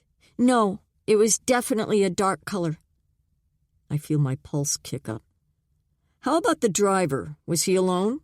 Yes, it looked like it. I only saw one guy. Did he get out of the vehicle? No. Can you describe him at all? Anything? She shakes her head. It was getting too dark and the headlights were in my eyes. Then what happened? She sniffs. I started running really fast and thinking I would head out through the woods if he stopped, but then another car came down the road behind him and he sped off. She draws another deep breath. Did you tell Sheriff Skinner or anyone at the sheriff's department? No. Her lips quiver. Working here, I sometimes get guys hitting on me. No one local that I need to worry about, but sometimes guys from out of town get a little creepy. I guess I should have reported it. Joe smiles a kind, fatherly smile. You're telling us now, Melissa. Does that help? It does indeed, I say. I'm glad. I was starting to worry about it, and I was afraid Sheriff Skinner would be mad if I didn't say anything at the time. She glances out the front window. Is that all? Yeah, for now, Joe says. She smiles, relieved. I'll go put your orders in. I'm flipping quickly through my notes. Rena? Joe asks. I hold up my index finger until I find what I'm looking for and read aloud. Mr. Westmore drives a black pickup. The Ferrises, a dark blue SUV. The Pearsons, a dark gray truck. Mr. Branch, a black SUV. I smile at Joe. Dr. Bradley? A silver sedan. Chapter 57. Molly. I'm feeling a rush of optimism after my trip to the prison. I definitely feel stronger in a real physical sense, and my mystery caller hasn't bothered me since I got back. I almost wish he would. I'm spoiling for a fight, as my Aunt Ellen would say. I finished my lunch, and I'm cleaning up when my doorbell rings. I check my computer screen and see Josh standing on my porch. Great. I throw the dishes in the sink and let him in. Hey, Molly, can we talk a minute? Fine, Josh. What's up? He tips his head toward the kitchen, so I shut the door behind him and walk down the hall. We sit at the kitchen table. He rubs his chin, glances toward the window. I'm really sorry, about what happened to you. My spine stiffens. I don't want to talk about that. It's behind me, okay? Yeah, sure. What do you want? I'm, having a small birthday party for Kim on Saturday afternoon. Really? I guess you still haven't told her about you and Lakin, right? He closes his eyes. Hear me out, please. I fold my arms. In the past, we've held a joint celebration for Kim and Jay, but this year, since Jay's birthday was a big one, I decided he needed his own special day. I know the timing's bad, but I don't want to just blow it off. Kim deserves something. Yeah, Josh, she does. When do you plan on telling her? I'm just worried about the baby, Molly, okay? She's past her first trimester. Doctor says everything's fine. You have broken it off with Lakin, right? Yes, of course. So when are you going to talk to Kim? Next Saturday. We'll have the party this Saturday. Give it a week, and I'll talk to her the following weekend. I don't want to spoil her birthday. My parents can take Willow, and I'll do it then. I lean back in my chair, shake my head. I still can't believe this, Josh. How could you? He drops his head in his hands. Did you find a marriage counselor? I ask. Have a name, anyway? I'll ask Elise. She doesn't need to know the particulars, but she'll know somebody. Okay, but... I squeeze his arm, and his eyes meet mine. If you don't tell Kim by next Saturday, I'll tell her myself. Anger flashes in his eyes, and he shakes his arm free from my grip. I'll do it, okay? I don't need your threats, Molly. I stand and pace the kitchen. So who are you inviting? Lakin and Cal? Just a few people. But I have to invite them. It'll seem strange if I don't. Lakin's cool with everything. She actually took it better than I thought. I lean against the counter and let go a disgusted breath. So she wasn't destroyed by you dumping her. Go figure. Okay, I deserve your attitude. I get it. But just ease up. I'll do the right thing. Just give me a goddamn minute. I don't dignify this with a response. Who else is coming? The usual, plus her parents and my sister. That's all, probably. Okay, Josh. But if she doesn't know by next weekend... I shake my finger at him. He stands, nods. Loud and clear, Molly. I'll see you around. There's a glint in his eye that sends a shiver down my spine. There's no doubt in my mind that we've gone from friends to enemies in the course of a week's time. Chapter 58. Rita. When I pull up in front of my building, I see Colin sitting on the stoop smoking a cigarette. He said he was quitting for the new year, but it didn't last. Hard to, I guess, when Andre is a smoker with no plans to give it up. Colin stubs his cigarette out quickly when he sees me coming up the walkway, as if I would scold him. I don't want him smoking, of course, since it's bad for his health, but he's a grown man, young, but grown, and I understand that we all have our little weaknesses. We all find ways to survive. I remember Ma and Dad when Ricky died in Vietnam. The extended family descended like locusts, and the house was full of the smells of brewing coffee and the sounds of whispered conversations. The bottle of whiskey Dad kept on a high shelf in a kitchen cupboard was quickly emptied, and one relative or another would slip out to the liquor store for reinforcements. The first couple of weeks went by in a blur, with a house full of people shedding tears, laughing even, as they talked about Ricky. But then after the funeral, it was as though a dark blanket covered everything. The house was deadly quiet, the relatives gone. We all went back to school. My sisters made excuses to stay out late, part-time jobs, friends' houses. But Danny, Jimmy, and I were too young for that, so we sat in their room and played Battleship for some reason over and over again until we were tired and cranky. My brothers would end up in a fight, wrestling on the floor, but at least fighting kept our minds off Ricky, at least for a little while.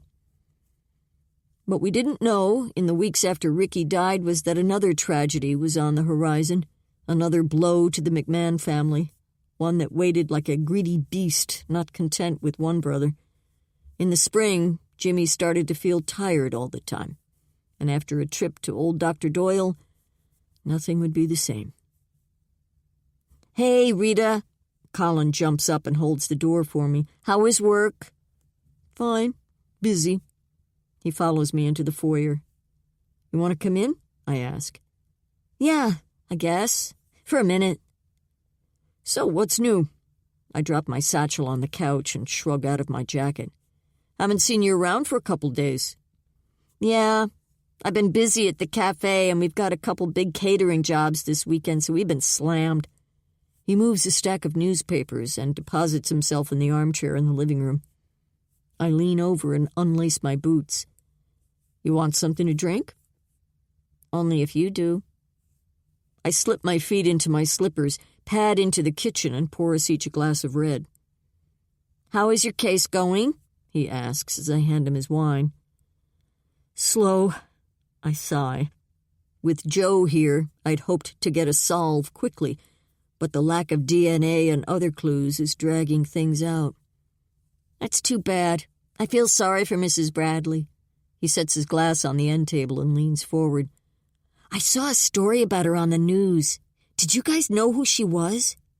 Not until recently. She's been keeping a low profile. Colin shudders. It's horrible what happened to her. Now this. Yeah, trouble just seems to follow some people. It makes me uncomfortable to talk about Mrs. Bradley. Knowing her background just makes me feel more pressure to catch her husband's killer quickly. She's been through enough. So, what have you been doing besides work? I ask. Colin's gaze shifts to the door and back. Mrs. Antonelli had me down to make gnocchi. Right. How did that go? Awkward.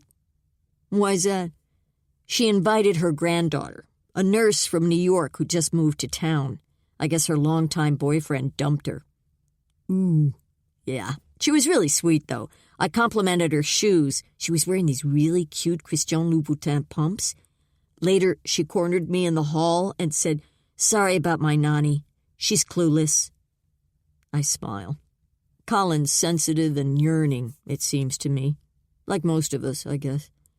I worry about him and Andre sometimes. While Colin is 29, Andre is in his mid-30s, born in Paris to an American mother, an actress who pops up occasionally in old made-for-TV movies. Andre's traveled the world, speaks 3 languages, and is constantly on the go.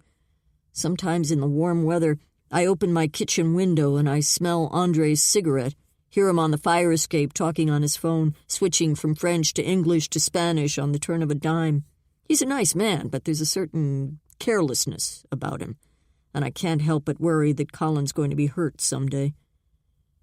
Colin and I have a second glass of wine and laugh about Mrs. Antonelli and her numerous extended family members. Nothing mean, but snarky enough to get us giggling like fools, just blowing off steam. Chapter 59. Molly. Saturday afternoon, Willow and 2 of her older cousins greet me at the door. I don't want to be here. It's difficult to look into my friend's eyes, knowing what I know about her husband. Not to mention that everyone at the party, thanks to the media, knows who I am now. Knows Melinda Wright. The girls are all smiles. The oldest, a middle schooler with long brown hair, offers to place my present on the table. I reluctantly give it up, feeling more exposed without the brightly wrapped box to hide behind. And I'd left Sadie at home since Willow is allergic, and that makes me feel exposed as well. Willow slips her small, sweaty hand into mine and peers up at me with Kim's large brown eyes. It's as if she knows my fears, as though we're kindred souls. Maybe we are. Her short life has been marked by challenges, and crowds are tough for her too, even if they are friends and relatives. I take a deep breath. If she can be brave, I can too. The family room is alive with laughter and movement. Kim's parents sit side by side on the sofa. I haven't seen them since Jay's funeral. So much has happened since then. Kim's dad relates a story with arms waving, his audience captive.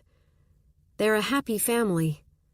Growing up, I spent a lot of time at their house and always felt envious. The solid ordinariness of them. Strong, supportive, joking. There were no skeletons in their many closets, no therapy appointments noted on the kitchen calendar, no walking on eggshells while talking around the dinner table. They were the family I'd always wanted us to be. Josh is rushing drinks to and from the kitchen. Kim jumps up from her chair and moves to my side. She looks beautiful, her long dark hair falling in waves over her shoulders, her eyes shining. She's totally oblivious to her husband's treachery, and I feel guilt throb in my stomach as she squeezes me in her arms and whispers in my ear, "I'm so glad you're here." She takes me by the hand. "Let's get you a glass of wine." I wave and nod to everyone as we head for the other room. Cal and Hayes are sitting at the kitchen table drinking beer. They both look at me with unsure smiles, not knowing what to do or say, I guess. But I'm not going to talk about Melinda Wright. Not here, not now. The wine is perfect, tangy and rich. I take another sip. "I need to run to the restroom," I say, taking my glass with me. I walk down the hallway to the powder room and run into Josh. He pastes a smile on his face. "Glad you're here, Molly." I bet. I noticed that Lakin and her boys weren't among the throng in the family room. "Where's Lakin?" I can't resist asking. Josh frowns, lowers his voice. "Cal said she took the boys and went to her parents' house on the Cape for the weekend." I raise my eyebrows. "Huh. Well, I guess that makes today a little easier for you." Josh clears his throat. "I promise, okay? Let's just enjoy Kim's party." He brushes past me, nearly spilling my wine. I take another big sip. When I leave the powder room, Hayes is waiting just outside. "Hey," I say, "where's Alice?" Upstairs with some of the kids." He places a hand on my arm. "I'm so sorry, Molly. I wish you'd told me. Maybe I could have helped." People are naive, and I shake my head. "No, you couldn't have, Hayes. It's my business, and I didn't want anyone to know. You understand?" I see the hurt in his eyes and know I'm being an ass, but I can't help it. The only thing I wanted from Graybridge, from my friends, was anonymity. I didn't want to be defined by my victimhood. Now that's over. I never wanted to be seen through that lens, yet I can't seem to escape it. Confronting my abuser helped in some primal way, made me feel stronger, more in control. But now I'm faced with the other part of the equation, moving forward, facing my friends, and I'm not sure yet how to do that. He drops his hand. "I care about you, Molly. I'm here like always." I take a breath and nod. "Thanks, Hayes. I don't mean to be rude. Maybe we'll talk about it someday. But right now, I'm just trying to figure things out." I walk back down the hall and join the group in the family room. No time like the present to put on a brave face. I listen to Kim's dad relate another story and laugh with the rest. I drain my wine glass and head to the kitchen for a refill. Cal is standing before the open fridge, selecting another beer. He sees me out of the corner of his eye. "Hey, you want more wine?" He closes the door and picks up the bottle from the counter. "Sure." I hold out my glass, and he fills it nearly to the rim. Scott walks in. "Got another beer in there?" he asks Cal, who hands him a colorful can. Elise appears behind him, a gold and silver gift bag in her hands. They must have just gotten here. She lays the present on the table. "Molly, glad you're here. Corinne said you'd gone out of town for a couple days. Yes, I had to get away. Her eyes run over me, assessing. It was just what I needed, I add. That's good. Rest is vital. How's the case coming along? Scott asks. The cops find anything new? I shake my head. Not that they've told me. They talked to all of us. Did you know that? Cal says, eyes narrowing. He leans against the counter. About what? Last summer? The night of the 4th when that woman was killed? Huh. Scott sips his beer. You still need that window replaced? Yes, at some point. I'll let you know. Kim walks in, with Willow behind her. Juice, Mommy, Willow says. Yes, sweetie, I'll get it. While Kim pours Willow's drink, Josh comes in. Time for cake? He asks, his eyes glancing at the clock. Kim nods and starts getting out the plates and flatware. It all seems reminiscent of Jay's party, and it's hard to believe that was only a few weeks ago. So much has changed. Josh carries the cake into the dining room, and we all gather around and sing. Kim bends over, eyes shining, and blows out the candles. I wonder if she made a wish. I would have. The afternoon bleeds into evening, and I've had a little too much wine while dodging everyone who tried to maneuver me into an uncomfortable conversation.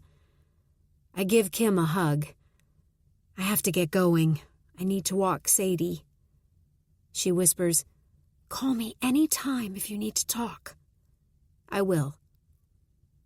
I scurry outside and take a deep breath, hoping the cold air sobers me up.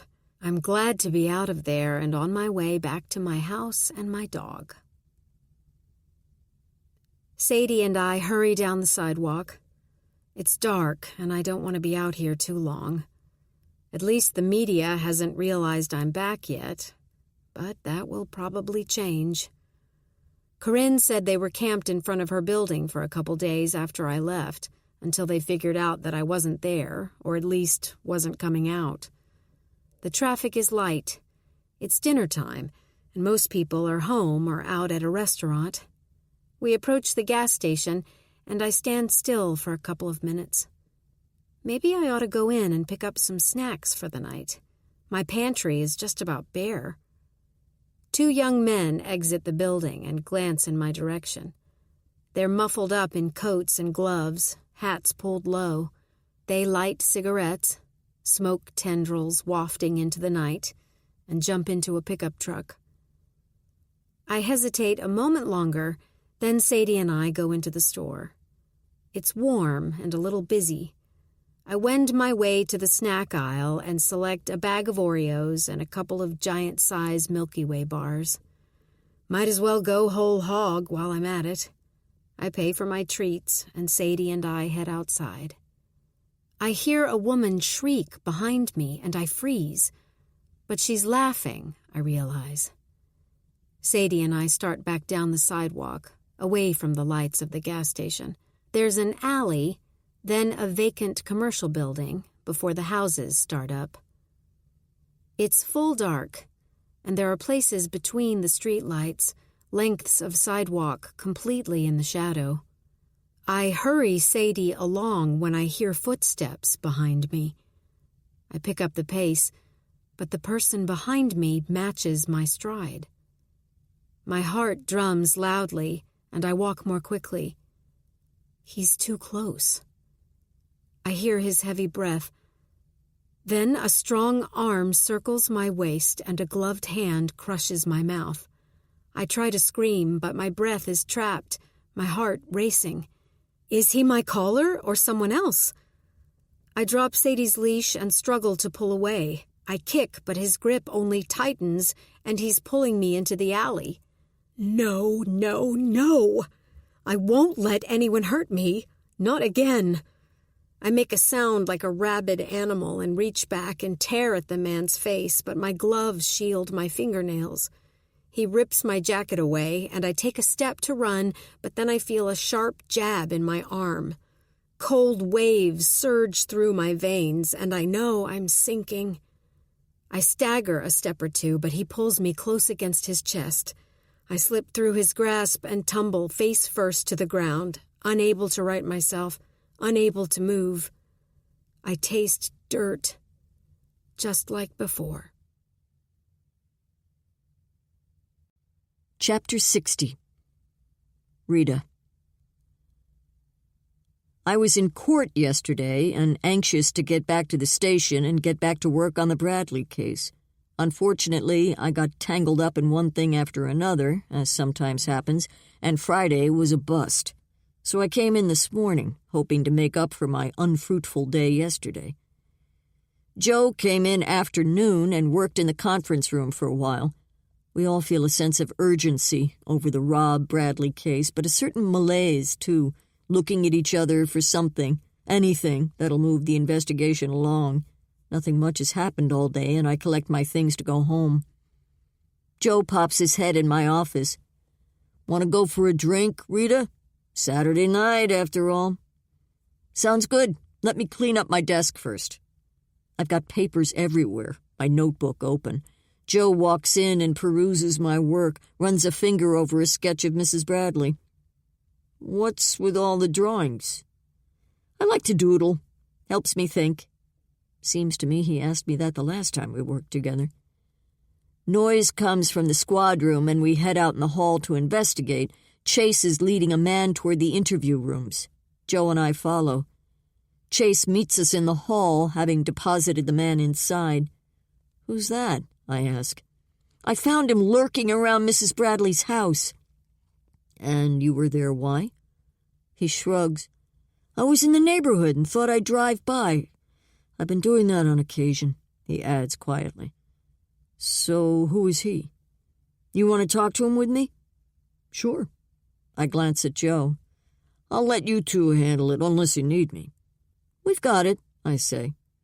The man is 30-something, shaved head, skinny jeans, and a leather jacket.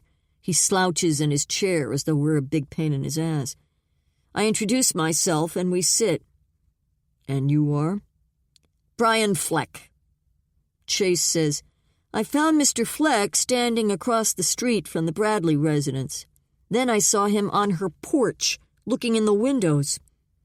"I told you I was trying to contact Mrs. Bradley."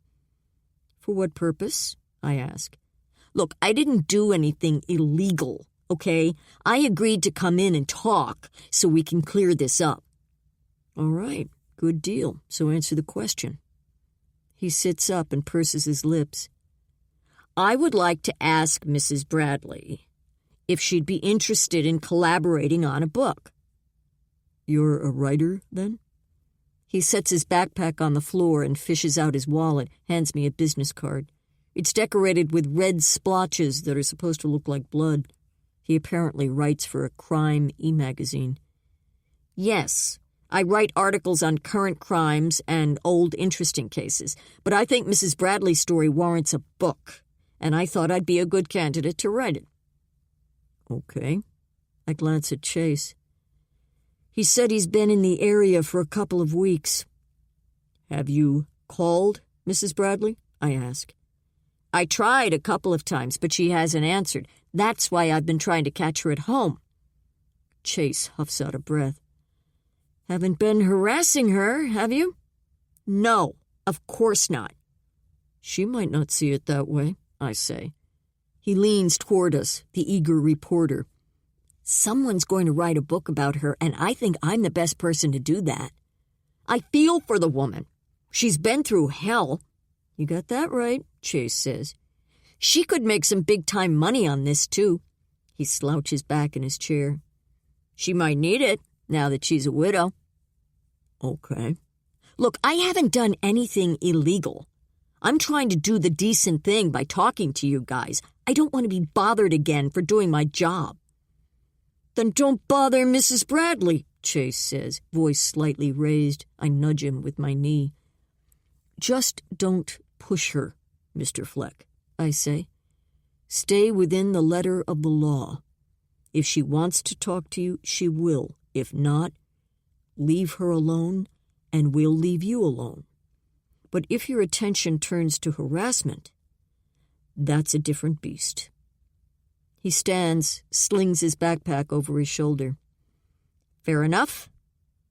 Chase heads home, and I walk into the conference room where Joe works, bent over his laptop. I scoop my freshly dyed hair over my shoulders and take a deep breath. Joe being here, us working together again, has brought some of those old feelings to the surface. But damn, I like my life the way it is. I sigh. Maybe I'm just being a coward. In any case, I can't think about my personal life right now. Lauren walks by and I tap her shoulder. Want to head over to Max with Joe and me? Chapter 61. Molly. The smell of decay wakes me from a deep slumber. I feel wretched, hungover. Then I remember the alley and the man. I shudder. Where am I? There's little light, and I'm shaking, freezing, my nose running. On my right wrist, there's a handcuff attached to a chain. I follow the metal with my left hand. The chain is anchored around a pipe that runs along a cement wall. I struggle to my feet and pull like a wild animal caught in a trap, but I can't get away. Tears slip down my cheeks, and I clear my raw throat to scream, but my voice only echoes, bounces off the walls. I feel faint. My legs are like rubber, so I slide back down to the floor and take a couple of deep, fetid breaths. There's dim light coming from a small window high on the wall across the room. It must be morning. My clothes are undisturbed, so I wasn't raped. I shut my eyes and swallow grateful tears. So why am I here? My caller's words come back to me. I won't be happy until you're back in that cellar for good. That's where I am, in a cellar. The mustiness and mold, water dripping somewhere in the distance. I'm shivering, and there are a couple of thick blankets on the floor next to me, as though my captor was somewhat afraid I'd freeze to death. A wave of nausea flutters through my stomach, and I swallow down bile. Where is Sadie? I hope she's okay. Thoughts of something bad happening to my dog send more tears down my cheeks. I sniff, clear my throat, and try to do an inventory.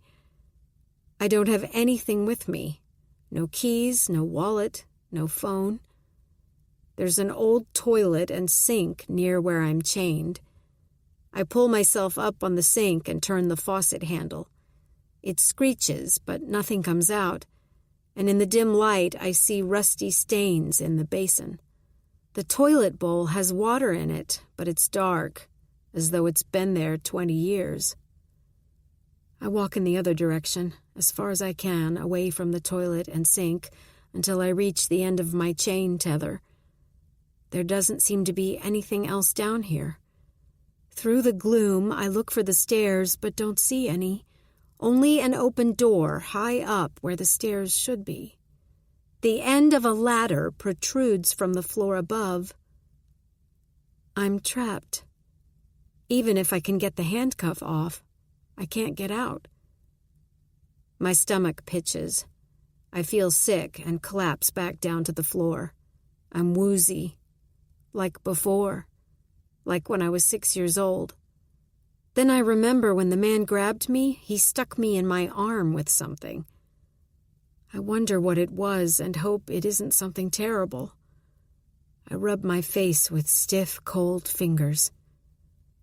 What am I going to do? This place is old, but not as old as the farmhouse was, at least as much as I can remember. There was no bathroom there, and the floor was dirt. Indy and I had peed our pants. That I remember, and that had made him angry, but we were just little girls. This place is different. I have a bathroom, such as it is, and that almost makes me laugh. The caller said he wanted me back in the cellar, so here I am. A new cellar, but trapped just the same. Chapter 62. Rita. Chase is off this morning, but Joe and Agent Metz meet me at the station. I've got hazelnut muffins that Andre made, and Joe brought coffees. Work sometimes feels awfully civil, even when we're dealing with the worst of humanity. It's a strange balance that ultimately unnerves some people and sends them skittering for work outside of law enforcement, like my ex-husband, Ed. 4.5 years on the force, and he was done. We sit in the conference room, where we can spread out. I've drawn a red line through Dr. Bradley's name on the robbed suspect list. Don't know that everyone agrees with me, but I'm making a statement by eliminating him. We need to do a deeper dive on the 4 remaining suspects. We're still hopeful that there's DNA somewhere that will point the finger at one of them, but until then, all we have is old-fashioned police work. My phone vibrates, dances across the table, drawing my concentration from the notes I was rereading. I don't recognize the number, but answer anyway. Detective Myers. Is this Detective Myers? A weak voice asks. Didn't I just say that? Speaking. How can I help you? This is Gladys Murray, Detective. Yes, the old lady who lives next door to the Bradleys. I think something might be wrong here. I put my phone on speaker, glance at Joe, whose dark eyes meet mine. What's happened? Well, Percy went to our front door and started scratching a while ago, and he never does that. When I opened the door, Sadie was standing there. Who's Sadie? Mrs. Bradley's dog. She had her leash on, and I thought she got away from Mrs. Bradley. She walks her by the house a couple times a day, but it was really early, not when she usually goes by.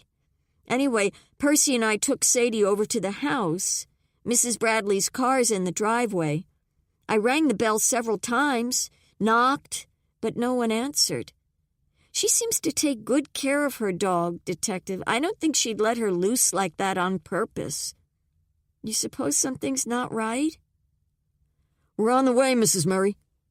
Joe and Agent Metz start to gather their things. I've got Sadie here with me. That's great. We'll be there shortly. I disconnect the call, throw my phone in my satchel. Joe drives, and I call Corinne Allworth on the way over. You don't know where she is? I ask. She should be home, Mrs. Allworth says. The neighbor found her dog wandering? That's what she said, and no one answered the door when she knocked. Mrs. Allworth blows out a ragged breath.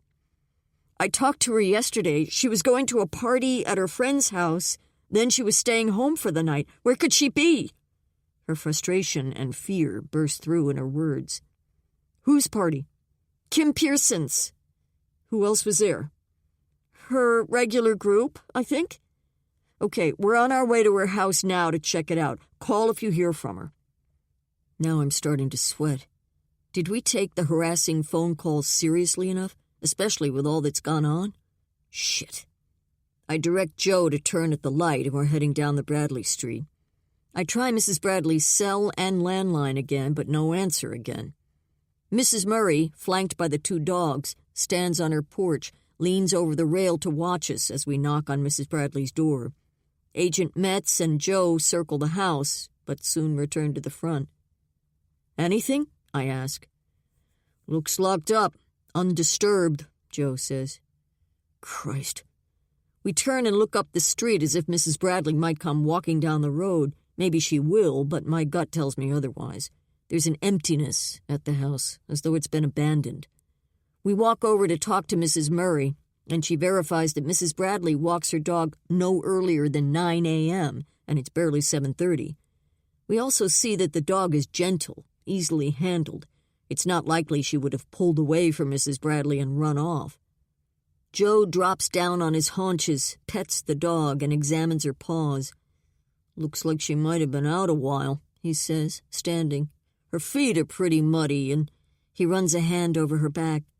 "Her coat's pretty wet, like she might have been lying in the snow. How long has the dog been here?" Mrs. Murray looks at her watch. "I called right away after we got back from Mrs. Bradley's place, so not long. Do you think something's happened to her?" I shake my head. "We don't know. Where does she walk when she goes by your house? Which direction?" "Well," Mrs. Murray wrings her hands, anxious to help. "She walks up toward the corner most days. That's what I've noticed, anyway." "Toward the gas station?" "Yes." She points a skinny, knotted hand. "Up that way, toward the intersection." "When does she usually walk the dog?" "I see her morning and evening most days when I'm around." "What time in the evenings?" "About dinner time, I guess." "Did you see her last evening?" "I'm afraid I didn't.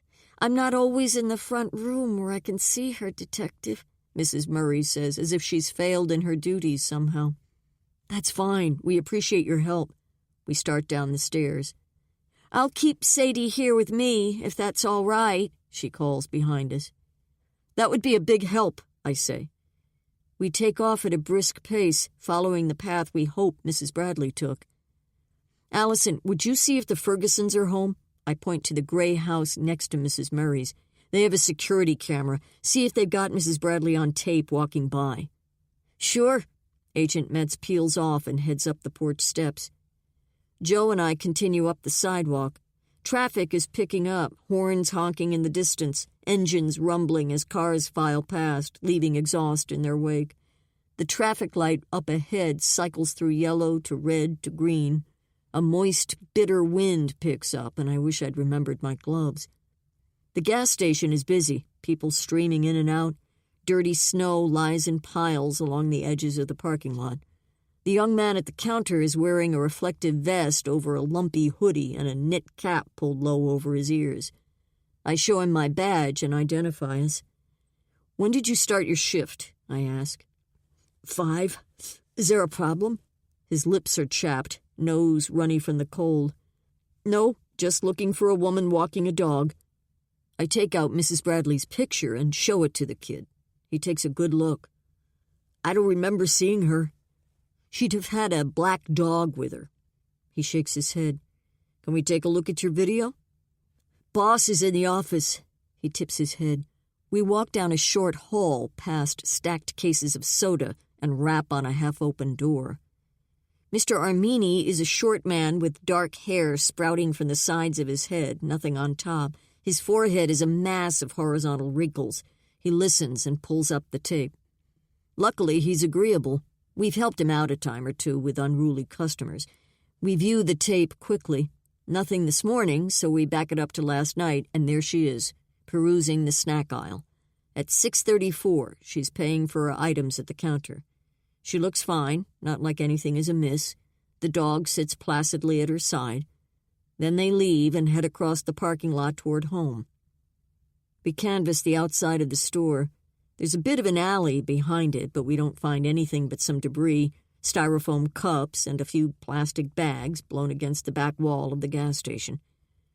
I stomp around, trying to collect my thoughts, shiver in the cold. I reach into my satchel, pull out my phone, and call Mrs. Bradley again. And bingo, we hear it. Joe and I march steadily toward the sound, pull up at a dumpster. Shit. I call the station and request a forensics team.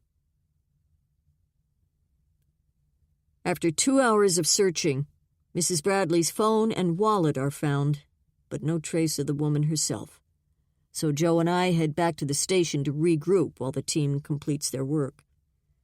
Bob meets us in the conference room, and we brief him on our findings. Shit, he says, and rubs his face with a big meaty hand. That about sums it up, I think to myself. Agent Metz has returned from talking to the Fergusons. Their surveillance tape shows Mrs. Bradley walking by last evening, but nothing after that. which confirms what we suspected. She disappeared on her way home from her walk. Corinne Allworth comes tearing into the station and bursts into the conference room, leaving the officer who was escorting her in her wake. "Did you find anything?" she asks, her face taut with worry. We run through everything we've got so far. Not a reassuring list. "What are you doing to find her?" Mrs. Allworth yells. Bob comes through the door and puts a hand on her shoulder. "Why don't you come down to my office? We'll talk." She looks at me, then Joe, but finally acquiesces. Chapter 63. Rita. After the chief returns, he calls everyone together and runs through a strategy for finding Mrs. Bradley. Lauren and even Detective Schmidt are involved. They've been tasked with organizing the search, dividing the area around the gas station into quadrants and assigning teams. Joe and I head out to question Mrs. Bradley's friends. They might have been the last people to see her at the party yesterday, and 4 of them are murder suspects besides. Mr. Ferris answers the door, looking bleary-eyed, dark-haired, disheveled. "To what do I owe the pleasure?" He smiles grimly at me and Joe. "We'd like to ask you a few questions if you have a minute," I say. He looks back over his shoulder as if seeking permission from someone inside. He doesn't say anything, just opens the door wider and walks away. We follow him into the living room where he flops on the couch. "What can I do for you, detectives? Or is it agents?" "Either's fine," Joe says, keeping his voice even despite Mr. Ferris's obnoxious tone. "We need to know where you were yesterday." Mr. Ferris sits up and squeezes his eyes under his glasses. "Yesterday? Why?" "Just run through it for us," I say. He blows out a breath. "Okay, I hung around the house all morning. Went to Kim Pearson's birthday party in the afternoon." The house seems eerily quiet. "Where's your wife?" I ask. "She's not here." Mr. Ferris rubs his chin like he can't quite figure out what happened to her, but then his eyes meet mine. "She's visiting her parents on the Cape. The boys wanted to see their grandparents."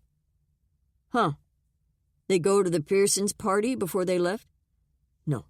They left Friday night." "You went alone?" "Yes." He looks worn out, and his voice and body language tell me there might be trouble between him and the missus. "Lots of January birthdays in your little group," I say. "Just the 2. "Was Mrs. Bradley at the party?" "Yes, she was there." "What time did you leave?" He lets go a deep breath. "I don't know. 5, maybe? A little after."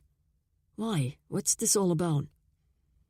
"You go straight home after you left the Pearsons' house?" Joe asks, his low-timbred voice stern. "Yes." "Then what did you do?" He shrugs. "Watched TV, ESPN. Had a beer and a snack. Went to bed around 11. He tosses his glasses on the coffee table. "Why?" "Mrs. Bradley is missing," I say, watching his expression closely. His gaze settles on the floor between his feet. "Seriously? Like no one knows where she is?" "That appears to be the case. You wouldn't have any ideas, would you?" "No. Did you check with her sister? She's probably with her." "Been there, done that, Mr. Ferris." I sketch his glasses in my notebook. "Can anybody verify you were home all night?" He spreads out his hands as though he's showing us they're empty, nothing here. "No, I was home watching TV." "No phone calls?" He shakes his head. "Didn't call your wife to say goodnight?" His jaw tightens. "No." The Pearsons' place is next on our list, and Joe and I drive the 10 minutes in silence, both of us locked in on the task at hand. Mrs. Pearson answers the door, a smile on her pixie face. "Yes?" Her mouth turns down quickly when she realizes who's standing on her porch. "Has something happened?" "You might say that," I reply. Joe gives me a sideways glance. May we come in? We stand in the kitchen, where kids' toys are scattered around the floor. Straggly dolls rest in a heap by the back door. Some colorful plastic items of unknown purpose are under the table. There's half a cake sitting on the counter with pink frosting smeared on the white cabinet below. Outside the French doors, Mr. Pearson and a little girl are building a snowman. Mrs. Pearson, when was the last time you saw or spoke to Mrs. Bradley? Joe asks. Her delicate hand reaches for her throat. What happened? We don't know, Joe says. No one has seen her or spoken to her since yesterday evening. Maybe she went out of town again, but she didn't say anything to me. Mrs. Pearson's eyes glisten with tears. Corinne doesn't know where she is? I shake my head. Do you think something happened to her? We don't know, Joe reiterates. What was the last contact you had with her? Mrs. Pearson paces by the counter. She was here yesterday at my party. She was fine. What time did she leave? I'm not sure. She had to walk her dog. She needed to get home. That was the last time you heard from her? Yes. Mrs. Pearson stands still as a pointer. Oh, my God. You don't think whoever killed Jay... We don't have any reason to think that, I say. She might have just needed to get away, like you said. There's no sense in scaring the bejesus out of Mrs. Pearson. That won't help anyone. Did you leave the house yesterday after your party? No, we stayed right here. We cleaned up, and I gave Willow her bath. What about your husband? He go anywhere last night? I ask. She looks out the back door, where Mr. Pearson is holding his little girl up so she can place an old baseball cap on the snowman's head. Just to take my parents home. My dad likes to have a few drinks, and we don't like them driving. What time was that? She glances at a decorative clock on the wall above the table. I'm not sure. 5:30? Where do they live? About a 15-minute drive, not far. He come right back? Mrs. Pearson hesitates, one hand gripping the back of a chair. No, he said he might run some errands while he was out. What time did he return? I'm really not sure. It was a busy day, chaotic. Lots of kids over, running around. You know how that is. Uh-huh. She puts her hands on the sides of her forehead momentarily, as though she needs to organize her thoughts. I was bathing Willow. Then I put her to bed. He still wasn't home? Joe asks, an eyebrow raised. He walks the length of the kitchen, stops to peer out the back door. It wasn't that late, she says. Willow was worn out. Parties are tough on her. She clasps her hand over her mouth, mumbles, You don't think my husband... Joe steps aside, and Mr. Pearson and his daughter come through the back door, red-cheeked and smiling, until they see us. Mr. Pearson, I say, your wife was telling us that you ran your in-laws home after the party yesterday. Yeah? He stands still while the little girl starts peeling off her coat and mittens, dropping them on the floor. Why? You come straight home? He glances at his wife. No. I had some running around to do. His gaze shifts between me and Joe, not settling on either of us. Where did you go? Joe asks, folding his arms and leaning against the counter. Pearson walks over to his wife, stands beside her. What's this all about? Molly's missing, she says, her voice catching in her throat. What? Really? So, I say, where did you go after your wife's party? He drops down on a kitchen chair and pulls off his gloves, chucks them in the middle of the table. I didn't see Molly, if that's what you want to know. His obnoxious tone is in full force. So where were you? Walmart. He smiles. But they didn't have what I was looking for, so I went to Lowe's. What were you looking for?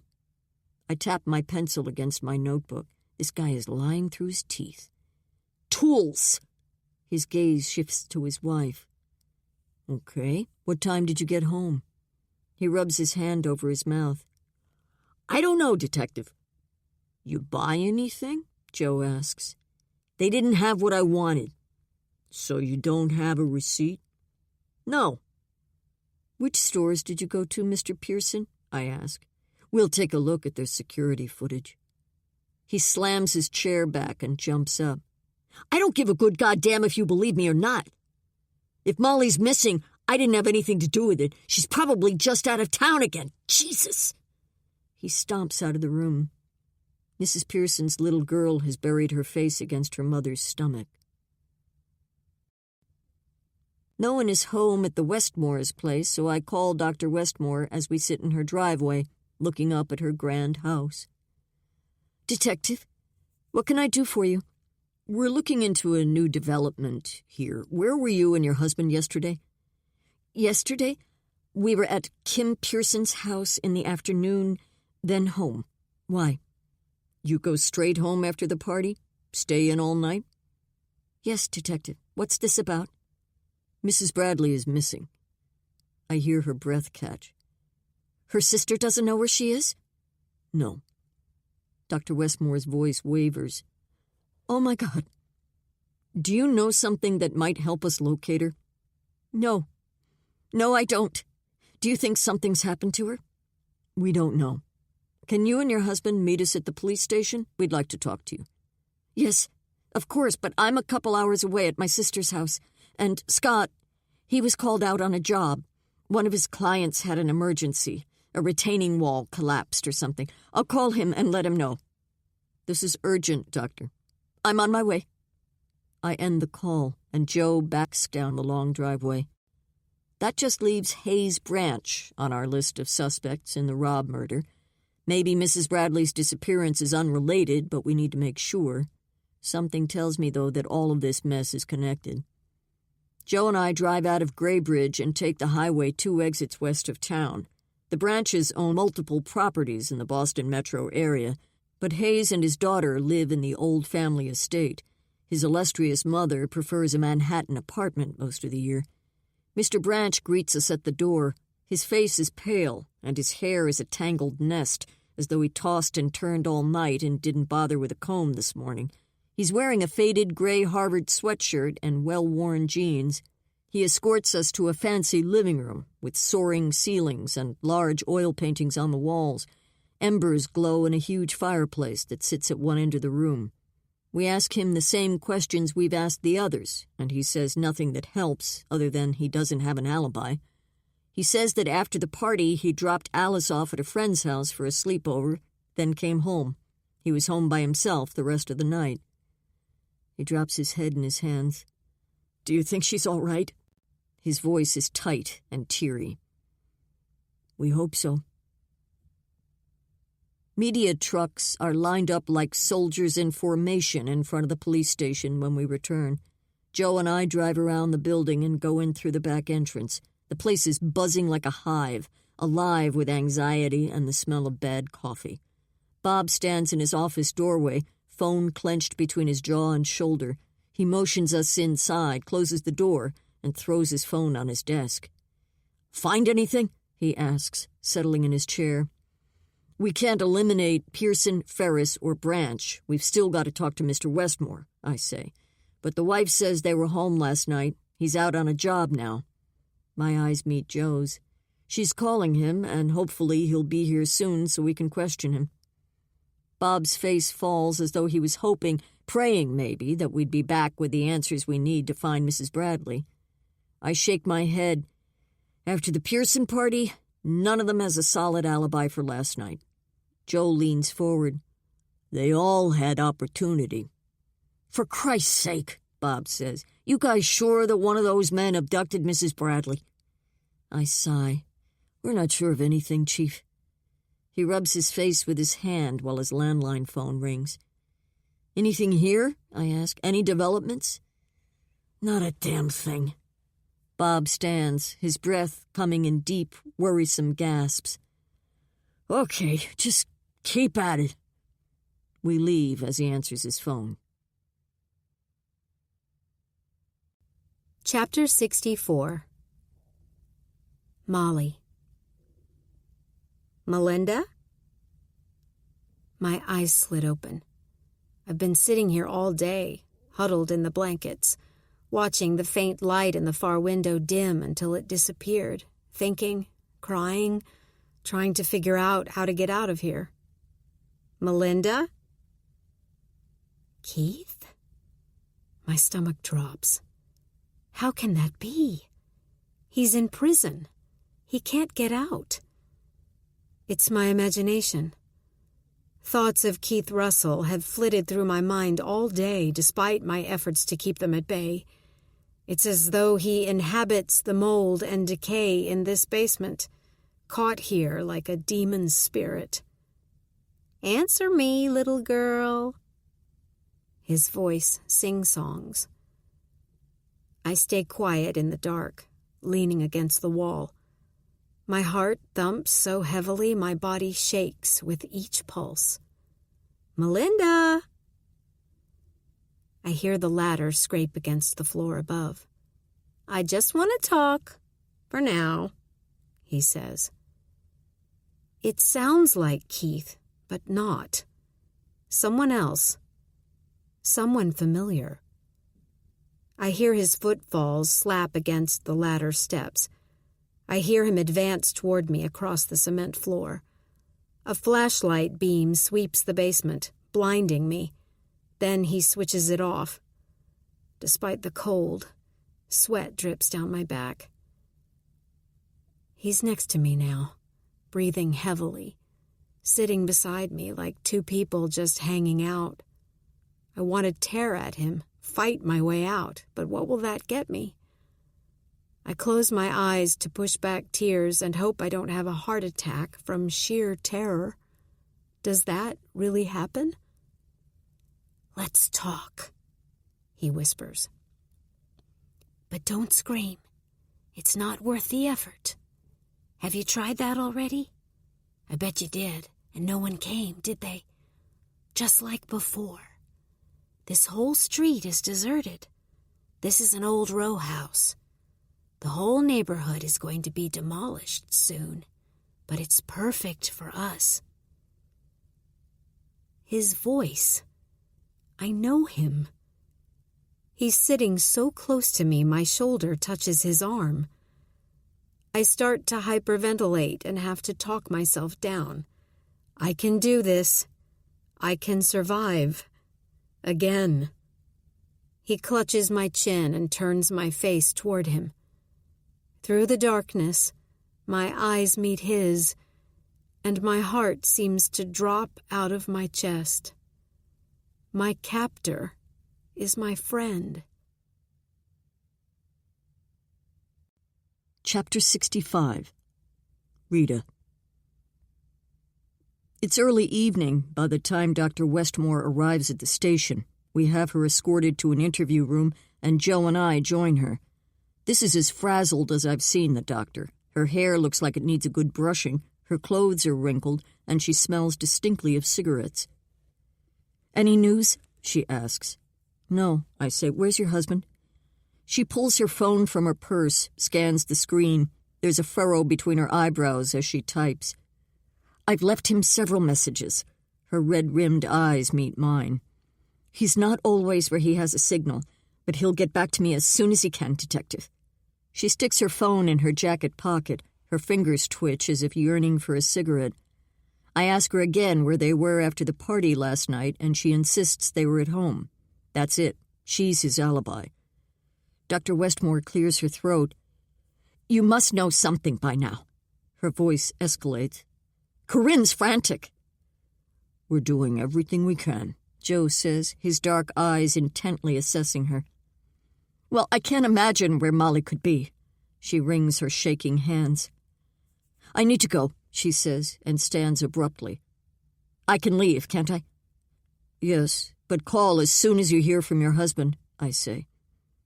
She nods. From the lines on her face to her body language, she looks about a whisper from a breakdown. "I'll be at Molly's house," she says. "I told Corinne I'd meet her there." "She could probably use the company," Joe says. Dr. Westmore nods and hurries down the hall. Chapter 66. Molly. Why are you doing this to me? I ask in a strangled whisper. Why, Cal? He shakes his head. You'll understand, Melinda, eventually. I clear my throat, gather my wits. Where's Sadie? Who? My dog. My stomach is in knots. How can this be real? How can my captor be our friend? None of this makes sense. I have no idea. If you hurt her, I'll kill you, I cry. He brushes my hair away from my face, and his fingers lightly linger on my cheek. I didn't touch her, Melinda. I wouldn't hurt an animal. I shudder and take a deep breath, trying to pull it deep into my chest, trying to clear my head of this craziness. Did you kill Jay? It comes out in a hoarse whisper. Cal straightens up, lets go a deep sigh. He gave me no choice. He found the necklace. He was going to go to the police. Why, Jay, didn't you go straight there? I ask myself. As if Cal could read my thoughts, he continues. He wasn't sure, of course. He found the necklace on the basement floor when he went up to fix the window. It was dark when I cleaned up in July, and I missed it. Jay told me he'd found it when he came back from Mount Clair. He said he wanted to talk to me, so I knew. I told him I'd meet him in his office later, after the party. I clench my cold fingers into fists. Why would you kill him, Cal? I'm sobbing. He was your friend. And what did that woman ever do to you? It all runs much deeper than that. Everything goes way back, Melinda. Stop calling me that! My voice comes out high and childlike. He chuckles. I clear my throat, brush away tears with cold, rigid fingers. Tell me then. Anything to keep him talking. Give myself time to figure this out, and hopefully the police are looking for me by now. I need to give them time to find me. All right. Might as well, since it's run its course. It's all at an end now. He settles back, runs his fingers under his glasses. When I was 13, living in Hartford with my mother and father, I started getting interested in true crime. My mother, a vicious bitch, took out all her frustrations on me. My brother had been her target, but then he left and she turned on me. She liked to humiliate me, make me feel small, like a nothing, like dog shit on the bottom of her shoe. She told me I was a nobody, would always be a nobody. Anyway, I used to hide in our basement, which my dad had finished with thin carpet and paneled walls, a TV. I started watching true crime stories, and I found my way.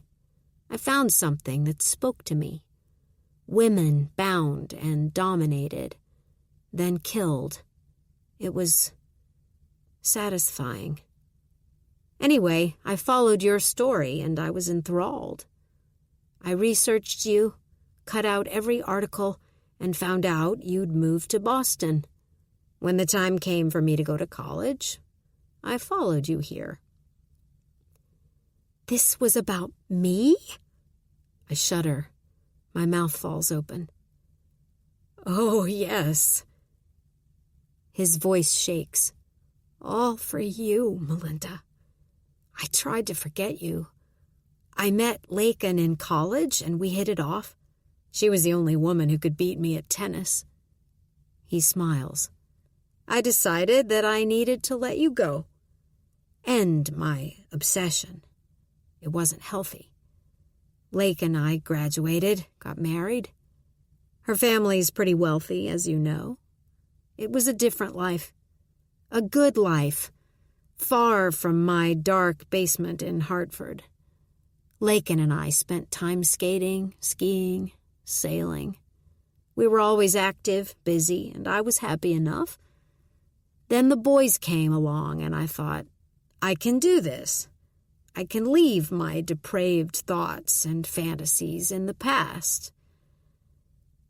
But, he sighs, the shine kind of wore off. Work got busy and full of stress. I looked you up one day. He grins at me. Wasn't easy since you have no social media. Smart, Melinda. But people don't realize that they still have an internet presence. Anyway, I discovered you were living in Graybridge, just a few miles from where Lakin and I were living. What luck, huh? Well, it got even better. I began stopping off at different local bars after work, and eventually I saw you, having a drink with a man who I recognized. Jay and I were in the same hockey league. Different teams, but I definitely had met him a time or two. Well, it was all easy after that. I made a point of getting to know him. After games, guys often went out for drinks. Jay and I got to be friends. I hesitated when I found out that he was a psychologist. Didn't want him looking into my psyche, but it was a challenge, too. Made things a little more interesting, actually.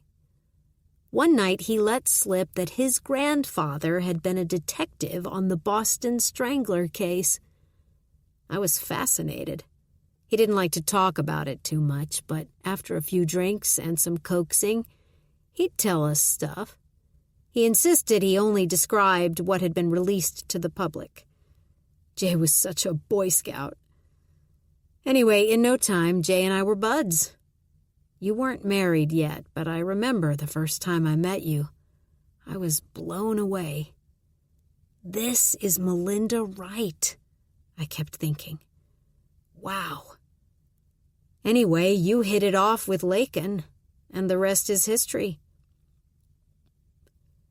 Why did you kill that woman? He rubs his temples. I don't feel like talking about that right now. How did Jay know it was you? Later, maybe. Were you calling me? That was me. Why did you bring me here? Enough for now. He stands and reaches inside a bag. Drink before you dehydrate. He twists the cap on a water bottle. Oh, I've got cookies, too. Oreos, your favorite. He sets the bottle on the floor. Suddenly, I'm filled with rage and hit him as hard as I can with my left fist, but I only clip the side of his leg. He grabs me by the shoulders and knocks my head against the wall, and bursts of light float before my eyes. Don't do that again, Melinda. He kicks the water over, and I grab for it before it all spills out. I'll be back later. Chapter 67. Rita. Joe and I are gathering our notes when Josh Pearson is escorted into the room. His eyes are wild and he's biting his lips.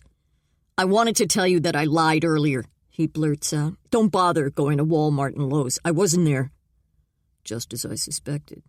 Okay, have a seat. He flops into a chair, runs his hand through his neat sandy hair. I pull my phone back out and hit record. Say that again, Mr. Pearson. He does. You want to tell us where you were last night? Joe asks, his hands clenched, his anger barely tamped below his words. Pearson has wasted our time, and that doesn't sit well.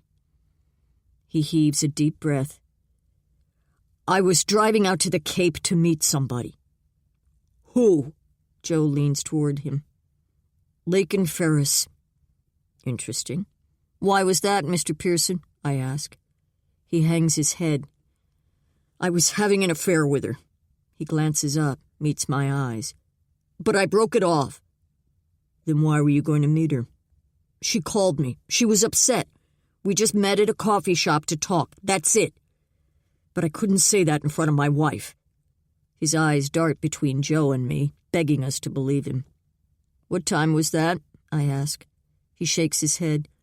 "I left right after I dropped off my in-laws, 5:30, 6, maybe. Not long before Mrs. Bradley went missing." "What did she want to talk about?" "Her husband." He blows out a breath and drops his head in his hands. "What about him?" "They were having problems. That's why she took the kids and left." His gaze rests on the floor. "Cal's been a bit of a bastard lately." "But you didn't see or talk to Mrs. Bradley?" "No." His eyes widen. "I have no idea where she is, I swear." "Will Mrs. Ferris corroborate your story?" I ask. "Yes." "Call her, please. I'm not guilty of anything except being a cheating asshole." He's more believable now than he's been up to this point. "Okay, cheating asshole it is. You mind waiting here with Agent Thorne while I give Mrs. Ferris a ring?" "No." He hangs his head, his gaze on the table. Mrs. Ferris tearfully details the meeting at the coffee shop. So Pearson was on the Cape, over an hour away, when Mrs. Bradley went missing. We cut him loose, and Joe and I sit in my office away from the noise and bustle of the rest of the station. "We can cross Mr. Pearson off our list," I say. "Yeah, that leaves us Mr. Ferris, Mr. Branch, and Mr. Westmore." I draw a deep breath, flip back through my notes. "Let's put a tail on those guys. What do you think?" "Good idea," Joe says. "I'll take care of it." He heads out the door. I make my way to the conference room and peruse the map on the wall where Lauren and Detective Schmidt are busy Xing off quadrants that have been cleared. Teams of officers have been searching in an ever-widening circle around the gas station, coordinating with FBI agents that Joe has called in to help. Everything in here is under control, and I'm just stepping on toes, so I wander out to the small station lobby. It's dark out. News trucks huddle under the streetlights. The reporters will want an update, and I hope the chief holds them off until we have some concrete news. As it is, phones are ringing non-stop throughout the building, adding to the chaos. I walk back through the squad room looking for Joe, but I don't see him. Everyone is hard at work, heads down, and I feel unnerved at my own uselessness. So I go back to my office to read through my notes for the 1,000th time. I settle into my chair, drum the desk with my fingers as I shuffle through my notebook, adding random doodles, trying to think, trying to elicit some overlooked fact that might help. My phone rings on my blotter, startling me. Unknown caller. My heart starts to pound as I answer. "Detective Myers." "I've got Melinda." The voice is gravelly, distorted. "She's back in the cellar, where she belongs." He ends the call, and I jump up from my desk and run down the hall. Chapter 68. Molly. I drain the water bottle, but leave the cookies. The water sloshes in my stomach, making me feel slightly seasick. My head still throbs, but anger keeps me focused. I won't pee myself like I had to when I was 6 years old, so I use the ancient toilet. It doesn't flush, so I remove the tank lid and peer inside. There's a tangle of metal parts, but it doesn't look as though any of it works. Doesn't really matter if my urine sits in the bowl. Who cares? At least I'm dry. I've been digging my fingers into the wall along the pipe all day, looking for a weak spot. Luckily, the concrete is old and crumbly. There's a loose fitting on the pipe, and if I can pull it far enough away from the wall, I might be able to work it free and slip the chain off. My fingertips throb, and my nails have broken off at the quick. Blood trickles down my left hand, and I have to keep wiping it on my jeans. But at least my fingers are going numb, and the pain is subsiding. Then I hear a door from somewhere up above and the creak of floorboards overhead. My heart hammers. He's back. I sit and slide over so that my back rests against the spot I've been digging and wait. The ladder scrapes from above, and he's climbing down. "Melinda?" he calls, although with less gusto than before. Maybe he's getting tired. I hope so. Somehow, I've got to get the upper hand. It's just Cal, I say to myself, trying to pump up my courage. He makes his way across the basement floor. "How's my girl?" He sits against the wall, a little farther from me than before, as if he's afraid I'll punch him again. "I brought you more to drink." I hear him chuckle in the darkness.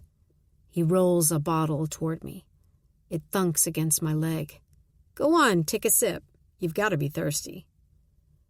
I grab the plastic bottle, twist the cap, and suck eagerly on the contents, but turn my head and spit. Orange soda. Bile rises in my throat, and Cal laughs. "Oh, come on, Melinda. You know you like it." "What's the point?" I ask, my throat scratchy with dried tears. "Just a little joke between friends." He rubs his hands over his face, and his voice changes timbre, angry now. "Just be fucking grateful I brought you anything, okay? Drink. There's nothing in it. No sleeping pills. I've already got you down here. I didn't have to resort to anything so prosaic. I'm better than he was." Is that the point, Cal? Be better than my last captor? I've always been better. Smarter, that's for sure. So how did Jay figure out you killed Annalise Robb? He found the necklace. I told you that.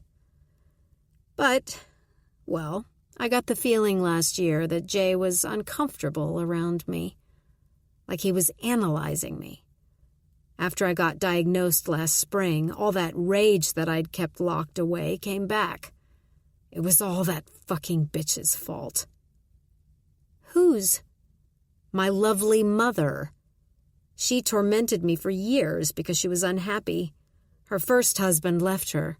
My brother was gone. My dad apparently cheated on her, and it was all my fault. But then I got away from her, went to college, got married, had a family, career. Everything's great. Then, bam! I jump as he smacks the floor with his palm. Her fucking jeans get me. He tips his head back against the wall and laughs. She got me in the end. Just like she said she would. Well, Jay noticed I'd changed. He kept asking me if I wanted a referral. You know, after I found out I was going blind, he said it might help to talk to somebody. He laughs again. Like a goddamn therapist was going to stop me from losing my sight. He's quiet, head down, looking at his hands. They didn't help you, did they, Melinda? All those eager therapists prodding you to give up your secrets. I shiver and inch farther away from him.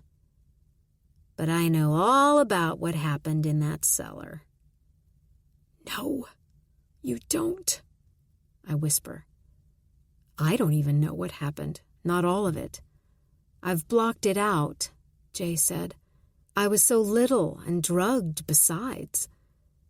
Keith had stolen his aunt's sleeping pills, crushed them, and put them in our orange soda. You killed little India, didn't you? Cal says quietly. Smothered her when she wouldn't stop crying. My breath flies from my chest, as though it's being sucked out by a demon. No, that's a lie, I mumble, barely able to form words. Is it? How does he know that Keith tried to blame me? Only the police and our lawyers knew about the accusation when Keith's lawyer tried to get him out of the murder charge. Thankfully, it didn't work, and no one ever leaked it to the press. So Corinne told me years later when I heard my parents whispering about it at the kitchen table.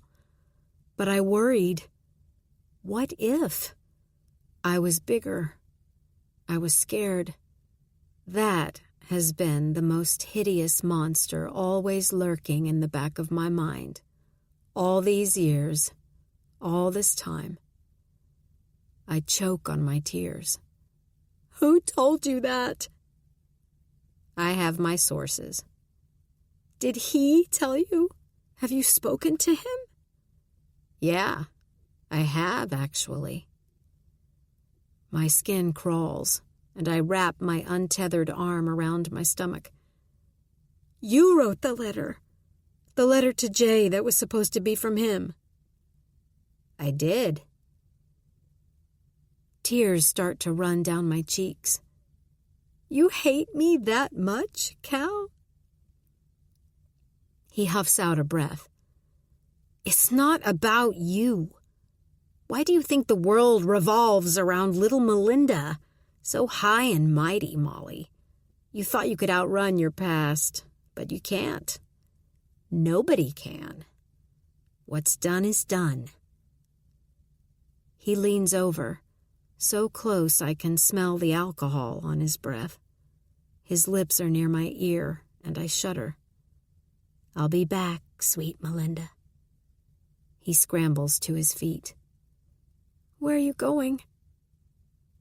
To see my cheating bitch of a wife, he says nonchalantly, as though they're meeting for coffee. His hand reaches behind his back, and he pulls out something that glints in a stray beam of the streetlight. A gun. He tilts it back and forth, to be sure, I guess, that I see it. Unfortunately, I might need this. Lakin's not a tiny little thing like my mother or the others. She might actually be able to put up a fight. He walks to the ladder, turns to face me. After I see Lakin, I'll come back here to the cellar. This is where it will all end. It's only appropriate to end this where it started. He plants one foot on the ladder.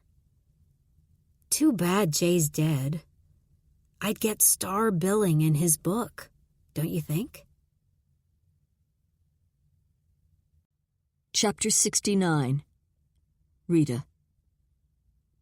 After briefing everyone on the caller's message, Joe and I head to Mrs. Bradley's house. Her sister is there and has been calling non-stop for an update. We can't hold her off any longer. Corinne Alworth meets us on the porch. "Have you found anything?" she asks, her blonde hair blowing in the frigid breeze. We follow her inside. "No, nothing yet, but we're pulling out all the stops," I say, with as much hopefulness as I can muster. Her parents, neatly dressed and befuddled, stand silently in the kitchen, looking to us, eyes begging for answers. Dr. Westmore leans against the counter, a cup of untouched coffee in her hand. My eyes meet hers. "Scott's on his way," she says, then clears her throat. "Okay, everyone, please sit." Joe and I catch them up on all we know. Mrs. Alworth chokes out a sob. "Someone's got her?" "We believe so." She slams the table with her fist. "How could this have happened? You knew she was being harassed." "I'm sorry. I feel about 2 feet tall. We're doing everything we can to find her." "That's what you said about Jay's killer, 3 weeks ago?" Tears of rage and fear tremble on her cheeks. My stomach burns. She's right. This investigation has moved entirely too slowly for my liking, and perhaps we should have done more to protect Mrs. Bradley. I just don't know what. There didn't seem to be any reason for the killer to have his sights on her, if that is indeed who has her. Joe clears his throat. "We've got all of the resources of the Gray Bridge Police Department and the FBI looking for her." Cold comfort, I know, when it's your loved one, but it's the best we've got. Mrs. Bradley's parents wander into the dim living room as if they don't want to be near us, while Mrs. Alworth paces the kitchen. Dr. Westmore murmurs words of comfort. The doorbell rings, and Hayes and Alice Branch follow Mrs. Alworth into the kitchen. "I called him," Mrs. Alworth says. "He wanted to be here." Mr. Branch has cleaned up a little from earlier. He's wearing fresh clothes, but his hair is still wild. Alice's hair is in 2 braids, making her look even younger than she is. When she hears that the dog is next door, she and her father walk over to Mrs. Murray's to claim her. When they get back, Joe and I question Mr. Branch again. Although he doesn't have an alibi for last night, He seems distraught and sincere in his answers and desire to help. My gut tells me we can eliminate him. Scott Westmore strides into the kitchen, his hands covered in dirt. "Sorry," he says. "I was on a job site. Any news?" His wife walks to his side and fills him in. "We need to ask you a few questions," I say. "Let's step into the other room." I flip on the dining room light, and Mr. Westmore drops into a chair, perching on the edge as if afraid his dirty clothes will soil the seat. He leans over his clasped hands, his gray bangs shielding his eyes. "Where were you last night?" Joe asks. "Home with my wife." "What about this afternoon?" He blows out a breath. "I was on a job site, like I said." Joe leans toward him. "Anyone confirm that?" Mr. Westmore pulls his phone from his pocket and hands it to me. "My client, Bill Harris. Here's his number." Before I can make the call, Joe's phone rings and he peeks at the screen. "I need to take this," he says. "You go ahead and take care of him." He points his chin at Mr. Westmore. Joe wanders down the hall. In the meantime, I ring Mr. Harris, who abruptly verifies Mr. Westmore's story while giving me an earful about the troublesome retaining wall. When Joe returns, he motions for me to follow him out of earshot of the others. "Anything?" I ask. He whispers, "My agents on Mr. Ferris can't find him. They're outside his house, but he's not home and his vehicle is gone." "I'll call Mrs. Ferris again." I fish my phone out of my pocket. Her voice is husky with tears. "I told you, Detective, I have no idea where Molly is. Or my husband, for that matter." "Tell me about your husband." She draws a deep breath. "He and I have been having trouble lately." "How lately?" "The last year or so." "Why? What's been going on?" "He's been upset over some medical stuff. He's changed." "Sorry to hear that." She sniffs. "He's not dying or anything." "That's good. How has that changed him?" "He's angry, irritable, drinking too much."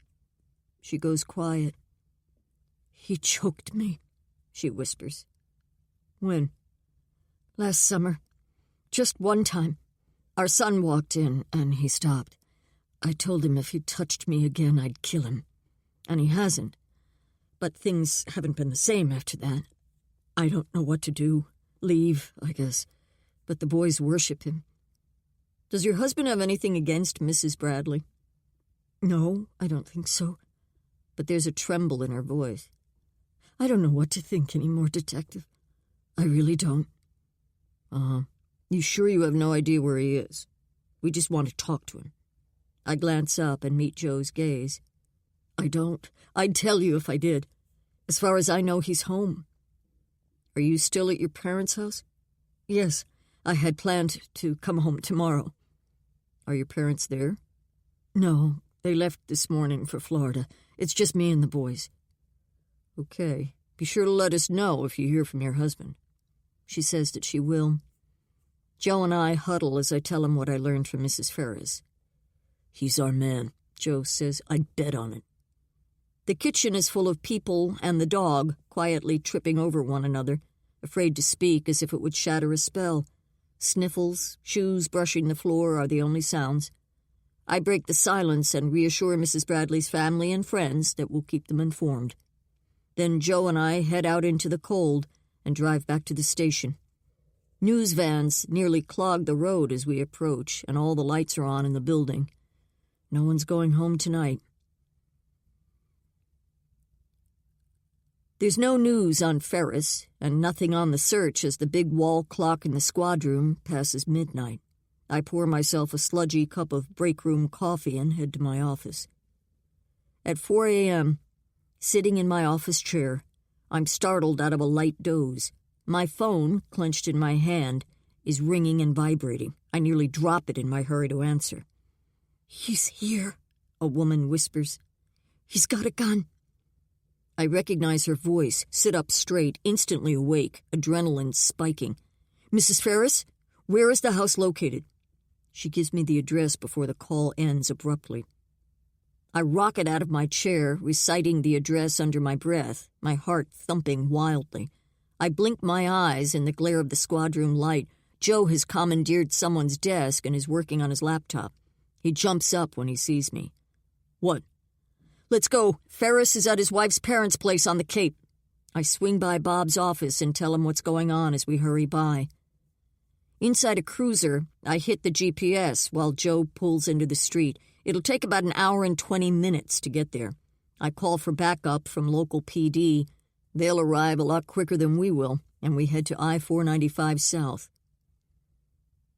The huge, gray-clapboard house comes into view under a fancy streetlight. It's right on the beach and got to be worth several millions. Cop cars are parked along the sandy road, their lights strobing through the morning darkness. Joe and I exit our vehicle and are hit with damp, salty, frigid air. The crashing of waves in the distance lends an eerie backdrop to the scene. We hurry up the steps and enter through the unlocked front door. All the lights are on as we make our way to the kitchen. Several local uniformed officers are clustered there. One young female cop sits at the table with the Ferris boys, sleepy-eyed and scared, bowls of untouched cereal in front of them. A sergeant peels off the crowd and leads us into a living room filled with furniture covered in off-white canvas slipcovers. Blue and green knickknacks cover the end tables, and magazines are fanned on the coffee table. "We haven't found them," the sergeant says. "When we got here, the kids were still in bed. The front door was wide open." "No Ferris or his wife?" "No. We've got officers combing the area, but so far no luck. We did spot tracks in the sand." "His or hers?" "Both, we think, but they peter out pretty quick." I glance at Joe. They couldn't have gotten too far on foot. I turn back to the sergeant. "What about his vehicle?" "Gone. Hers is still here, but his isn't." "Shit. You think he could have taken her?" "Possibly. We've got a bolo on him and his vehicle, so hopefully someone will spot him, and hopefully Mrs. Ferris is okay," I say, my eyes sweeping the room as if clues might be hidden among the bric-a-brac. "You get anything out of the kids?" "Nope. They were asleep, didn't hear anything. Their bedroom is upstairs in the back, so it stands to reason. And they haven't seen or heard from their father since Friday night, is what they told us." "Did they see their mom this morning? Her call came in just after 4 a.m.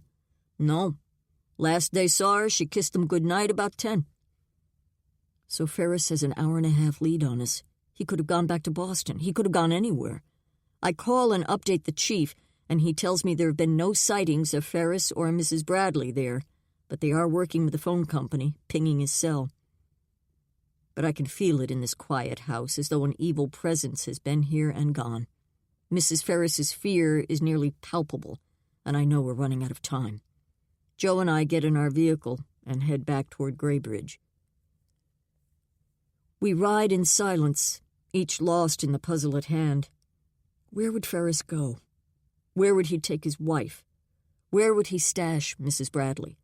There are thousands of basements in and around Boston, if that's where he is, but for all we know, he's taken both women on a twisted road trip. Or, my stomach clenches, we're already too late. Neither woman is alive. I shake that thought from my head. Get a grip, Rita. We near Boston. The city lights blink in the gray early dawn. My phone rings. Lauren. "We've got it. The location of his cell phone." "Where?" "Downtown." She gives me the coordinates. "We're close." I turn to Joe and instruct him to get off 2 exits from where we are now. "Boston PD's got SWAT on the way," Lauren says. "Do we know where he is exactly?" "Just the intersection I gave you. It's a neighborhood of old row houses, empty and slated for demolition. Should be lots of basements." "All right, we'll be there shortly. Good work, Lauren." The area has been cordoned off. Police and SWAT vehicles line the deserted streets. The area is depressed and ugly as it rises through the early morning light. Joe and I trot toward a table set up as a command center. A tall man in a SWAT jacket leans over a map that has been weighted down with cop radios, which crackle with chatter. He introduces himself quickly and outlines the search quadrants where officers are currently scouring. I look down the street. Houses that 100 years ago would have been filled with families, children on their way to school, men and women on their way to work. The few spindly trees are winter bare and forlorn as they fight to survive in front of the abandoned homes. Joe and I join up with a team and head down the broken sidewalk. We'd rather take part than stand still and wait. There are blocks of empty houses. We've got a lot of ground to cover. We clear several decrepit basements, empty save for rats and debris, broken household items, and other remnants of lives lived long ago. I'm working up a sweat despite the cold temperatures and falling snow, and I'm feeling more despondent with every cleared building. Where are you, Molly Bradley? Chapter 70. Molly. It's morning. Dim light from the lone window illuminates the basement in dull gray. My fingers throb. The numbness has worn off, and I'm in a lot of pain. I wonder when Cal will be back, and if Lakin is okay. If only there were a way I could warn her, but that's impossible. All I can do is prepare for Cal to come back for me. I think about Jay, how it would hurt him to see me like this. Fresh tears slip down my cheeks. He was a good person, and he probably wondered about Cal, worried about him, but wanted to talk to him first before going to the police. He would have wanted to be sure. He probably held out hope that Cal hadn't hurt anybody. Annalise was still just a missing person at that point. I heave a deep breath. My thoughts travel back to my family, too. My parents, and how totally ineffectual they were at handling a crisis. How they drew back into their routines and careers, even as my life crashed down around me. I think about Corinne and how she was the only one who really had my back. And I start to cry again. I haven't always been a good sister. I glance up at the window and see snowflakes, fat and delicate, riding the air current slowly to the ground through the gray dawn. This brings up a memory as well. My Grandpa Wright. Back before Keith Russell, we used to drive out to his farm on Sundays for dinner he cooked himself. Grandma had died years earlier. My parents were always in a rush to go home when we were out there. They didn't like his little house, which smelled of animals and pipe tobacco. But Corinne and I used to like it there. I don't remember much about Grandpa, but I do remember one thing he used to say. When Dad would ask him if he was going to clean up the place or if he'd agree to move into town, he'd always say, "If I winter." When I asked what he meant, Dad frowned and said that was Grandpa's way of saying, "If he lives until spring." Now I understand. There are no guarantees in this life. Who knows if any of us will survive? I draw a deep breath and think about my trip to see Keith Russell. Talking to him at Sing Sing was part of the puzzle that I had to solve on my own. I came away a stronger person. It's that strength I tap into now. I'll put up a fight, just as Cal said about Lakin. I won't go quietly. I hear a door upstairs, the creak of the floorboards overhead. I bite my bottom lip and say a quick prayer. Here we go, Molly. "Melinda," he calls, his voice hoarse.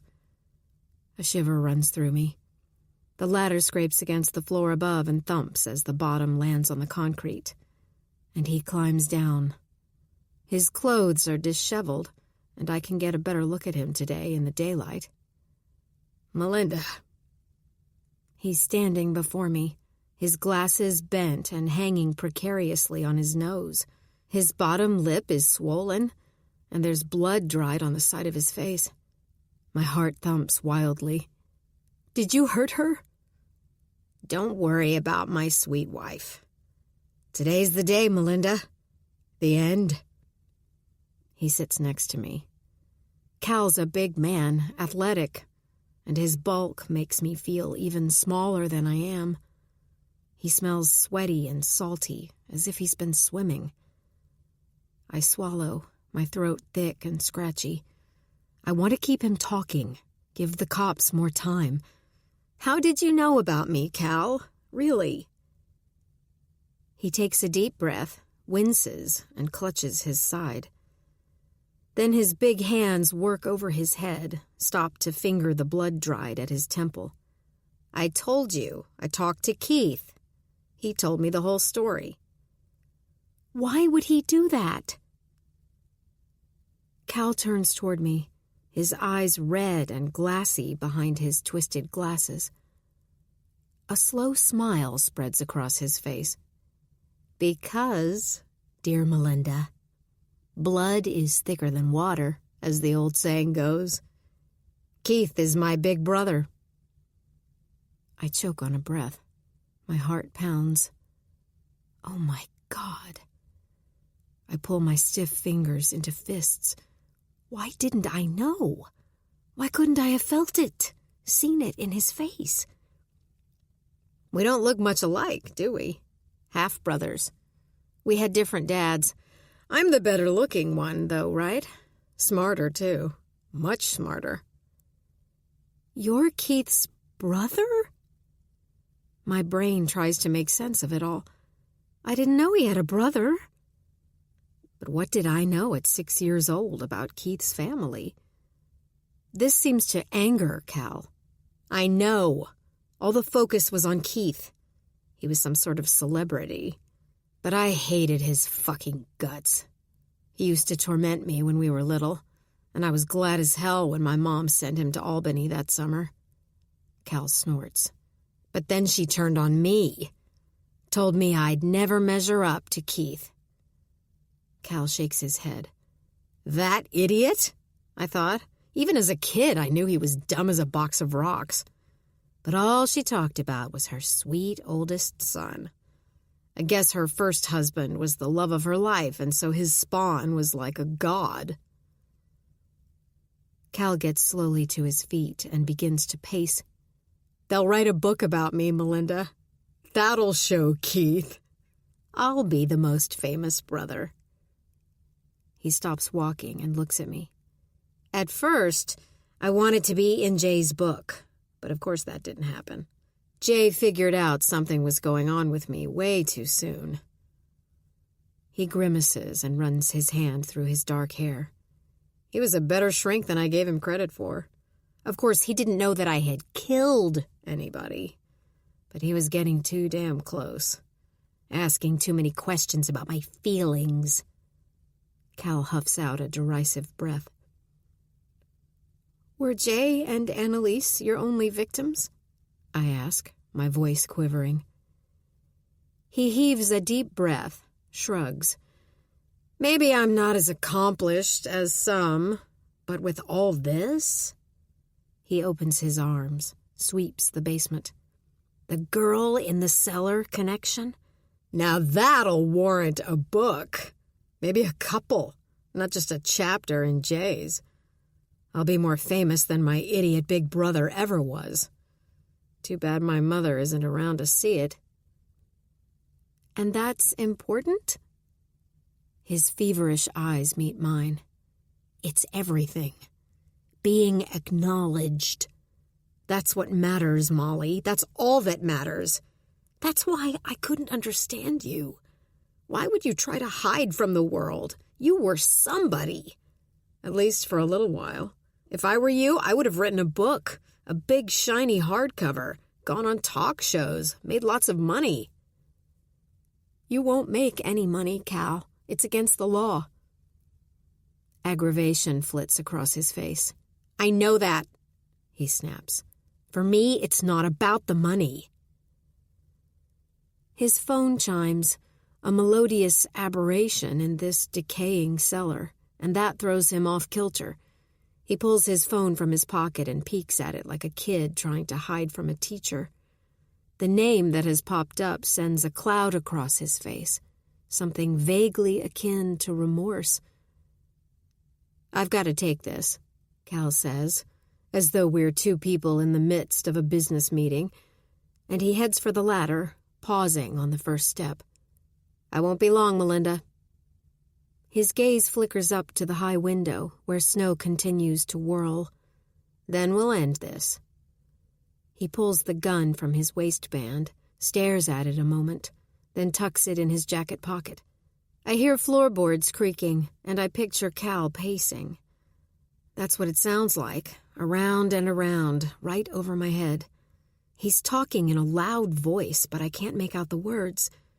Then he laughs, a deep, throaty chuckle that sends shivers down my back. Who could he be talking to? And I'm amazed at his dexterity, swinging from multiple murderer to nice guy like the opening and shutting of a door. But then he'd fooled us for years, until Jay. I take a deep breath and reach behind my back to the cement wall. I've got to be ready. He'll kill me when his call ends. My frozen fingers run along the chain and the loose pipe fitting. I work my fingers until I stir up some warmth, enough to do what I have to do when the moment comes. I'll fight him. I'm not a helpless child anymore. I'm not 6-year-old Melinda crying in a dark cellar soaked in my own urine. I sigh, clear my throat, and think about Jay. Try to capture that feeling of being together to keep forever. For the 5 years he was part of my life, I felt totally loved and protected. If I survived this, what will my new life be like? Jay would want me to be happy, to fight for that happiness. I wipe a tear from my cheek as memories of Jay flood my mind. His laugh, his arms around me, my hand in his as we walked the streets of Paris. The creaking stops. Everything's quiet. Maybe Cal left. Maybe whoever called changed his mind. But then the floorboards creak again, the sound moving toward the door above the ladder. He's coming. My teeth chatter with cold and fear and with such force that my head bobs. He's at the open door, looking down on me. "My sons," Cal says. "It was sweet of them to call." He sighs. "But they're better off without me, you know? This is better." He closes his eyes momentarily, as if reliving a last lovely memory of family life. Cal turns his back to me and starts down the ladder. He walks quickly, like a man on a mission, to where I huddle against the cold, damp wall. "Little Melinda, you thought you'd escaped the cellar all those years ago." He chuckles. "But my big brother couldn't do anything right, couldn't finish what he started. But not me." He shakes his head. I take a deep, raspy breath. "Don't you want to live for your kids, Cal?" He paces away from me, then back again. Beads of sweat cling to his upper lip, despite the cold. The blood, which had started to dry on his temple, now begins to drip along his cheek. I work my fingers behind my back, furiously trying to keep the feeling in them. "Oh, I plan on living, Melinda. How else will I get to appreciate my handiwork?" "But your boys?" He walks away again. "I'll make them famous, and they can visit me if they want to. They'll write a book about their dad, what it was like to grow up in the perfect family, how no one had a clue what depraved thoughts swirled through the mind of their handsome, successful, athletic dad." He turns in my direction, his gaze seeking mine. "All the best serial killers led normal, even exemplary lives, Melinda. That's the beauty of it, being smarter than everyone else." He pulls the gun from his pocket and sets it on the floor, too far away for me to reach it. Then he slips his hand into his other pocket and pulls out a knife, clicks a hinge to open it, and I catch my breath. Cal slides down next to me and places the tip against my throat. I go completely still, swallow, sweat dripping along the sides of my face. He lowers the knife, slides back the sleeve on my left arm. I feel the roughness of his fingers as they work their way over my scar. My brother's work. His brand, Cal says and snorts. Terrible work, as usual.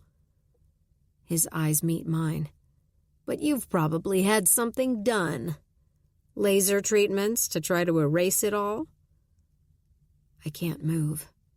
I can't breathe. Cal drops my arm and stands.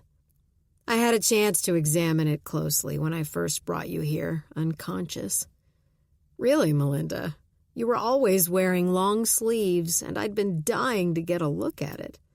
Keith told me he'd put his mark on you, claimed you as his own. He waves the knife in front of my face. But I'll do him one better afterward. He leans over and places the tip of the blade against my chest. Right here, over your heart. You'll be mine at last. My pulse is beating in thick, heavy thumps as Cal places the knife on the floor next to the gun and grabs the dirty blankets lying next to me.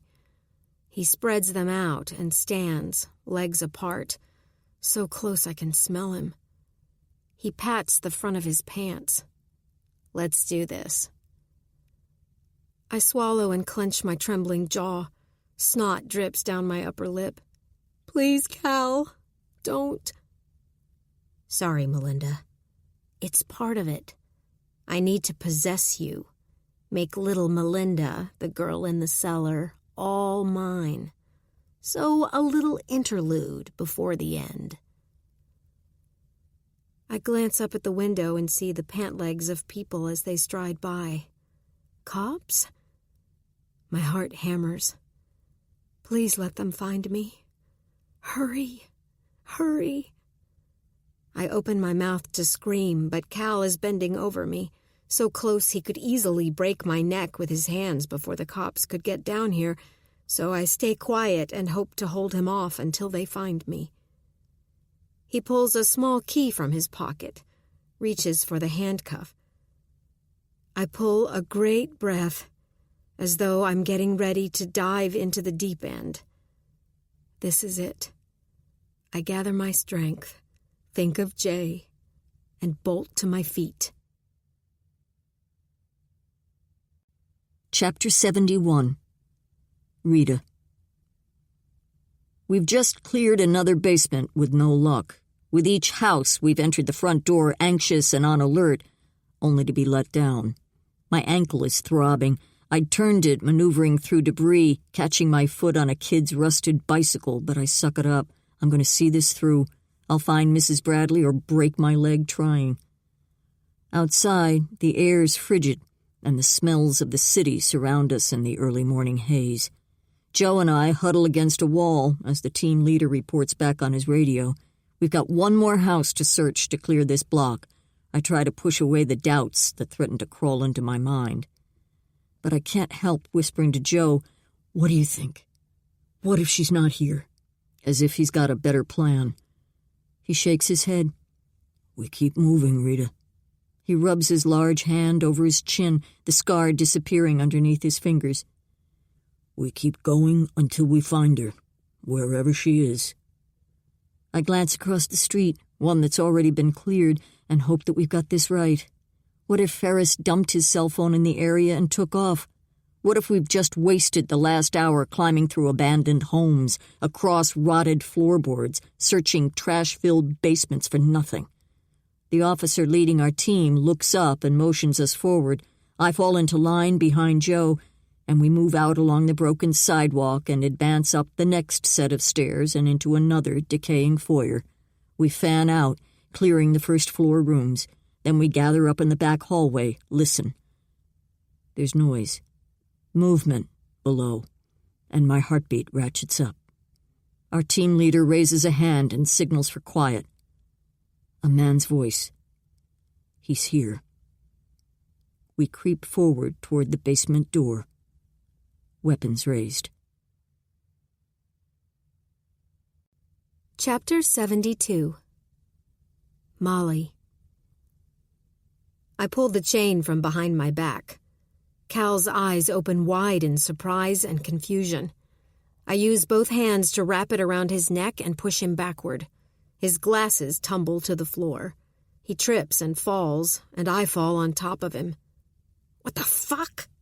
he mumbles and grabs my hands, freeing himself from the chain. I've managed to cut his neck superficially, but nothing more.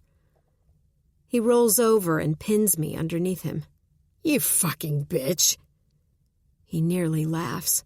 "Thought you were pretty smart, huh? You been working on that the whole time?" He grabs my hand, eyes my bloody fingers. Saliva drips from his mouth onto my cheek, and his gasping, sour breath blows against my face. "Fine. You want it rough? I'm game." I can't breathe with him on top of me. I squirm and kick, but he's too strong. I reach out with my right hand, searching for the knife or the gun, but they're too far away. His hands circle my neck. His fingers tighten on my throat. I feel woozy. I'm sinking into a swamp, dark and dreamlike. His hands loosen just before I go under, and I pull a choppy breath down into my chest. He's yanking on my jeans. No, no, no. I'll fight with everything I've got. Keith and Cal meld into one before my eyes.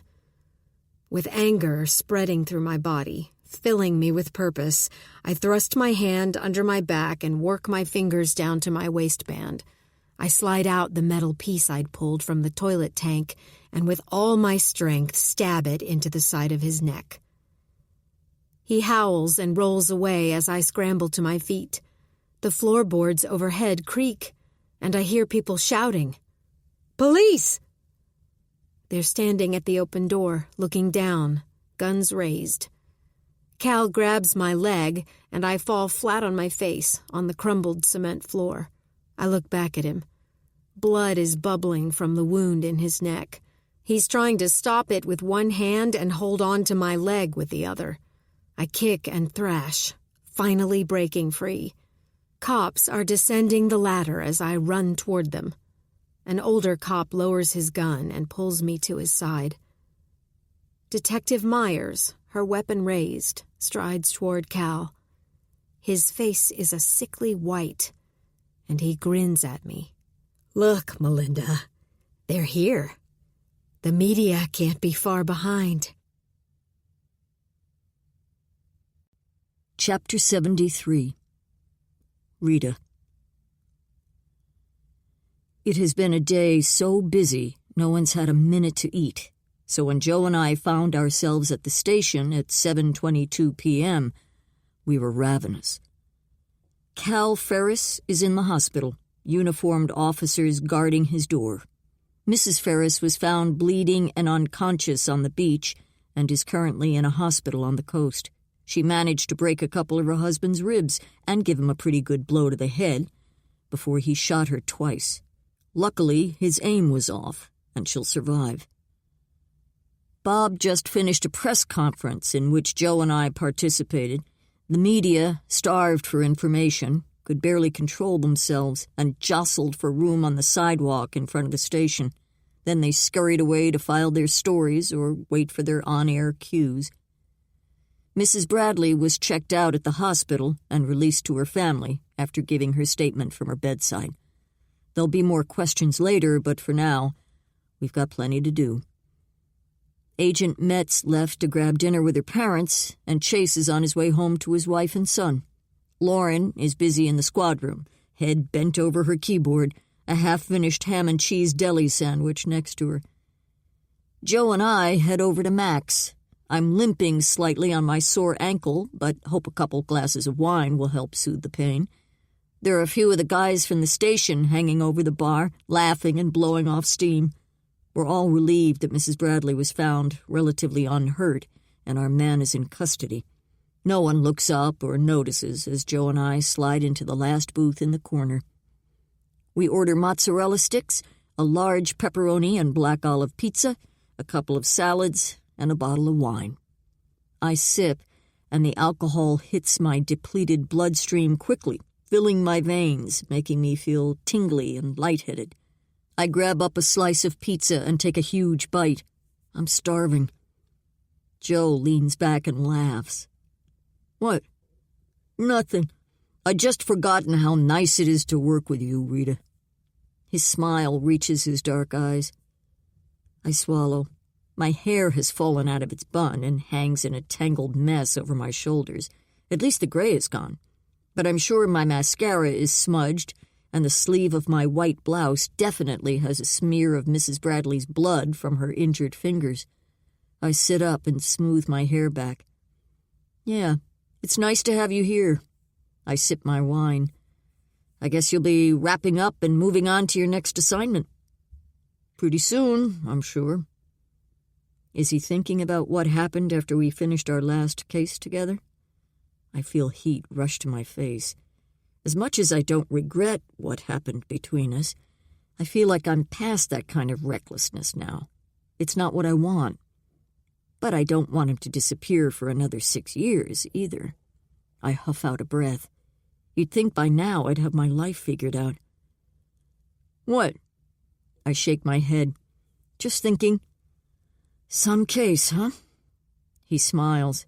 It was a wild ride, but the outcome was right. He picks up a mozzarella stick, bites into it, and leaves a long string of cheese trailing down his chin. I resist the urge to lean over and wipe it off. Remember when we questioned Arthur Knoll? He asks. Knoll was the perp in our last case. And he said that he didn't kill his wife? That she killed herself? Yeah, what an idiot. He was covered in her blood and she'd been shot in the back 3 times. Then he said the dog shot her, and he had some elaborate explanation of how that happened. Yeah, the dog hated her guts, apparently. We both laugh, and I'm feeling the effects of the wine and the letdown of the stress. Tears wet both our cheeks as we can't stop laughing. And even the cops at the bar turn around to look. Chapter 74. Molly. 1 week later. The sun is shining for the first time in days. Corinne and I sit at my kitchen table, mugs of tea and brownies that Alice made in front of us. Physically, I'm back to normal, but the rest of me will take a while. Cal was released from the hospital a few days ago and is now in custody with no bond, so that gives me some comfort. "How's Lakin?" Corinne asks. "Better. She called me yesterday. She's at her parents' house with the boys. She wanted to apologize again and to let me know that she's not coming back to Graybridge." "That's probably for the best. She's lucky to be alive," Corinne says. "What's happening with Kim and Josh?" I take a breath. The last week has been tumultuous for my best friend. She insisted that Josh move out. She's not sure how things are going to go with them. Josh called her yesterday with the name of a marriage counselor and begged her to go with him. "What did she say?" "She told him to fuck off. She said if she wanted to talk to him, she'd call him, but he shouldn't hold his breath." Corinne smiles. "I always liked Kim. For a tiny little cheerleader, she was always tough." "She is," I agree. Corinne sips her tea, drops her hand to Sadie's head, and pats her. "How are you feeling?" I shrug. Still a little numb, I guess. Corinne had been the first to rush to the hospital when the cops brought me out of the basement, and she'd been the first to hug me years ago back home when I huddled on Margaret Castleberry's lap at the police station. I clearly recall her long, permed hair brushing my cheek, and the smell of her electric youth perfume and the sight of her stone-washed jeans as she knelt in front of me. My parents were there, of course, but I don't remember them saying much. This time they were there too, trailing behind Corinne, wringing their hands. I pick up the business card Elise gave me, the one with Morgan Blanton's name on it. "Are you going to give her a call?" Corinne asks. I tapped the table with the side of the card. Yes, that's what Jay would want. What do you want? I don't honestly know, but I'm willing to talk to her and see if it helps. A lot's changed, Molly. Yes, it has. The sound of heavy equipment draws my gaze out the back window. Scott's men must be here, I say, and Corinne and I watch as two men in work clothes begin the process of tearing down the old garage. I want to tell you something, Corinne says. Something that's been on my mind for a long time, but I've been too much of a coward to ever talk to you about it before. My eyes meet hers. What? That day? The day you were abducted? The first time? Corinne stands and paces the kitchen. She comes to a stop by the sink and leans against the counter. Mom asked me to watch you. Her hand goes to her mouth, and her breath catches. But I said no. I said that Julia Wentworth's mom was going to drive us to Albany to go to the mall. I know you went to the mall, Corinne. But, she sniffs back tears, if I hadn't gone to the mall, if I'd done what Mom had asked, nothing bad would have ever happened to you. You don't know that. He would have just looked for another opportunity. Besides, I stand and go to her. Maybe Mom and Dad shouldn't have left me with our alcoholic neighbor. Maybe they should have found someone else to watch me, or God forbid, maybe one of them could have stayed home that day. Anyway, it wasn't your fault. You were a kid yourself. It was no one's fault but his. I hug my sister, and we stand there together. You were always there when I needed you. I'll always be here, Molly.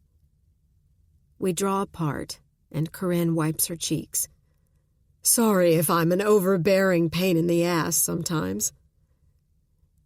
I smile. That's what I like best about you. Chapter 75. Rita. Lauren walks into my office with Hayes Branch behind her. He wanted to speak with you, Lauren says. I drop my pencil on my blotter. Sure, Mr. Branch, have a seat. He turns and watches Lauren leave and shuts the door behind her before taking a chair. What can I do for you? He runs a hand through his hair. He's had it cut short, and the wild curls are gone. I want to confess. I raise my eyebrows. Okay. I reach for my phone. I have no idea what he's about to say, but the way things have been going, I don't want to take a chance. Mind if I record you? No. He shakes his head. That's fine. What's this about? He takes a deep breath. I lied before. About my wife's death. I lean forward, grab my notebook. His eyes widen. I didn't kill her. It's nothing like that. I miss Amelia every day. I sit back in my chair. What then?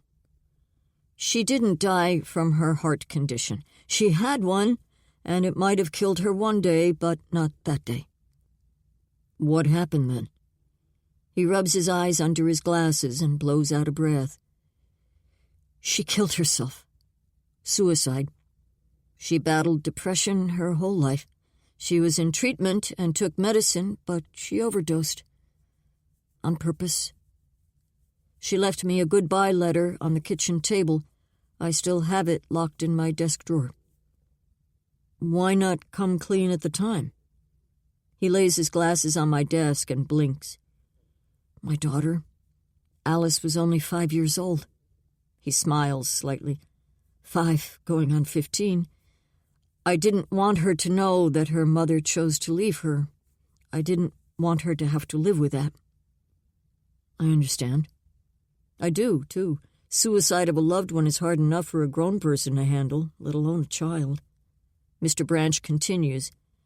And if it got out, I wouldn't have been able to keep it out of the media, and Alice was already reading at a 6th grade level by then. I couldn't have shielded my daughter from the fallout, Detective. Amelia was a well-known author and a branch. Yes. Why tell me now? He draws a deep breath. I figured you guys didn't believe me, and I didn't want to worry about being surprised by cops on my doorstep. What about your daughter? He sighs. She's old enough to hear the truth, I guess. His eyes don't look convinced. How'd you get the paperwork falsified? Branch money. His gaze meets mine. I'm not proud of that.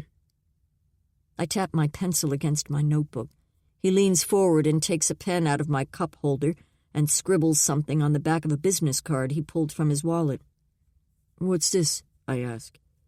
That's Amelia's sister's phone number. Anna was actually the one who found her that day. She called me at the store, hysterical. She had talked to Amelia that morning and was worried about her, so she came over. Mr. Branch clears his throat and sits up. Anyway, please give her a call if you need confirmation. I nod, glance at the sketches in my notebook, one of Alice with her braids.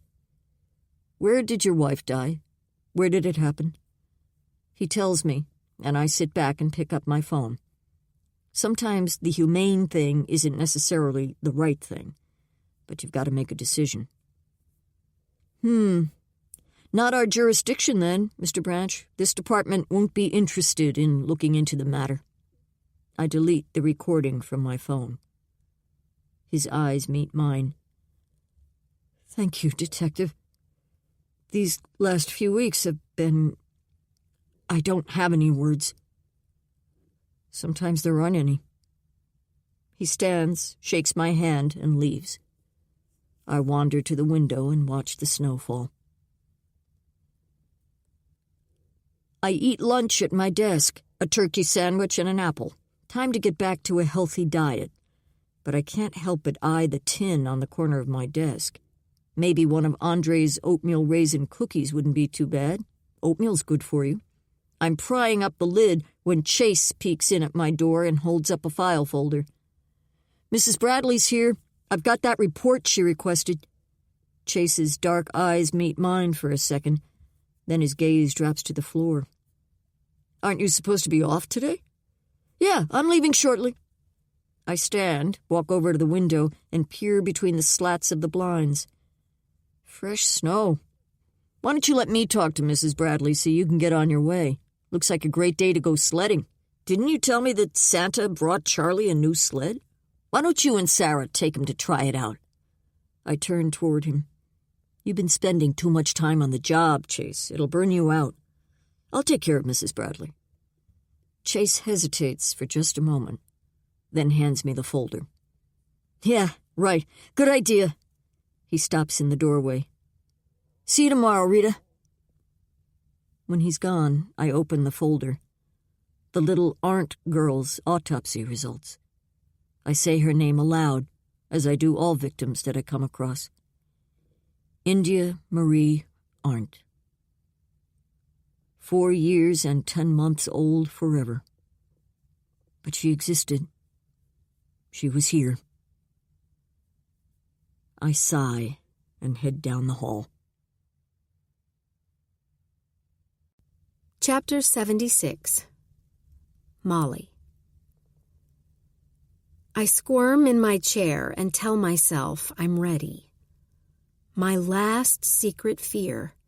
So far hidden in my brain, I never told anyone, not any of my therapists, not even Jay. But I'm strong enough now.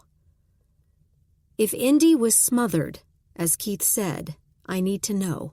That doesn't mean that he didn't do it himself. Certainly no one believed at the time that I was responsible. And I pray with my whole being that I wasn't. But I feel like I owe it to Indy to know the truth as much as possible of what happened to her. I have no recollection of it, and that hurts as well. I don't remember what happened to my little friend. I hope Detective Fuller gets here soon before I lose my nerve. The door opens, and Detective Myers walks in. "Hi, Mrs. Bradley. Sorry to keep you waiting. Detective Fuller needed to go home. Hope you don't mind." "No, that's fine," I say, although I'd rather have had him here now. She intimidates me. Detective Myers lays the file folder on the table in front of me, and I reach for it with a shaking hand. "Mrs. Bradley," she says, "it's okay." I find strength in her icy blue eyes, nod, and open the folder. The page blurs in front of me, and I blink to clear my tears. I skim the notes, searching for the answer I need. Pain rises in my chest like a heart attack as I see it in the conclusion section. Keith was lying. Indy died from an overdose of the sleeping pills he put in our soda. I choke out a sob and lean my head in my hands. The room is quiet, and I clear my throat and peep up at Detective Myers. There are tears in her eyes, too. Chapter 77. Rita. The evening comes in dark, quiet like the snow on the trees outside my office window. There's still paperwork to clear up on the Bradley case, but the heavy lifting is done for now, and everyone in the department is working silently, heads down, computer keys clicking. I take a deep breath, check my phone. My brother Danny's left me a message. I haven't talked to him since I got caught up in the Bradley case, and we usually talk once a week at least. Of all my family, he and I are the closest. I make a mental note to give him a call. Maybe I'll drop by his place on my way home. Joe raps on my open door. "I'm going to head out," he says. "Thanks for your help, Joe. It's been great having you here every day." He nods and walks over to where I stand near the window. "Newburyport isn't that far, Rita." He brushes my hair back over my shoulder. "Why don't you come up some weekend?" I take a deep breath. I'd really like that. But then what? Cold place in the winter. Sea air will do you good. There's a really nice pub in town. Historic. Great wine list. Joe and I'd made plans to get together after that first case, but something always came up until the plans faded away and we got lost in our separate lives. I smile. I've been to Newburyport once, a long time ago. A friend and I stopped there on the way to Maine. Well, you haven't been there with me. Okay. Maybe. I'll take maybe. He draws me into a hug, and I can't help but relax against him. This case has taken more out of me than I'd like to admit. Let's not let 6 years go by, Rita. Life's short, as the cliché goes. That's the truth. He lets me go and heads out the door. I turn on the little radio I keep on the windowsill. The young cops think it's quaint and hilarious that anyone would still listen to the radio, and on a radio, no less. True, there aren't many good stations left, but I like my classic rock station. I sing quietly along with the Doors' L.A. Woman, a song that always makes me feel blue. I stand at the window and watch Joe throw his backpack in the passenger's side of his truck. I stay put until his taillights fade into the night. Chapter 78. Molly. September. Fall is in the air. The first crisp days are upon us. Sadie and I sit on the back porch. She pants at my side, while I snuggle under a quilt and sip tea out of one of the old cups from Grandpa Wright's house, one of the few things my parents didn't throw away. I started seeing Dr. Blanton in February, with low expectations. My first impression of her wasn't good.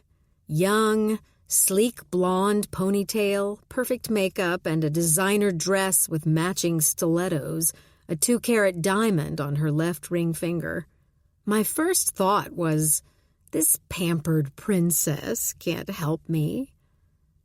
I should have known better than to judge people. All my previous therapists had declined to tell me anything about themselves, saying that their experiences were irrelevant. That always made me suspicious. How could they empathize with me? But Dr. Blanton had no such reticence. She told me that she'd grown up in Philadelphia in a poor, run-down neighborhood. Her mother was a junkie, and she had no idea who her father was. When she was 11 years old, walking home from school, she was gang-raped by some local thugs. After that, her mother gave up her parental rights, just gave her away. She ended up in foster care, where she aged out without being adopted. Her mother had died, and Dr. Blanton applied for scholarships and put herself through college. She swore to live a better life than her mother had. "There's nothing so horrible that you can't pull yourself past it," she said. "Survive and flourish." That's her mantra. I believe her, and our sessions have been going well. I've kept my job at the bookstore. Hayes and Alice have been wonderful. Kim, too. Her baby, a boy, was born at the end of June, full term. Kim and Josh are working on their marriage, and he was there to support her through her delivery. Elise and Scott have also made a point of checking on me without seeming to. And of course, Corinne. I sold the Mountain House. I thought it would be difficult with what had happened there, but I received an offer right away. I have enough in the bank, along with Jay's life insurance, so that I can keep our house and not worry about paying the bills.